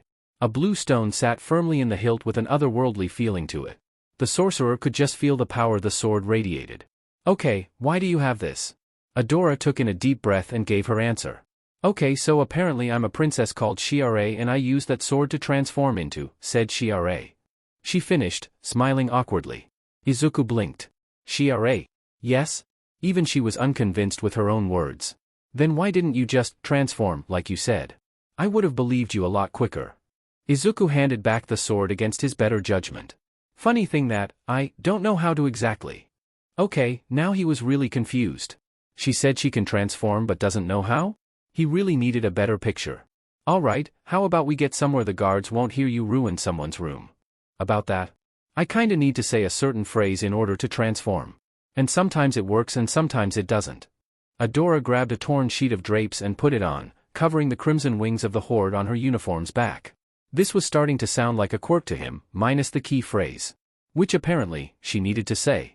Never mind, he needed answers and it would need to be somewhere remote if she needed to say a phrase out loud. Adora looked out the window and pointed to a plateau not too far down the sudden drop to the moat below. "Oh yeah, that would work." The 2 scaled down the cliff down to the open plateau and walked over to an open space. A horse was casually grazing a stone's throw away. "This should be good, you transform, and I'll try and go over anything Shiare related." Izuku opened up the carry-on he brought and pulled out one of his Etheria research volumes. Adora in the meantime looked directly into the reflective sliver blade of the sword, focusing into the blade before lofting it up high and shouting, "For the honor of Grayskull." Izuku looked up from his research to see the sword flicker slightly before dimming out again. He then saw Adora murmur in frustration, then just started swinging the sword around and saying the phrase. Interesting. With what notes he had taken from the archive, this Shiare was an extremely powerful warrior capable of impossible feats thousands of years ago when the princesses first emerged. All of which waved a sword that matched the description of the sword in front of him. It never said anything about someone turning into Shiare, however, or a special phrase. Maybe it was more of a title than a name, or the real name was lost to time. The only thing he did have was mostly from fairy tales and myths passed by spoken word. So, there might have been more legends telling Shiare's story long ago. Izuku looked back up from his notes to see Adora laying flat on her back glaring at the sword. A horse wandered into frame next to her. She stood back up and petted the animal as if she knew it before, even hugging it. The horse moved away again and Adora lofted the sword up again and shouted the phrase. "For the honor of Grayskull." The sword reacted again to her words and began to glow more brightly. Izuku put away his notes and watched on. The sword then started to shake in her hand and lasers of pure light began to shoot out of the blade at random. Izuku ducked as a stray laser whizzed just above him, impacting the tree behind him, leaving a darkened blast mark. "Sorry." Another bolt launched out and the sword finally settled, returning to a stable form. The sorcerer ran to the sword-bearer's side about to ask what happened. Before she could say anything, however, a bright light in the corner of their eyes took them by surprise with a startled whinny shortly before. Both looked over to a shining silhouette of a horse as its form began to shift, growing wings and a horn. The light died down and the regular horse that stood before them was now a majestic alicorn. Its fur now a snow white and its wings a rainbow sheen with a pristine horn. Its eyes slowly opened to reveal they had changed to resemble a star's shape, almost shining like them. You made an alicorn? Izuku couldn't believe what he was seeing. Adora was freaking out, having just turned an animal into something she's never seen before with a magical sword. What the heck is an alicorn? Holding the sword as if she's expecting it to attack them. Izuku slumped and his face took an expression which would be best described as, "Are you serious?" He pointed to the magical beast in front of them. That is an alicorn. Still looking to Adora with disbelief on his face. And she was Etherian? Then again, alicorn have supposedly been extinct for centuries, so not seeing one made sense. Said alicorn finally realized what had happened to it and gave the appropriate response. It started freaking out. Both immediately started trying to calm the animal down as it bucked and struggled against its new appendages. It shortly took flight, then crashed back into the ground multiple times as it tried to run from itself. Izuku tried conjuring some sort of trap using his creation runes but didn't get the chance as the animal crashed into him, pushing him into a tree and knocking the breath out of him. It then took off again towards the encampments in a blind panic. Adora ran over to the sorcerer, clutching his chest against the tree. "Are you okay?" "I am fine. Make sure it doesn't hurt anyone in the camps. I'll try to be right behind you." Adora nodded and ran after the fleeing alicorn. Izuku tried taking quick, sharp breaths as a pain started filling his chest. He might have a broken rib after that. He hoped Adora had it handled. This was going to take a minute. Adora chased after the fleeing beast as it crash-landed right into the middle of the camps. She tried shouting out to it, even waving the sword towards it to see if she had any control over it. She got her answer as it took to the skies again before starting fly. Right into her. Adora readied herself for incoming impact, but the alicorn stopped itself using its wings and the resulting wind blasted away her drapes, revealing her uniform to the camp. It took to the skies again and soared away from Brightmoon. Adora watched on as it flew away as the camp residents found a horde spy among them and began surrounding her. Adora tried to explain to them that she was a defector, but they didn't listen. Bao was right, they really didn't like the horde here. The angered residents chased after the blonde as she started to run away, using the sword to cut through some of tents to get away and make some distance. She rolled down a cliff, dodging and deflecting arrows with the sword as she got to the edge and jumped into a river moat, finally retreating into the safety of the forest. Izuku finally caught himself and ran down to the camps, looking around to torn tents and agitated townsfolk. That alicorn really tore the place up. Where was Adora? His attention was drawn away as a large bull-horned woman ran towards him. "Sorcerer! There's been a breach." "What kind of breach?" "Please don't be Adora. Please don't be Adora." There was this weird flying horse causing all sorts of panic as it ran into some of the tents, then it flew off. "Oh. Okay, that was understandable. Then to top that, we found a horde spy with a sword trying to communicate with it." "Oh no. What did the spy look like?" Izuku quickly questioned the militia fighter. She then perfectly described Adora, including the sword she was carrying. "Damn it, which way did she go?" The fighter told him that she fled into the Whispering Woods as she was being chased. He then asked if anyone had gone after her. She shook her head. "Good. I'll give pursuit. Notify the guard and calm everyone down." The fighter saluted and ran back to a forming crowd.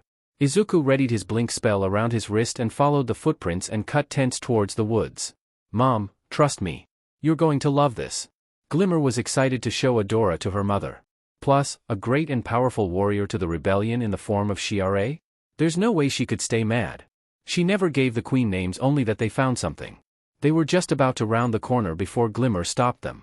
"Bao, would you be so kind as to grab our guest?" Bao smirked, bowed to Glimmer, and saluted to Angela, then jogged around the corner to her room, where Adora would come around as Shiare. It would be perfect. Both watched on before Angela brought up a question. "Have you seen Izuku by any chance?" "I have yet to receive his report. He is usually quite early with them." Glimmer was about to answer before understanding that she didn't know either. Bao jogged back around with an expression that would be best described as, "Oh no." Glimmer was a little confused and asked what was wrong and where was their surprise. Angela now wanted direct answers on what was going on. She would get them as a royal guard caught up with them. "Your Majesty. A horde soldier has been spotted on Brightmoon grounds. They evaded capture due to chaos caused by a winged beast. Sorcerer Izuku has given chase." "Oh, so that's where he was." Angela pivoted to face her daughter, looking less than thrilled. "What did you do?" Thorns, vines, and branches kept appearing and rapidly fading behind her as Adora kept running further into the twisting woods, hoping no one could follow her easily or at all. Bao really wasn't kidding about the pitchforks and torches. She vaulted over a fallen tree and hid behind it, peeking up to see if she had been followed. She finally gave herself a minute to breath, seeing that no one was after her. Or around, or anything for that matter. The only thing around Adora at that moment were twisting trees and strange echoes barely audible to her. Either far to sound like someone was deeper in or quiet enough as if someone was just behind a tree beside her. How far did she go in? She would find a way out if she just kept going in a direction. But where would she go? She couldn't go back to the fright zone. Not after Thymor. Not after Catra. Adora shook her head and tried to get back to the task at hand. She couldn't go back to Bright Moon, not until she could figure out how to make this stupid sword work. Glimmer put all of this trust on her. And she let her down. Maybe Green, Magic, Guy. She forgot to ask for his name. Adora facepalmed and the resulting slap echoed through the quiet wood. Fine. She could work with this. She was a Horde soldier, trained since she was able to first walk. She could get out of the forest no Horde patrol got out of. Ever. No problem. Just keep telling yourself that, Adora. She took a step forward and in the corner of her eye something or someone scurried through the tree line. But first, maybe she should find someone to help her with this. With the only thing that caught her attention being whatever she barely saw, it was probably the best bet to follow it to find at least something out here. Wherever here is. Adora chased after the something, shouting out to see if it would stop. No luck, as kept jumping behind tree to tree. After she thought she lost it, Adora finally came up to a clearing with an overgrown hut sitting comfortably at its edge. Large roots rolled over the walls of the hut as its single denizen pulled back a sheet acting as a door. Finally. Someone to help her. Adora thought, at least as the person didn't turn around from the door. It looked more like a light purple bush more than anything with small white butterflies hovering around them. Adora tried to get their attention without scaring them. The person turned around, completely revealing a short old purple lady with large thick glasses sitting on her face, making her eyes look much bigger than they should be. Well, better than nobody, Adora thought. She then explained she needed some help with getting out.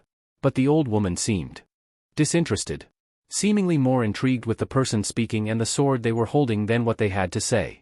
She then adjusted her glasses and smiled widely. Mara. It's been too long. Come, come. There's much to do. What? Adora watched the old woman walk back into the hut and she followed her in, waiting at the doorway. I'm sorry, but I think you have me mistaken for someone else. My name is Adora. Oh, you can't fool these old eyes, dearie. Otherwise, why would you have brought your sword? Did she know about the sword? Wait, you've seen this sword before? Where? Can you help me? The lady grabbed a basket and turned back towards the blonde, smile still ever present. Why, of course. At least I knew the person who last had it. Which is you. How did that make any sense? Adora was getting kind of impatient. Can you help me or not? I need to figure this out, and I need to now. The lady tilted her head slightly before walking past her with the basket. Maybe you can help Madame Raz first, Mara dearie. Come. Or else we'll miss the best berry spot. And with that, Adora watched the woman named Raz leave the hut, broom in one hand and basket in the other. What was her life now? Adora followed Raz through the woods trying to get any more information from her supposed guide. Only to get cryptic answers and things like, oh you know. They even wandered into a first one's rune. While Adora was mesmerized by the sight around them, Raz began to scale the central tower built into the ravine they found themselves in. Trying to reach the final ledge while Adora watched in horror that some old lady might fall to her death, the forest dweller had somehow activated the ruin as it began to glow incandescently. Adora didn't notice Raz gently fall back down beside her as the ruin began to project a hologram of the ruin before it was destroyed. And in the sky above them, holographic stars started dotting it. Adora could only stare in awe and familiarity. She's seen this sky before? Where? Where has she seen this view before? Flashes of a figure, then a view of the true night sky filled her mind before they finally stopped. Where did the stars go? Do you remember, Mara? We used to come here all the time to watch the stars. Where did they go? Raz must have known something. This couldn't be a coincidence. Before she could ask again, Raz started moving on again and Adora followed again with less frustration and more weariness than before. Who was that the Visons showed her? What happened to the sky? Who was Mara? Adora kept getting more questions than answers on this trip. There was one thing for sure she knew though. The world needed Shiara for something, she just didn't know. Adora was about to ask where they were going this time until they came to a premature stop. Adora looked up to the sight before and looked out in shock. The forest just ended. Instead of lush vines and trees there was just gray soot that made the ground and decaying life as one went further from the edge. Ruined and cut down trees marked whatever was left before it was covered by ash. Why would anyone do this? Adora wandered further into the wasteland and found her answer on the side of a treaded vehicle with a powerful claw that must have been cutting the trees with crushing force. She wiped away some of the dust and found the sigil of the Horde on the machine. And there was a dozen more, some in better shape than others. First they more, now this.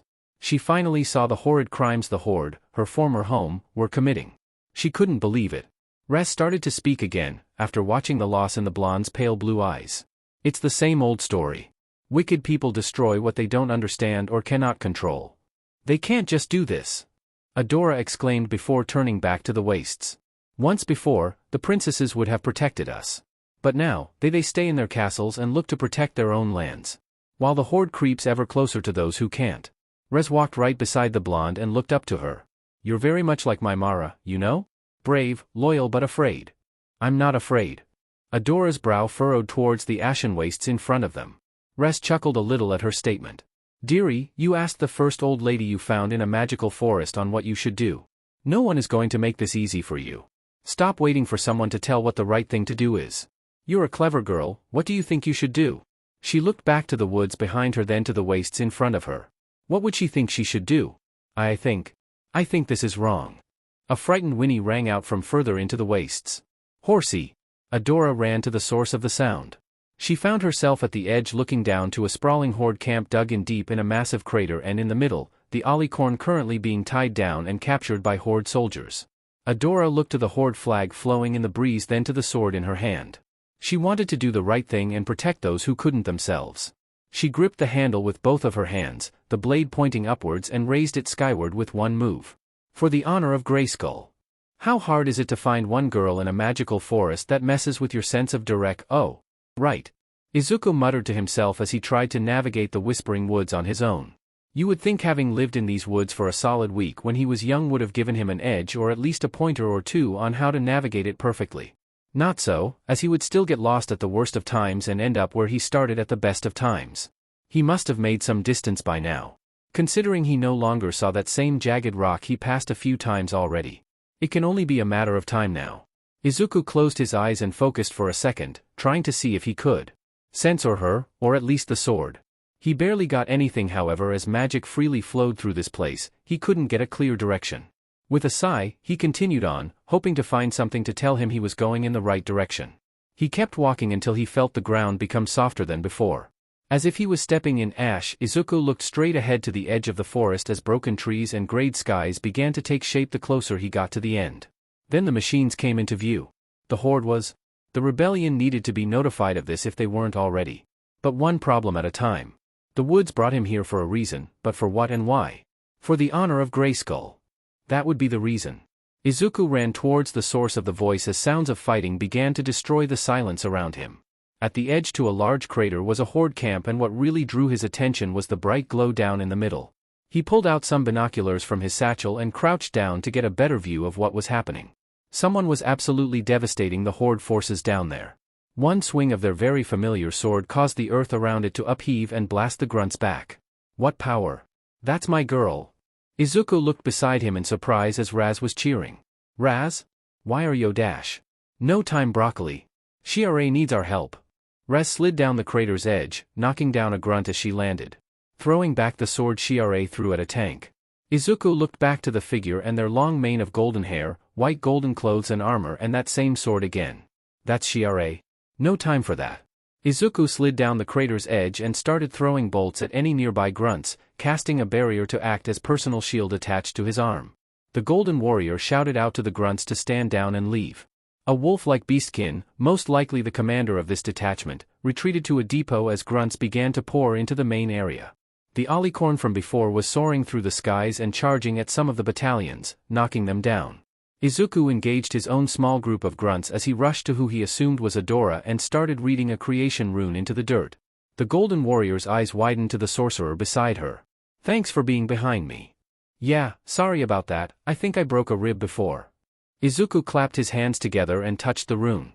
Magic began to fill the earth and a spear of stone began to emerge from the ground. He grabbed the spear and readied himself as he twirled it. I've got eyes on another detachment heading our way. The commander is making a break for a cannon. Cover me. Izuku watched on as Shiare charged through and knocked aside an entire group of soldiers and flipped a tank for good measure.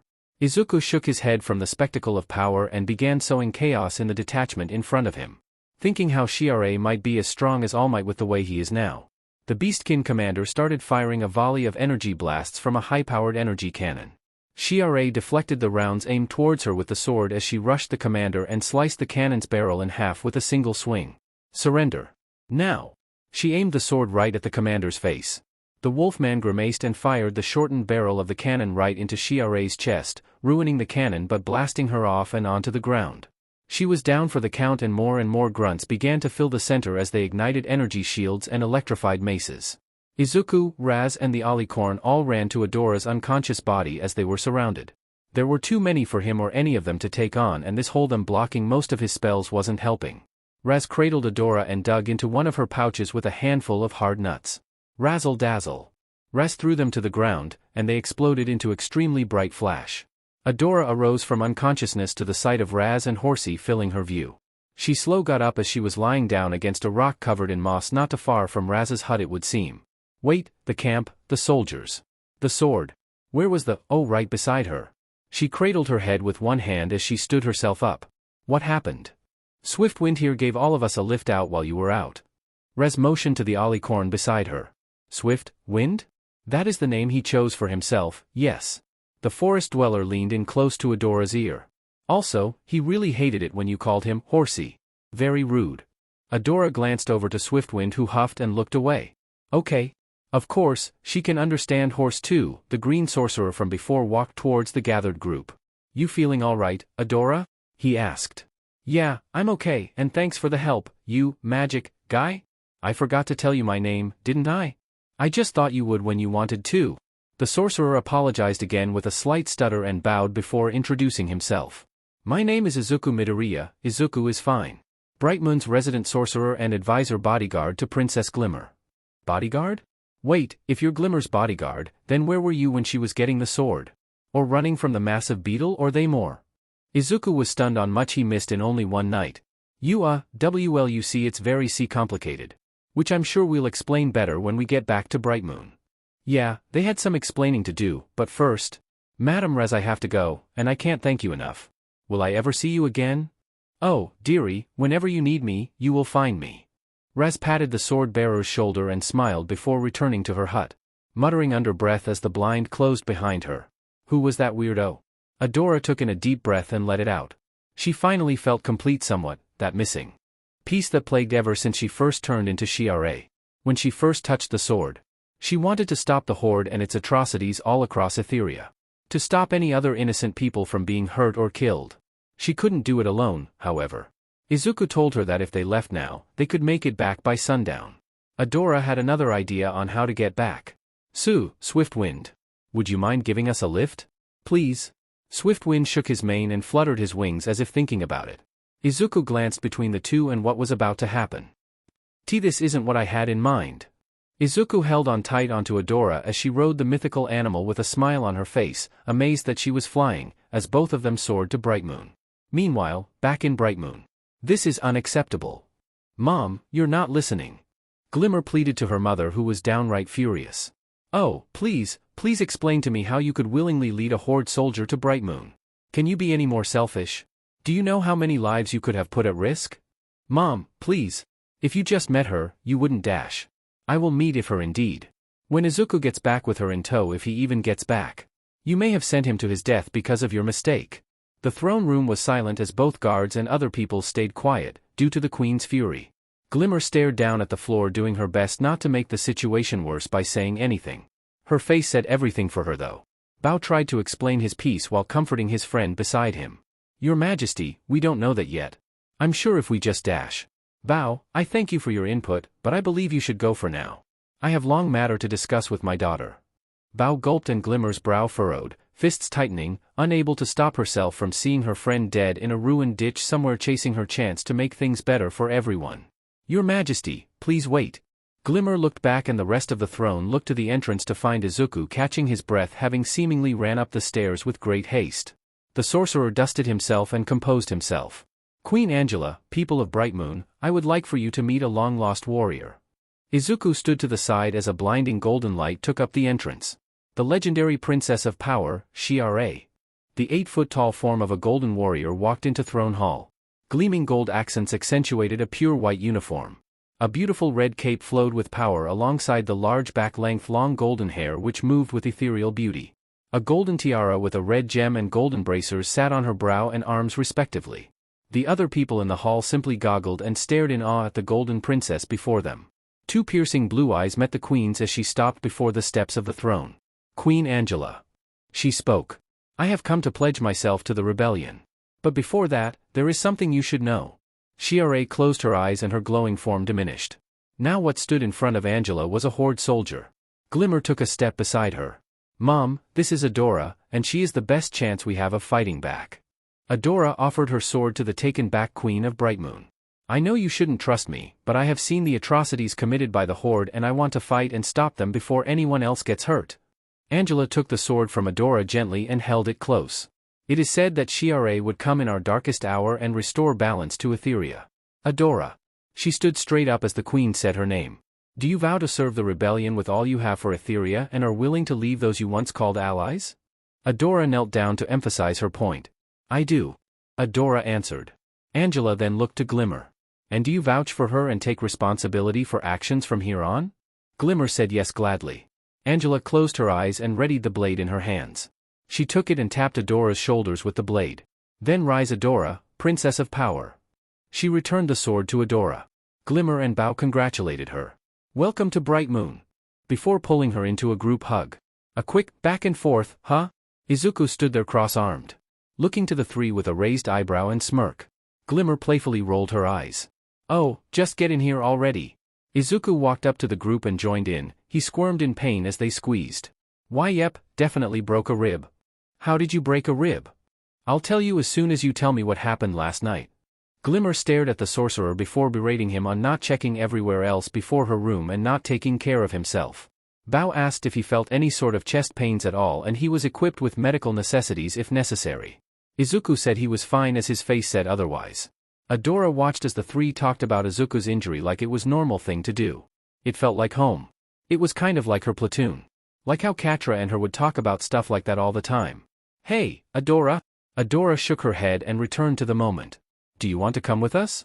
I'm sure we can give a decent tour on the way to medical. Glimmer offered. She looked to the group of friends on how they really wanted to be her friend despite being enemies only a night ago. Sure, and thanks, Glimmer. Glimmer beamed and the best friend squad left with a new member, ready to show her around the castle. Adora felt like she belonged again. That she was part of a family again. She just wished she could have convinced Catra to come with her. The Fright Zone, Hordak's sanctum. First Adora leaves her, now Shadow Bitweaver was on her case. As if today couldn't get any worse. It could as the universe really hated Catra today as she was practically dragged to Lord Hordak's sanctum by Shadow Weaver. The magical witch beach having the idea that Hordak will punish the cat on how she lost Force Captain Adora or something like that. Still, it was terrifying being led to his sanctum in person. Especially if that punishment actually happened. She really hoped that wouldn't happen. It wouldn't if she stayed instead of leaving you. As Shadow Weaver pushed her basically prisoner to behind the throne where Hordak stood in the shadows. Facing away from them. Kneel. The masked sorceress pushed Catra down to a kneeling position, her face looking down. Mechanical arms of various shapes, sizes and uses picked, placed, and welded plates of shaped metal to the Lord's hidden form. What? He spoke, unfazed by his peace being broken. Lord Hordak, I regret to inform you that this cur has failed to return Force Captain Adora and brought failure to the Horde in a miserable defeat. The arm retreated as they finished, they work. You came here to tell me that you are still down a Force Captain? Pure red eyes pierced the shadows as Hordak sounded slightly annoyed that this was being brought to his attention. Worry not, we shall do everything in our power to finding Adora and bringing her back. No, you will elect a new Force Captain and resume normal operations. Catra glanced over to Shadow Weaver actually shocked. It was a good look for her. Watching her squirm not getting her way. Boo but my lord. There is no one else worthy enough to take her place. Is Catra not also your ward? Catra? She is insubordinate and an utter waste of the position. She is nothing but a disappointment. Really laying on it thick there, aren't ya? If you have failed to condition her properly, then you have no one to blame but yourself. Hordak glared at her with his statement. Catra was really trying not to laugh at Shadow Beach's dismay. But my lord, dash. Enough. I have made my decision. Heavy, metallic footsteps and hydraulic movements echoed louder towards Catra. She kept her head down just in case. Rise, Force Captain Catra. She raised her head and looked to her lord. He brought his hand out to reveal a Force Captain's badge sitting in his claws. She stood and took the badge from him. Catra could feel the animosity behind her as she held the badge in her own hand. She grinned, this was going to be good. Okay, sadly the chapter is over. And if you enjoyed the video, just leave a like and subscribe with post notification, so when the next chapter is ready, you will be notified. Okay, see you in the next video. Bye.